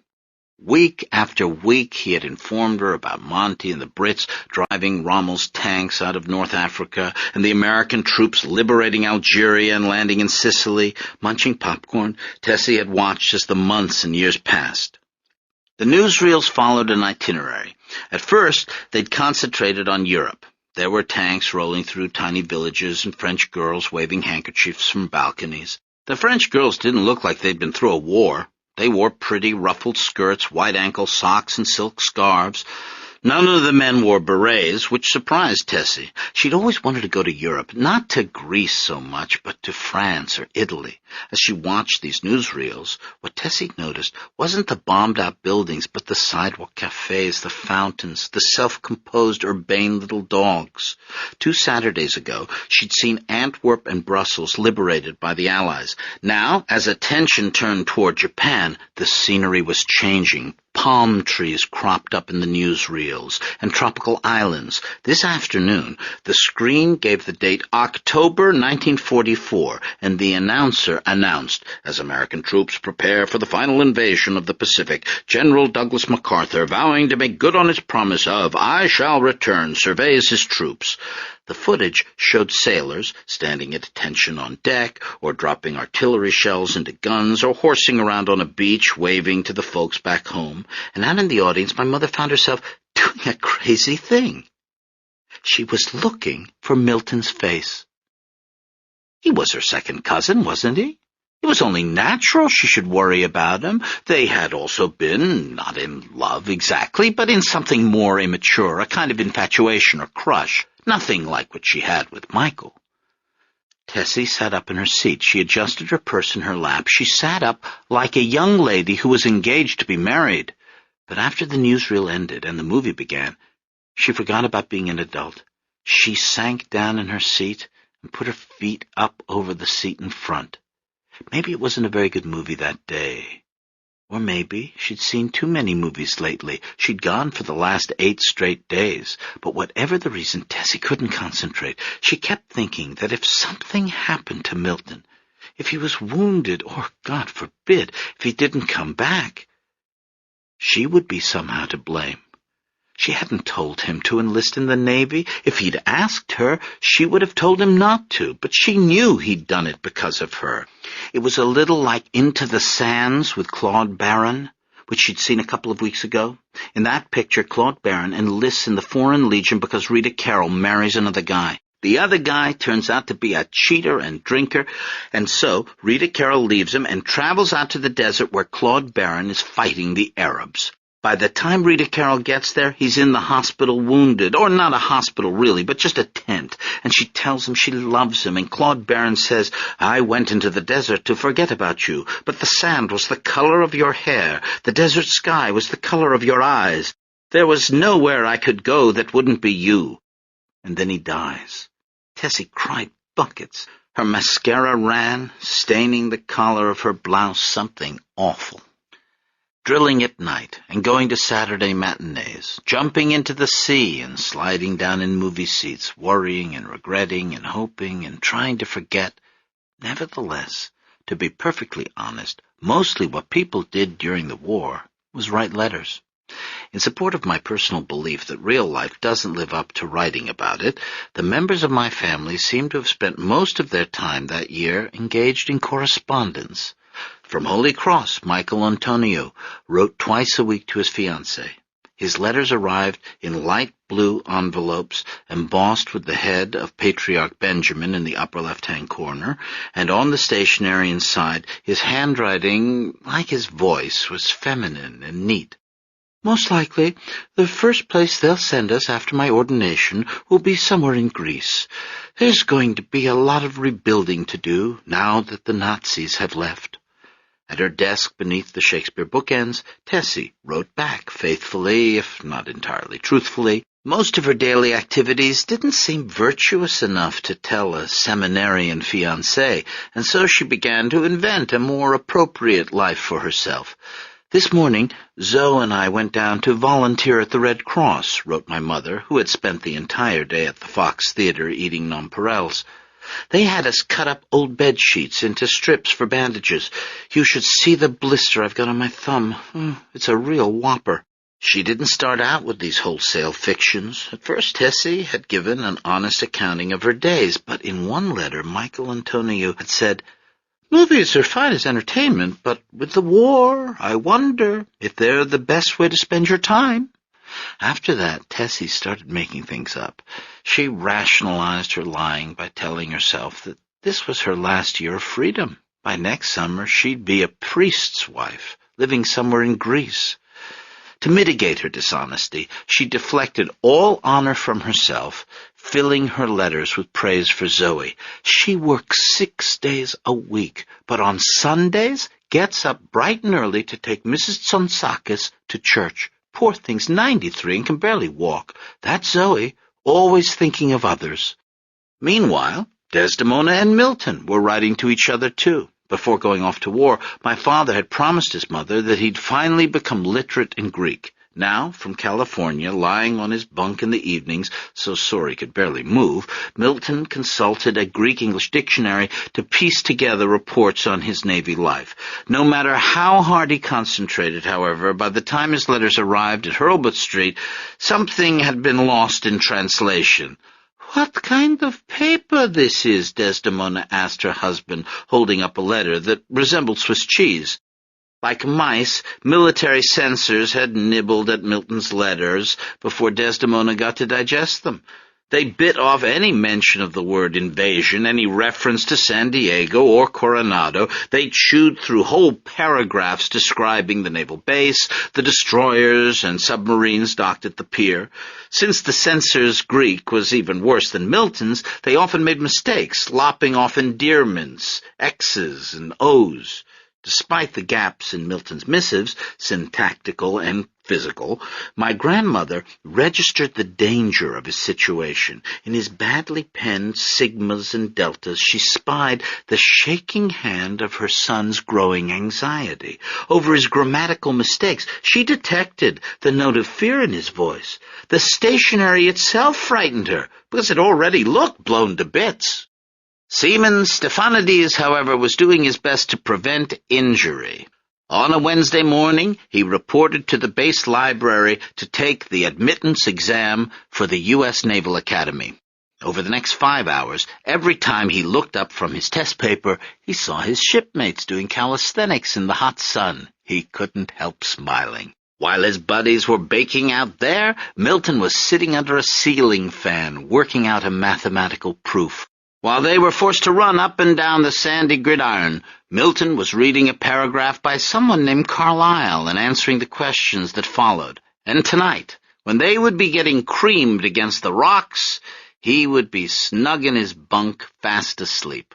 By the time the early months of 1945 rolled in, everyone was looking for exemptions from duty. My mother hid from charitable works by going to the movies. My father ducked maneuvers by taking a test. But when it came to exemptions, my grandmother sought one from nothing less than heaven itself. One Sunday in March, she arrived at Assumption before the Divine Liturgy had started.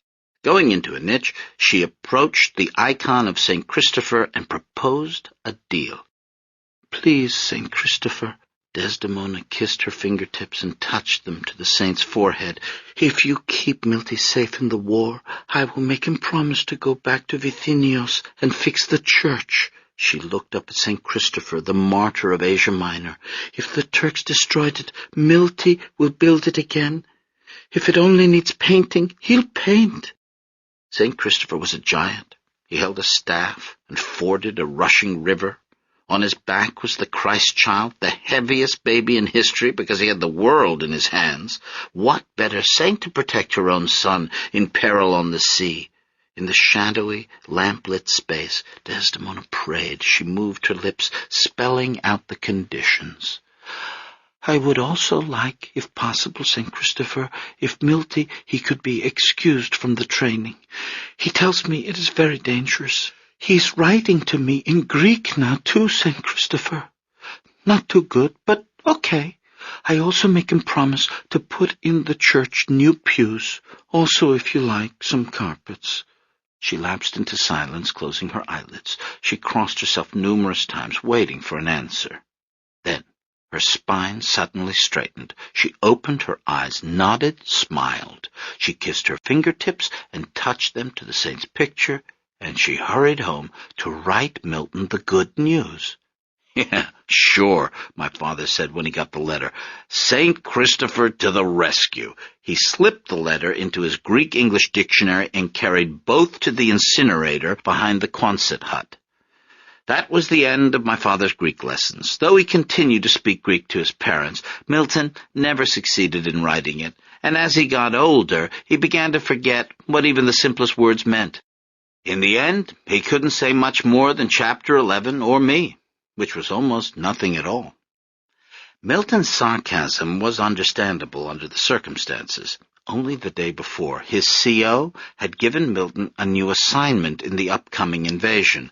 The news, like all bad news, hadn't registered at first. It was as if the CO's words, the actual syllables he addressed to Milton, had been scrambled by the boys over an intelligence. Milton had saluted and walked out. He continued down to the beach, still unaffected, the bad news acting with a kind of discretion, allowing him these last few peaceful, deluded moments. He watched the sunset. He admired a neutral Switzerland of seals out on the rocks. He took off his boots to feel the sand against his feet, as if the world were a place he was only beginning to live in, instead of somewhere he would soon be leaving. But then the fissures appeared. A split in the top of his skull through which the bad news hissingly poured, a groove in his knees which buckled, and suddenly Milton couldn't keep it out any longer. 38 seconds. That was the news. "Stephanides, we're switching you over to signalman. Report to Building B at 0700 hours tomorrow morning. Dismissed." That was what the CO had said. Only that. And it was no surprise, really. As the invasion neared, there had been a sudden rash of injuries to signalmen. Signalmen had been chopping off fingers doing KP duty. Signalmen had been shooting themselves in the feet while cleaning their guns. In the nighttime drills, signalmen lustily flung themselves onto the rocks. 38 seconds was the life expectancy of a signalman. When the landing took place, Seaman Stephanides would stand in the front of the boat. He would operate a sort of lantern, flashing signals in Morse code. This lantern would be bright, clearly visible to enemy positions on shore. That was what he was thinking about as he stood on the beach with his boots off. He was thinking that he would never take over his father's bar. He was thinking that he would never see Tessie again. Instead, a few weeks from now, he would stand up in a boat, exposed to hostile fire, holding a bright light. For a little while, at least. Not included in the news of the world. A shot of my father's AKA transport ship leaving Coronado Naval Base heading west. At the Esquire Theater, holding her feet off the sticky floor, Tessie Zismo watches as white arrows arc across the Pacific. The U.S. Naval 12th Fleet forges ahead on its invasion of the Pacific, the announcer says. Final destination, Japan. One arrow starts out in Australia, moving through New Guinea toward the Philippines. Another arrow shoots out from the Solomon Islands, and another from the Marianas. Tessie has never heard of these places before, but now the arrows continue on, advancing toward other islands she's never heard of, Iwo Jima, Okinawa, each flagged with the rising sun. The arrows converge from 3 directions on Japan, which is just a bunch of islands itself. As Tessie is getting the geography straight, the newsreel breaks into filmed footage. A hand cranks an alarm bell. Sailors jump out of bunks, double-time it up stairways, assuming battle stations. And then, there he is, Milton, running across the deck of the ship. Tessie recognizes his skinny chest, his raccoon eyes. She forgets about the floor and puts her feet down. In the newsreel, the destroyer's guns fire without sound, and half a world away, amid the elegance of an old-fashioned cinema, Tessie Zismo feels the recoils. The theater is about half full, mostly with young women like her. They, too, are snacking on candies for emotional reasons. They, too, are searching the grainy newsreel for the faces of fiancés. Audible hopes you have enjoyed this program. This is Audible. The air smells of Tootsie Pops and perfume, and of the cigarette the usher is smoking in the lobby.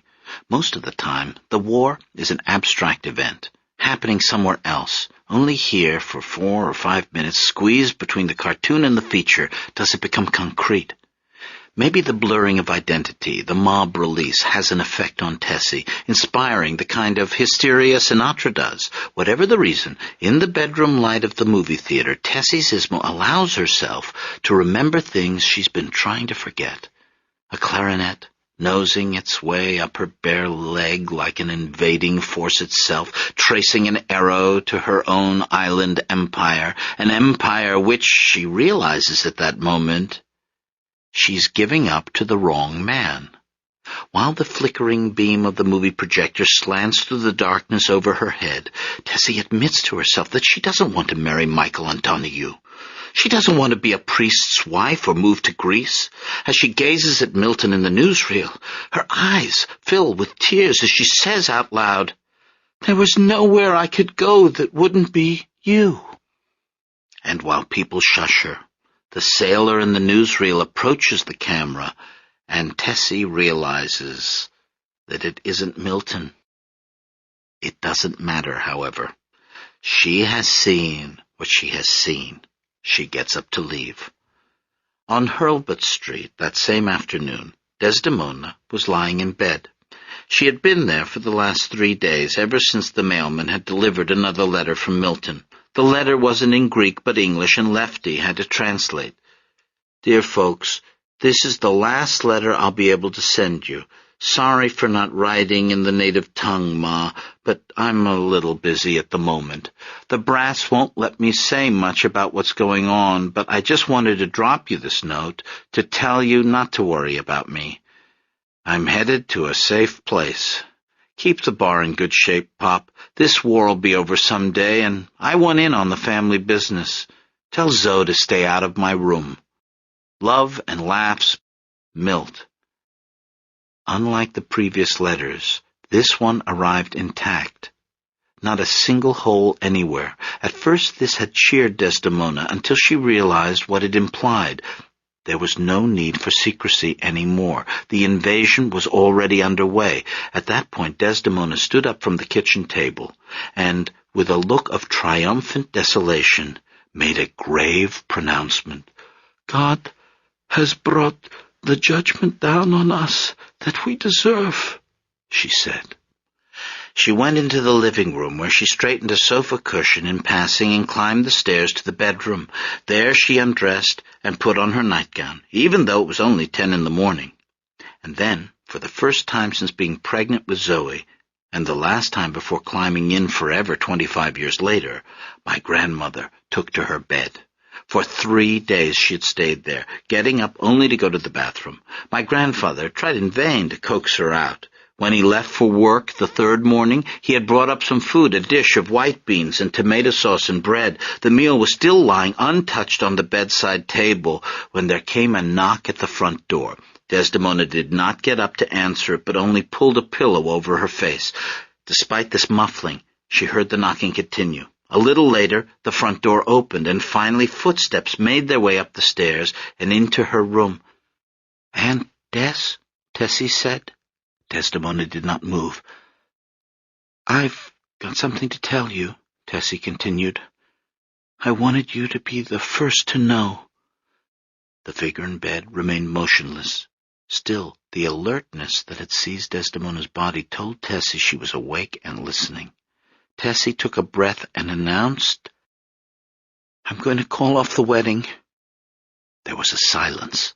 Slowly Desdemona pulled the pillow off her face. She reached for her glasses on the bedside table, put them on, and sat up in bed. "You don't want to marry Mikey?" "No. Mikey is a good Greek boy." I know he is, But I don't love him. I love Milton. Tessie expected Desdemona to react with shock or outrage, but to her surprise, my grandmother barely seemed to register the confession. You don't know this, but Milton asked me to marry him a while ago. I said no. Now I'm going to write him and say yes. Desdemona gave a little shrug. You can write what you want, honey moo. Milty, he won't get it. It's not illegal or anything. First cousins can marry even. We're only second cousins. Milton went and looked up all the statutes. Once again, Desdemona shrugged. Drained by worry, abandoned by St. Christopher, she stopped fighting an eventuality that had never been fated in the first place. If you and Milty want to get married, you have my blessing, she said. Then, having given her benediction, she settled back into her pillows and closed her eyes to the pain of living. May God grant you never have a child who dies in the ocean. In my family, the funeral meats have always furnished the wedding tables. My grandmother agreed to marry my grandfather because she never thought she'd live to see the wedding.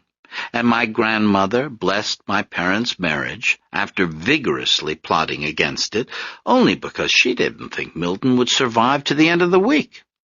At sea, my father didn't think so either. Standing at the bow of the transport ship, he stared out over the water at his fast-approaching end. He wasn't tempted to pray or to settle his accounts with God. He perceived the infinite before him, but didn't warm it up with human wishing. The infinite was as vast and cold as the ocean spreading around the ship, and in all that emptiness, what Milton felt most acutely was the reality of his own buzzing mind.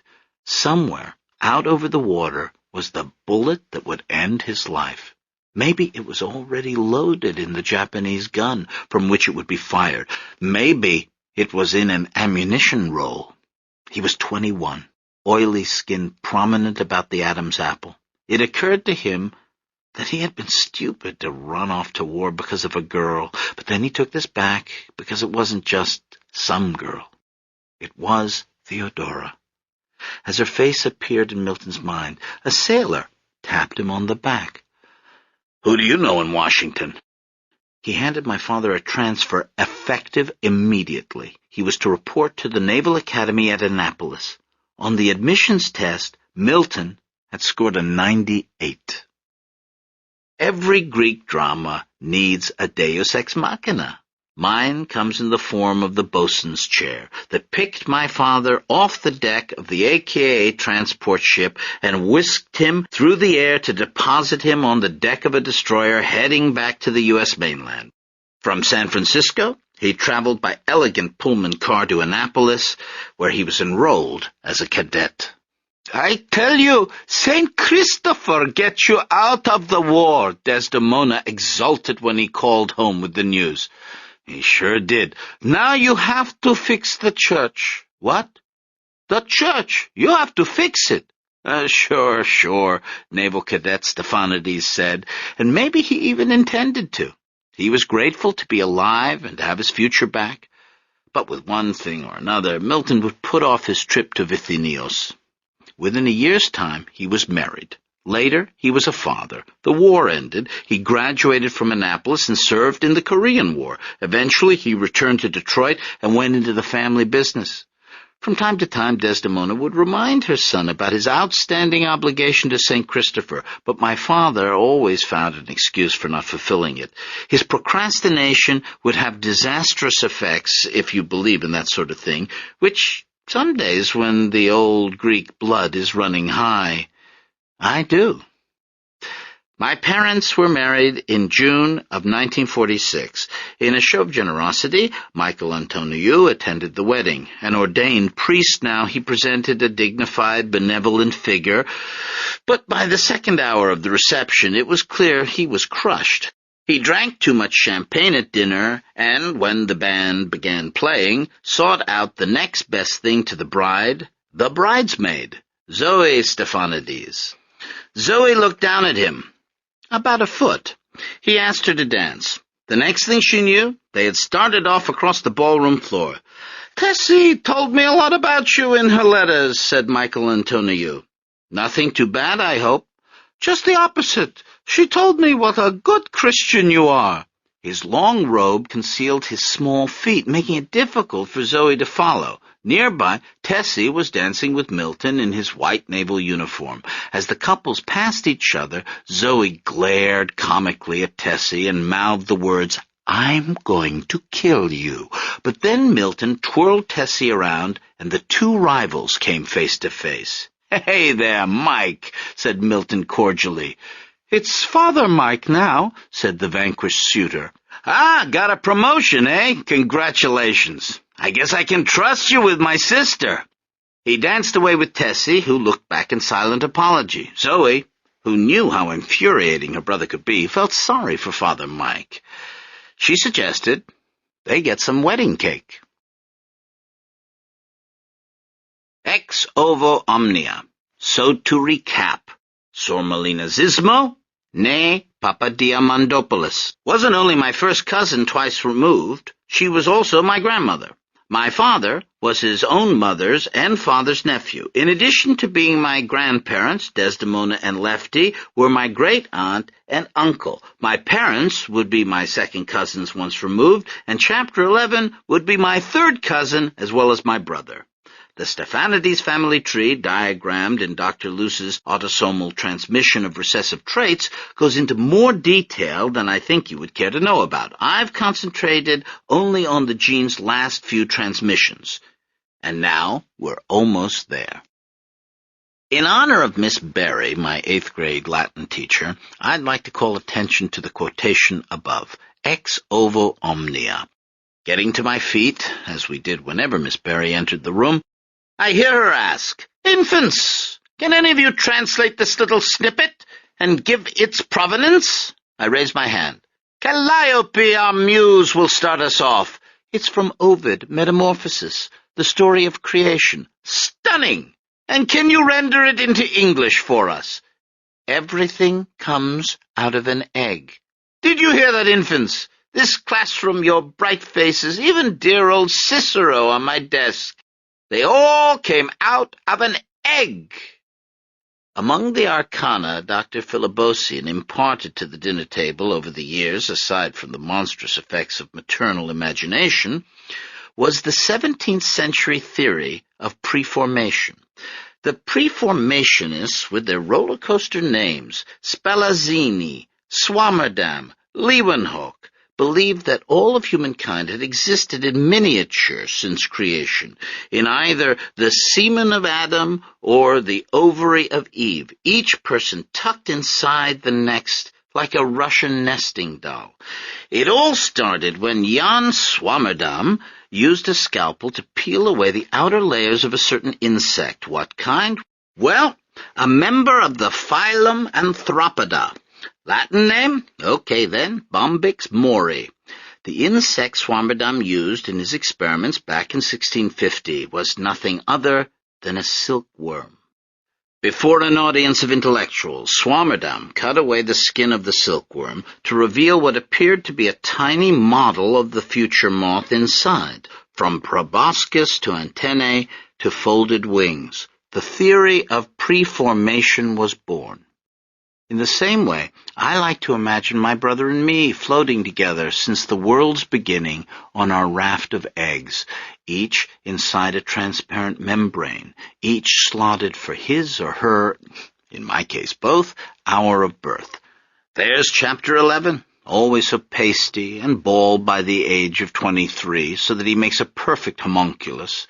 His pronounced cranium indicates his future deftness with mathematics and mechanical things. His unhealthy pallor suggests his coming Crohn's disease. Right next to him, there's me, his sometime sister, my face already a conundrum, flashing like a lenticular decal between two images, the dark-eyed, pretty little girl I used to be, and the severe, aquiline-nosed, Roman coinish person I am today. And so we drifted, the two of us, since the world began, awaiting our cues and observing the passing show. For instance, Milton Stephanides, graduating from Annapolis in 1949, his white hat flying up into the air. He and Tessie were stationed at Pearl Harbor, where they lived in austere marital housing and where my mother, at 25, got a terrible sunburn and was never seen in a bathing suit again. In 1951, they were transferred to Norfolk, Virginia, at which point Chapter 11's egg sac next door to mine began to vibrate. Nevertheless, he stuck around to watch the Korean conflict, where Ensign Stephanides served on a submarine chaser. We watched Milton's adult character forming during those years, taking on the no-nonsense attributes of our future father. The U.S. Navy was responsible for the precision with which Milton Stephanides ever after parted his hair, his habit of polishing his belt buckle with his shirt sleeves, his yes sirs and ship shapes, and his insistence on making us synchronize our watches at the mall. Under the brass eagle and fasces of his ensign's cap, Milton Stephanides left the Boy Scouts behind. The Navy gave him his love of sailing and his aversion to waiting in lines. Even then his politics were being formed, his anti-communism, his distrust of the Russians. Ports of call in Africa and Southeast Asia were already forging his beliefs about racial IQ levels. From the social snubs of his commanding officers, he was picking up his hatred of Eastern liberals and the Ivy League, at the same time as he was falling in love with Brooks Brothers clothing. His taste for tasseled loafers and seersucker shorts was seeping into him. We knew all this about our father before we were born, and then we forgot it and had to learn it all over again. When the Korean War ended in 1953, Milton was stationed again in Norfolk. And in March of 1954, as my father weighed his future, Chapter 11, with a little wave of farewell to me, raised his arms and traveled down the water slide into the world. And I was all alone. Events in the years before my birth. After dancing with Zoe at my parents' wedding, Father Mike pursued her doggedly for the next 2.5 years. Zoe didn't like the idea of marrying someone either so religious or so diminutive. Father Mike proposed to her 3 times, and in each case she refused, waiting for someone better to come along. But no one did. Finally, feeling that she had no alternative, and coaxed by Desdemona, who still thought it was a wonderful thing to marry a priest, Zoe gave in. In 1949, she married Father Mike, and soon they went off to live in Greece. There she would give birth to 4 children, my cousins, and remain for the next 8 years. In Detroit in 1950, the Black Bottom Ghetto was bulldozed to put in a freeway. The Nation of Islam, now headquartered at Temple No. 2 in Chicago, got a new minister by the name of Malcolm X. During the winter of 1954, Desdemona first began to talk of retiring to Florida someday. They have a city in Florida, you know what it is called? New Smyrna Beach. In 1956, the last streetcar stopped running in Detroit and the Packard plant closed. And that same year, Milton Stephanides, tired of military life, left the Navy and returned home to pursue an old dream. "Oh, do something else," Lefty Stephanides told his son. They were in the Zebra Room drinking coffee. "You go to the Naval Academy to be a bartender?" "I don't want to be a bartender. I want to run a restaurant, a whole chain. This is a good place to start." Lefty shook his head. He leaned back and spread his arms, taking in the whole bar. "This is no place to start anything," he said. He had a point. Despite my grandfather's assiduous drink refilling and counter-wiping, the bar on Pingree Street had lost its luster. The old zebra skin, which he still had on the wall, had dried out and cracked. Cigarette smoke had dirtied the diamond shapes of the tin ceiling. Over the years, the Zebra Room had absorbed the exhalations of its auto worker patrons. The place smelled of their beer and hair tonic, their punch clock misery, their frayed nerves, their trade unionism. The neighborhood was also changing. When my grandfather had opened the bar in 1933, the area had been white and middle class. Now it was becoming poorer and predominantly black. In the inevitable chain of cause and effect, as soon as the first black family had moved on to the block, the white neighbors immediately put their houses up for sale. The oversupply of houses depressed the real estate prices, which allowed poorer people to move in, and with poverty came crime, and with crime came more moving vans. "Business isn't so good anymore," Lefty said. "If you want to open a bar, try Greektown or Birmingham." My father waved these objections aside. "Bar business isn't so good, maybe," he said. "That's because there's too many bars around here, too much competition. What this neighborhood needs is a decent diner." Hercules Hot Dogs, which at its height would boast 66 locations throughout Michigan, Ohio, and southeastern Florida, each restaurant identified by the distinctive Pillars of Hercules out front, could be said to have begun on the snowy February morning in 1956 when my father arrived at the Zebra Room to begin renovations. The first thing he did was to remove the sagging Venetian blinds from the front windows to let in more light. He painted the interior a bright white. With a GI business loan, he had the bar remodeled into a diner counter and had a small kitchen installed. Workmen put red vinyl booths along the far wall and reupholstered the old bar stools with Zismo zebra skin. One morning, 2 delivery men carried a jukebox in the front door. And while hammers pounded and sawdust filled the air, Milton acquainted himself with the papers and deeds Lefty had haphazardly kept in a cigar box beneath the register. "What the hell is this?" he asked his father. "You got 3 insurance policies on this place." "You can never have too much insurance," Lefty said. "Sometimes the companies don't pay. Better to be sure." "Sure? Each one of these is for more than this place is worth. We're paying on all these. That's a waste of money."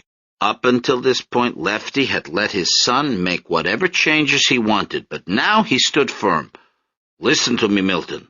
You haven't lived through a fire. You don't know what happens. Sometimes in a fire, the insurance company burns down too. Then what can you do?" "But 3. We need 3, insisted Lefty. "Just humor him," Tessie told Milton later that night. "Your parents have been through a lot." "Sure, they've been through a lot, but we're the ones who have to keep paying these premiums." Nevertheless, he did as his wife said and maintained all 3 policies.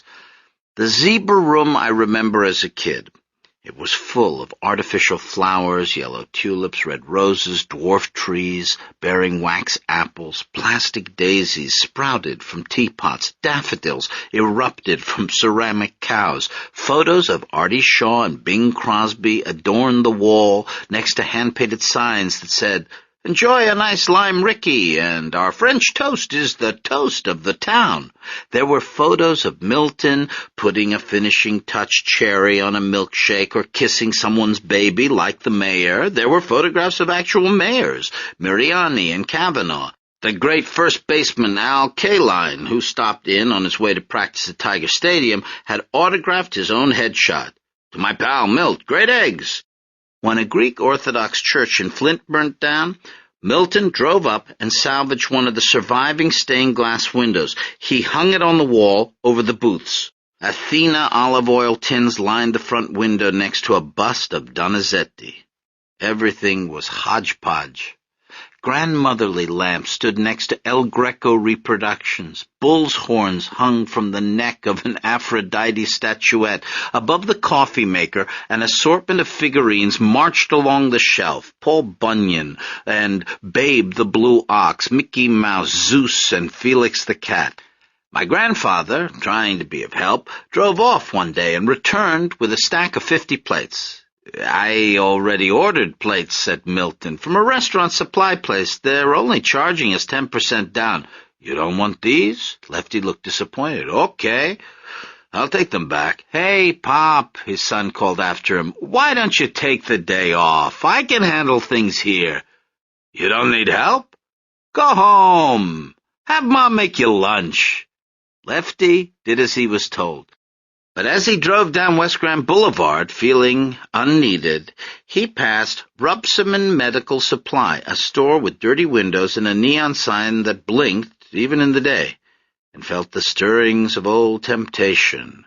The following Monday, Milton opened the new diner. He opened it at 6 a.m. with a newly hired staff of 2, Eleni Papanikolas in a waitress uniform purchased at her own expense, and her husband Jimmy as short-order cook.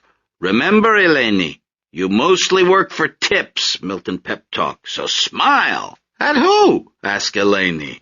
For despite the red carnations and bud vases gracing each booth, despite the zebra-striped menus, matchbooks, and napkins, the zebra room itself was empty.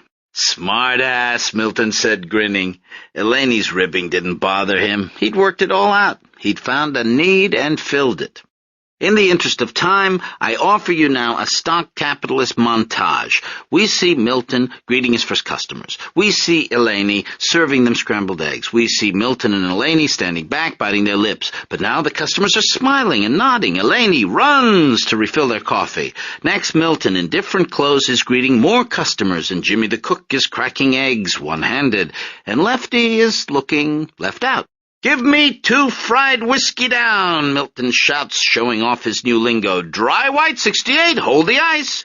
Close-up of the cash register, ringing open and closed, of Milton's hands counting money, of Lefty putting on his hat and leaving unnoticed, then more eggs being cracked, fried, flipped, and scrambled, eggs arriving in cartons through the back door and coming out on plates through the front hatch, fluffy heaps of scrambled eggs in gleaming yellow Technicolor, and the cash register banging open again and money piling up, until finally we see Milton and Tessie, dressed in their best, following a real estate agent through a big house.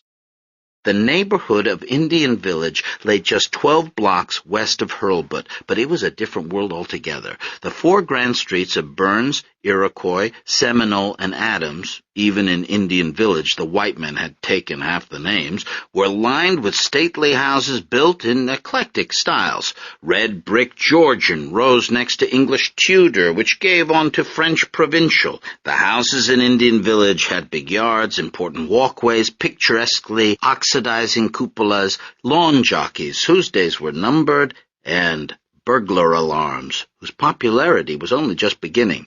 My grandfather remained silent, however, as he toured his son's impressive new home. "How do you like the size of this living room?" Milton was asking him. "Here, sit down, make yourself comfortable. Tessie and I want you and Ma to feel like this is your house, too, now that you're retired." "What do you mean, retired?" "Okay, semi-retired. Now that you can take it a little bit easy, you'll be able to do all the things you always wanted to do. Look, and here's the library. You want to come over and work on your translations? You can do it right here. How about that table? Big enough for you? And the shelves are built right into the wall." Pushed out of the daily operations at the Zebra Room, my grandfather began to spend his days driving around the city. He drove downtown to the public library to read the foreign newspapers. Afterward, he stopped to play backgammon at a coffee house in Greektown. At 54, Lefty Stefanidis was still in good shape. He walked 3 miles a day for exercise. He ate sensibly and had less of a belly than his son. Nevertheless, time was making its inevitable depredations. Lefty had to wear bifocals now. He had a touch of bursitis in his shoulder. His clothes had gone out of style so that he looked like an extra in a gangster movie. One day, appraising himself with severity in the bathroom mirror, Lefty realized that he had become one of those older men who slicked their hair back in allegiance to an era no one could remember. Depressed by this fact, Lefty gathered up his books. He drove over to Seminole, intending to use the library, but when he got to the house, he kept on going. With a wild look in his eyes, he headed instead for Rupsaman Medical Supply. Once you've visited the underworld, you never forget the way back. Forever after, you're able to spot the red light in the upstairs window, or the champagne glass on the door that doesn't open until midnight. For years now, driving past Rupsaman Medical Supply, my grandfather had noticed the unchanging window display of hernia truss, neck brace, and crutches. He'd seen the desperate, crazily hopeful faces of the Negro men and women who went in and out without buying a thing. My grandfather recognized that desperation and knew that now, in his forced retirement, this was the place for him. Roulette wheels spun behind Lefty's eyes as he sped toward the west side. The clicking of backgammon dice filled his ears as he pressed the accelerator. His blood grew hot with an old excitement, a quickening of the pulse he hadn't felt since descending the mountain to explore the back streets of Bursa. He parked at the curb and hurried inside. He walked past the startled customers, who weren't used to seeing white people. He strode past the props of aspirin bottles, corn plasters, and laxatives, and went up to the pharmacist's window in the rear. "Can I help you?" the pharmacist asked. 22, said Lefty. "You got it?" Trying to reclaim the drama of his gambling days, my grandfather started playing the West Side numbers. He started small, little bets of $2 or $3. After a few weeks, to recoup his losses, he went up to $10. Every day he wagered a piece of the new profits from the restaurant. One day he won, and so went double or nothing the next, and lost. Amid hot water bottles and enema bags, he placed his bets. Surrounded by cough medicine and cold sore ointment, he started playing a gig, meaning 3 numbers at once. As they had in Bursa, his pockets filled up with scraps of paper. He wrote out lists of the numbers he played, along with the dates, so as not to repeat any. He played Milton's birthday, Desdemona's birthday, the date of Greek independence minus the last digit, the year of the burning of Smyrna. Desdemona, finding the scraps in the wash, thought they had to do with the new restaurant. "My husband, the millionaire," she said, dreaming of Florida retirement. For the first time ever, Lefty consulted Desdemona's dream book in the hope of calculating a winning number on the abacus of his unconscious. He became alert to the integers that appeared in his dreams. Many of the Negroes who frequented Rubsomand's medical supply noticed my grandfather's preoccupation with the dream book, and after he won for 2 weeks in a row, word spread. This led to the only contribution Greeks have ever made to African-American culture, aside from the wearing of gold medallions, as the blacks of Detroit began to buy dream books themselves.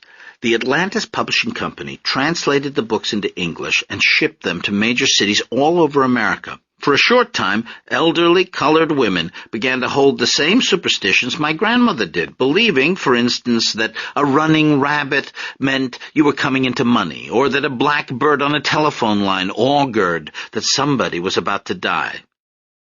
"Taking that money to the bank?" Milton asked, seeing his father empty the cash register. "Yes, to the bank." And Lefty did go to the bank. He went to withdraw money from his savings account in order to continue his steady assault on all 999 possible permutations of a 3-digit variable. Whenever he lost, he felt awful. He wanted to stop. He wanted to go home and confess to Desdemona. The only antidote to this feeling, however, was the prospect of winning the next day. It's possible that a hint of self-destructiveness played a part in my grandfather's numbers playing. Full of survivor's guilt, he was surrendering himself to the random forces of the universe, trying to punish himself for still being alive. But mostly, gambling just filled his empty days. I alone, from the private box of my primordial egg, saw what was going on. Milton was too busy running the diner to notice. Tessie was too busy taking care of Chapter 11 to notice. Sormelina might have noticed something, but she didn't make many appearances at our house during those years. In 1953, at a Theosophical Society meeting, Aunt Lena had met a woman named Mrs. Evelyn Watson. Mrs. Watson had been attracted to the Theosophical Society by the hope of contacting her deceased husband, but soon lost interest in communicating with the spirit world in favor of whispering with Sormelina in the flesh. With shocking speed, Aunt Lena had quit her job at the florist shop and moved down to the southwest with Mrs. Watson. Every Christmas since, she sent my parents a gift box containing hot sauce, a flowering cactus, and a photograph of Mrs. Watson and herself in front of some national monument. One surviving photo shows the couple in an Anasazi ceremonial cave at Bandelier, Mrs. Watson looking as wisely lined as Georgia O'Keeffe, while Lena, in a tremendous sun hat, descends a ladder into a kiva. As for Desdemona, during the mid to late 50s, she was experiencing a brief and completely uncharacteristic spell of contentment. Her son had returned unhurt from another war. St. Christopher had kept his word during the police action in Korea, and Milton hadn't been so much as fired on. Her daughter-in-law's pregnancy had caused the usual anxiety, of course, but Chapter 11 had been born healthy. The restaurant was doing well. Every week, family and friends gathered at Milton's new house in Indian Village for Sunday dinner. One day, Desdemona received a brochure from the New Smyrna Beach Chamber of Commerce, which she had sent away for. It didn't look like Smyrna at all, but at least it was sunny and there were fruit stands. Meanwhile, my grandfather was feeling lucky. Having played at least one number every day for a little over 2 years, he had now bet on every number from 1 to 740. Only 159 numbers to go to reach 999. Then what? What else? Start over. Bank tellers handed rolls of money to Lefty, which he in turn handed to the pharmacist behind the window. He played 741, 742, and 743. He played 744, 745, and 746. And then one morning the bank teller informed Lefty that there weren't sufficient funds in his account to make a withdrawal. The teller showed him his balance, $13.26. My grandfather thanked the teller. He crossed the bank lobby, adjusting his tie. He felt suddenly dizzy. The gambling fever he'd had for 26 months broke, sending a last wave of heat over his skin, and suddenly his entire body was dripping wet. Mopping his brow, Lefty walked out of the bank into his penniless old age. The ear-splitting cry my grandmother let out when she learned of the disaster cannot be done justice in print. The shriek went on and on as she tore her hair and rent her garments and collapsed onto the floor. "How will we eat?" Desdemona wailed, staggering around the kitchen. "Where will we live?" She spread her arms, appealing to God, then beat her chest and finally took hold of her left sleeve and ripped it off. "What kind of husband are you to do this to your wife who cooked and cleaned for you and gave you children and never complained?" Now she tore off her right sleeve. "Didn't I tell you not to gamble? Didn't I?" She started on her dress proper now. She took the hem in her hands as ancient Near Eastern ululations issued from her throat. "Oh, lo, lo, lo, lo, lo, lo! Oh, lo, lo, lo, lo, lo, lo!" My grandfather watched in astonishment as his modest wife shredded her clothing before his eyes, the skirt of the dress, the waist, the bosom, the neckline. With a final rip, the dress split in two, and Desdemona lay on the linoleum, exposing to the world the misery of her underwear, her overburdened underwire brassiere, her gloomy underpants, and the frantic girdle whose stays she was even now popping as she approached the summit of her dishevelment. But at last she stopped. Before she was completely naked, Desdemona fell back as though depleted. She pulled off her hairnet, and her hair spilled out to cover her, and she closed her eyes, spent. In the next moment, she said in a practical tone, "Now, we have to move in with Milton." 3 weeks later, in October 1958, my grandparents moved out of Hurlbut 1 year before they would have paid off the mortgage. Over a warm Indian summer weekend, my father and dishonored grandfather carried furniture outside for the yard sale. The sea-foam green sofa and armchairs, which still looked brand new beneath plastic slipcovers, the kitchen table, the bookcases. Lamps were set out on the grass, along with Milton's old Boy Scout manuals, Zoe's dolls and tap shoes, a framed photograph of Patriarch Athenagoras, and a closet full of Lefty's suits, which my grandmother forced him to sell as punishment. Hair safely restored beneath her hairnet, Desdemona glowered around the yard, submerged in a despair too deep for tears. She examined each object, sighing audibly before affixing a price tag, and scolded her husband for trying to carry things too heavy for him. "Do you think you're young? Let Milton do it. You're an old man." Under one arm she held the silkworm box, which wasn't for sale. When she saw the portrait of the patriarch, she gasped in horror. "We don't have bad luck enough. You want to sell the patriarch?" She snatched it up and carried it inside. For the rest of the day she remained in the kitchen, unable to watch the miscellaneous horde of yard sale scavengers pick over her personal possessions. There were weekend antiquers from the suburbs who brought their dogs along, and families down on their luck who roped chairs to the roofs of battered cars, and discriminating male couples who turned everything over to search for trademarks on the bottom. Desdemona would have felt no more ashamed had she herself been for sale, displayed naked on the green sofa, a price tag hanging from her foot. When everything had been sold or given away, Milton drove my grandparents' remaining belongings in a rented truck the 12 blocks to Seminole. In order to give them privacy, my grandparents were offered the attic. Risking injury, my father and Jimmy Papanikolas carried everything up the secret stairway behind the wallpapered door. Up into the peaked space they carted my grandparents' disassembled bed, the leather ottoman, the brass coffee table, and Lefty's Rebettica records. Trying to make up with his wife, my grandfather brought home the first of the many parakeets my grandparents would have over the years, and gradually, living on top of us all, Desdemona and Lefty made their next-to-last home together.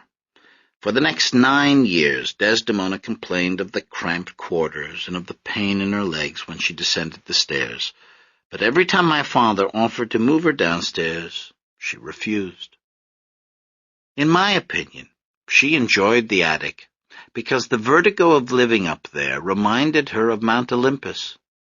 The dormer window provided a good view, not of Sultan's tombs, but of the Edison factory, and when she left the window open, the wind blew through it as it used to do in Vithinios. Up in the attic, Desdemona and Lefty came back to where they started. As does my story. Because now Chapter 11, my 5-year-old brother, and Jimmy Papanikolas are each holding a red egg, dyed the color of the blood of Christ. More eggs fill a bowl on the dining room table. Red eggs are lined along the mantel. They hang in string pouches over doorways. Zeus liberated all living things from an egg, ex ovo omnia. The white flew up to become the sky. The yolk descended into earth. And on Greek Easter, we still play the egg-cracking game. Jimmy Papanikolas holds his egg out, passive, as Chapter 11 rams his egg against it. Always only one egg cracks. "I win!" shouts Chapter 11. Now Milton selects an egg from the bowl. "This looks like a good one. Built like a Brinks truck." He holds it out. Chapter 11 prepares to ram it. But before anything happens, my mother taps my father on the back. She has a thermometer in her mouth. As dinner dishes are cleared from the table downstairs, my parents ascend hand in hand to their bedroom. As Desdemona cracks her egg against Lefty's, my parents shuck off a strict minimum of clothing. As Sor Melina, back from New Mexico for the holidays, plays the egg game with Mrs. Watson, my father lets out a small groan, rolls sideways off my mother, and declares, "That should do it." The bedroom grows still. Inside my mother, 1 billion sperms swim upstream, males in the lead.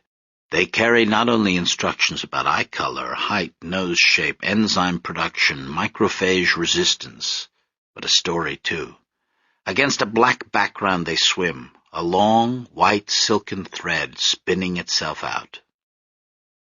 The thread began on a day 250 years ago, when the biology gods, for their own amusement, monkeyed with a gene on a baby's 5th chromosome. That baby passed the mutation on to her son, who passed it on to his 2 daughters, who passed it on to 3 of their children, my great-great-greats, etc., until finally it ended up in the bodies of my grandparents. Hitching a ride, the gene descended a mountain and left a village behind. It got trapped in a burning city and escaped, speaking bad French. Crossing the ocean, It faked a romance, circled a ship's deck, and made love in a lifeboat. It had its braids cut off. It took a train to Detroit and moved into a house on Hurlbut. It consulted dream books and opened an underground speakeasy. It got a job at Temple No. 1. And then the gene moved on again into new bodies. It joined the Boy Scouts and painted its toenails red. It played Begin the Beguine out the back window. It went off to war and stayed at home watching newsreels. It took an entrance exam, posed like the movie magazines, received a death sentence, and made a deal with St. Christopher. It dated a future priest and broke off an engagement. It was saved by a bosun's chair. Always moving ahead, rushing along, only a few more curves left in the track now, Annapolis and a submarine chaser, until the biology gods knew this was their time, this was what they'd been waiting for, and as a spoon swung and a yah-yah worried, my destiny fell into place. On March 20th, 1954, Chapter 11 arrived, and the biology gods shook their heads. Nope, sorry. But there was still time. Everything was in place. The roller coaster was in free fall, and there was no stopping it now. My father was seeing visions of little girls, and my mother was praying to a Christ Pantocrator she didn't entirely believe in until finally, right this minute, on Greek Easter 1959, it's about to happen. The gene is about to meet its twin. As sperm meets egg, I feel a jolt. There's a loud sound, a sonic boom as my world cracks. I feel myself shift, already losing bits of my prenatal omniscience, tumbling toward the blank slate of personhood. With the shred of all-knowingness I have left, I see my grandfather, Lefty Stephanides, on the night of my birth 9 months from now, turning a demi-tasse cup upside down on a saucer. I see his coffee grounds forming a sign as pain explodes in his temple and he topples to the floor. Again, the sperm rams my capsule, and I realize I can't put it off any longer. The lease on my terrific little apartment is finally up, and I'm being evicted. So I raise one fist, male typically, and begin to beat on the walls of my eggshell until it cracks. Then, slippery as a yoke, I dive head first into the world. I'm sorry, little baby girl, my mother said in bed, touching her belly and already speaking to me. I wanted it to be more romantic. You want romantic? Said my father. Where's my clarinet?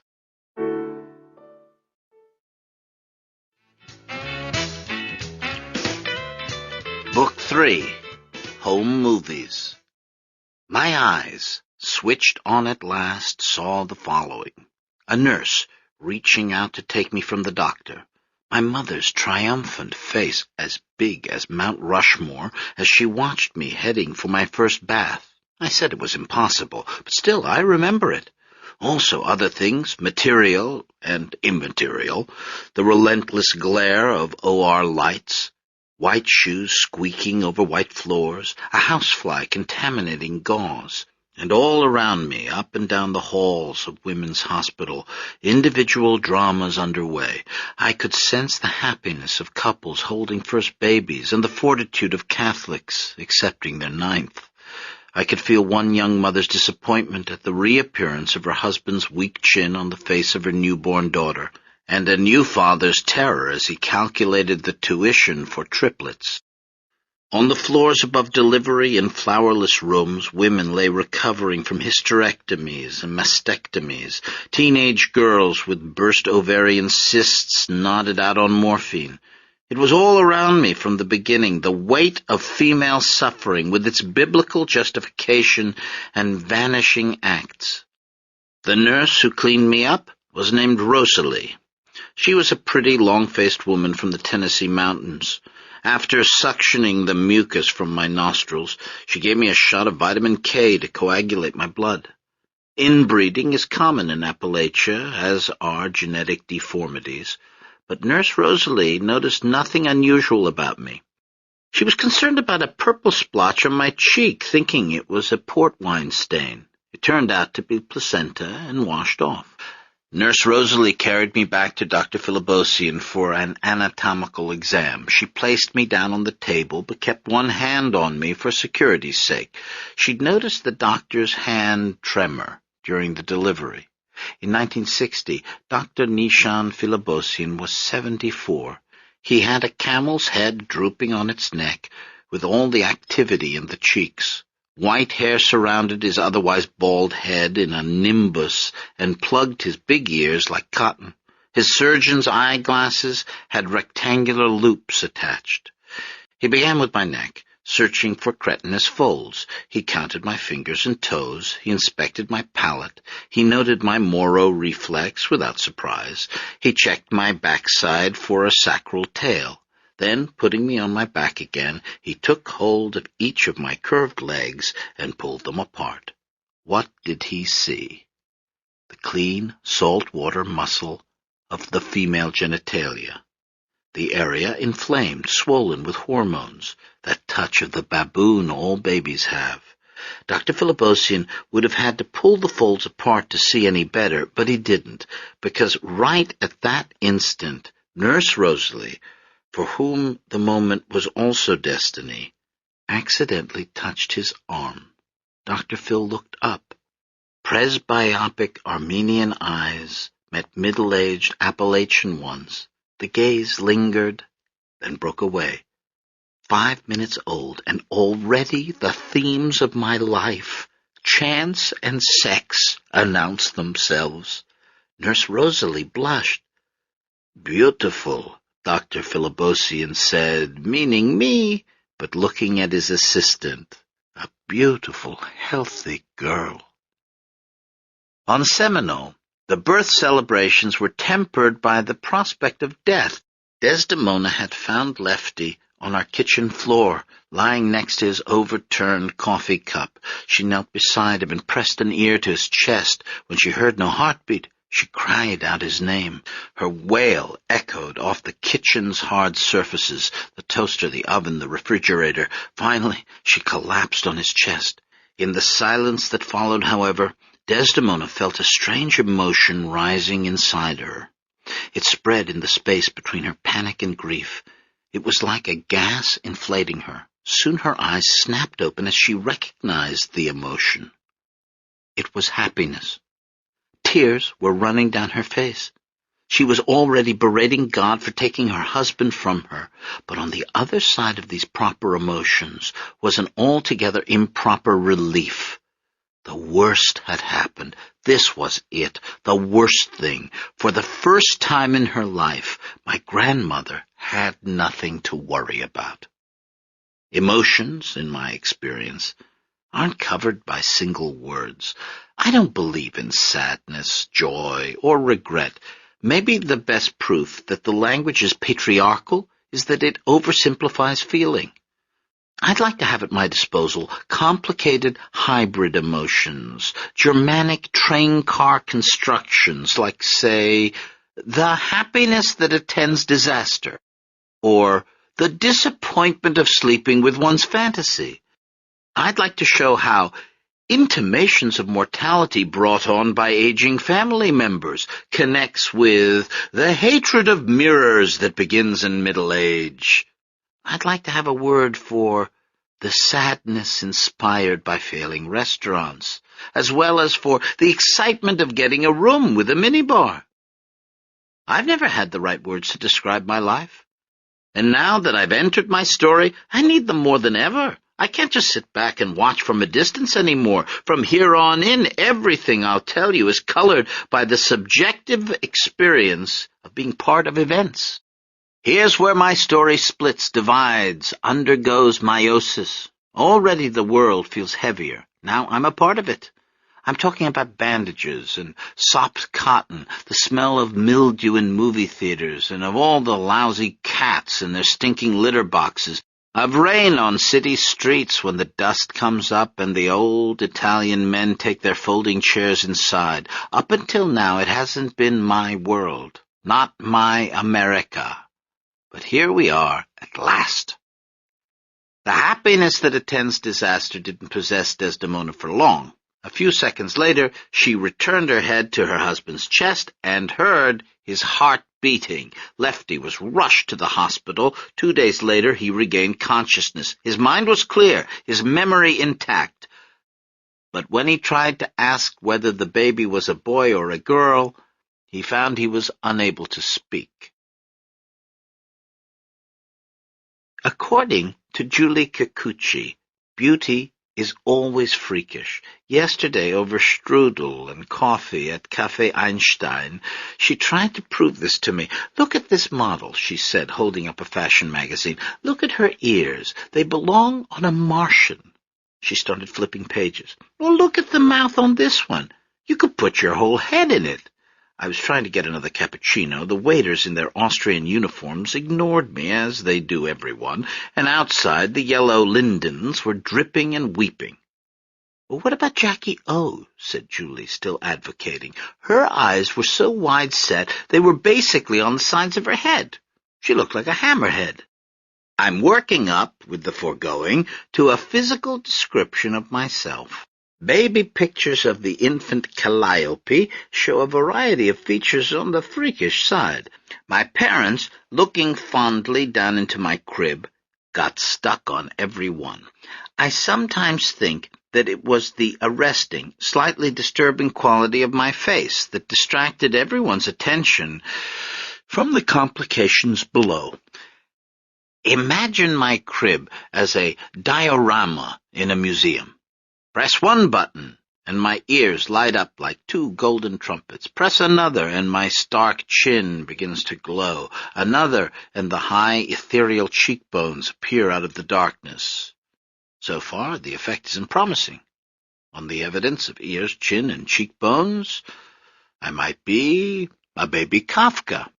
But the next button illuminates my mouth, and things begin to improve. The mouth is small but well-shaped, kissable, musical. Then, in the middle of the map, comes the nose. It is nothing like the noses you see in classical Greek sculpture. Here is a nose that came to Asia Minor, like silk itself, from the East. In this case, the Middle East. The nose of the diorama baby already forms, if you look closely, an arabesque. Ears, nose, mouth, chin, now eyes. Not only are they widely set like Jackie O's, they're big, too big for a baby's face. Eyes like my grandmother's. Eyes as big and sad as the eyes in a Keane painting. Eyes rimmed with long, dark eyelashes my mother couldn't believe had formed inside her. How had her baby worked in such detail? The complexion around these eyes, a pale olive. The hair, jet black. Now press all the buttons at once. Can you see me, all of me? Probably not. No one ever really has. As a baby, even as a little girl, I possessed an awkward, extravagant beauty. No single feature was right in itself, and yet, when they were taken all together, something captivating emerged. An inadvertent harmony. A changeableness, too, as if beneath my visible face there was another, having second thoughts. Desdemona wasn't interested in my looks. She was concerned with the state of my soul. "The baby, she is 2 months old," she said to my father in March. "Why you still no baptize her?" "I don't want her baptized," answered Milton. "It's a bunch of hocus-pocus." "Hokey-pokey, is it?" Desdemona now threatened him with an index finger. "You think holy tradition that the church keep for 2,000 years is hokey-pokey?" And then she called on the Panagia, using every one of her names. "All holy, immaculate, most blessed and glorified Lady, Mother of God and ever Virgin, do you hear what my son Milton is saying?" When my father still refused, Desdemona unleashed her secret weapon. She started fanning herself. To anyone who never personally experienced it, it's difficult to describe the ominous, storm-gathering quality of my grandmother's fanning. Refusing to argue any more with my father, she walked on swollen ankles into the sunroom. She sat down in a cane chair by the window. The winter light coming from the side reddened the far translucent wing of her nose. She picked up her cardboard fan. The front of the fan was emblazoned with the words, "Turkish atrocities." Below, in smaller print, were the specifics. The 1955 pogrom in Istanbul, in which 15 Greeks were killed, 200 Greek women raped, 4,348 stores looted, 59 Orthodox churches destroyed, and even the graves of the patriarchs desecrated. Desdemona had 6 atrocity fans. They were a collector's set.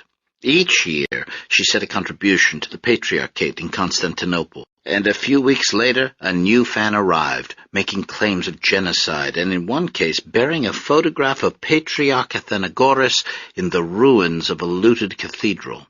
Not appearing on Desdemona's particular fan that day, but denounced nonetheless, was the most recent crime committed not by the Turks, but by her own Greek son, who refused to give his daughter a proper Orthodox baptism. Desdemona's fanning wasn't a matter of moving the wrist back and forth.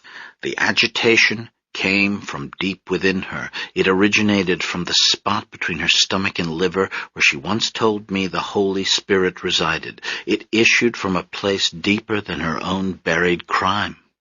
Milton tried to take shelter behind his newspaper, but the fan-disturbed air rustled the newsprint. The force of Desdemona's fanning could be felt all over the house. It swirled dust balls on the stairs. It stirred the window shades. And, of course, since it was winter, it made everyone shiver.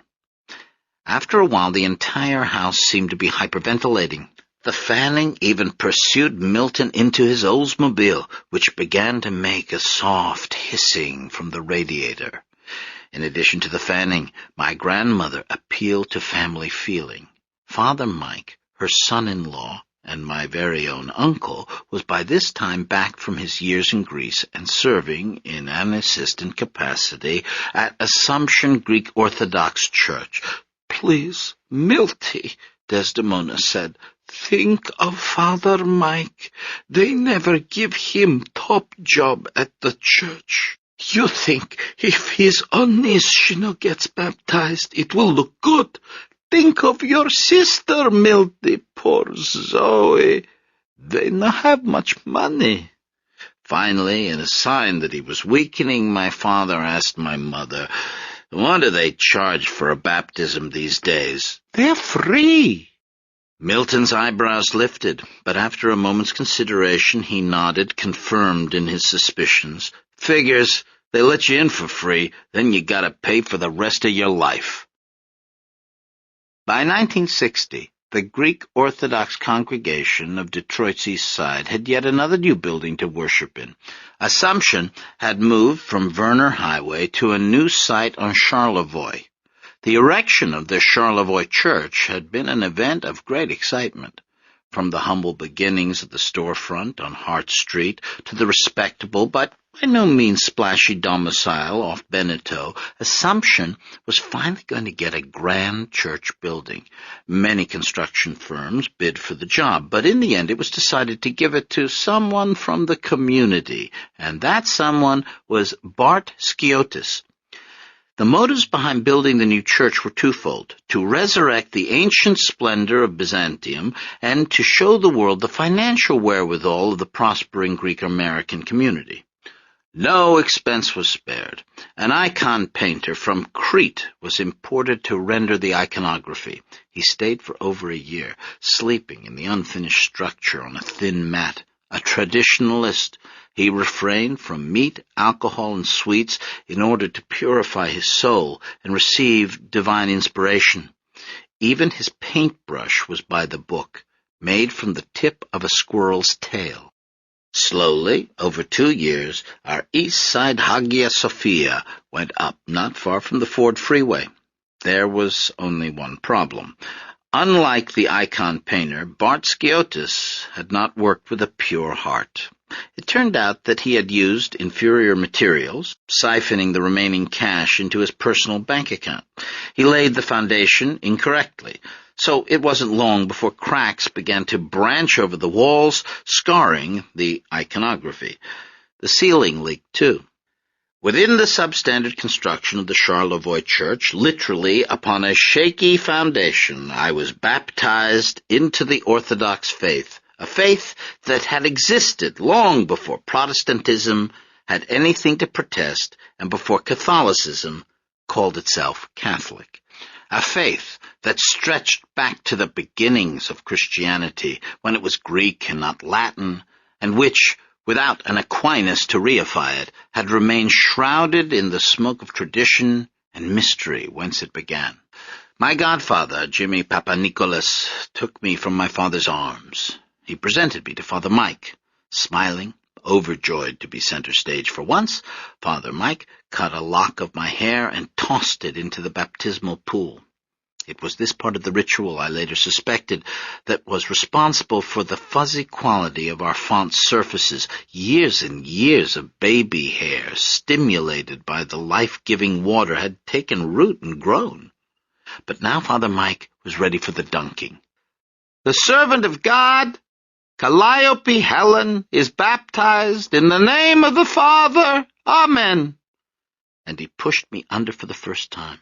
In the Orthodox Church, we don't go in for partial immersion. No sprinkling, no forehead dabbing for us. In order to be reborn, you have to be buried first. So under the water I went. My family looked on, my mother seized with anxiety. What if I inhaled? My brother dropping a penny into the water when no one was looking. My grandmother stilling her fan for the first time in weeks. Father Mike pulled me up into the air again. "And of the Son, Amen," and dunked me under once more. This time I opened my eyes. Chapter 11's penny, in free fall, glinted through the murk. Down it sank to the bottom, where I now noticed lots of things were collected. Other coins, for instance, hairpins, somebody's old Band-Aid. In the green, scummy, holy water, I felt at peace. Everything was silent. The sides of my neck tingled at the place where humans once had gills. I was dimly aware that this beginning was somehow indicative of the rest of my life. My family were around me. I was in the hands of God. But I was in my own separate element, too, submerged in rare sensations, pushing evolution's envelope.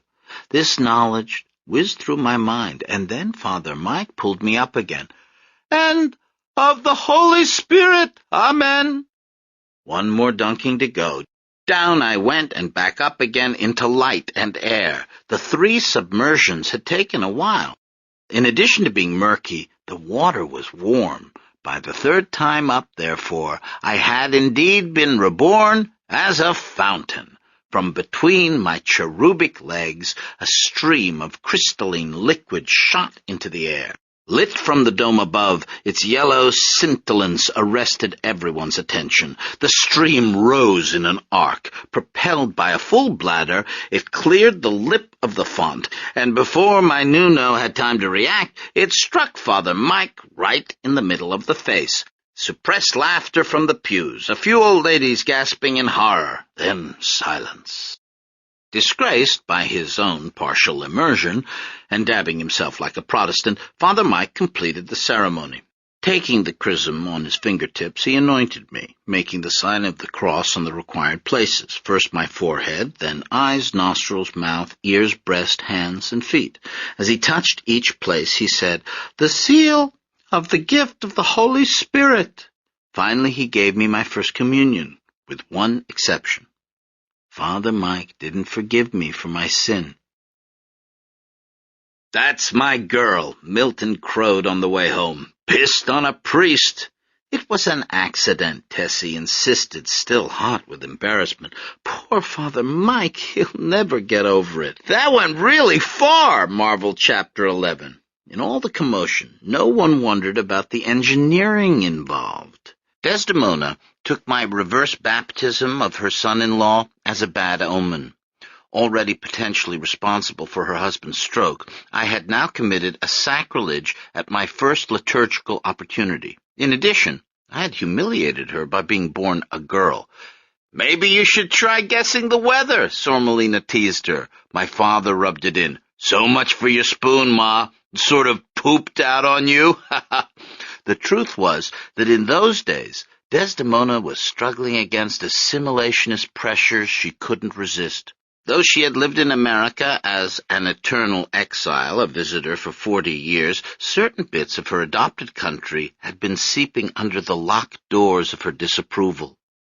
After Lefty came home from the hospital, my father took a TV up to the attic to provide some entertainment. It was a small black-and-white Zenith prone to vertical shift.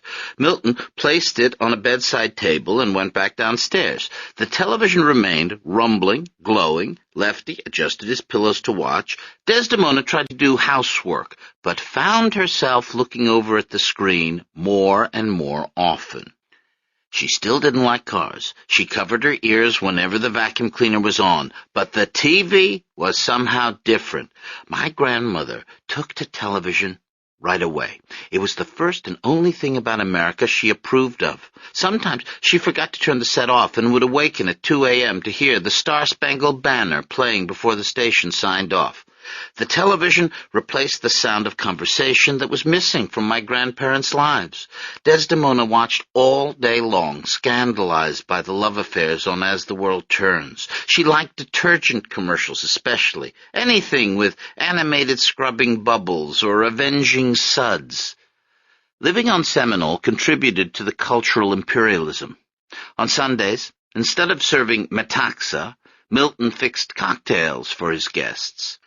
"Drinks with the names of people," Desdemona complained to her mute husband back in the attic. "Tom Collins, Harvey Wallbang. This is a drink? And they are listening to music on the, the hi-fi. Milton, he puts this music and they drink Tom Collins, and sometimes they are, dancing one-on-one, men together with the women, like wrestling." What was I to Desdemona but another sign of the end of things? She tried not to look at me. She hid behind her fans. Then one day Tessie had to go out, and Desdemona was forced to babysit. Warily, she entered my bedroom. Taking cautious steps, she approached my crib. Black-draped sexagenarian leaned down to examine pink-swaddled infant. Maybe something in my expression set off an alarm. Maybe she was already making the connections she would later make between village babies and this suburban one, between old wives' tales and new endocrinology. Then again, maybe not, because as she peered distrustfully over the rail of my crib, she saw my face, and blood intervened. Desdemona's worried expression hovered above my similarly perplexed one. Her mournful eyes gazed down at my equally large black orbs. Everything about us was the same, and so she picked me up, and I did what grandchildren are supposed to do. I erased the years between us. I gave Desdemona back her original skin. From then on, I was her favorite. Mid-mornings, she would relieve my mother by taking me up to the attic. Lefty had regained most of his strength by this time. Despite his speech paralysis, my grandfather remained a vital person. He got up early every day, bathed, shaved, and put on a necktie to translate Attic Greek for 2 hours before breakfast. He no longer had aspirations to publish his translations, but did the work because he liked it and because it kept his mind sharp. In order to communicate with the rest of the family, he kept a little chalkboard with him at all times. He wrote messages in words and personal hieroglyphics. Aware that he and Desdemona were a burden to my parents, Lefty was extremely helpful around the house, doing repairs, assisting with the cleaning, running errands. Every afternoon he took his 3-mile walk, no matter the weather, and returned cheerful, his smile full of gold fillings. At night he listened to his Rebecca records in the attic and smoked his hookah pipe. Whenever Chapter 11 asked what was in the pipe, Lefty wrote on his chalkboard, Turkish mud. My parents always believed it was an aromatic brand of tobacco. Where Lefty obtained the hash is anybody's guess. Out on his walks, probably. Still had lots of Greek and Lebanese contacts in the city. From 10 to noon every day, my grandparents took care of me. Desdemona fed me my bottles and changed my diapers. She finger-combed my hair. When I got fussy, Lefty carried me around the room. Since he couldn't speak to me, he bounced me a lot and hummed to me and touched his big arching nose to my little latent one. My grandfather was like a dignified, unpainted mime, and I was almost 5 before I realized that anything was wrong with him.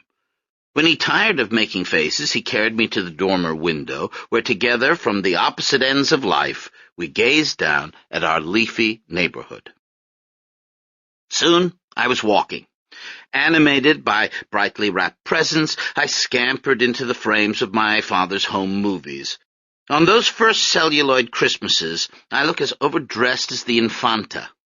Starved for a daughter, Tessie went a little overboard in dressing me, pink skirts, lace ruffles, Yule-tide bows in my hair. I didn't like the clothes or the prickly Christmas tree, and am usually shown bursting dramatically into tears. Or it might have been my father's cinematography. Milton's camera came equipped with a rack of merciless floodlights. The brightness of those films gives them the quality of Gestapo interrogations. Holding up our presents, we all cringe as though caught with contraband. Aside from their blinding brightness, there was another odd thing about Milton's home movies. Like Hitchcock, he always appeared in them. The only way to check the amount of film left in the camera was by reading the counter inside the lens. In the middle of Christmas scenes or birthday parties, there always came a moment when Milton's eye would fill the screen. So that now, as I quickly try to sketch my early years, what comes back most clearly is just that, the brown orb of my father's sleepy bearish eye, a postmodern touch in our domestic cinema, pointing up artifice, calling attention to mechanics, and bequeathing me my aesthetic. Milton's eye regarded us. It blinked, an eye as big as the Christ Pantocrators at church. It was better than any mosaic. It was a living eye. The cornea a little bloodshot, the eyelashes luxuriant, the skin underneath coffee-stained and pouchy.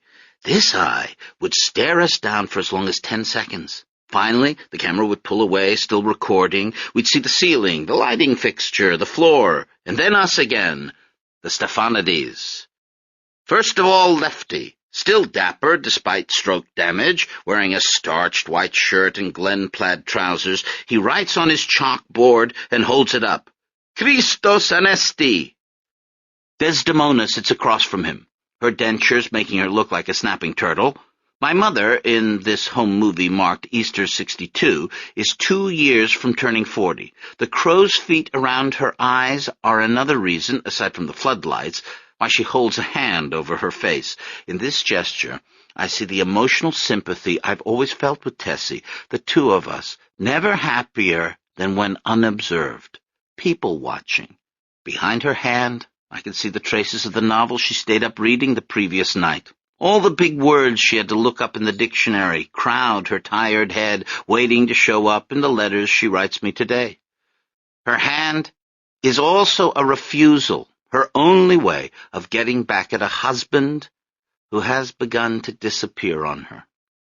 Milton came home every night. He didn't drink or womanize, but preoccupied with business worries, he began to leave a little more of himself at the diner each day, so that the man who returned to us seemed less and less present, a kind of robot who carved turkeys and filmed holidays, but who wasn't really there at all. Finally, of course, my mother's upraised hand is a kind of warning, too, a predecessor of the black box. Chapter 11 sprawls on the carpet, wolfing candy. Grandson of the 2 former silk farmers, with chalkboard and worry beads, he has never had to help at the cocoonery. He has never been to the Kozahan. Environment has already made its imprint on him. He has the tyrannical, self-absorbed look of American children. And now 2 dogs come bounding into the frame. Rufus and Willis are 2 boxers. Rufus sniffs my diaper and, with perfect comic timing, sits on me. He will later bite someone, and both dogs will be given away. My mother appears, shooing Rufus. And there I am again. I stand up and toddle toward the camera, smiling, trying out my wave. I know this film well. Easter '62 was the home movie Dr. Luce talked my parents into giving him. This was the film he screened each year for his students at Cornell University Medical School. This was the 35-second segment that Luce insisted proved out his theory that gender identity is established early on in life. This was the film Dr. Luce showed to me to tell me who I was. And who was that? Look at the screen. My mother is handing me a baby doll. I take the baby and hug it to my chest, putting a toy bottle to the baby's lips. I offer it milk. My early childhood passed, on film and otherwise. I was brought up as a girl and had no doubts about this. My mother bathed me and taught me how to clean myself. From everything that happened later, I would guess that these instructions in feminine hygiene were rudimentary at best. I don't remember any direct allusions to my sexual apparatus. All was shrouded in a zone of privacy and fragility, where my mother never scrubbed me too hard. Chapter 11's apparatus was called a pitsy, but for what I had, there was no word at all. My father was even more squeamish. In the rare times he diapered me or gave me a bath, Milton studiously averted his eyes. "Did you wash her all over?" my mother would ask him, speaking obliquely as usual. "Not all over. That's your department." It wouldn't have mattered anyway. 5-alpha reductase deficiency syndrome is a skillful counterfeiter. Until I reached puberty and androgens flooded my bloodstream, the ways in which I differed from other little girls were hard to detect.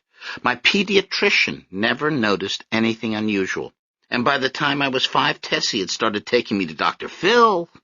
Dr. Phil, with his failing eyesight and his cursory examinations. On January 8th, 1967, I turned 7 years old.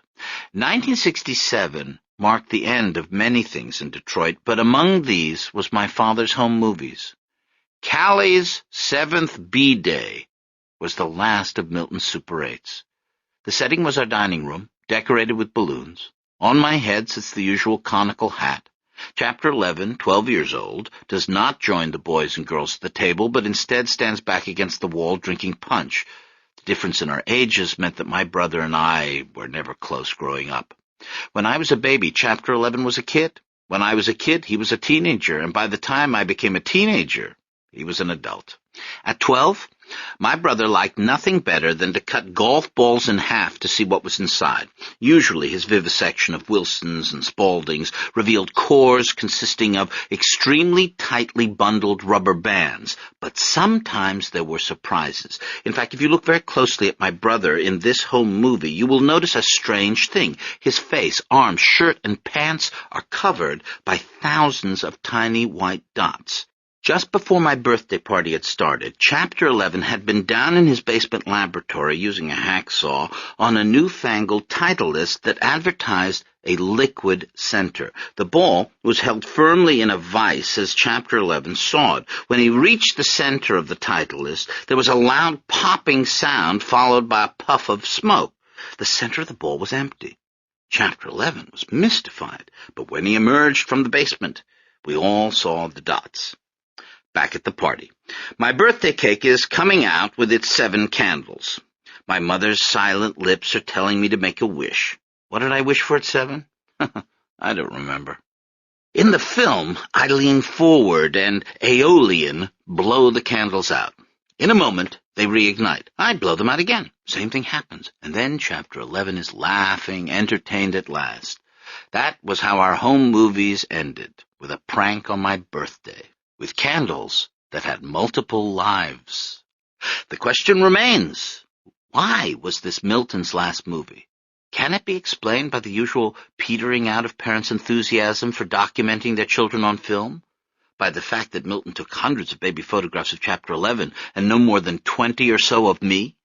To answer these questions, I need to go behind the camera and see things through my father's eyes. The reason Milton was disappearing on us. After 10 years in business, the diner was no longer making a profit. Through the front window, over Athena olive oil tins, my father looked out day after day at the changes on Pingree Street. The White family who'd lived across the way, good customers once, had moved out. Now the house belonged to a colored man named Morrison. He came into the diner to buy cigarettes. He ordered coffee, asked for 1,000,000 refills, and smoked. He never ordered any food. He didn't seem to have a job. Sometimes other people moved into his house, a young woman, maybe Morrison's daughter with her kids. Then they were gone, and it was just Morrison again. There was a tarp up on his roof with bricks around it to cover a hole. Just down the block, an after-hours place had opened up. Its patrons urinated in the doorway of the diner on their way home. Streetwalkers had started working 12th Street. The dry cleaners on the next block over had been held up, the white owner severely beaten. A. Laurie, who ran the optometrist shop next door, took down his eye chart from the wall as workers removed the neon eyeglasses out front. He was moving to a new shop in Southfield. My father had considered doing the same. "That old neighborhood's going down the tubes," Jimmy Fioritos had advised one Sunday after dinner. "Get out while the getting's good." And then Gus Panos, who had a tracheotomy and spoke through a hole in his neck, hissing like a bellows. "Jimmy's right. You should move out to Bloomfield Hills." Uncle Pete had disagreed, making his usual case for integration and support for President Johnson's war on poverty. A few weeks later, Milton had had the business appraised and was met with a shock. The Zebra Room was worth less than when Lefty had acquired it in 1933. Milton had waited too long to sell it. The getting out was no longer good. And so the Zebra Room remained on the corner of Pingree and Dexter, the swing music on the jukebox growing increasingly out of date, the celebrities and sports figures on the walls more and more unrecognizable. On Saturdays, my grandfather often took me for a ride in the car. We drove out to Belle Isle to look for deer and then stopped in for lunch at the family restaurant. At the diner, we sat in a booth while Milton waited on us, pretending we were customers. He took Lefty's order and winked. "And what'll the missus have?" "I'm not the missus." "You're not?" I ordered my usual of a cheeseburger, milkshake, and lemon meringue pie for dessert. Opening the cash register, Milton gave me a stack of quarters to use in the jukebox. While I chose songs, I looked out the front window for my neighborhood friend. Most Saturdays, he was installed on the corner, surrounded by other young men. Sometimes he stood on a broken chair or a cinder block while he orated. Always his arm was in the air, waving and gesticulating. But if he happened to see me, his raised fist would open up and he would wave. His name was Marius Vixavikshard Chalua Litzelshez Grimes. I was not allowed to speak to him. Milton considered Marius to be a troublemaker, a view in which many Zebra Room patrons, white and black both, concurred. I liked him, though. He called me Little Queen of the Nile. He said I looked like Cleopatra. "Cleopatra was Greek," he said. "Did you know that?" "No." "Yeah, she was. She was a Ptolemy. Big family back then. They were Greek Egyptians. I got a little Egyptian blood in me, too. You and me are probably related." If he was standing on his broken chair waiting for a crowd to form, he would talk to me, but if other people were there, he would be too busy. Marius Vixavikshard Chalua Litzelshez Grimes had been named after an Ethiopian nationalist, a contemporary of Fard Muhammad, in fact, back in the 30s. Marius had been an asthmatic child. He'd spent most of his childhood inside, reading the eclectic books in his mother's library. As a teenager, he'd been beaten up a lot. He wore glasses, Marius did, and had a habit of mouth-breathing. By the time I got to know him, Marius W.C. Grimes was coming into his manhood. He worked at a record store and was going to U of D law school nights. There was something happening in the country. in the black neighborhoods especially, that was conducive to the ascension of a brother like Marius to the corner soapbox. It was suddenly cool to know stuff, to expatiate on the causes of the Spanish Civil War. Che Guevara had asthma too. And Marius wore a beret, a black paramilitary beret, with black glasses and a little fledgling soul patch. In beret and glasses, Marius stood on the corner, waking people up to things. "Zebra room," he pointed a bony finger. "White-owned." Then the finger went down the block. "TV store, white-owned. Grocery store, white-owned. Bank?" Brothers looked around. "You got it. No bank. They don't give loans to black folks."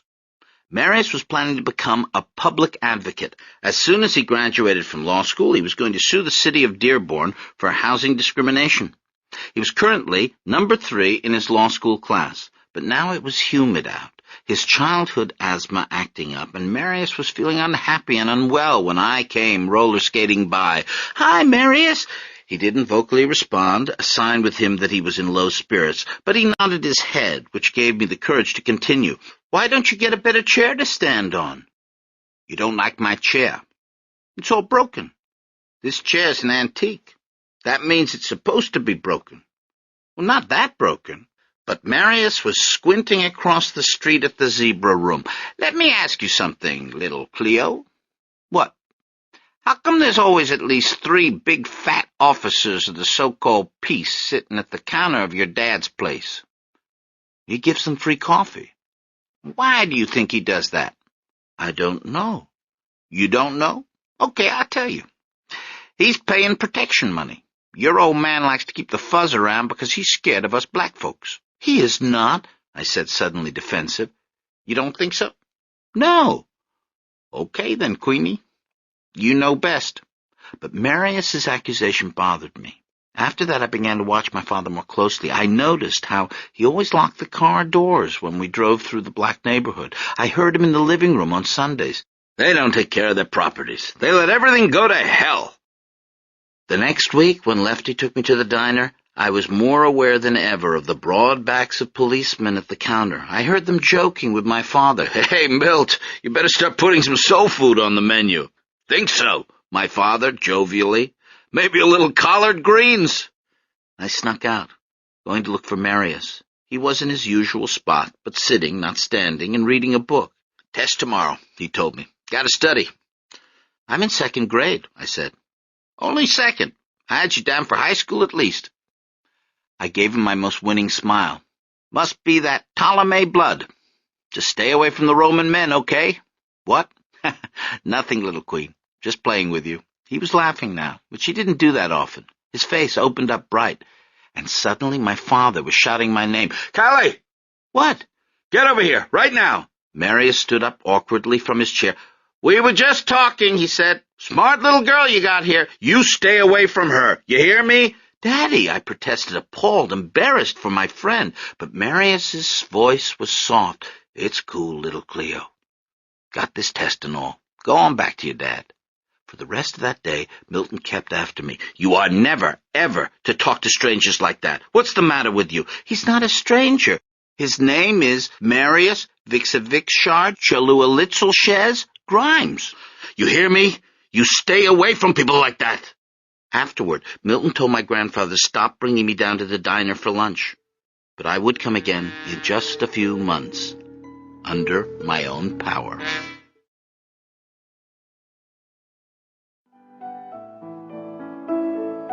Oppa! They always think it's the old-school gentlemanly routine, the slowness of my advances, the leisurely pace of my incursions. I've learned to make the first move by now, but not the second. I invited Julie Kikuchi to go away for the weekend to Pomerania. The idea was to drive to Usedom, an island in the Baltic, and stay in an old resort once favored by Wilhelm II. I made a point to emphasize that we would have separate rooms. Since it was the weekend, I tried to dress down. It isn't easy for me. I wore a camel-hair turtleneck, tweed blazer, and jeans, and a pair of handmade cordovans by Edward Green. This particular style is called the Dundee. The Dundee is a shoe designed for touring the landed estates, for tromping through mud while wearing a tie with your spaniels trailing behind. I had to wait 4 months for these shoes. On the shoe box it says, Edward Green, Master Shoemakers to the Few. That's me, exactly, the few. I picked Julie up in a rented Mercedes, an unquiet diesel. She had made a bunch of tapes for the ride and had brought reading material, The Guardian, the last 2 issues of Pocket. We drove out the narrow tree-lined roads to the northeast. We passed villages of thatch-roofed houses. The land grew marshier, inlets appeared, and soon we traveled over the bridge to the island. Shall I get right to it? No. Slowly. Leisurely. That's the way. Let me first mention that it is October here in Germany. Though the weather was cool, the beach at Heringsdorf was dotted with quite a few die-hard nudists. Primarily men. They lay, walrus-like, on towels or boisterously congregated in the striped Strandkörbe, the little beach huts. From the elegant boardwalk surrounded by pine and birch trees, I looked out at these naturists and wondered what I always wonder. What is it like to feel free like that? I mean, my body is so much better than theirs. I'm the one with the well-defined biceps, the bulging pectorals, the burnished glutes. But I could never saunter around in public like that. Not exactly the cover of Sunshine and Health, said Julie. After a certain age, people should keep their clothes on, I said, or something like that. When in doubt, I resort to mildly conservative or British-sounding pronouncements. I wasn't thinking about what I was saying. I had suddenly forgotten all about the nudists, because I was looking at Julie now. She had pushed her silver DDR-era eyeglasses onto the top of her head so that she could take pictures of the distant sunbathers. The wind off the Baltic was making her hair fly around. Your eyebrows are like little black caterpillars, I said. Flatterer, said Julie, still shooting. I said nothing else. As one does the return of sun after winter, I stood still and accepted the warm glow of possibility, of feeling right in the company of this small, oddly fierce person with the inky hair and the lovely, unemphasized body. Still, that night and the night after, we slept in separate rooms. My father forbade me to talk to Marius Grimes in April, a damp, cool-headed month in Michigan. By May, the weather grew warm. June was hot, and July hotter still. In the backyard of our house in Seminole, I jumped through the sprinkler in my bathing suit, a 2-piece number, while Chapter 11 picked dandelions to make dandelion wine. During that summer, as the temperature climbed, Milton tried to come to grips with the predicament he found himself in. His vision had been to open not one restaurant, but a chain.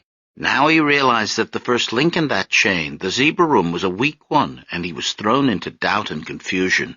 For the first time in his life, Milton Stephanides came up against a possibility he'd never entertained: failure. What was he going to do with the restaurant? Should he sell it for peanuts? What then? For the time being, he decided to close the diner on Mondays and Tuesdays to cut payroll expenses. My father and mother didn't discuss the situation in front of us and slipped into Greek when discussing it with our grandparents. Chapter 11 and I were left to figure out what was going on by the tone of a conversation that made no sense to us, and to be honest, we didn't pay much attention. We only knew that Milton was suddenly around the house during the day. Milton, whom we had rarely seen in sunlight before, was suddenly out in the backyard reading the newspaper. We discovered what our father's legs looked like in short pants. We discovered what he looked like when he didn't shave. The first 2 days his face got sandpapery the way it always did on weekends. But now, instead of seizing my hand and rubbing it against his whiskers until I screamed, Milton no longer had the high spirits to torment me. He just sat on the patio as the beard, like a stain, like a fungus, spread. Unconsciously, Milton was adhering to the Greek custom of not shaving after a death in the family. Only in this case what had ended wasn't a life, but a livelihood.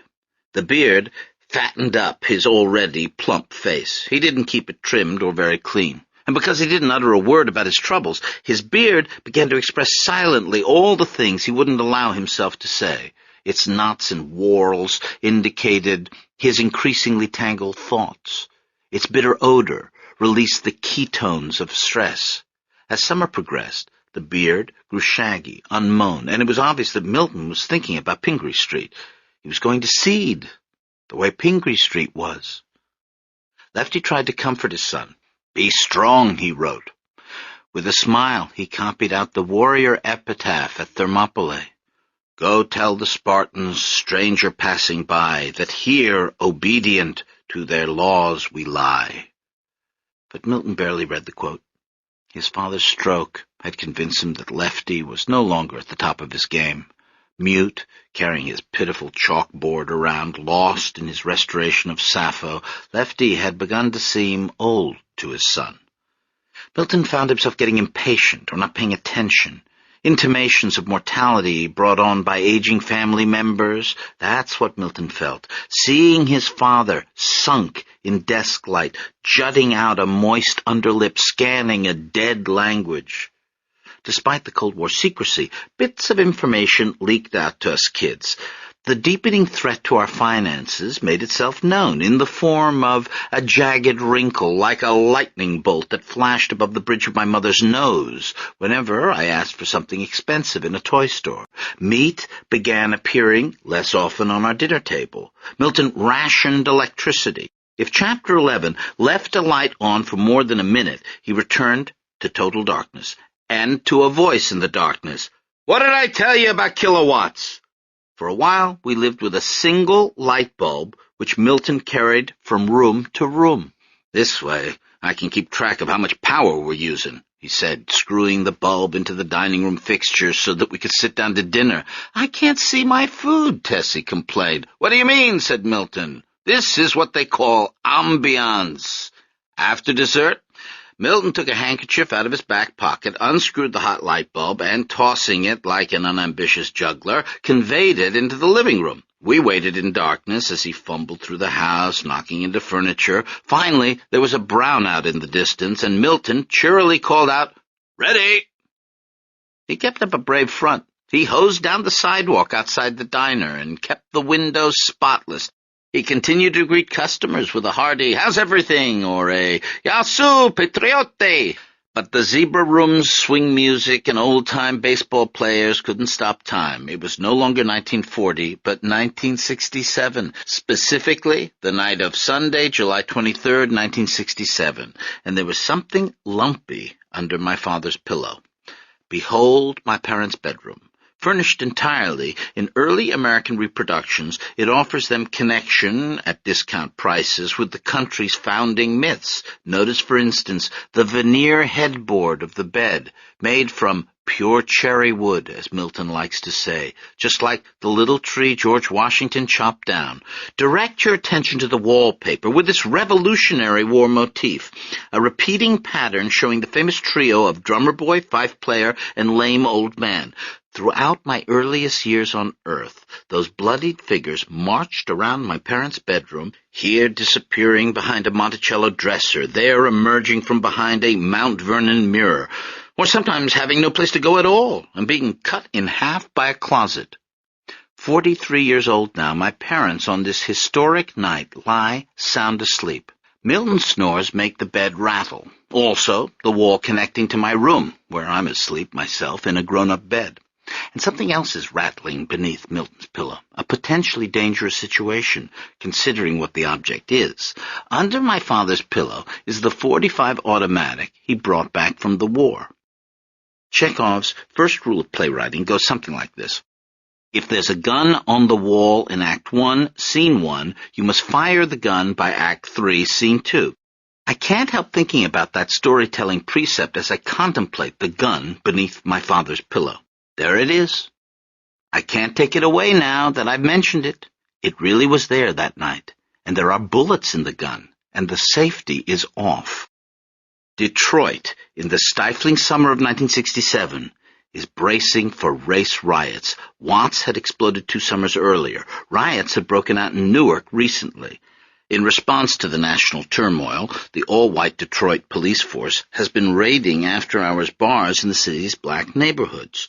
The idea is to make preemptive strikes against possible flashpoints. Usually, the police park their paddy wagons in back alleys and herd the patrons into the vehicles without anyone seeing. But tonight, for reasons that will never be explained, 3 police vehicles arrive at the Economy Printing Company at 9125 12th Street, 3 blocks from Pingree, and park at the curb.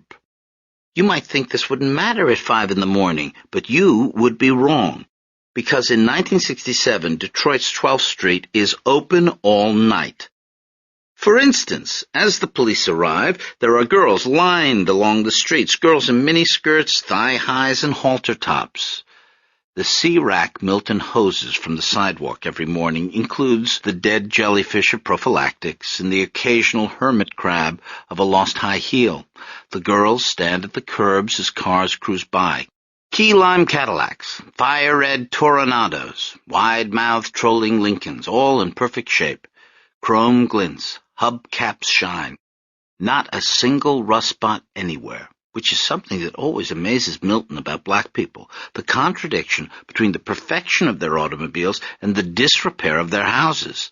But now the gleaming cars are slowing, windows are rolling down, and girls are bending to chat with the drivers. There are calls back and forth, the lifting of already minuscule skirts, and sometimes a flash of breast or an obscene gesture, the girls working it, laughing it high enough by 5 a.m. to be numb to the rawness between their legs and the residues of men no amount of perfume can get rid of. It isn't easy to keep yourself clean on the street, and by this hour, each of those young women smells, in the places that count, like a very ripe, soft French cheese. They're numb, too, to thoughts of babies left at home, 6-month-olds with bad colds lying in used cribs, sucking on pacifiers, and having a hard time breathing. Numb to the lingering taste of semen in their mouths along with peppermint gum. Most of these girls are no more than 18. This curb on 12th Street, their first real place of employment, the most the country has to offer in the way of a vocation. Where are they going to go from here? They're numb to that, too, except for a couple who have dreams of singing backup or opening up a hair shop.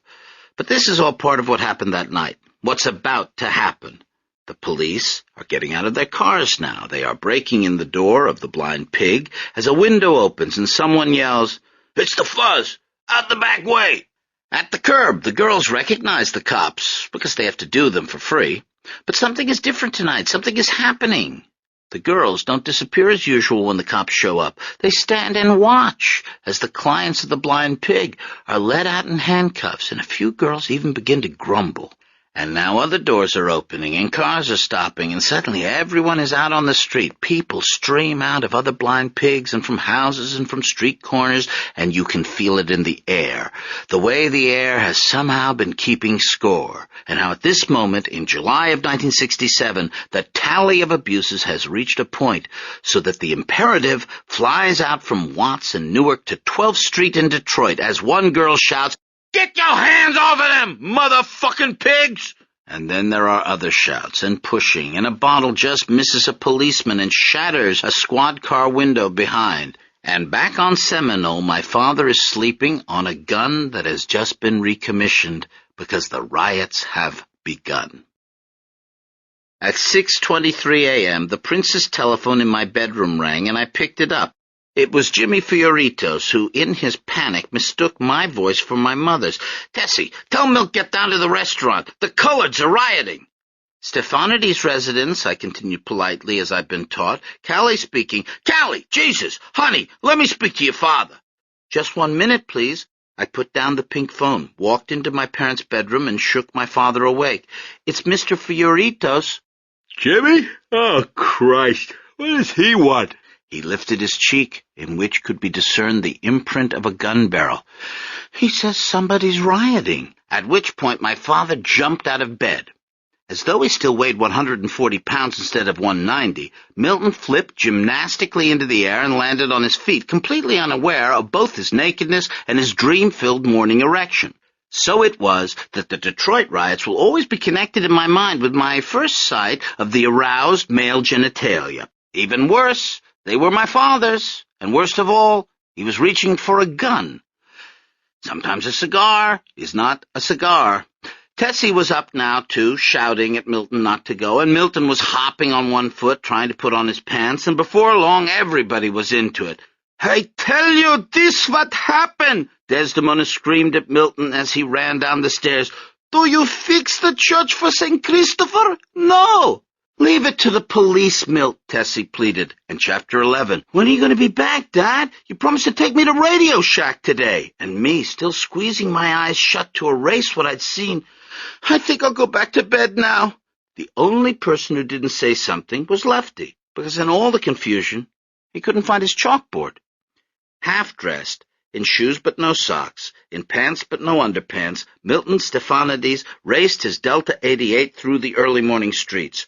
All the way to Woodward, nothing seemed amiss. The roads were clear. Everyone was still asleep. As he turned onto West Grand Boulevard, however, he saw a pillar of smoke rising into the air. Unlike all the other pillars of smoke issuing from the city's smokestacks, this pillar didn't disperse into the general smog. It hung low to the ground like a vengeful tornado. It churned and kept its fearsome shape, fed by what it consumed. The Oldsmobile was heading straight for it. Suddenly, people appeared, people running, people carrying things, people laughing and looking over their shoulders, while other people waved their hands, appealing for them to stop. Sirens wailed. A police car raced past. The officer at the wheel signaled Milton to turn back, but Milton did not obey. And it was funny, because these were his streets. Milton had known them his whole life. Over there, on Lincoln, there used to be a fruit stand. Lefty used to stop there with Milton to buy cantaloupes, teaching Milton how to pick a sweet one by looking for tiny punctures left by bees. Over on Trumbull was where Mrs. Tsatsarakis lived. Used to always ask me to bring up Verners from the basement, Milton thought to himself. Couldn't climb stairs anymore. On the corner of Sterling and Commonwealth was the old Masonic temple, where one Saturday afternoon, 35 years before, Milton had been runner-up in a spelling bee. A spelling bee? 24 kids in their best clothes, concentrating as hard as they could to piece out prestidigitation, one letter at a time. That's what used to happen in this neighborhood. Spelling bees. Now 10-year-olds were running in the streets carrying bricks. They were throwing bricks through store windows, laughing and jumping, thinking it was some kind of game, some kind of holiday. Milton looked away from the dancing children and saw the pillar of smoke right in front of him, blocking the street. There was a second or two when he could have turned back, but he didn't. He hit it dead on. The Oldsmobile's hood ornament disappeared first, then the front fenders and the roof. The taillights gleamed redly for a moment, and then winked out. In every chase scene we'd ever watched, the hero always climbed up to the roof. Strict realists in my family, we always objected. Why do they always go up? Watch, he's going to climb the tower. See? I told you. But Hollywood knew more about human nature than we realized, because, faced with this emergency, Tessie took Chapter 11 and me up to the attic. Maybe it was a vestige of our arboreal past. We wanted to climb up and out of danger. Or maybe my mother felt safer there because of the door that blended in with the wallpaper. Whatever the reason, we took a suitcase full of food up to the attic and stayed there for 3 days, watching the city burn on my grandparents' small black and white. In house dress and sandals, Desdemona held her cardboard fan to her chest, shielding herself against the spectacle of life repeating itself. Oh, my God, he's like Smyrna. Look at the Mavros. Like the Turks, they are burning everything. It was hard to argue with the comparison. In Smyrna, people had taken their furniture down to the waterfront, and on television, now people were carrying furniture too. Men were lugging brand-new sofas out of stores. Refrigerators were sailing along the avenues, as were stoves and dishwashers. And just like in Smyrna, everyone seemed to have packed all their clothes. Women were wearing minks despite the July heat. Men were trying on new suits and running at the same time. Smyrna, Smyrna, Smyrna, Desdemona kept wailing. And I'd already heard so much about Smyrna in my 7 years that I watched the screen closely to see what it had been like. But I didn't understand. Sure, buildings were burning, bodies were lying in the street, but the mood wasn't one of desperation. I'd never seen people so happy in my entire life. Men were playing instruments taken from a music store. Other men were handing whiskey bottles through a shattered window and passing them around. It looked more like a block party than it did a riot. Up until that night, our neighborhood's basic feeling about our fellow Negro citizens could be summed up in something Tessie said after watching Sidney Poitier's performance in To Sir With Love, which opened a month before the riots. She said, "You see, they can speak perfectly normal if they want." That was how we felt. Even me back then. I won't deny it, because we're all the children of our parents. We were ready to accept the Negroes. We weren't prejudiced against them. We wanted to include them in our society, if they would only act normal. In their support for Johnson's Great Society, in their applause after To Sir With Love, our neighbors and relatives made clear their well-intentioned belief that the Negroes were fully capable of being just like white people. But then, what was this? They asked themselves as they saw the pictures on television. What were those young men doing? Carrying a sofa down the street? Would Sidney Poitier ever take a sofa or a large kitchen appliance from a store without paying? Would he dance like that in front of a burning building? No respect for private property whatsoever, cried Mr. Benz, who lived next door, and his wife, Phyllis. Where are they going to live if they burn down their own neighborhood? Only Aunt Zoe seemed to sympathize. I don't know. If I was walking down the street and there was a mink coat just sitting there, I might take it. Zoe? Father Mike was shocked. That's stealing. Oh, what isn't when you come right down to it? This whole country's stolen. For 3 days and 2 nights, we waited in the attic to hear from Milton. The fires had knocked out phone service, and when my mother called the restaurant, all she got was a recorded message with an operator's voice. For 3 days, no one left the attic except Tessie, who hurried downstairs to get food from our emptying cupboards. We watched the death toll rise. Day 1, deaths 15, injuries 500, stores looted 1,000, fires 800. Day 2, deaths 27, injuries 700, stores looted 1,500, fires 1,000. Day 3, deaths 36, injuries 1,000, stores looted 1,700, fires 1,163. For 3 days we studied the photographs of the victims as they appeared on TV. Mrs. Sharon Stone, struck by a sniper's bullet as her car was stopped at a traffic light. Carly Smith, a fireman, killed by a sniper as he battled a blaze.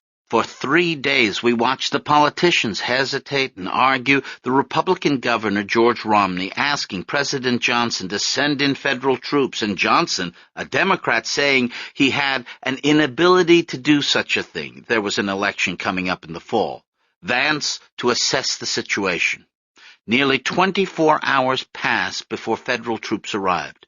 In the meantime, the inexperienced National Guard was shooting up the town. For 3 days, we didn't bathe or brush our teeth. For 3 days, all the normal rituals of our life were suspended, while half-forgotten rituals like praying were renewed. Desdemona said the prayers in Greek as we gathered around her bed, and Tessie tried as usual to dispel her doubts and truly believe. The vigil light no longer contained oil, but was an electric bulb.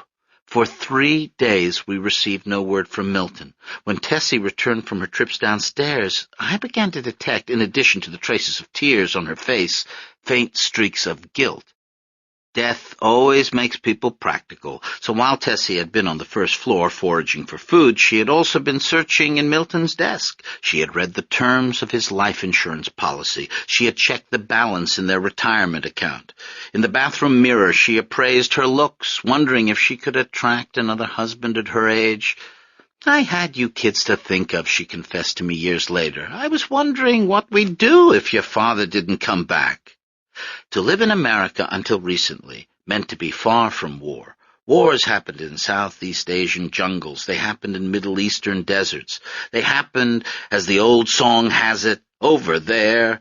But then, why, peeking out the dormer window, did I see, on the morning after our second night in the attic, a tank rolling by our front lawn.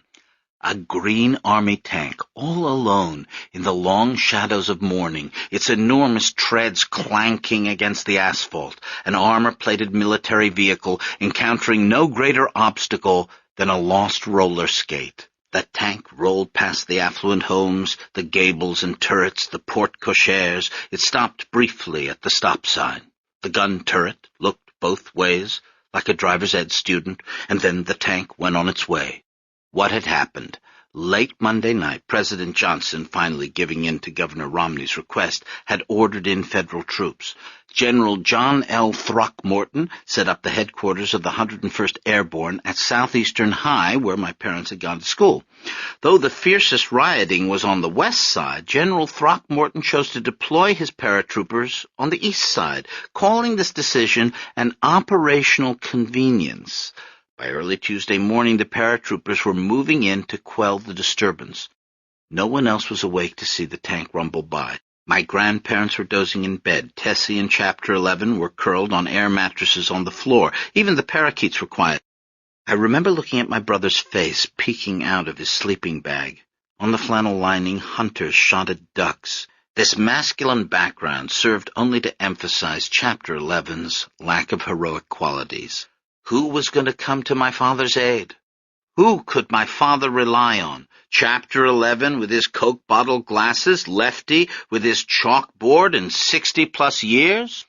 What I did next had no connection, I believe, with my chromosomal status. It did not result from the high testosterone plasma levels in my blood. I did what any loving, loyal daughter would have done who had been raised on a diet of Hercules movies. In that instant, I decided to find my father, to save him, if necessary, or at least to tell him to come home. Crossing myself in the orthodox fashion, I stole down the attic stairs, closing the door behind me. In my bedroom, I put on sneakers and my Amelia Earhart aviator's cap. Without waking anyone, I let myself out the front door, ran to my bicycle, parked at the side of the house, and pedaled away. After 2 blocks, I caught sight of the tank. It had stopped at a red light.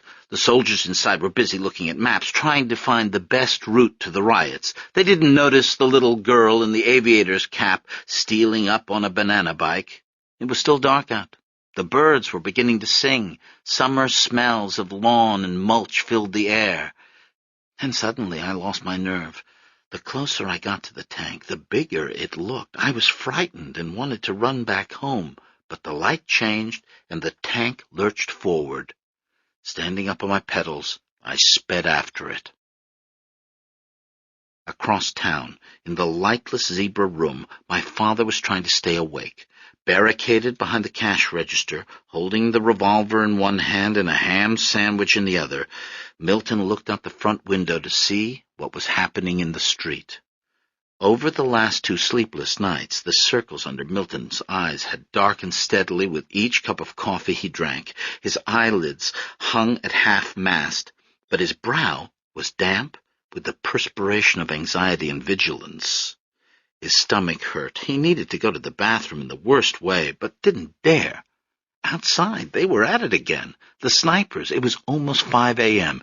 Each night, the sinking sun, like a ring on a window shade, pulled night down over the neighborhood. From wherever the snipers disappeared to during the hot day, they returned.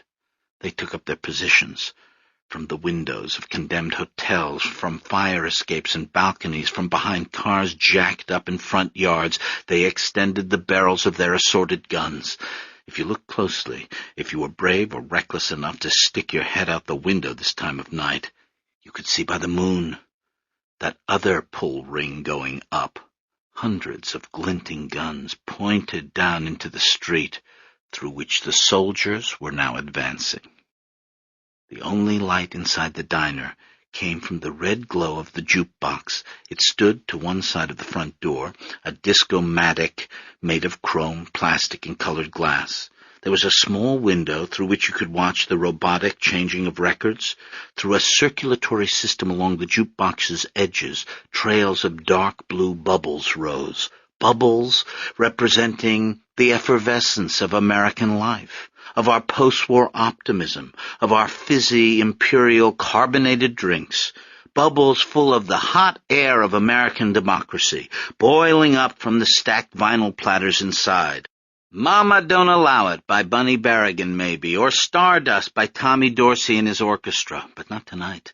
Tonight, Milton had the jukebox off so that he could hear if anyone was trying to break in. The cluttered walls of the restaurant took no notice of the rioting outside.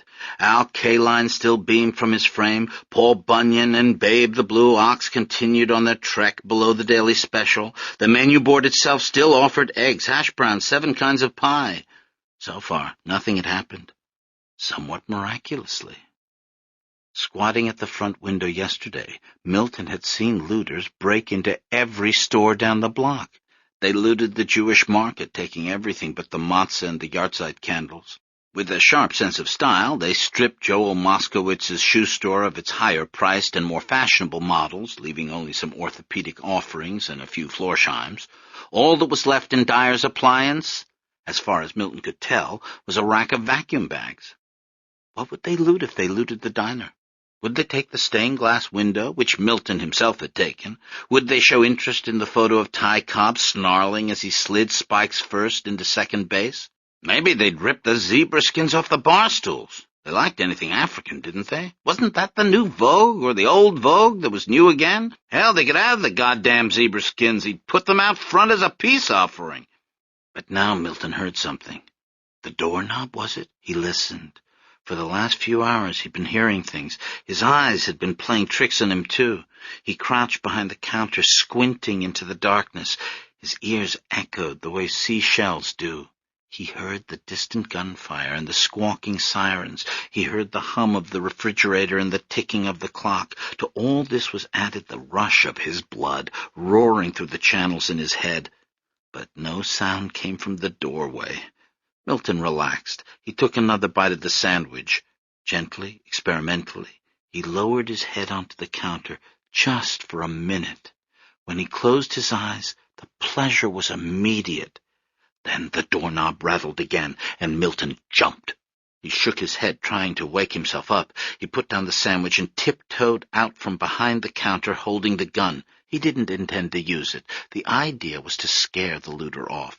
If that didn't work, Milton was prepared to leave. The Oldsmobile was parked out back. He could be home in 10 minutes. The knob rattled again, and without thinking, Milton stepped toward the glass door and shouted, "I've got a gun!" Except it wasn't the gun. It was the ham sandwich. Milton was threatening the looter with 2 pieces of toasted bread, a slice of meat, and some hot mustard. Nevertheless, because it was dark out, this worked. The looter outside the door held up his hands. It was Morrison from across the street.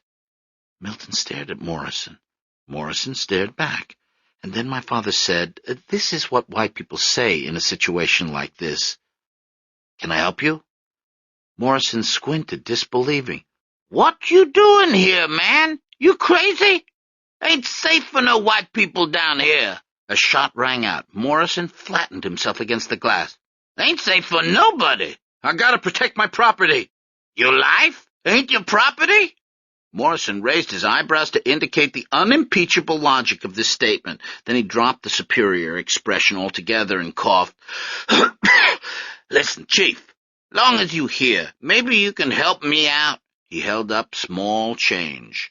"Game over for some cigarettes?" Milton's chin dipped, fattening his neck, and his eyebrows slanted in disbelief. In a dry voice he said, "Now'd be a good time to kick the habit." Another shot rang out, this time closer. Morrison jumped, then smiled. "It sure is bad for my health, and getting more dangerous all the time." Then he smiled broadly. "This'll be my last pack," he said. "Swear to God." He dropped the change through the mail slot. "Parliaments." Milton looked down at the coins for a moment, and then went and got the cigarettes. "Got any matches?" Morrison said. Milton slipped these through, too. As he did, the riots, his frayed nerves, the smell of fire in the air, and the audacity of this man Morrison dodging sniper fire for a pack of cigarettes, all became too much for Milton. Suddenly, he was waving his arms, indicating everything, and shouting through the door, "What's the matter with you people?" Morrison took only a moment. "The matter with us," he said, "is you." And then he was gone. The matter with us is you. How many times did I hear that growing up? Delivered by Milton in his so-called black accent, delivered whenever any liberal pundit talked about the culturally deprived or the underclass or empowerment zones, spoken out of the belief that this one statement, having been delivered to him while the blacks themselves burned down a significant portion of our beloved city, proved its own absurdity.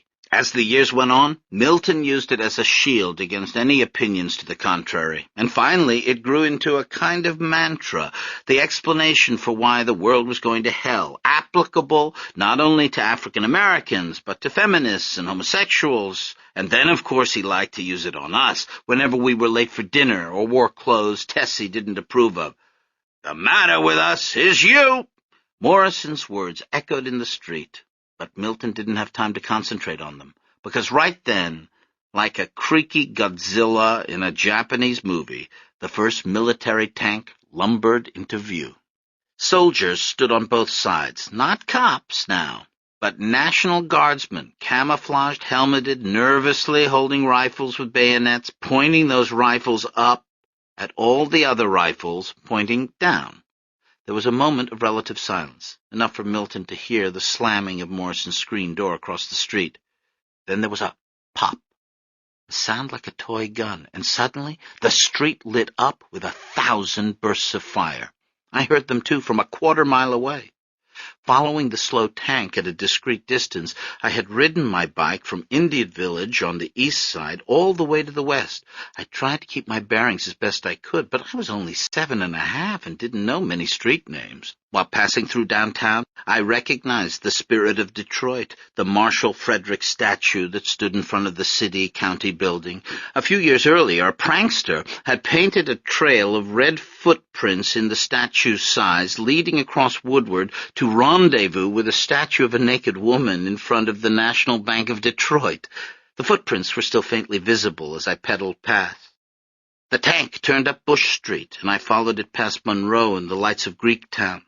On a normal day, the old Greek men of my grandfather's generation would have been arriving at the coffee houses to spend the day playing backgammon, but on the morning of July 25th, 1967, the street was empty. At some point, my tank had found others. In a line, they now headed northwest. Soon, downtown vanished, and I didn't know where I was. Ducking aerodynamically over my handlebars, I pedaled furiously into the thick, oily exhaust of the moving column.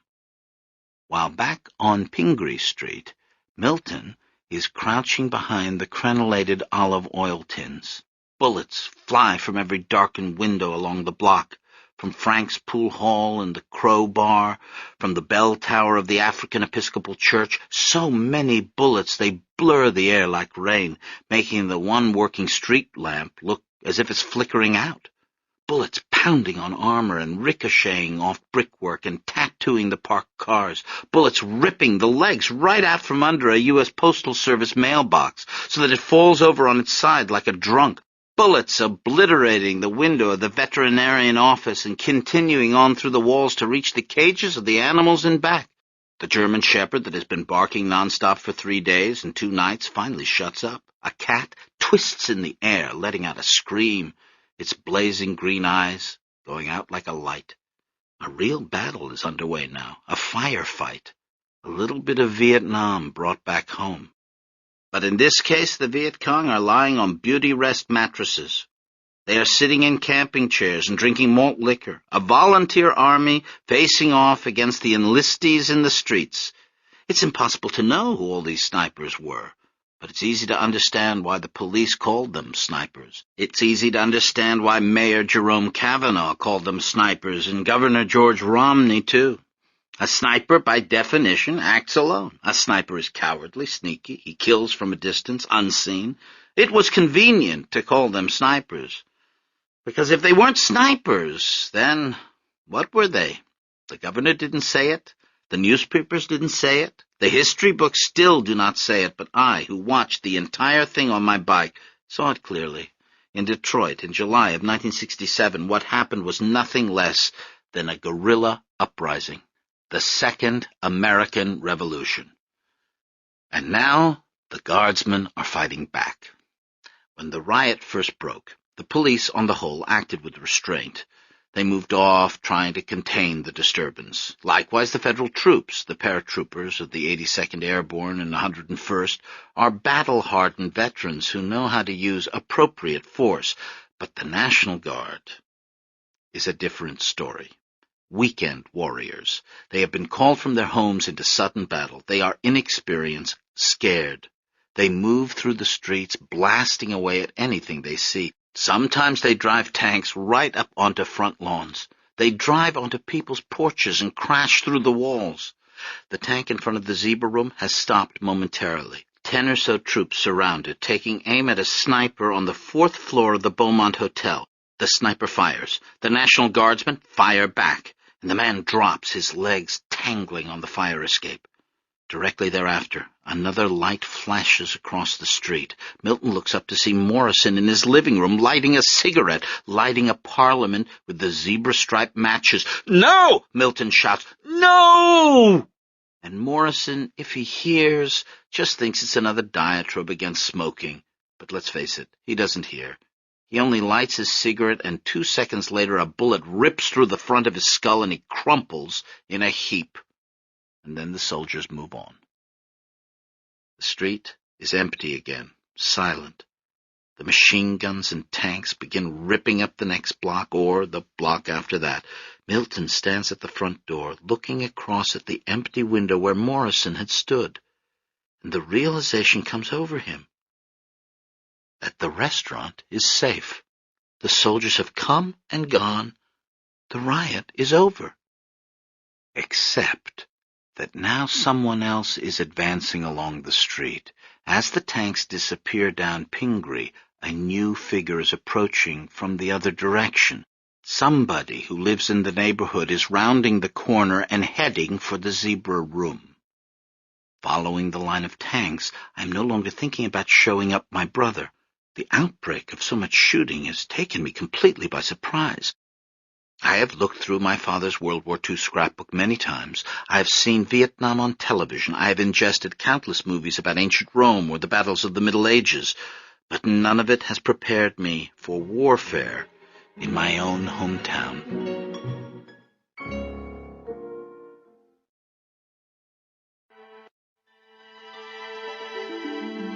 The street we are moving down is lined with leafy elms. Cars are parked at the curb. We pass lawns and porch furniture, bird feeders, and bird baths. As I look up at the canopy of elms, the sky is just beginning to grow light. Birds move among the branches, and squirrels too. A kite is stuck up in one tree.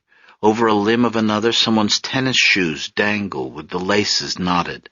Directly below these sneakers, I see a street sign. It is full of bullet holes, but I manage to read it. Pingree. All of a sudden, I recognize where I am. There is Value Meats and New Yorker Clothes. I am so happy to see them that for a moment I don't register that both places are on fire. Letting the tanks get away, I ride up a driveway and stop behind a tree. I get off my bike and peek across the street at the diner. The zebra head sign is still intact. The restaurant is not burning. At that moment, however, the figure that has been approaching the zebra room enters my field of vision. From 30 yards away, I see him lift a bottle in his hand. He lights the rag hanging from the bottle's mouth, and with a not terribly good arm, flings the Molotov cocktail through the front window of the zebra room. And as flames erupt within the diner, the arsonist shouts in an ecstatic voice, "Opa, motherfucker!" I saw him only from the back. It was not yet fully light. Smoke rose from the adjacent burning buildings. Still, in the firelight, I thought I recognized the black beret of my friend, Marius Vixavikshard Chalua Litzelshez Grimes, before the figure ran off. "Opa!" Inside the diner, my father heard the well-known cry of Greek waiters, and before he knew what was happening, the place was going up like a flaming appetizer. The zebra room had become a saganaki. As the booths caught fire, Milton raced behind the counter to grab the fire extinguisher. Coming out again, he held the hose like a lemon wedge wrapped in cheesecloth over the flames and prepared to squeeze, when suddenly he stopped. And now I recognize a familiar expression on my father's face. The expression he wore so often at the dinner table, the faraway look of a man who could never stop thinking about business. Success depends on adapting to new situations. And what situation was newer than this? Flames were climbing the walls, the photo of Jimmy Dorsey was curling up, and Milton was asking himself a few pertinent questions. For instance, how would he ever run a restaurant in this neighborhood again? And what do you suppose the already depressed real estate prices would be tomorrow morning? Most important of all, how was it a crime? Did he start the riot? Did he throw the Molotov cocktail? Like Tessie, Milton's mind was searching the bottom drawer of his desk. In particular, a fat envelope containing the 3 fire insurance policies from separate companies. He saw them in his mind's eye. He read the fire indemnity coverage and added them up. The final sum, $500,000, blinded him to everything else. $500,000. Milton looked around with wild, eager eyes. The French toast sign was in flames. The zebra-skin bar stools were like a row of torches. And madly, he turned and hurried outside to the Oldsmobile, where he encountered me. "Callie! What the hell are you doing here?" "I came to help." "What's the matter with you?" Milton shouted, but despite the anger in his voice, he was down on his knees hugging me. I wrapped my arms around his neck. "The restaurant's burning down, Daddy." "I know it is." I began to cry. "It's okay," my father told me, carrying me to the car. "Let's go home now. It's all over."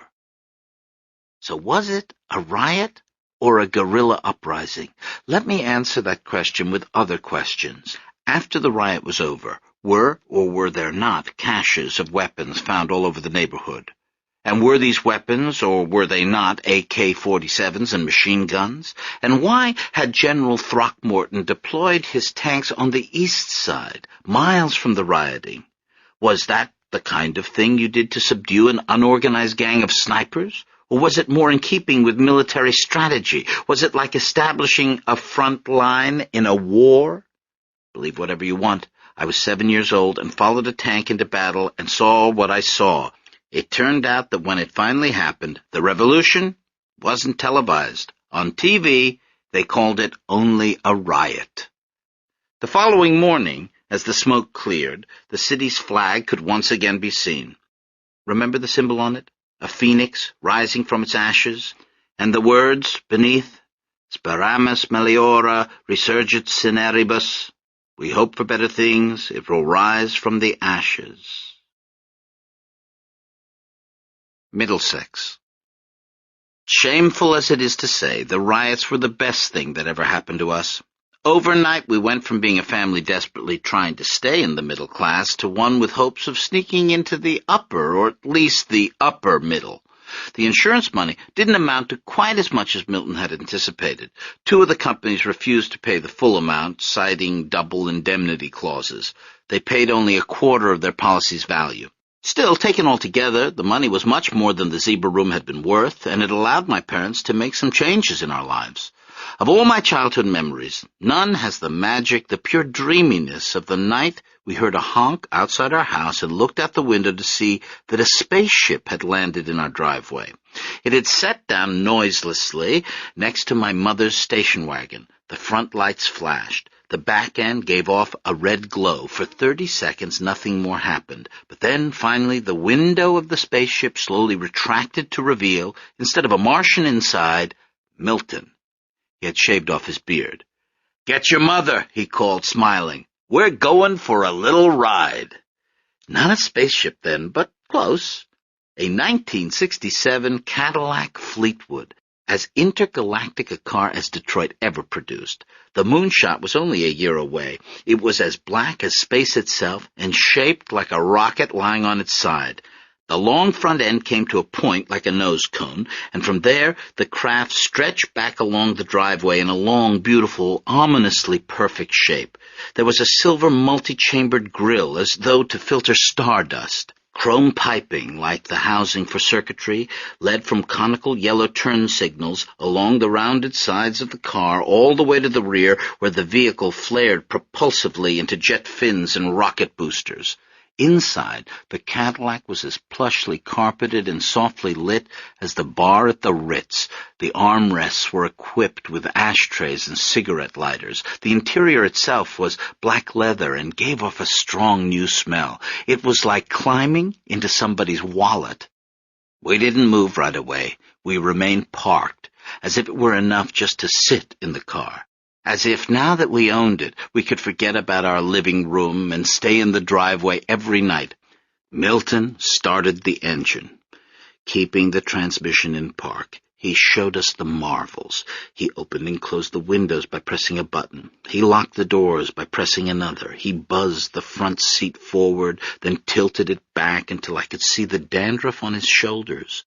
By the time he put the car into gear, we were all slightly giddy. We drove away down Seminole, past our neighbors' houses, already saying farewell to Indian Village. At the corner, Milton put the blinker on, and it ticked, counting the seconds down to our eventual departure. The '67 Fleetwood was my father's first Cadillac, but there were many more to come. Over the next 7 years, Milton traded up almost every year, so it's possible for me to chart my life in relation to the styling features of his long line of Cadillacs. When tail fins disappeared, I was 9. When power antennas arrived, 11. My emotional life accords with the designs, too. In the '60s, when Cadillacs were futuristically self-assured, I was also self-confident and forward-looking. In the gas-short '70s, however, when the manufacturer came out with the unfortunate Seville, a car that looked as though it had been rear-ended, I also felt misshapen.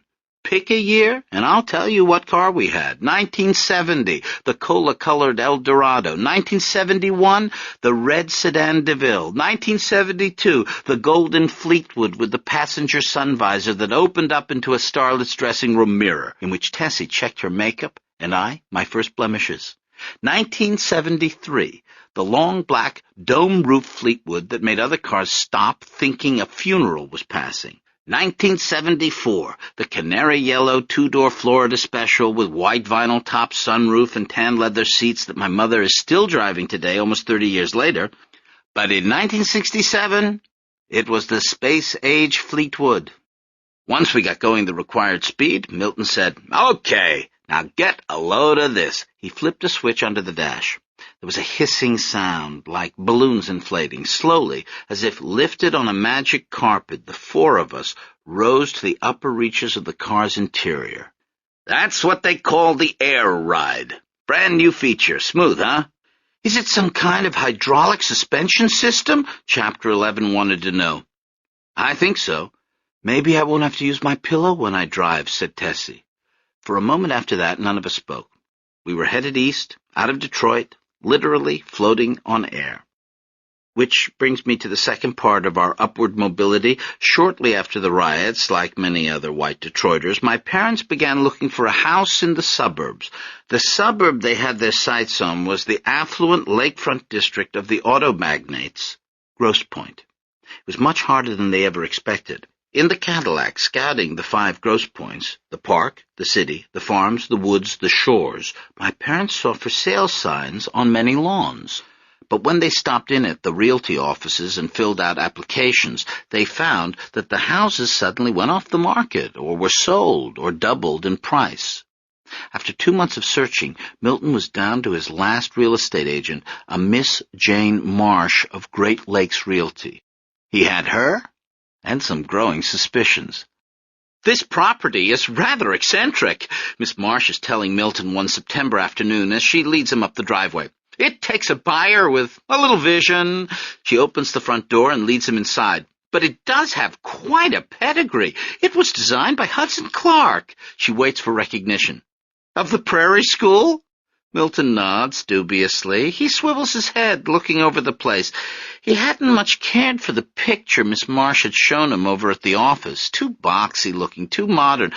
"I'm not sure my wife would go for this kind of thing, Miss Marsh." "I'm afraid we don't have anything more traditional to show at the moment." She leads him along a spare white hallway and down a small flight of open stairs, and now as they step into the sunken living room, Miss Marsh's head begins to swivel too. Smiling a polite smile that reveals a rabbity expanse of upper gum, she examines Milton's complexion, his hair, his shoes. She glances at his real estate application again. Stephanides! What kind of name is that? It's Greek.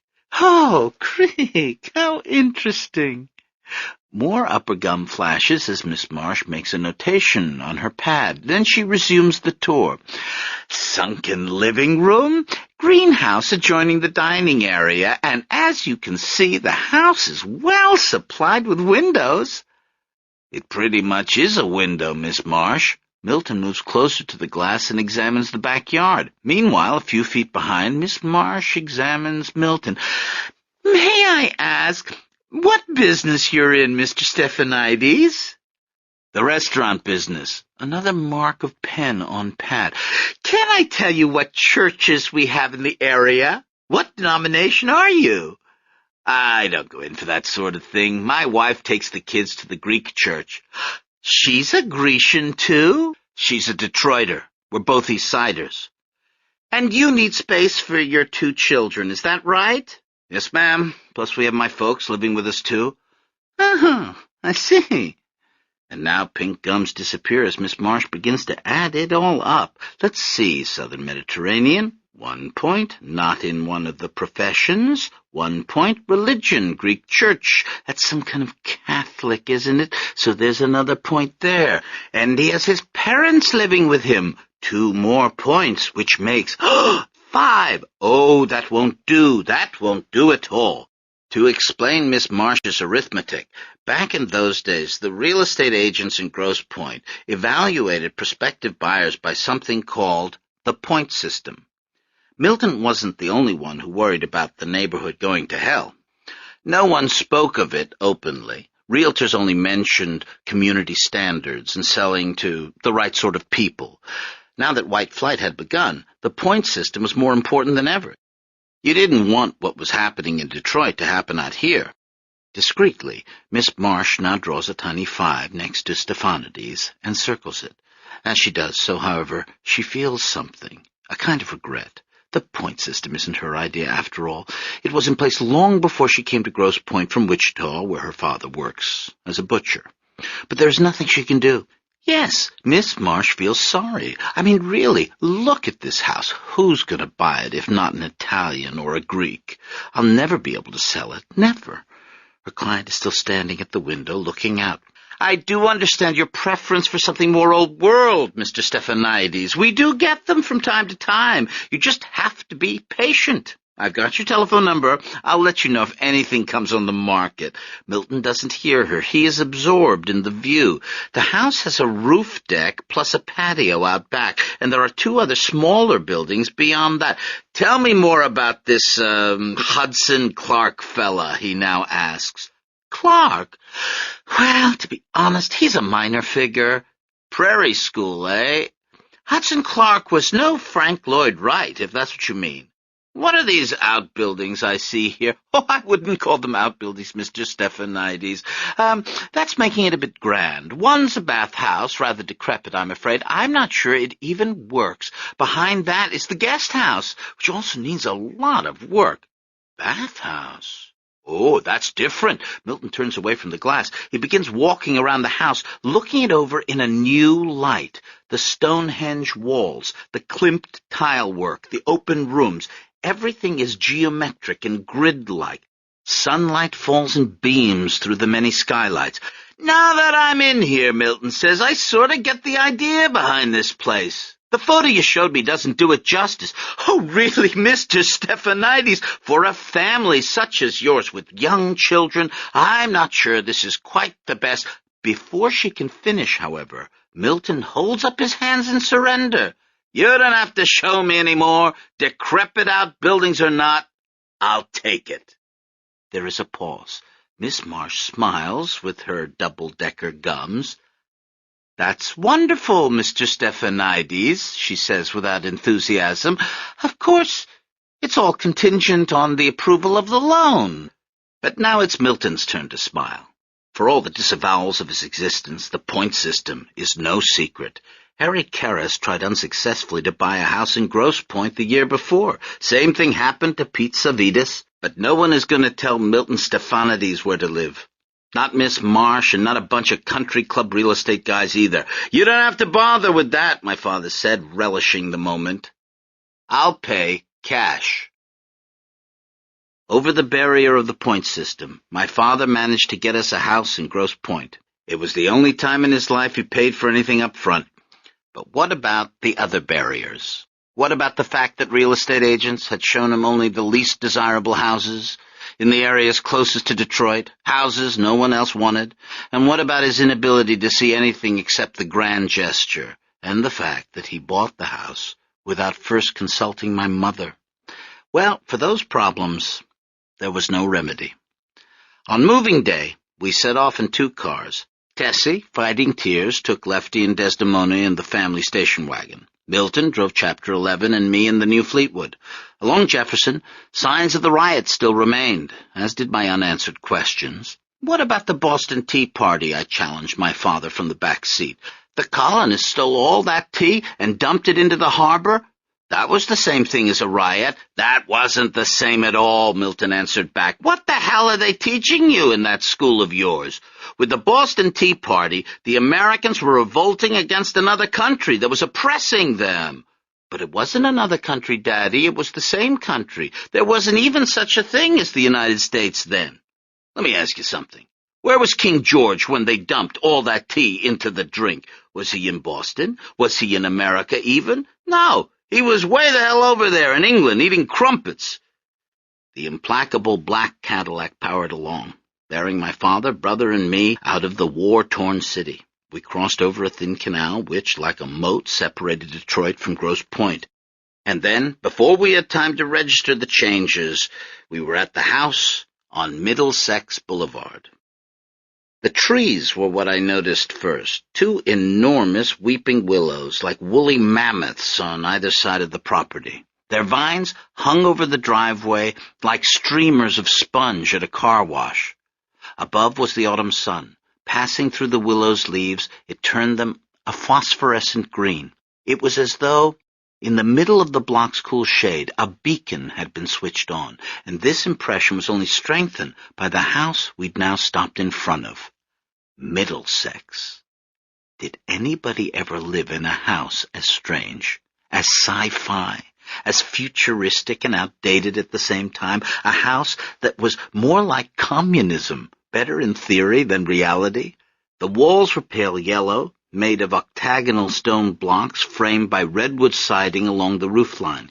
Plate glass windows ran along the front. Hudson Clark, whose name Milton would drop for years to come, despite the fact that no one ever recognized it, had designed Middlesex to harmonize with the natural surroundings. In this case, that meant the 2 weeping willow trees and the mulberry growing against the front of the house. Forgetting where he was, a conservative suburb, and what was on the other side of those trees, the Turnbulls and the pickets, Clark followed the principles of Frank Lloyd Wright, banishing the Victorian vertical in favor of a Midwestern horizontal, opening up the interior spaces and bringing in a Japanese influence. Middlesex was a testament to theory uncompromised by practicality. For instance, Hudson Clark hadn't believed in doors. The concept of the door, of this thing that swung one way or the other, was outmoded. So on Middlesex, we didn't have doors. Instead, we had long accordion-like barriers made from sisal that worked by a pneumatic pump located down in the basement. The concept of stairs in the traditional sense was also something the world no longer needed. Stairs represented a teleological view of the universe, of one thing leading to another, whereas now everyone knew that one thing didn't lead to another, but often nowhere at all. So neither did our stairs. Oh, they went up, eventually. They took the persistent climber to the 2nd floor, but on the way they took him lots of other places as well. There was a landing, for instance, overhung with a mobile. The stairway walls had peepholes and shelves cut into them. As you climbed, you could see the legs of someone passing along the hallway above. You could spy on someone down in the living room. "Where are the closets?" Tessie asked as soon as we got inside. "Closets? The kitchen's a million miles away from the family room, Milt. Every time you want a snack, you have to traipse all the way across the house." It'll give us some exercise. "And how am I supposed to find curtains for those windows? They don't make curtains that big. Everyone can see right in." Think of it this way. We can see right out. But then there was a scream at the other end of the house. "Mama!" Against her better judgment, Desdemona had pressed a button on the wall. "What kind door this is?" she was shouting as we all came running. "It moved by itself." "Hey, cool," said Chapter 11. "Try it, Cal. Put your head in the doorway. Yeah, like that. Don't fool with that door, kids. I'm just testing the pressure." "Ow! What did I tell you, bird brain? Now get your sister out of the door." "I'm trying. The button doesn't work." "What do you mean it doesn't work?"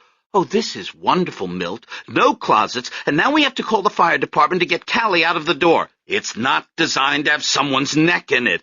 "Mana!" "Can you breathe, honey?" "Yeah, but it hurts. It's like that guy at Carlsbad Caverns," said Chapter 11. "He got stuck, and they had to feed him for 40 days, and then he finally died." "Stop wriggling, Callie. You're making it—" "I'm not wriggling. I can see Callie's underwear. I can see Callie's underwear." "Stop that right now." "Here, Tessie, take Callie's leg. Okay, on 3. A 1 and a 2 and a 3. We settled in, with our various misgivings. After the incident with the pneumatic door, Desdemona had a premonition that this house of modern conveniences, which was in fact nearly as old as she was, would be the last she would ever live in. She moved what remained of her and my grandfather's belongings into the guest house, the brass coffee table, the silkworm box, the portrait of Patriarch Athenagoras, but she could never get used to the skylight, which was like a hole in the roof, or the push-pedal faucet in the bathroom, or the box that spoke on the wall.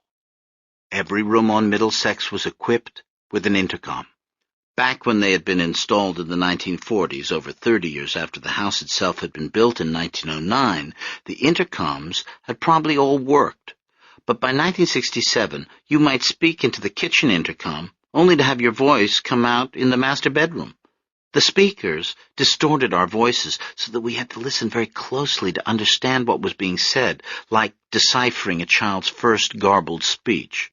Chapter 11 tapped into the pneumatic system in the basement and spent hours sending a ping-pong ball around the house through a network of vacuum cleaner hoses. Tessie never stopped complaining about the lack of closet space and the impractical layout, but gradually, thanks to a touch of claustrophobia, she grew to appreciate Middlesex's glass walls.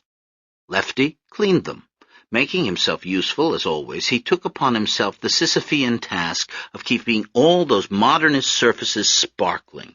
With the same concentration he trained on the aorist tense of ancient Greek verbs, a tense so full of weariness it specified actions that might never be completed, Lefty now cleaned the huge picture windows, the fogged glass of the greenhouse, the sliding doors that led to the courtyard, and even the skylights. As he was Windexing the new house, however, Chapter 11 and I were exploring it, or I should say them. The meditative pastel yellow cube that faced the street contained the main living quarters. Behind that lay a courtyard with a dry pool and a fragile dogwood leaning over in vain to see its reflection. Along the western edge of this courtyard, extending from the back of the kitchen, ran a white translucent tunnel, something like the tubes that conduct football teams onto the field. This tunnel led to a small domed outbuilding, a sort of huge igloo, surrounded by a covered porch. Inside was a bathing pool, just warming up now, getting ready to play its part in my life. Behind the bathhouse was yet another courtyard, floored with smooth black stones. Along the eastern edge of this, to balance the tunnel, ran a portico lined with thin brown iron beams. The portico led up to the guest house, where no guests ever stayed, only Desdemona, for a short time with her husband, and a long time alone.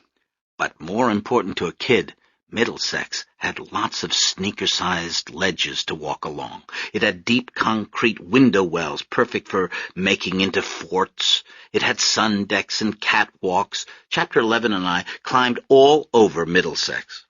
Lefty would wash the windows, and 5 minutes later my brother and I would come along, leaning on the glass and leaving fingerprints, and seeing them, our tall, mute grandfather, who in another life might have been a professor, but in this one was holding a wet rag and bucket, only smiled and washed the windows all over again. Although he never said a word to me, I loved my chaplainess Papu. His speechlessness seemed to be an act of refinement. It went with his elegant clothes, his shoes with woven vamps, the glaze of his hair, and yet he was not stiff at all, but playful, even comedic. When he took me for rides in the car, Lefty often pretended to fall asleep at the wheel. Suddenly his eyes would close and he would slump to one side. The car would continue on, unpiloted, drifting toward the curb. I laughed, screamed, pulled my hair, and kicked my legs. At the last possible second, Lefty would spring awake, taking the wheel and averting disaster. We didn't need to speak to each other. We understood each other without speaking. But then a terrible thing happened. It is a Saturday morning, a few weeks after our move to Middlesex. Lefty is taking me for a walk around the new neighborhood. The plan is to go down to the lake. Hand in hand, we stroll across our new front lawn. Change is clinking in his trouser pocket just below the level of my shoulders. I run my fingers over his thumb, fascinated by the missing nail, which Lefty has always told me a monkey bit off at the zoo. Now we reach the sidewalk. The man who makes the sidewalks in Grosse Pointe has left his name in the cement. J.P. Steiger. There's also a crack where ants are having a war. Now we are crossing the grass between the sidewalk and the street, and now we are at the curb. I step down. Lefty doesn't. Instead, he drops, cleanly, 6 inches into the street, still holding his hand. I laugh at him for being so clumsy. Lefty laughs, too, but he doesn't look at me. He keeps staring straight ahead into space. And gazing up, I suddenly can see things about my grandfather I should be too young to see. I see fear in his eyes and bewilderment, and, most astonishing of all, the fact that some adult worry is taking precedence over our walk together. The sun is in his eyes, his pupils contract. We remain at the curb in its dust and leaf matter. 5 seconds, 10 seconds, long enough for Lefty to come face to face with the evidence of his own diminished faculties, and for me to feel the onrush of my own growing ones. What nobody knew. Lefty had had another stroke the week before. Already speechless, he now began to suffer spatial disorientation.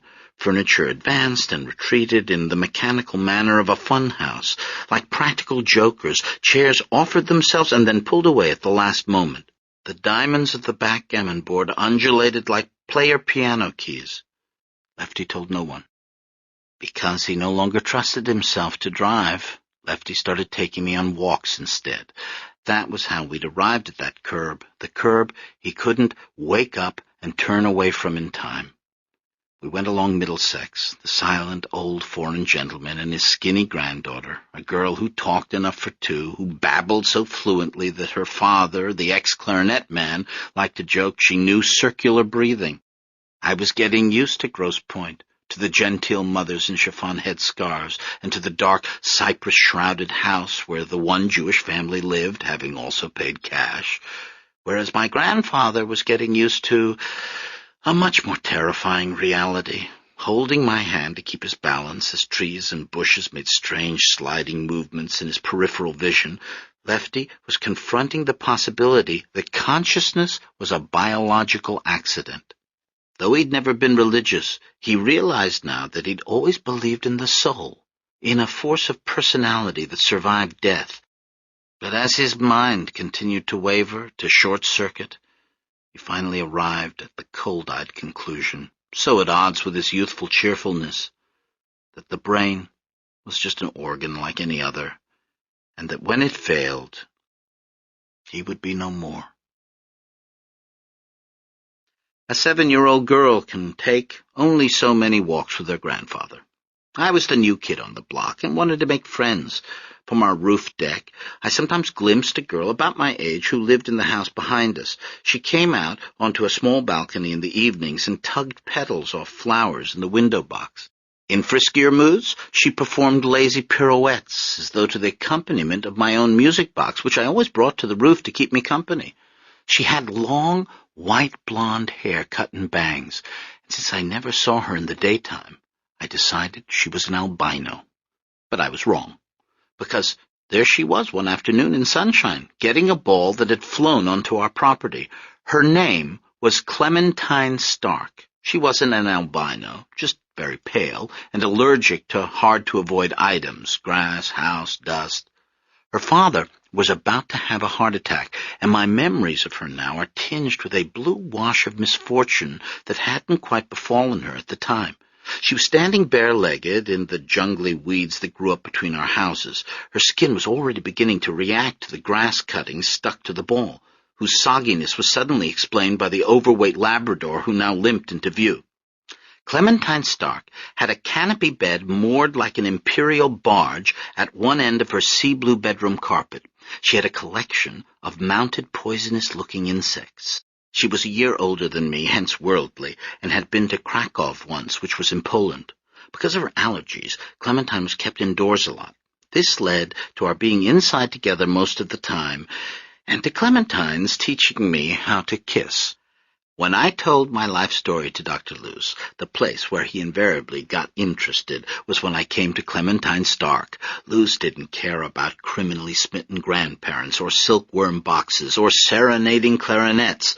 To a certain extent, I understand. I even agree. Clementine Stark invited me over to her house. Without even comparing it to Middlesex, it was an overwhelmingly medieval-looking place, a fortress of grey stone, unlovely except for the one extravagance, a concession to the princess, of a single pointed tower flying a lavender pennant. Inside, there were tapestries on the walls, a suit of armor with French script over the visor, and in black leotards, Clementine's slender mother.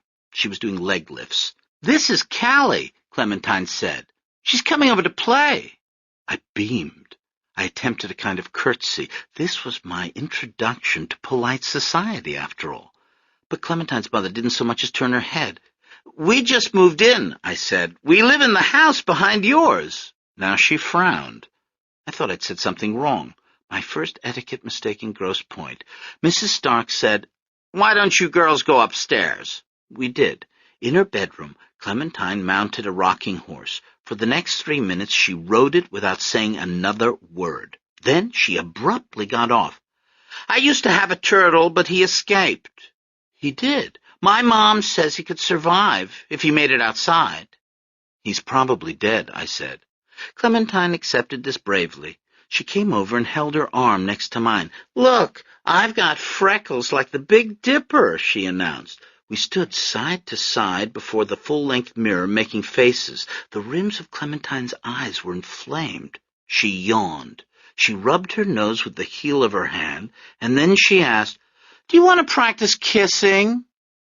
I didn't know what to answer. I already knew how to kiss, didn't I? Was there something more to learn? But while these questions were going through my head, Clementine was going ahead with the lesson. She came around to face me. With a grave expression, she put her arms around my neck. The necessary special effects are not in my possession, but what I'd like for you to imagine is Clementine's white face coming close to mine, her sleepy eyes closing, her medicine-sweet lips puckering up, and all the other sounds of the world going silent.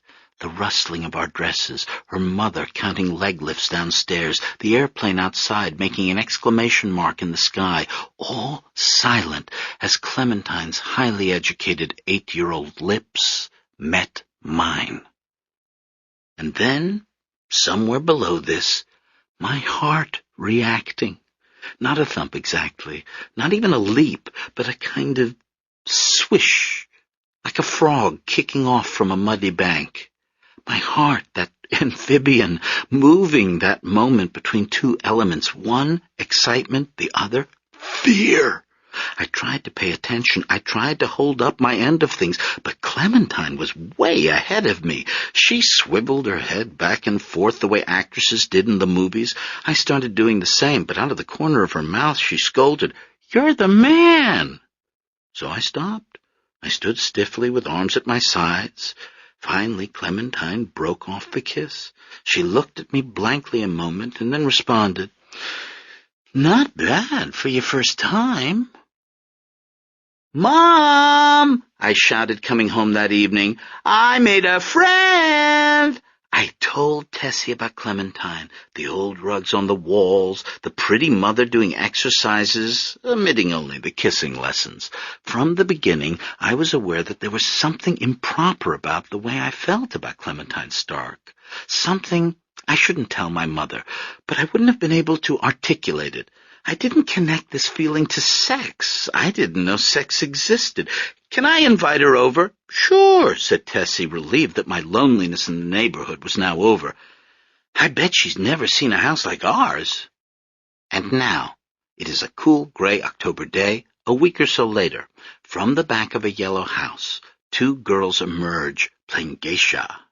We have coiled up our hair and crossed take-out chopsticks in it. We wear sandals and silk shawls. We carry umbrellas, pretending they're parasols. I know bits of the Flower Drum song, which I sing as we traverse the courtyard and mount the steps to the bathhouse. We come in the door, failing to notice a dark shape in the corner. Inside, the bath is a bright, bubbling turquoise. Silk robes fall to floor. Two giggling flamingos, one fair-skinned, the other light olive, test the water with one toe each. "It's too hot." "It's supposed to be that way." "You first." "No, you." "Okay." And then in, both of us. The smell of redwood and eucalyptus. The smell of sandalwood soap. Clementine's hair plastered to her skull. Her foot appearing now and then above the water like a shark fin. We laugh, float, waste my mother's bath beads. Steam rises from the surface so thick it obscures the walls, the ceiling, the dark shape in the corner. I'm examining the arches of my feet, trying to understand what it means that they have fallen, when I see Clementine breasting through the water to me. Her face appears out of the steam. I think we're going to kiss again, but instead she wraps her legs around my waist. She's laughing hysterically, covering her mouth. Her eyes widen, and she says into my ear, "Get some comfort." She hoots like a monkey and pulls me back onto a shelf in the tub. I fall between her legs. I fall on top of her. We sink. And then we're twirling, spinning in the water. Me on top, then her, then me, and giggling and making bird cries. Steam envelops us, cloaks us. Light sparkles on the agitated water. And we keep spinning, so that at some point I'm not sure which hands are mine, which legs. We aren't kissing. This game is far less serious, more playful, freestyle, but we're gripping each other, trying not to let the other's slippery body go, and our knees bump, our tummies slap, our hips slide back and forth. Various submerged softnesses on Clementine's body are delivering crucial information to mine, information I store away but won't understand until years later. How long do we spin? I have no idea. But at some point we get tired. Clementine beaches on the shelf, with me on top.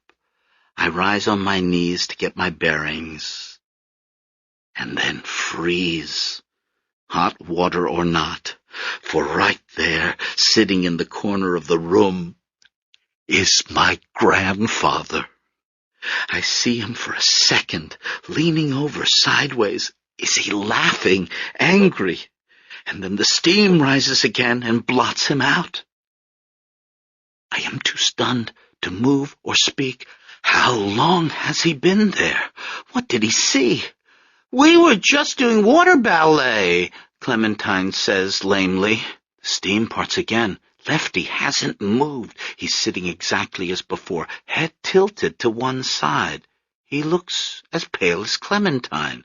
For one crazy second, I think he's playing our driving game, pretending to be asleep. But then I understand that he will never play anything ever again. And next, All the intercoms in the house are wailing. I shout to Tessie in the kitchen, who shouts to Milton in the den, who shouts to Desdemona in the guest house, "Come, quick! Something's wrong with Papou!" And then more screaming, and an ambulance flashing its lights, and my mother telling Clementine it's time for her to go home now. Later that night, the spotlight rises on 2 rooms in our new house on Middlesex. In one pool of light, an old woman crosses herself and prays, while in the other, a 7-year-old girl is also praying for forgiveness, because it was clear to me that I was responsible. It was what I did, what Lefty saw. And I am promising never to do anything like that again, and asking, please don't let Papou die, and swearing it was Clementine's fault. She made me do it. And now it's time for Mr. Stark's heart to have its moment. His arteries coated with what looks like foie gras, it seizes up one day. Clementine's father crumples forward in the shower. Down on the first floor, sensing something, Mrs. Stark stops doing leg lifts. And 3 weeks later, she sells the house and moves her daughter away. I never saw Clementine again. Lefty did recover and came home from the hospital, but this was only a pause in the slow but inevitable dissolution of his mind. Over the next 3 years, the hard disk of his memory slowly began to be erased, beginning with the most recent information and proceeding backward. At first, Lefty forgot short-term things, like where he'd put down his fountain pen or his glasses, and then he forgot what day it was, what month, and finally, what year. Chunks of his life fell away, so that while we were moving ahead in time, he was moving back. In 1969, it became clear to us that he was living in 1968, because he kept shaking his head over the assassinations of Martin Luther King Jr. and Robert Kennedy. By the time we crossed over into the valley of the 70s, Lefty was back in the 50s. Once again, he was excited about the completion of the St. Lawrence Seaway, and he stopped referring to me altogether because I hadn't been born. He re-experienced his gambling mania and his feelings of uselessness after retiring, but this soon passed because it was the 1940s, and he was running the bar and grill again. Every morning he got up as though he were going to work. Desdemona had to devise elaborate ruses to satisfy him, telling him that our kitchen was the zebra room, only redecorated, and lamenting at how bad business was. Sometimes she invited ladies from church over who played along, ordering coffee and leaving money on the kitchen counter. In his mind, Lefty Stephanides grew younger and younger, while in actuality he continued to age, so that he often tried to lift things he couldn't, or to tackle stairs his legs couldn't climb. Falls ensued. Things shattered. At these moments, bending to help him up, Desdemona would see a momentary clarity in her husband's eyes, as if he were playing along too, pretending to relive his life in the past so as not to face the present. Then he would begin to cry, and Desdemona would lie down next to him, holding him until the fit ended. But soon he was back in the 30s and was searching the radio, listening for speeches from FDR. He mistook our black milkman for Jimmy Zismo, and sometimes climbed up into his truck thinking they were going rum-running. Using his chalkboard, he engaged the milkman in conversations about bootleg whiskey, and even if this had made sense, the milkman wouldn't have been able to understand, because right about this time, Lefty's English began to deteriorate. He made spelling and grammatical mistakes he'd long mastered, and soon he was writing broken English, and then no English at all. He made written allusions to Bursa, and now Desdemona began to worry. She knew that the backward progression of her husband's mind could lead to only one place, back to the days when he wasn't her husband, but her brother. She lay in bed at night awaiting the moment with trepidation. In a sense, she began to live in reverse too, because she suffered the heart palpitations of her youth. Oh, God, she prayed, let me die now, before Lefty gets back to the boat. And then one morning, when she got up, Lefty was sitting at the breakfast table. His hair was pomaded a la Valentino, with some Vaseline he'd found in the medicine chest. A dish rag was wrapped around his neck like a scarf, and on the table was the chalkboard on which was written in Greek, "Good morning, sis." For 3 days he teased her as he used to do, and pulled her hair, and performed dirty Karagios's puppet shows. Desdemona hid his chalkboard, but it was no use. During Sunday dinner he took a fountain pen from Uncle Pete's shirt pocket and wrote on the tablecloth, "Tell my sister she's getting fat." Desdemona blanched. She put her hands to her face and waited for the blow she'd always feared to descend. But Peter Tatakis only took the pen from Lefty and said, "It appears that Lefty is now under the delusion that you are his sister." Everyone laughed. What else could they do? "Hey there, sis," everyone kept saying to Desdemona all afternoon, and each time she jumped. Each time she thought her heart would stop. But this stage didn't last long. My grandfather's mind, locked in its graveyard spiral, accelerated as it hurtled towards its destruction. And 3 days later, he started cooing like a baby, and the next, he started soiling himself. At that point, when there was almost nothing left of him, God allowed Lefty Stephanides to remain another 3 months until the winter of 1970. In the end, he became as fragmentary as the poems of Sappho he never succeeded in restoring. And finally one morning he looked up into the face of the woman who'd been the greatest love of his life, and failed to recognize her. And then there was another kind of blow inside his head. Blood pooled in his brain for the last time, washing even the last fragments of his self away. From the beginning there existed a strange balance between my grandfather and me. As I cried my first cry, Lefty was silenced. And as he gradually lost the ability to see, to taste, to hear, to think, or even remember, I began to see, taste, and remember everything, even stuff I hadn't seen, eaten, or done. Already latent inside me, like the future 120-mile-per-hour serve of a tennis prodigy, was the ability to communicate between the genders, to see not with the monovision of one sex, but in the stereoscope of both. So that at the Macaria after the funeral, I looked around the table at the Grecian gardens and knew what everyone was feeling.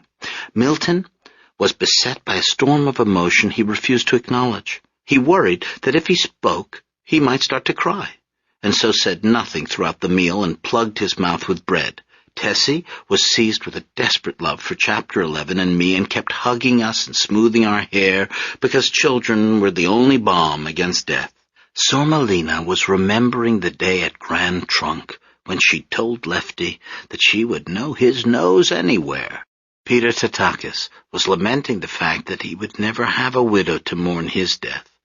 Father Mike was favorably reviewing the eulogy he'd given earlier that morning, while Aunt Zoe was wishing she had married someone like her father.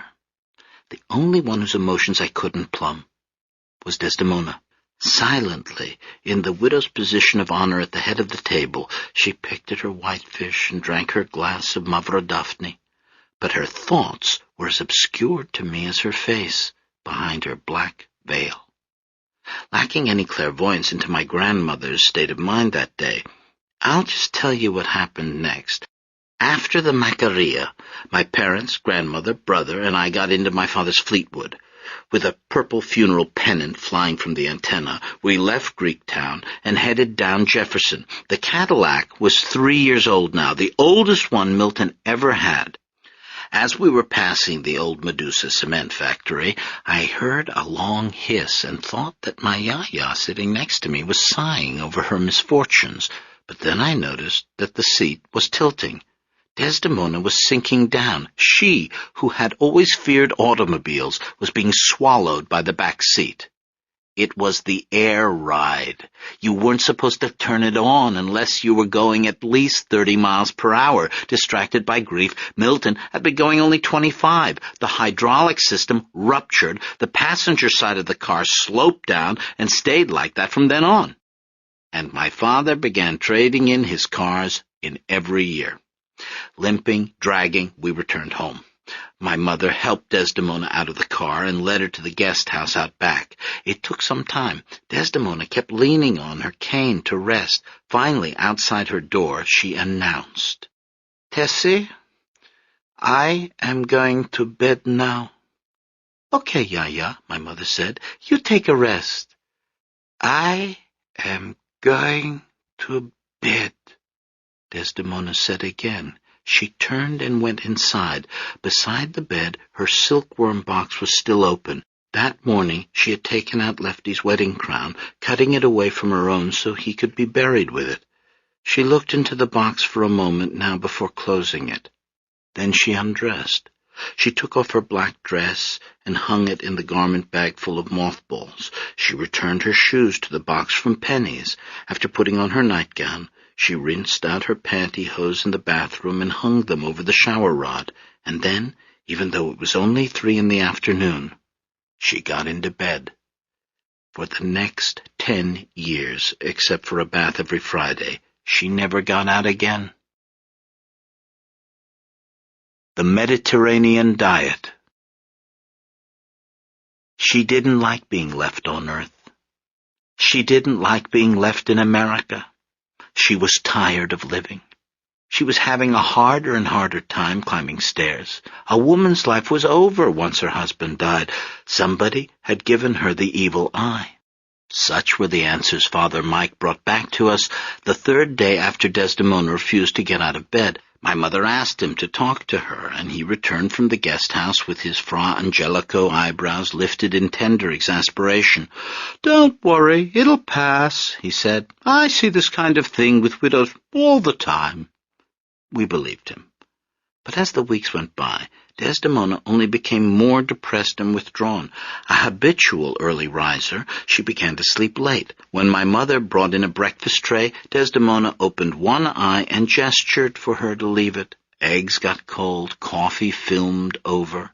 The only thing that roused her was her daily lineup of soap operas. She watched the cheating husbands and scheming wives as faithfully as ever, but she didn't reprimand them anymore, as if she'd given up correcting the errors of the world.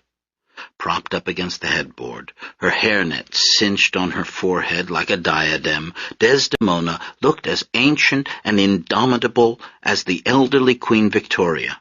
A queen of a sceptred isle that consisted only of a bird-filled bedroom.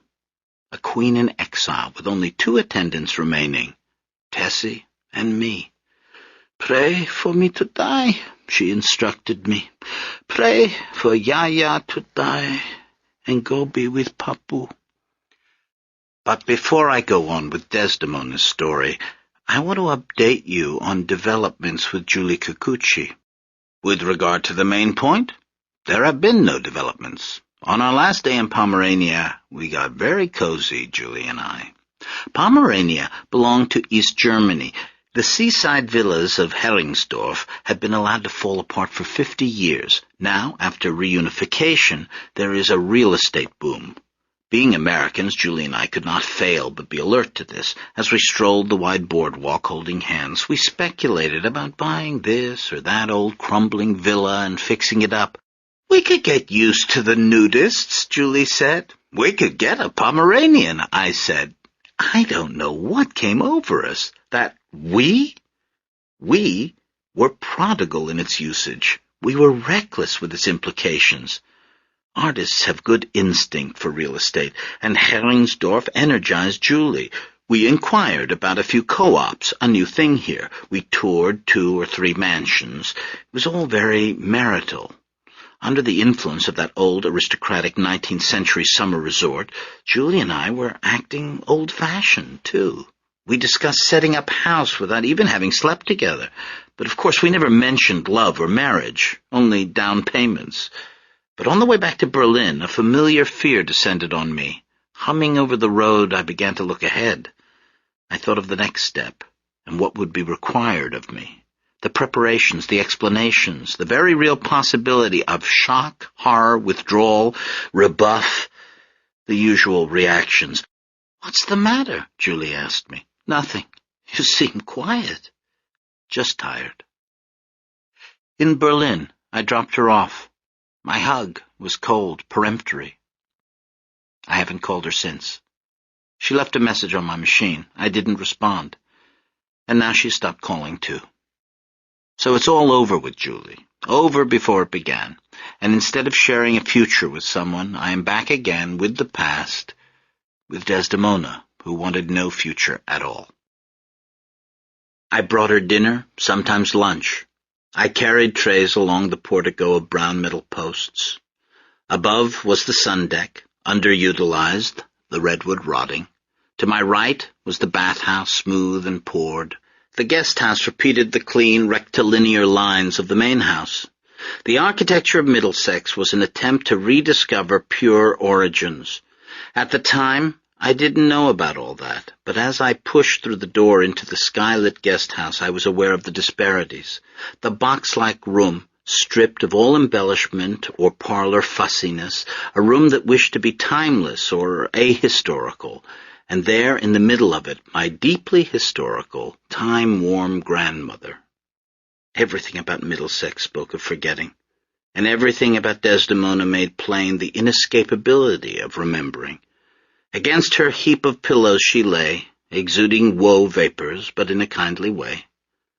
That was the signature of my grandmother and the Greek ladies of her generation, the kindliness of their despair, how they moaned while offering you sweets, how they complained of physical ailments while patting your knee. My visits always cheered Desdemona up. "Hello, Dalimu," she said, smiling. I sat on the bed as she stroked my hair, cooing endearments in Greek. With my brother, Desdemona kept a happy face the entire time he was there. But with me, after 10 minutes, her buoyant eyes subsided and she told me the truth about how she felt. "I am too old now. Too old, honey." Her lifelong hypochondria had never had a better field in which to flower. When she first sentenced herself to the mahogany limbo of her 4-poster bed, Desdemona complained only of her usual heart palpitations, but a week later she began to suffer fatigue, dizziness, and circulation problems. "I am having in my legs pain. The blood, it doesn't move." "She's fine," Dr. Philibosian told my parents after a half-hour examination.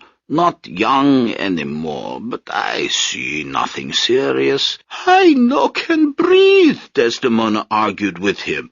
"Your lungs sound fine. My leg, it is like needles." "Try rubbing it to stimulate the circulation." "He's too old now, too," Desdemona said after Dr. Phil had left.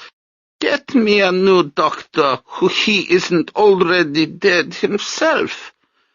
My parents complied. Violating our family loyalty to Dr. Phil, they went behind his back and called in new physicians, a Dr. Tuttlesworth, a Dr. Katz, the unfortunately named Dr. Cold.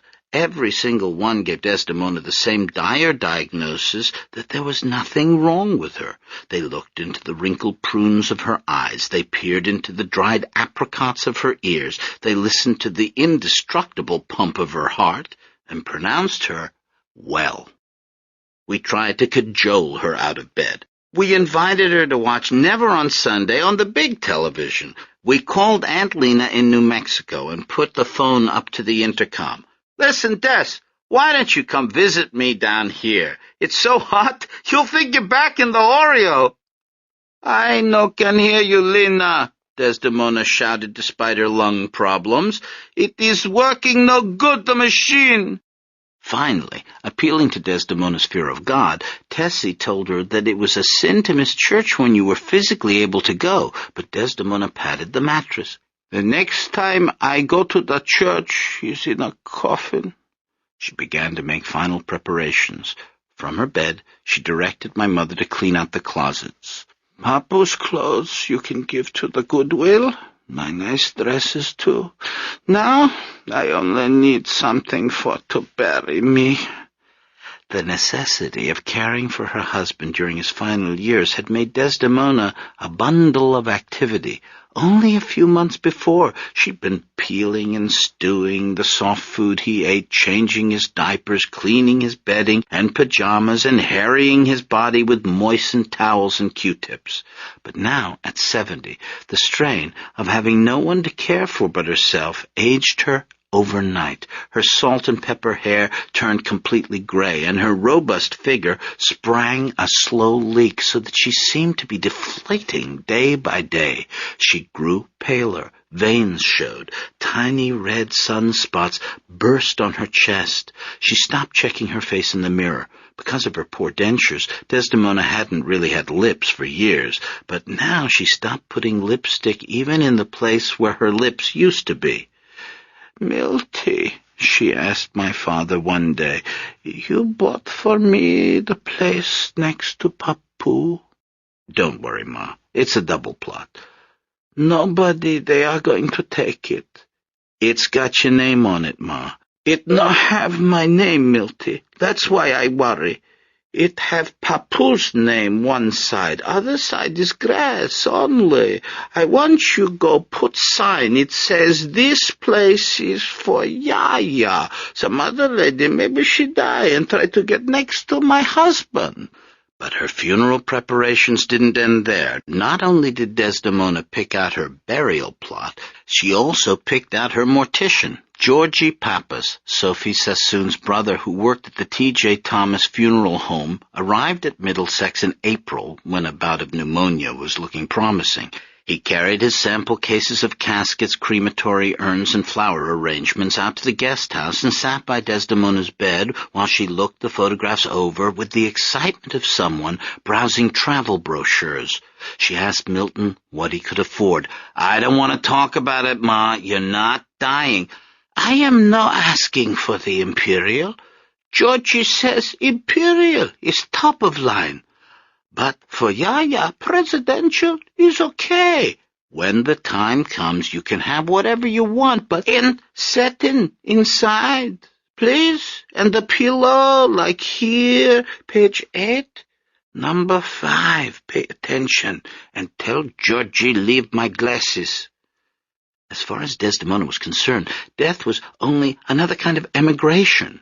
Instead of sailing from Turkey to America, this time she would be traveling from Earth to Heaven, where Lefty had already gotten his citizenship and had a place waiting. Gradually, we became accustomed to Desdemona's retreat from the family sphere. By this time, the spring of 1971, Milton was busy with a new business venture. After the disaster on Pingree Street, Milton vowed never to make the same mistake again. How do you escape the real estate rule of location, location, location? Simple. Be everywhere at once. "Hot dog stands," Milton announced at dinner one night. "Start with 3 or 4 and add on as you go." With the remaining insurance money, Milton rented space in 3 malls in the Detroit metropolitan area. On a pad of yellow paper, he came up with the design for the stands. "McDonald's has golden arches," he said. "We've got the Pillars of Hercules." If you ever drove along the blue highways anywhere from Michigan to Florida, any time from 1971 to 1978, you may have seen the bright white neon pillars that flanked my father's chain of hot dog restaurants. The pillars combined his Greek heritage with the colonial architecture of his beloved native land. Milton's pillars were the Parthenon and the Supreme Court building. They were the Heracles of myth as well as the Hercules of Hollywood movies. They also got people's attention. Milton started out with 3 Hercules hot dogs, but quickly added franchises as profits allowed. He began in Michigan, but soon spilled over into Ohio, and from there went on down the interstate to the Deep South. The format was more like Dairy Queen than McDonald's.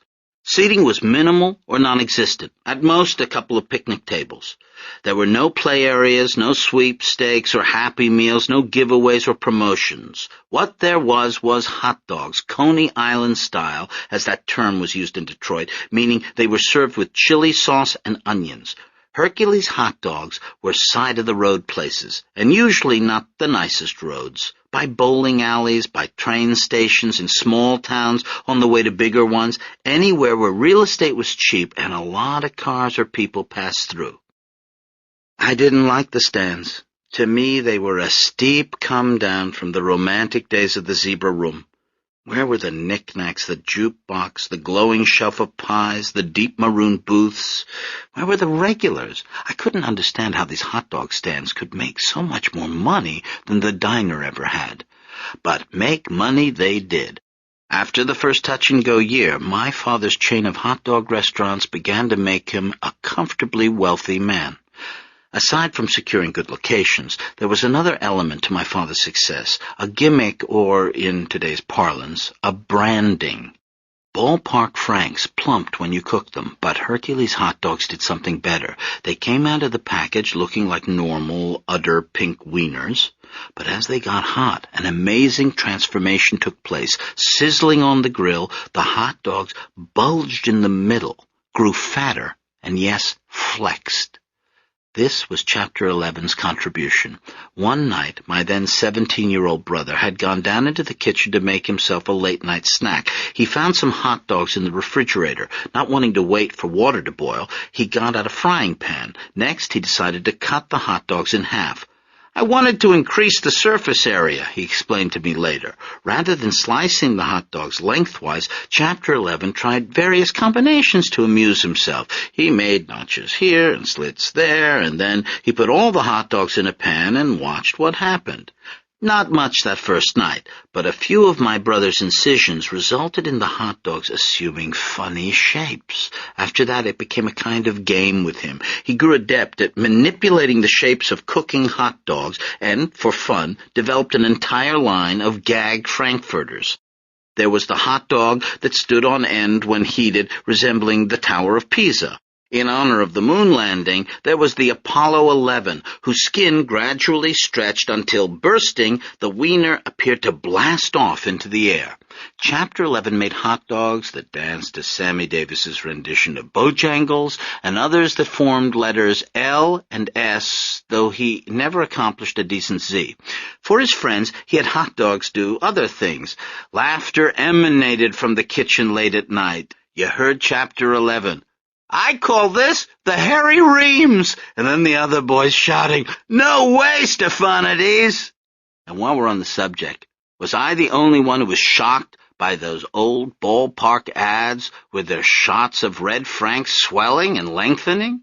Where were the censors? Did anyone notice the expressions on mothers' faces when those ads played? Or the way, right afterward, they often discussed what kind of buns they preferred? I certainly noticed, because I was a girl at the time, and those ads were designed to get my attention. Once you ate a Hercules hot dog, you never forgot it. Very quickly, they had wide name recognition. A large food processing company offered to buy the rights and sell the hot dogs in stores, but Milton, mistakenly thinking that popularity is eternal, rejected it. Aside from inventing the Herculean frankfurters, my brother had little interest in the family business. I'm an inventor, he said, not a hot dog man. In Grosse Pointe, he fell into a group of boys whose main bond was their unpopularity. A hot Saturday night for them consisted of sitting in my brother's room, staring at Escher prints. For hours they followed figures up staircases that were also going down, or watched geese turn into fish and then into geese again. They ate peanut butter crackers, getting gunk all over their teeth while quizzing each other on the periodic table. Steve Munger, Chapter 11's best friend, used to infuriate my father with philosophical arguments. But how can you prove you exist, Mr. Stephanides? Whenever we picked my brother up at school, I saw him through a stranger's eyes. Chapter 11 was geeky, nerdy. His body was a stalk supporting the tulip of his brain. As he walked to the car, his head was often tilted back, alert to phenomena in the trees. He didn't pick up on styles or trends. Tessie still bought his clothes for him. Because he was my older brother, I admired him, but because I was his sister, I felt superior. In doling out our respective gifts, God had given me all the important ones. Mathematical aptitude to Chapter 11. Verbal aptitude to me. Fix-it handiness to Chapter 11. Imagination to me. Musical talent to Chapter 11. Looks to me. The beauty I possessed as a baby only increased as I grew into a girl. It was no surprise why Clementine Stark had wanted to practice kissing with me. Everyone wanted to. Elderly waitresses bent close to take my order. Red-faced boys appeared at my desk stammering, You dropped your eraser. Even Tessie, angry about something, would look down at me, at my Cleopatra eyes, and forget what she was mad about. Wasn't there the slightest rumble in the air whenever I brought in drinks to the Sunday debaters? Uncle Pete, Jimmy Fioritos, Gus Panos, men 50, 60, 70 years old, looking up over expansive bellies and having thoughts they didn't admit.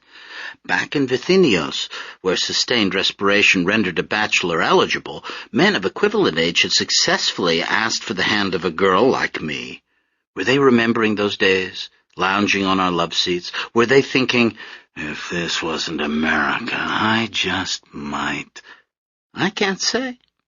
Looking back now, I can only remember a time when the world seemed to have a million eyes, silently opening wherever I went. Most of the time they were camouflaged, like the closed eyes of green lizards and green trees. But then, they snapped open. On the bus, in the pharmacy, and I felt the intensity of all that looking, the desire and the desperation. For hours at a time I would admire my looks myself, turning this way and that before the mirror, or assuming a relaxed pose to see what I looked like in real life. By holding a hand mirror, I could see my profile, still harmonious at the time. I combed my long hair and sometimes stole my mother's mascara to do my eyes. But increasingly my narcissistic pleasure was tempered by the unlovely condition of the pool into which I gazed. "He's popping his zits again," I complained to my mother. "Don't be so squeamish, Callie. It's just a little... Here, I'll wipe it off." "Gross!" "Wait till you get pimples," Chapter 11 shouted, ashamed and furious from the hallway. "I'm not going to. You will, too. Everybody's sebaceous glands overproduce when they go through puberty." "Quiet, both of you," said Tessie. But she didn't need to. I'd already gotten quiet on my own. It was that word, puberty. The source of a great amount of anxious speculation on my part at the time, a word that lay in wait for me, jumping out now and then, scaring me because I didn't know exactly what it meant. But now at least I knew one thing. Chapter 11 was involved in it somehow. Maybe that explained not only the pimples, but the other thing about my brother I'd been noticing lately. Not long after Desdemona took to her bed, I'd begun to notice, in the vague, creepy way of a sister with a brother, a new, solitary pastime of Chapter 11's. It was a matter of a perceptible activity behind the locked bathroom door, of a certain strain to the reply, "Just a minute," when I knocked. Still, I was younger than he was and ignorant of the pressing needs of adolescent boys. But let me backtrack a minute. 3 years earlier, when Chapter 11 was 14 and I was 8, my brother had played a trick on me. It happened on a night when our parents had gone out to dinner. It was raining and thundering. I was watching television when Chapter 11 suddenly appeared. He was holding out a lemon cake. "Look what I have," he sang. Magnanimously, he cut me a slice. He watched me eat it. Then he said, "I'm telling, that cake was for Sunday." "No fair!" I ran at him. I tried to hit him, but he caught my arms. We wrestled, standing up, until finally Chapter 11 offered a deal. As I said, in those days, the world was always growing eyes. Here were 2 more. They belonged to my brother, who, in the guest bathroom amid the fancy hand towels, stood watching as I pulled down my underpants and lifted my skirt. If I showed him, he wouldn't tell. Fascinated as he was, he stayed at a distance. His Adam's apple rose and fell. He looked amazed and frightened. He didn't have much to compare me to, but what he saw didn't misinform him either. Pink folds, a cleft. For 10 seconds, Chapter 11 studied my documents, detecting no forgery, as the clouds burst overhead, and I made him get me one more piece of cake. Apparently, Chapter 11's curiosity hadn't been satisfied by looking at his 8-year-old sister. Now I suspected he was looking at pictures of the real thing. In 1971, all the men in our lives were gone. Lefty to death, Milton to Hercules hot dogs, and Chapter 11 to bathroom solitaire, leaving Tessie and me to deal with Desdemona. We had to cut her toenails. We had to hunt down flies that found their way into her room. We had to move her bird cages around according to the light. We had to turn on the television for the day's soap operas, and we had to turn it off before the murders on the evening news. Desdemona didn't want to lose her dignity, however. When nature called, she called us on the intercom, and we helped her out of bed and into the bathroom. The simplest way to say it is, years passed. As the seasons changed outside the windows, as the weeping willows shed their million leaves, as snow fell on the flat roof and the angle of sunlight declined, Desdemona remained in bed. She was still there when the snow melted and the willows budded again. She was there when the sun, climbing higher, dropped a sunbeam straight through the skylight. Like a ladder to heaven, she was more than eager to climb. What happened while Desdemona was in bed? Aunt Lena's friend, Mrs. Watson, died, and with the poor judgment grief always brings, Sormelina decided to sell their adobe house and move back north to be close to her family. She arrived in Detroit in February of 1972. The winter weather felt colder than she ever remembered. Worse, her time in the Southwest had changed her. Somehow, in the course of her life, Sormelina had become an American. Almost nothing of the village remained in her. Her self-entombed cousin, on the other hand, had never left it. They were both in their 70s, but Desdemona was an old gray-haired widow waiting to die, while Lena, another kind of widow entirely, was a bottle redhead who drove a Firebird and wore belted denim skirts with turquoise belt buckles. After her life in the sexual counterculture, Lena found my parents' heterosexuality as quaint as a sampler. Chapter 11's acne alarmed her. She disliked sharing a shower with him. A strained atmosphere existed in our house while Sormelina stayed with us. She was as garish and out of place in our living room as a retired Vegas showgirl, and because we watched her so closely out of the corners of our eyes, everything she did made too much noise. Her cigarette smoke got into everything. She drank too much wine at dinner. We got to know our new neighbors. They were the Picketts. Nelson, who'd played tackle for Georgia Tech and now worked for Park Davis, the pharmaceutical company, and his wife Bonnie, who was always reading the miraculous tales in guideposts. Across the street was Stu Bright Eyes Fiddler, an industrial parts salesman with a taste for bourbon and barmaids, and his wife Mitzi, whose hair changed color like a mood ring. At the end of the block were Sam and Hetty Grossinger, the first Orthodox Jews we'd ever met, and their only child, Maxine, a shy violin prodigy. Sam, however, was funny, and Hetty was loud, and they talked about money without thinking it was impolite, and so we felt comfortable around them. Milt and Tessie often had the Grossingers over to dinner, though their dietary restrictions continually baffled us. My mother would drive all the way across town to buy kosher meat, for instance, only to serve it with a cream sauce. Or she would skip the meat and cream altogether and serve crab cakes. Though faithful to their religion, the Grossingers were Midwestern Jews, low-key and assimilationist.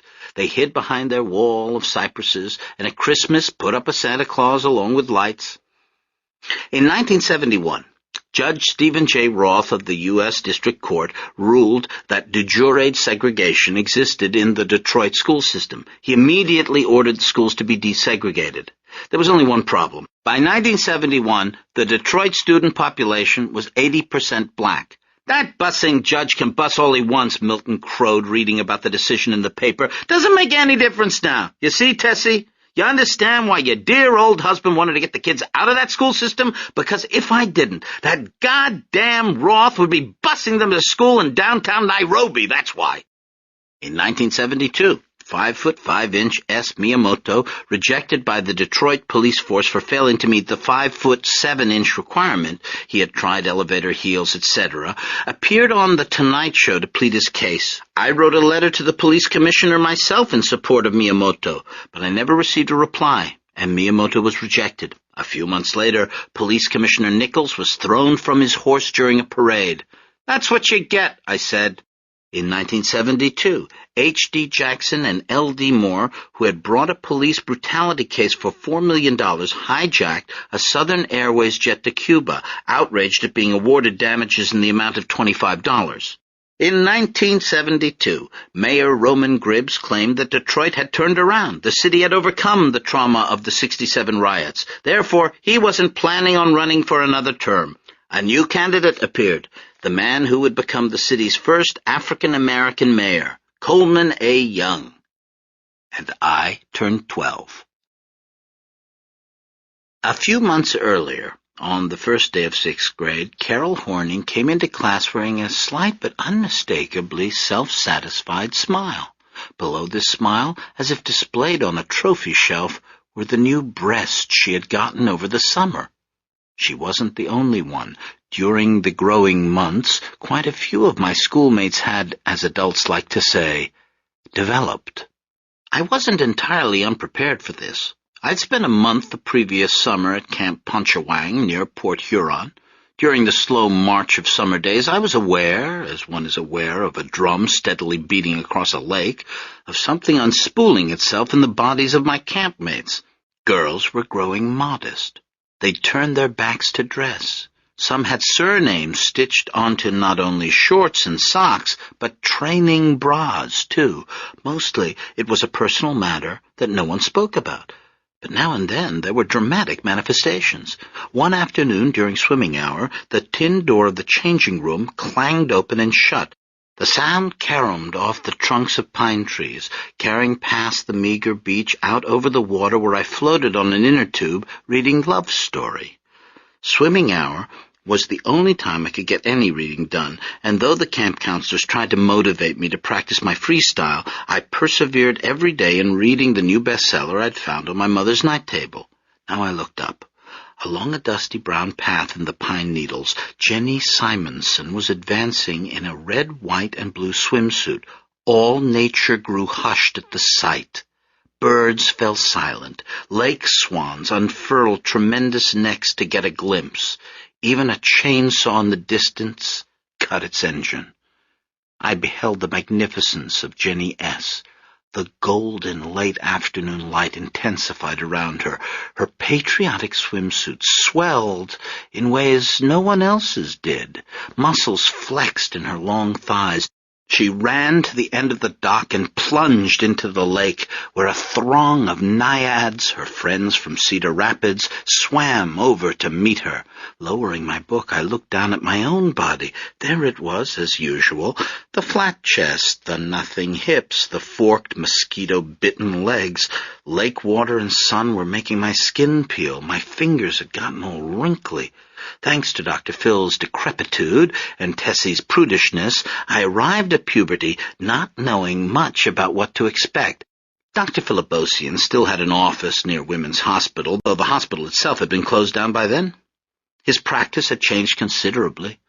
There were a few remaining elderly patients who, having survived so long under his care, were afraid to change doctors. The rest were welfare families. Nurse Rosalie ran the office. She and Dr. Phil had been married a year after they met, delivering me. Now she did the scheduling and administered shots. Her Appalachian childhood had acquainted her with government assistance, and she was a whiz with the Medicaid forms. In his 80s, Dr. Phil had taken up painting. His office walls were covered, salon-style, with thick, swirling oils. He didn't use a brush much, mainly a palette knife. And what did he paint? Smyrna. The Key at Dawn? The Terrible Fire? No. Like many amateurs, Dr. Phil assumed that the only proper subject for art was a picturesque landscape that had nothing to do with his experience. He painted sea vistas he'd never seen, and forest hamlets he'd never visited, complete with a pipe-smoking figure resting on a log. Dr. Philibosian never talked about Smyrna, and left the room if anyone did. He never mentioned his first wife or his murdered sons and daughters. Maybe this was the reason for his survival. Nevertheless, Dr. Phil was becoming a fossil. For my annual physical in 1972, he used diagnostic methods popular back in medical school in 1910. There was a trick where he pretended to slap me in the face to check my reflexes. There was an auscultation accomplished with a wine glass. When he bent his head to listen to my heart, I was treated to an aerial view of the Galapagos of scabs on his bald pate. The archipelago changed position from year to year, continentally drifting across the globe of his skull, but never healing. Dr. Philibosian smelled like an old couch, of hair oil and spilled soup, of unscheduled naps. His medical diploma looked as if it were written on parchment. I wouldn't have been surprised if, to cure fever, Dr. Phil had written out a prescription for leeches. He was correct with me, never friendly, and directed most of his conversation to Tessie, who sat in a chair in the corner. What memories, I wonder, was Dr. Phil avoiding in not looking at me? Did the ghosts of Levantine girls haunt those cursory checkups, suggested by the fragility of my collarbone or the bird call of my small, congested lungs? Was he trying not to think of water palaces and loosened robes, or was he just tired, old, half-blind, and too proud to admit it? Whatever the answer, year after year, Tessie faithfully took me to him, in repayment for an act of charity during a catastrophe he would no longer acknowledge. In his waiting room, I encountered the same tattered Highlights magazine every visit. "Can you find these?" the puzzle asked inside. And there, in the spreading chestnut tree, were the knife, the dog, the fish, the old woman, the candlestick, all circled by my own hand, shaky with earache years and years before. My mother avoided bodily matters, too. She never spoke openly about sex. She never undressed in front of me. She disliked dirty jokes or nudity in movies. For his own part, Milton was unable to discuss the birds and the bees with his young daughter. And so I was left, in those years, to figure things out for myself.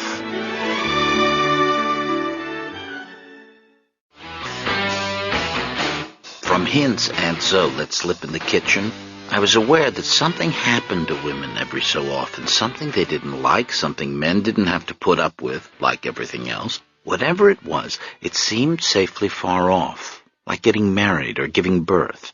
And then one day at Camp Pontchartrain, Rebecca Urbanus climbed up on a chair. Rebecca was from South Carolina. She had slave-owning ancestors and a trained voice. During dances with the boys from the neighboring camp, she waved a hand in front of her face as though holding a fan. Why was she up on a chair? We were having a talent show. Rebecca Urbanus was maybe singing or reciting the poetry of Walter de la Mare. The sun was still high and her shorts were white. And then suddenly, as she sang or recited, the back of her white shorts darkened. At first it appeared to be only a shadow of the surrounding trees, some kid's waving hand. But no, while our band of 12-year-olds sat watching, each of us in camp T-shirt and Indian headband, we saw what Rebecca Urbanus didn't. While her upper half performed, her bottom half upstaged her. The stain grew, and it was red. Camp counselors were unsure how to react. Rebecca sang, arms outflung. She revolved on her chair, before her theater in the round, us staring, perplexed and horrified. Certain advanced girls understood. Others, like me, thought, knife wound, bear attack. Right then, Rebecca Urbanus saw us looking. She looked down herself and screamed and fled the stage. I returned from camp, browner and leaner, pinned with a single badge, ironically for orienteering, but that other badge, which Carol Horning displayed so proudly the first day of school, I was still without. I felt ambivalent about this. On the one hand, if Rebecca Urbanus's mishap was any indication, it might be safer to stay the way I was. What if something similar happened to me? I went through my closet and threw out anything white. I stopped singing altogether. You couldn't control it. You never knew. It could happen any time. Except with me, it didn't. Gradually, as most of the other girls in my grade began to undergo their own transformations, I began to worry less about possible accidents and more about being left behind, left out. I am in math class, sometime during the winter of 6th grade. Miss Kwiatkowski, our youngish teacher, is writing an equation on the blackboard. Behind her, at wooden-topped desks, students follow her calculations or doze or kick each other from behind. A gray winter Michigan day. The grass outside resembles pewter. Overhead, fluorescent lights attempt to dispel the season's dimness. A picture of the great mathematician, Ramanujan, whom we girls at first took to be Miss Kwiatkowski's foreign boyfriend, hangs on the wall. The air is stuffy in the way only air at school can be stuffy. And behind our teacher's back, in our desks, we are flying through time. 30 kids, in 6 neat rows, being borne along at a speed we can't perceive. As Miss Grotowski sketches equations on the board, my classmates all around me begin to change. Jane Blunt's thighs, for instance, seem to get a little bit longer every week. Her sweater swells in front. Then one day, Beverly Moss, who sits right next to me, raises her hand, and I see darkness up her sleeve, a patch of light brown hair. When did it appear? Yesterday? The day before? The equations get longer and longer throughout the year, more complicated, and maybe it's all the numbers or the multiplication tables. We are learning to quantify large sums as, by new math, bodies arrive at unexpected answers. Peter Quayle's voice is 2 octaves lower than last month, and he doesn't notice. Why not? He's flying too fast. Boys are getting peach fuzz on upper lips. Foreheads and noses are breaking out. Most spectacularly of all, girls are becoming women. Not mentally or emotionally even, but physically. Nature is making its preparations. Deadlines encoded in the species are met. Only Calliope in the second row is motionless, her desk stalled somehow, so that she's the only one who takes in the true extent of the metamorphosis around her. While solving proofs, she is aware of Tricia Lamb's purse on the floor next to her desk, of the tampon she glimpsed inside it that morning. Which you use how, exactly? And whom can she ask? Still pretty, Calliope soon finds herself the shortest girl in the room. She drops her eraser. No boy brings it back. In the Christmas pageant, she is cast not as Mary, as in past years, but as an elf. But there's still hope, isn't there? Because the desks are flying day after day. Arranged in their squadron, the students bank and roar through time so that Callie looks up from her ink-stained paper one afternoon and sees it is spring, flowers budding, forsythia in bloom, elms greening. At recess, girls and boys hold hands, kissing sometimes behind trees, and Calliope feels gypped, cheated. "Remember me," she says to nature. "I'm waiting. I'm still here." As was Desdemona. By April of 1972, her application to join her husband in heaven was still working its way through a vast celestial bureaucracy. Though Desdemona was perfectly healthy when she got into bed, the weeks, months, and finally years of inactivity, coupled with her own remarkable willpower to do away with herself, brought her the reward of a physician's handbook of ailments. During her bedridden years, Desdemona had fluid in her lungs, lumbago, bursitis, a spell of eclampsia that manifested itself a half-century later than etiologically normal, and then just as mysteriously vanished, to Desdemona's regret, a severe case of shingles that made her ribs and back the color and texture of ripe strawberries and stung like a cattle prod. 19 colds, a week of purely figurative walking pneumonia, ulcers, psychosomatic cataracts which clouded her vision on the anniversaries of her husband's death, and which she basically just cried away, and Dupuytren's contracture, where inflamed fascia in her hand curled her thumb and 3 fingers painfully into her palm, leaving her middle finger raised in an obscene gesture. One doctor enrolled Desdemona in a longevity study. He was writing an article for a medical journal on the Mediterranean diet. To that end, he plied Desdemona with questions about the cuisine of her homeland. How much yogurt had she consumed as a child? How much olive oil? Garlic? She answered every one of his queries, because she thought his interest indicated that there was something, at last, organically the matter with her, and because she never missed a chance to stroll through the precincts of her childhood. The doctor's name was Mueller. German by blood, he renounced his race when it came to its cooking. With post-war guilt, he decried bratwurst, sauerbraten, and Königsberger Klops as dishes verging on poison. They were the Hitler of foods. Instead, he looked to our own Greek diet, our eggplant, a swim in tomato sauce, our cucumber dressings and fish egg spreads, our pilaffi, raisins, and figs as potential curatives, as life-giving, artery-cleansing, skin-smoothing wonder drugs. And what Dr. Mueller said appeared to be true. Though he was only 42, his face was wrinkled, burdened with jowls, gray hair prickled up on the sides of his head, whereas my father, at 48, despite the coffee stains beneath his eyes, was still the possessor of an unlined olive complexion and a rich, glossy black head of hair. They didn't call it Grecian formula for nothing. It was in our food, a veritable fountain of youth in our dolmadis and terra masalata, and even in our baklava, which didn't commit the sin of containing refined sugar, but had only honey. Dr. Mueller showed us graphs he'd made, listing the names and birth dates of Italians, Greeks, and a Bulgarian living in the Detroit metropolitan area, and we saw our own entrant, Desdemona Stephanides, age 91, going strong in the midst of the rest. Plotted against Poles killed off by kielbasa, or Belgians done in by pommes frites, or Anglo-Saxons disappeared by puddings, or Spaniards stopped cold by chorizo, our Greek dotted line kept going where theirs tailed off in a tangle of downward trajectories. Who knew?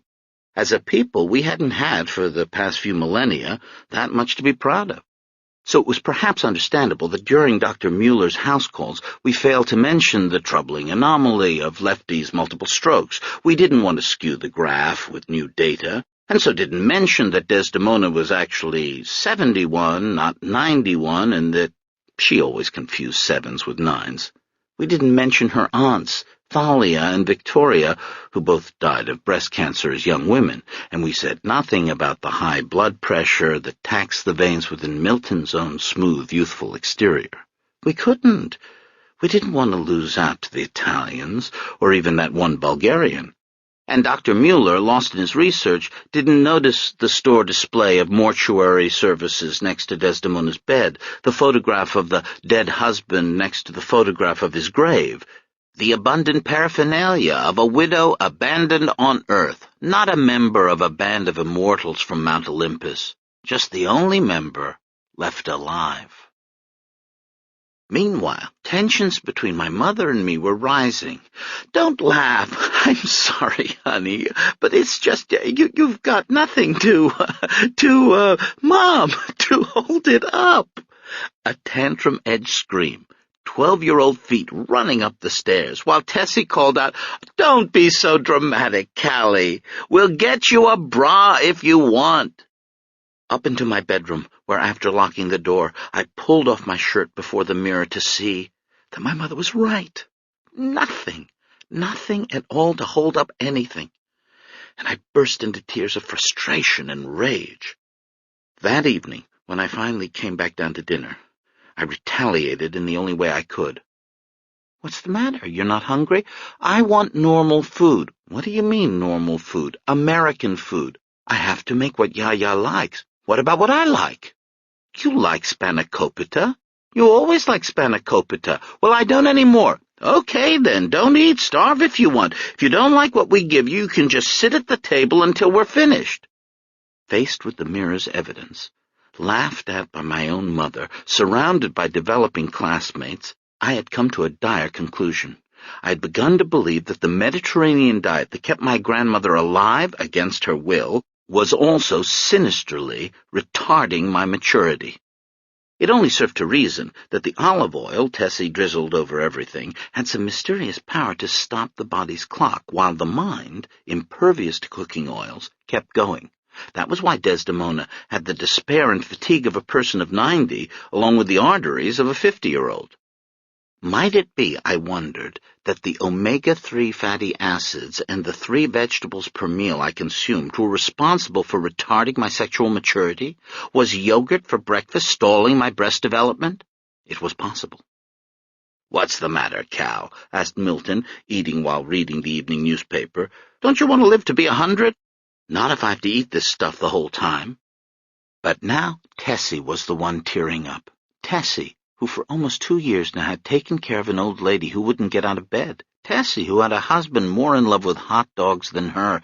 Tessie, who secretly monitored her children's bowel movements, and so, of course, knew exactly how greasy American foods could disrupt their digestion. "You don't do the shopping," she said tearfully. "You don't see what I see. When's the last time you've been to the drugstore, little Miss Normal Food? You know what the shelves are full of? Laxatives. Every time I go to the drugstore, the person in front of me is buying X-Lax, and not just one box. They buy it by the bushel. They're just old people. It's not just old people. I see young mothers buying it. I see teenagers buying it. You want to know the truth? This entire country can't do number 2. Oh, now I really want to eat. Is this about the bra, Kelly? Because if it is, I told you. Mom! But it was too late. What bra? Chapter 11 asked, and now smiling. Does the Great Salt Lake think she needs a bra? Shut up. Here, my glasses must be dirty. Let me clean them. Ah, that's better. Now let's have a look. Shut up. No, I wouldn't say the Great Salt Lake has undergone any kind of geological. Well, your face has, zithead. Still as flat as ever. Perfect for time trials. But then Milton shouted, "God damn it!" drowning us both out. We thought he was tired of our bickering. "That goddamn judge!"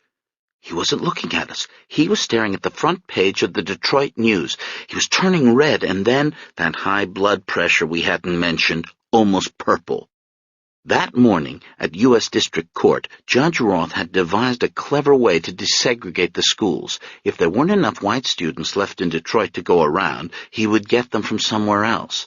Judge Roth had claimed jurisdiction over the entire metropolitan area, jurisdiction over the city of Detroit and the surrounding 53 suburbs, including Grosse Pointe. "Just when we get you kids out of that hellhole," Milton was shouting, "that goddamn Roth wants to send you back!" The Wolverette. If you've just tuned in, we have one humdinger of a field hockey game on our hands. Final seconds of the last game of the season between those two arch rivals, the BCDS Hornets and the BNI Wolverettes. Score tied 4-4. Face-off at midfield, and the Hornets have it. Chamberlain, stick handling, passes to O'Rourke on the wing. O'Rourke faking left, going right. She's by one Wolverette. By another, and now she passes cross-field to Amigliato. Here comes Becky Amigliato down the sideline. 10 seconds left, 9 seconds. In goal for the Wolverettes, it's Stefanides, and oh my, she doesn't see Amigliato coming. What in the devil? She's looking at a leaf, folks. Callie Stefanides is admiring a gorgeous fire-red autumn leaf. But what a time to do it! Here comes Amigliato. 5 seconds, 4 seconds. This is it, folks. The championship of the middle school junior varsity season is on the line. But hold on. Stefanides hears footsteps. Now she looks up, and Amigliato takes a slap shot. Oh-wee! It's a bullet! You can feel that one all the way up here in the booth. The ball's heading straight for Stefanides' head. She drops the leaf. She's watching it. Watching it? Gosh, you hate to see this, folks. Is it true that right before death, by field hockey ball or otherwise, your life flashes before your eyes? Maybe not your whole life, but parts of it. As Becky Amigliato's slapshot made for my face that fall day, the events of the last half-year flickered in my possibly soon-to-be-extinguished consciousness. First of all, our Cadillac. By then, the Golden Fleetwood, wending its way the previous summer up the long driveway of the Baker and English School for Girls.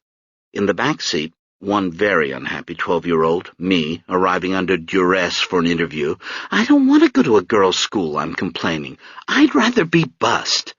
And next, another car picking me up the following September for my first day of 7th grade. Previously, I'd always walked to Trombley Elementary, but prep school has brought with it a host of changes. My new school uniform, for instance, crested and tartaned. Also, this carpool itself, a light green station wagon driven by a lady named Mrs. Drexel. Her hair is greasy, thinning. Above her lip, in an example of the foreshadowing I will learn to identify in the coming year's English class, is a mustache. And now the station wagon is driving along a few weeks later. I'm looking out the window while Mrs. Drexel's cigarette uncoils a rope of smoke. We head into the heart of Grosse Pointe. We pass long, gated driveways, the kind that always fill my family with wonder and awe. But now Mrs. Drexel is turning up these drives. It is my new classmates who live at the end of them. We rumble past privet hedges and under topiary arches to arrive at secluded lakefront homes where girls wait with satchels standing very straight. They wear the same uniform I do, but somehow it looks different on them, neater, more stylish. Occasionally, there is also a well-coiffed mother in the picture, clipping a rose from the garden. And next, it is 2 months later, near the end of the fall term, and the station wagon is climbing the hill to my no longer brand-new school. The car is full of girls. Mrs. Drexel is lighting another cigarette. She's pulling up to the curb and getting ready to lay a curse on us. Shaking her head at the view of the hilly green campus, the lake in the distance, she says, "Yous girls better enjoy it now.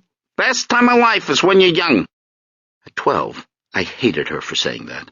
I couldn't imagine a worse thing to tell a kid. But maybe also, due to certain other changes that began that year, I suspected that the happy period of my childhood was coming to an end. What else came back to me as the hockey ball zeroed in? Just about everything a field hockey ball could symbolize. Field hockey, that New England game handed down from Old England, just like everything else in our school, the building with its long, echoing hallways and churchy smell, its leaded windows, its Gothic gloom, the Latin primers, the color of gruel, the afternoon teas, the curtsying of our tennis team, the tweediness of our faculty, and the curriculum itself, which began Hellenically, Byronically with Homer, and then skipped straight to Chaucer, moving on to Shakespeare, Donne, Swift, Wordsworth, Dickens, Tennyson, and E.M. Forster. Only connect. Miss Baker and Miss Inglis had founded the school back in 1911, in the words of the charter, to educate girls in the humanities and sciences and to cultivate in them a love of learning, a modest comportment, an amiable grace, and an interest in civic duty above all. The two women had lived together on the far side of the campus in the cottage, a shingled bower that occupied a place in school mythology akin to Lincoln's log cabin in national legend. Fifth graders were given a tour every spring. They filed by 2 single bedrooms, which fooled them, maybe, the founder's writing desks still laid with fountain pens and licorice drops, and the gramophone on which they'd listened to Sousa marches. Miss Baker's and Miss Inglis's ghosts haunted the school, along with actual busts and portraits. A statue in the courtyard showed the bespectacled educators in a fanciful springtime mood, Miss Baker gesturing Pope-like to bless the air, while Miss Inglis, forever the bottom, turned to see what her colleague was bringing to her attention. Miss Inglis's floppy hat obscured her plain features. In the work's only avant-garde touch, a thick wire extended from Miss Baker's head, at the top of which hovered the object of wonder, a hummingbird. All this was suggested by the spinning hockey ball, but there was something else, something more personal that explained why I was its target. What was Calliope doing playing goalie? Why was she encumbered by mask and pads? Why was Coach Stork hollering at her to make the save? To answer simply, I wasn't very good at sports. Softball, basketball, tennis, I was hopeless in every one. Field hockey was even worse. I couldn't get used to the funny little sticks or the nebulous European strategies. Short on players, Coach Stork put me in goal and hoped for the best. It rarely happened. With a lack of team spirit, some wolverettes maintained that I possessed no coordination whatsoever. Did this charge have merit? Is there any connection between my present desk job and a lack of physical grace? I'm not going to answer that. But in my defense, I will say that none of my more athletic teammates ever inhabited such a problematic body. They didn't have, as I did, 2 testicles squatting illegally in their inguinal canals. Unknown to me, those anarchists had taken up residence in my abdomen, and were even hooked up to the utilities. If I crossed my leg the wrong way or moved too quickly, a spasm shot across my groin.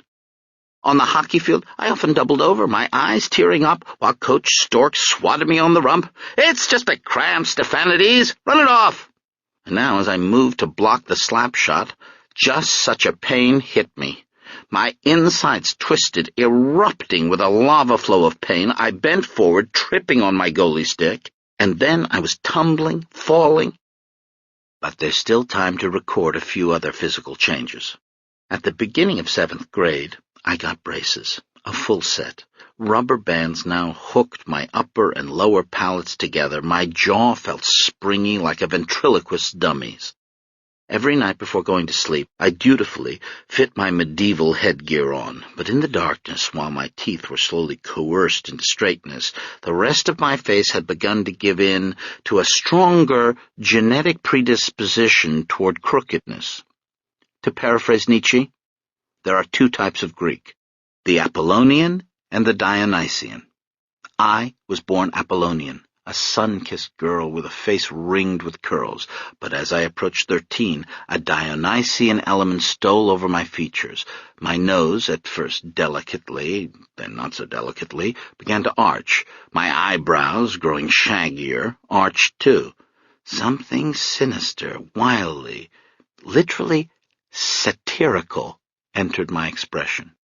And so the last thing the hockey ball, coming closer now, unwilling to endure any more exposition, the last thing the hockey ball symbolized was time itself, the unstoppability of it, the way we're chained to our bodies, which are chained to time.